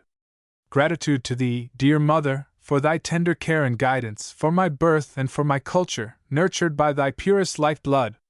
Gratitude to thee, dear brother, gratitude to thee, sweet sister, to the servants of my childhood, to my many friends and playmates. Never, never, aged father, never, thou, beloved mother, never, ye, my kindred spirits, never harbor care, nor sorrow, never fall to bitter weeping, since thy child has gone to others, to the distant home of strangers, to the meadows of Wainola, from her father's fields and firesides. Shines the sun of the Creator, shines the golden moon of Ukko, glitter all the stars of heaven, in the firmament of aether, full as bright on other homesteads. Not upon my father's uplands, not upon my home in childhood, shines the star of joyance only. Now the time has come for parting from my father's golden firesides, from my brother's welcome hearthstone, from the chambers of my sister, from my mother's happy dwelling. Now I leave the swamps and lowlands, leave the grassy valleys and mountains, leave the crystal lakes and rivers, leave the shores and sandy shallows, leave the white-capped surging billows, where the maidens swim and linger, where the mermaids sing and frolic. Leave the swamps to those that wander, leave the cornfields to the plowman, leave the forest to the weary, leave the heather to the rover, leave the copses to the stranger, leave the alleys to the beggar, leave the courtyards to the rambler, leave the portals to the servant, leave the mang to the sweeper, leave the highways to the roebuck, leave the woodland glens to lynxes, leave the lowlands to the wild geese, and the birch tree to the cuckoo.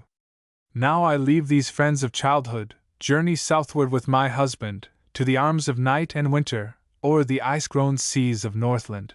Should I once again, returning, pay a visit to my tribe folk, mother would not hear me calling, father would not see me weeping, calling at my mother's gravestone, weeping o'er my buried father, on their graves the fragrant flowers, junipers and mournful willows, verdure from my mother's tresses, from the grey beard of my father.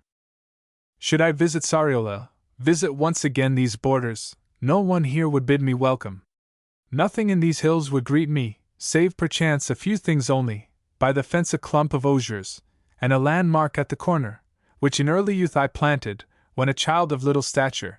Mother's kind perhaps will know me, which so often I have watered, which I oft have fed and tended, lowing now at my departure, in the pasture cold and cheerless. Sure my mother's kind will welcome Northland's daughter home returning.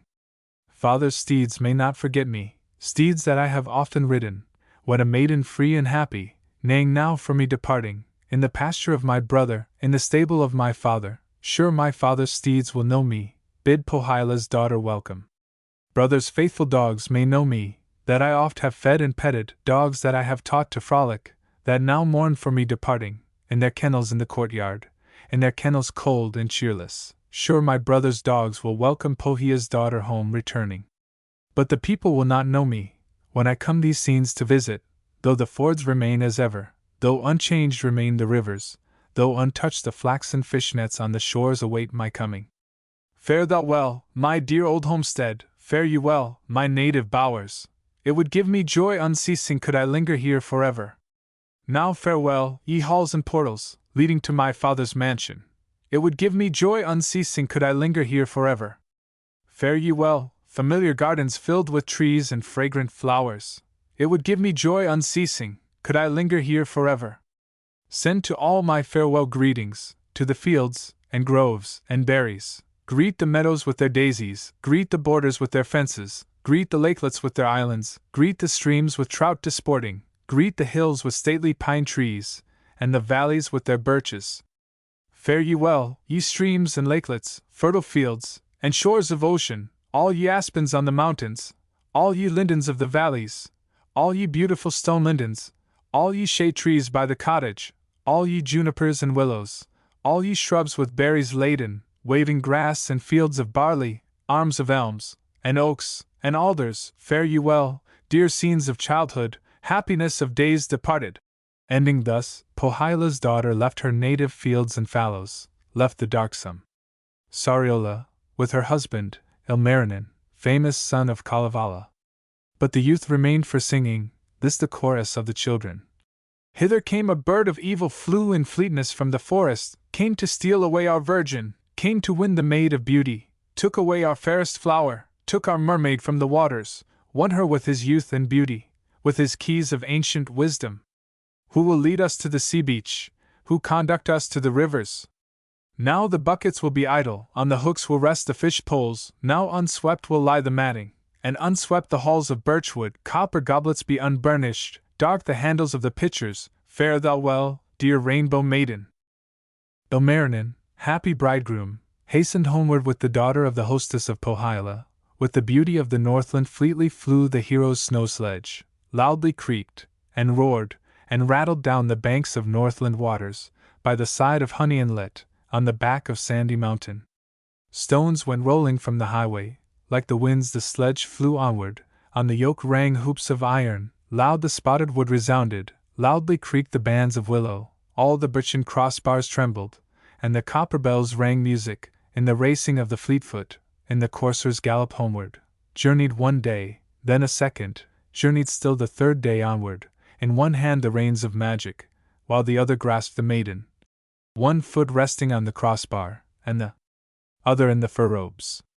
Merrily the steed flew homeward, quickly did the highways shorten, till at last upon the third day, as the sun was fast declining, there appeared the blacksmith's furnace, nearer, Ilmarinen's dwelling, smoke arising high in ether, clouds of smoke to lofty heaven, from the village of Wainola, from the suitor's forge and smithy, from the chimneys of the hero, from the home of the successful.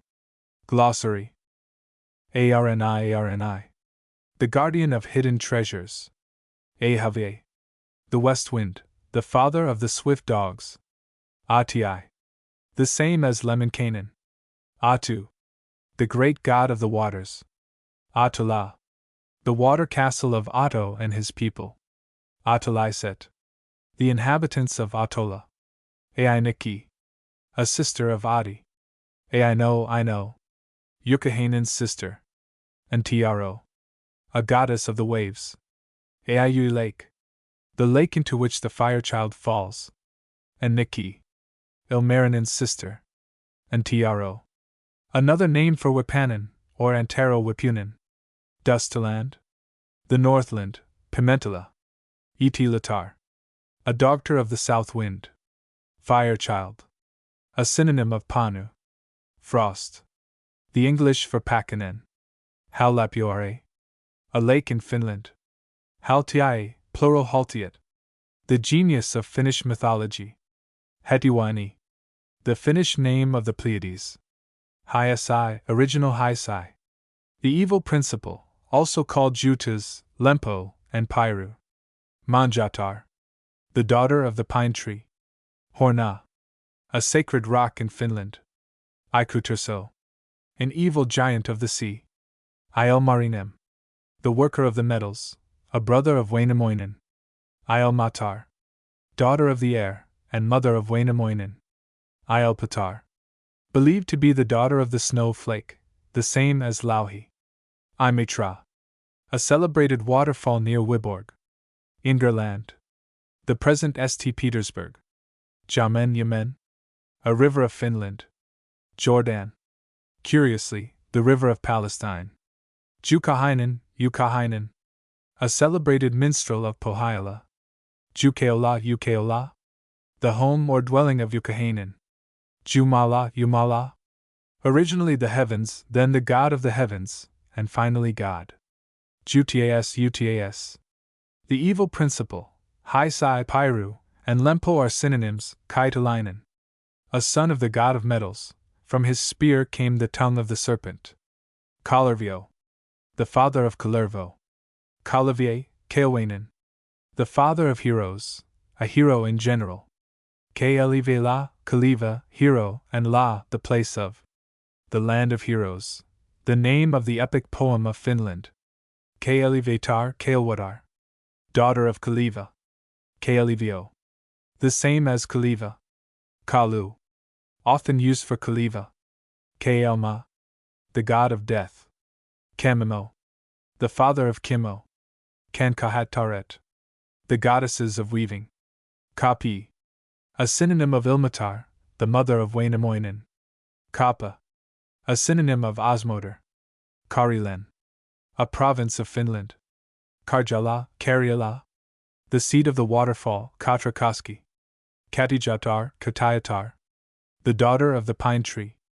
Katarekoski, Katrakoski, a waterfall in Karjala. Kaukeo, the same as Kaukamili. Kaukeomili, the same as Lemminkainen. Kaupai, the snowshoe builder. Lilikki. Kumi, a river of Finland. Kimemo, a name for the cow, the daughter of Kamo, the patron of the rocks. Kipiyuki 6, the name of the rock at Hell River, beneath which the spirits of all diseases are imprisoned. Kir Kanwoki, church dwarfs living under altars. Nikkano, same as Nippana. Nippano, same as Tapio. Kudemwanan, the moon. Koskeneniiti, the goddess of the cataract. Kullervio, the vicious son of Kullervo. Kullerwoinen, the same as Kullervo. Kuli, a beautiful daughter of Sari. Kun, the moon and the moon god. Kuantar, one of the daughters of the moon. Kuare, Kura, the hoarfrost, also called Tiara, a ball of ice. Koliki, also Kieli, the Sari maiden whom Lemminkainen kidnapped. Lakka, mother of Ilmarinen. Lakkeo, the hostess of Kalevala. Lemminkainen, one of the brothers of Wainamoinen, a son of Lempi. Lempi Bay, a bay of Finland. Lempa, the evil principle, same as Haisai Pairu and Judas. Linnanarita, Birdway, the Milky Way. Luhai, the hostess of Pohjola. Loyatar, Tuoni's blind daughter and the originator of the plagues. Luan Notar, one of the mystic maidens and the nurse of Wainamoinen. Luotala, a bay of Finland named with Jukola. Elwailikki, Lilikki, maker of the snowshoe. Maniamo, Maniamo, the mother of the earth. Mahaiset, Mahaiset, the invisibly small deities of Finnish mythology. Mammilainen, the goddess of hidden treasures. Mana, a synonym of Tuoni, the god of death. Manilainen, the same as Mana. Masriata Marja, Berry, the Virgin Mary of Finnish mythology. Makatepa, the road god. Mailainen, the honeybee. Meletar, the goddess of the helm. Metsola, the same as Tapiola, the abode of the god of the forest. Mielikki, the hostess of the forest. Mimerki, a synonym of Miliki. Masvie, a province of Suomi. Muriki, Muriki, the name of the cow. Eniwa, a river of Finland. New York Riki, a son of Tapio. Osmo, the same as Osmoinen. Osnoinen, a synonym of Wainola's hero. Osmotar, the daughter of Osmo, she directs the brewing of the beer for Ilmarinen's wedding feast. Otavie, the great bear of the heavens. Otiso, the bear of Finland. Poivo, the sun and the sun god. Paivetar, the goddess of the summer. Pakkanen, a synonym of Kara. Palwoinen, a synonym of Turi, and also of Wurikanas. Panu, the fire child, born from the sword of Ukko. Pare, a tripod deity, presiding over milk and cheese. Pellerwoinen, the sower of the forest's Penaitar, a blind witch of Pohjola, and the mother of the dog. Pikkumais, the water pygmy that felled the overspreading oak tree for Wainamoinen. Pilayatar, Pelagiatar, the daughter of the aspen, and the goddess of the mountain ash. Piltii, the maidservant of Marietta. Paimentala, a province of Finland, another name for Pohjola. Paiarju, the same as Lempo, Judas, and Haisai. Paiase, a mountain of Finland. Poja, Poja, an abbreviated form for Pohjola, Pohjola, Pohjola. The Northland, Lapland. Pakkanen. The frost, the son of Puhuri, a synonym of Tierra. Puhuri. The north wind, the father of Pakkanen. Remmen. The father of the hopvine. Rimu. The same as Remen. Aryotas. A persecutor of the Virgin Marietta. Rutja Rutja. A waterfall of Northland. Sari Sari. The home of Kaliki. Sampa. The jewel that Ilmarinen forges from the magic metals, a talisman of success to the possessor, a continual source of strife between the tribes of the north. Sampase. A synonym of Pelawinen. Sra. The same as Sariola. Sariola. The same as Pohjola. Satka. A goddess of the sea. Esewa Esewa. The eastern part of Finland. Sime Pilli, honey flute. The flute of Simasu. Simesu. One of the maidens of Tapio. Sinitar. The goddess of the blue sky. Esaina Turret. The goddesses of dying. Sukkamyeli. The goddess of love. Somi, Swomi. The ancient abode of the Finns. Suanitar Swontar. The goddess of the veins. Sowakeo. An old wizard of Pohjola. Soyatar Syojadar. The mother of the serpent. Suvetar Suv Summer. Goddess of the south wind Suwantalainen. Another name for Wainamoinen. Tatii. The polar star. Tahitar. The daughter of the stars. Taivas. The firmament in general. Taanaika. A magic mansion of Poja. Tapayo. The god of the forest. Telurvo. A daughter of Tapio. Terhianitar. Daughter of the fog. Tyare. Same as Kara, the hoarfrost. Tantu. A little house spirit. Tuamitar. Daughter of the alder tree. Tulatar, Tulitar. A goddess of the winds. Tuliki, Tulki. One of the daughters of Tapio. Tuonila. The abode of Tuoni. Tuonan Poika. The son of Tuoni. Tuonitar. The hostess of Deathland, a daughter of Tuoni. Tuonai. The god of death. Turi Turi. The god of the honeyland. Turha Turya. Another name for Pohja. Turyalander. An epithet for one of the tribe of Lauhi. Turya Turja. A name for the waterfall of Rutja. Ukekeo. The great spirit of Finnish mythology. His abode is in Jamala. Ukeonkoivie, Ukko's dog. The messenger of Ukko, the butterfly. Ulapala. Another term for the abode of Tuoni. Undutar. Goddess of the fog. Uni. The god of sleep. Untamala. A synonym for the dismal Sariola. Untamo. The god of dreams, the dreamer, a brother of Kalervo, and his enemy. Untar. The same as Undutar. Untu. The same as Untamo. Ututiwaititu. The same as Undutar. Wainamoinen, Vainamoinen. The chief hero of the Kalevala, the hero of Wainola, whose mother, Ilmatar, fell from the air into the ocean. Waino, Vaino. The same as Wainamoinen. Wainola. The home of Wainamoinen and his people, a synonym of Kalevala. Wlimo. The hostess of the waters. Wetihainen. An evil god of the sea. Ypiunen Vipanen. An old song giant that swallowed Wainamoinen searching for the lost words. Yarokenenes, Verokenenes. Ruler of the wilderness, the slayer of the huge bull of Suomi, the priest that baptizes the son of Marietta.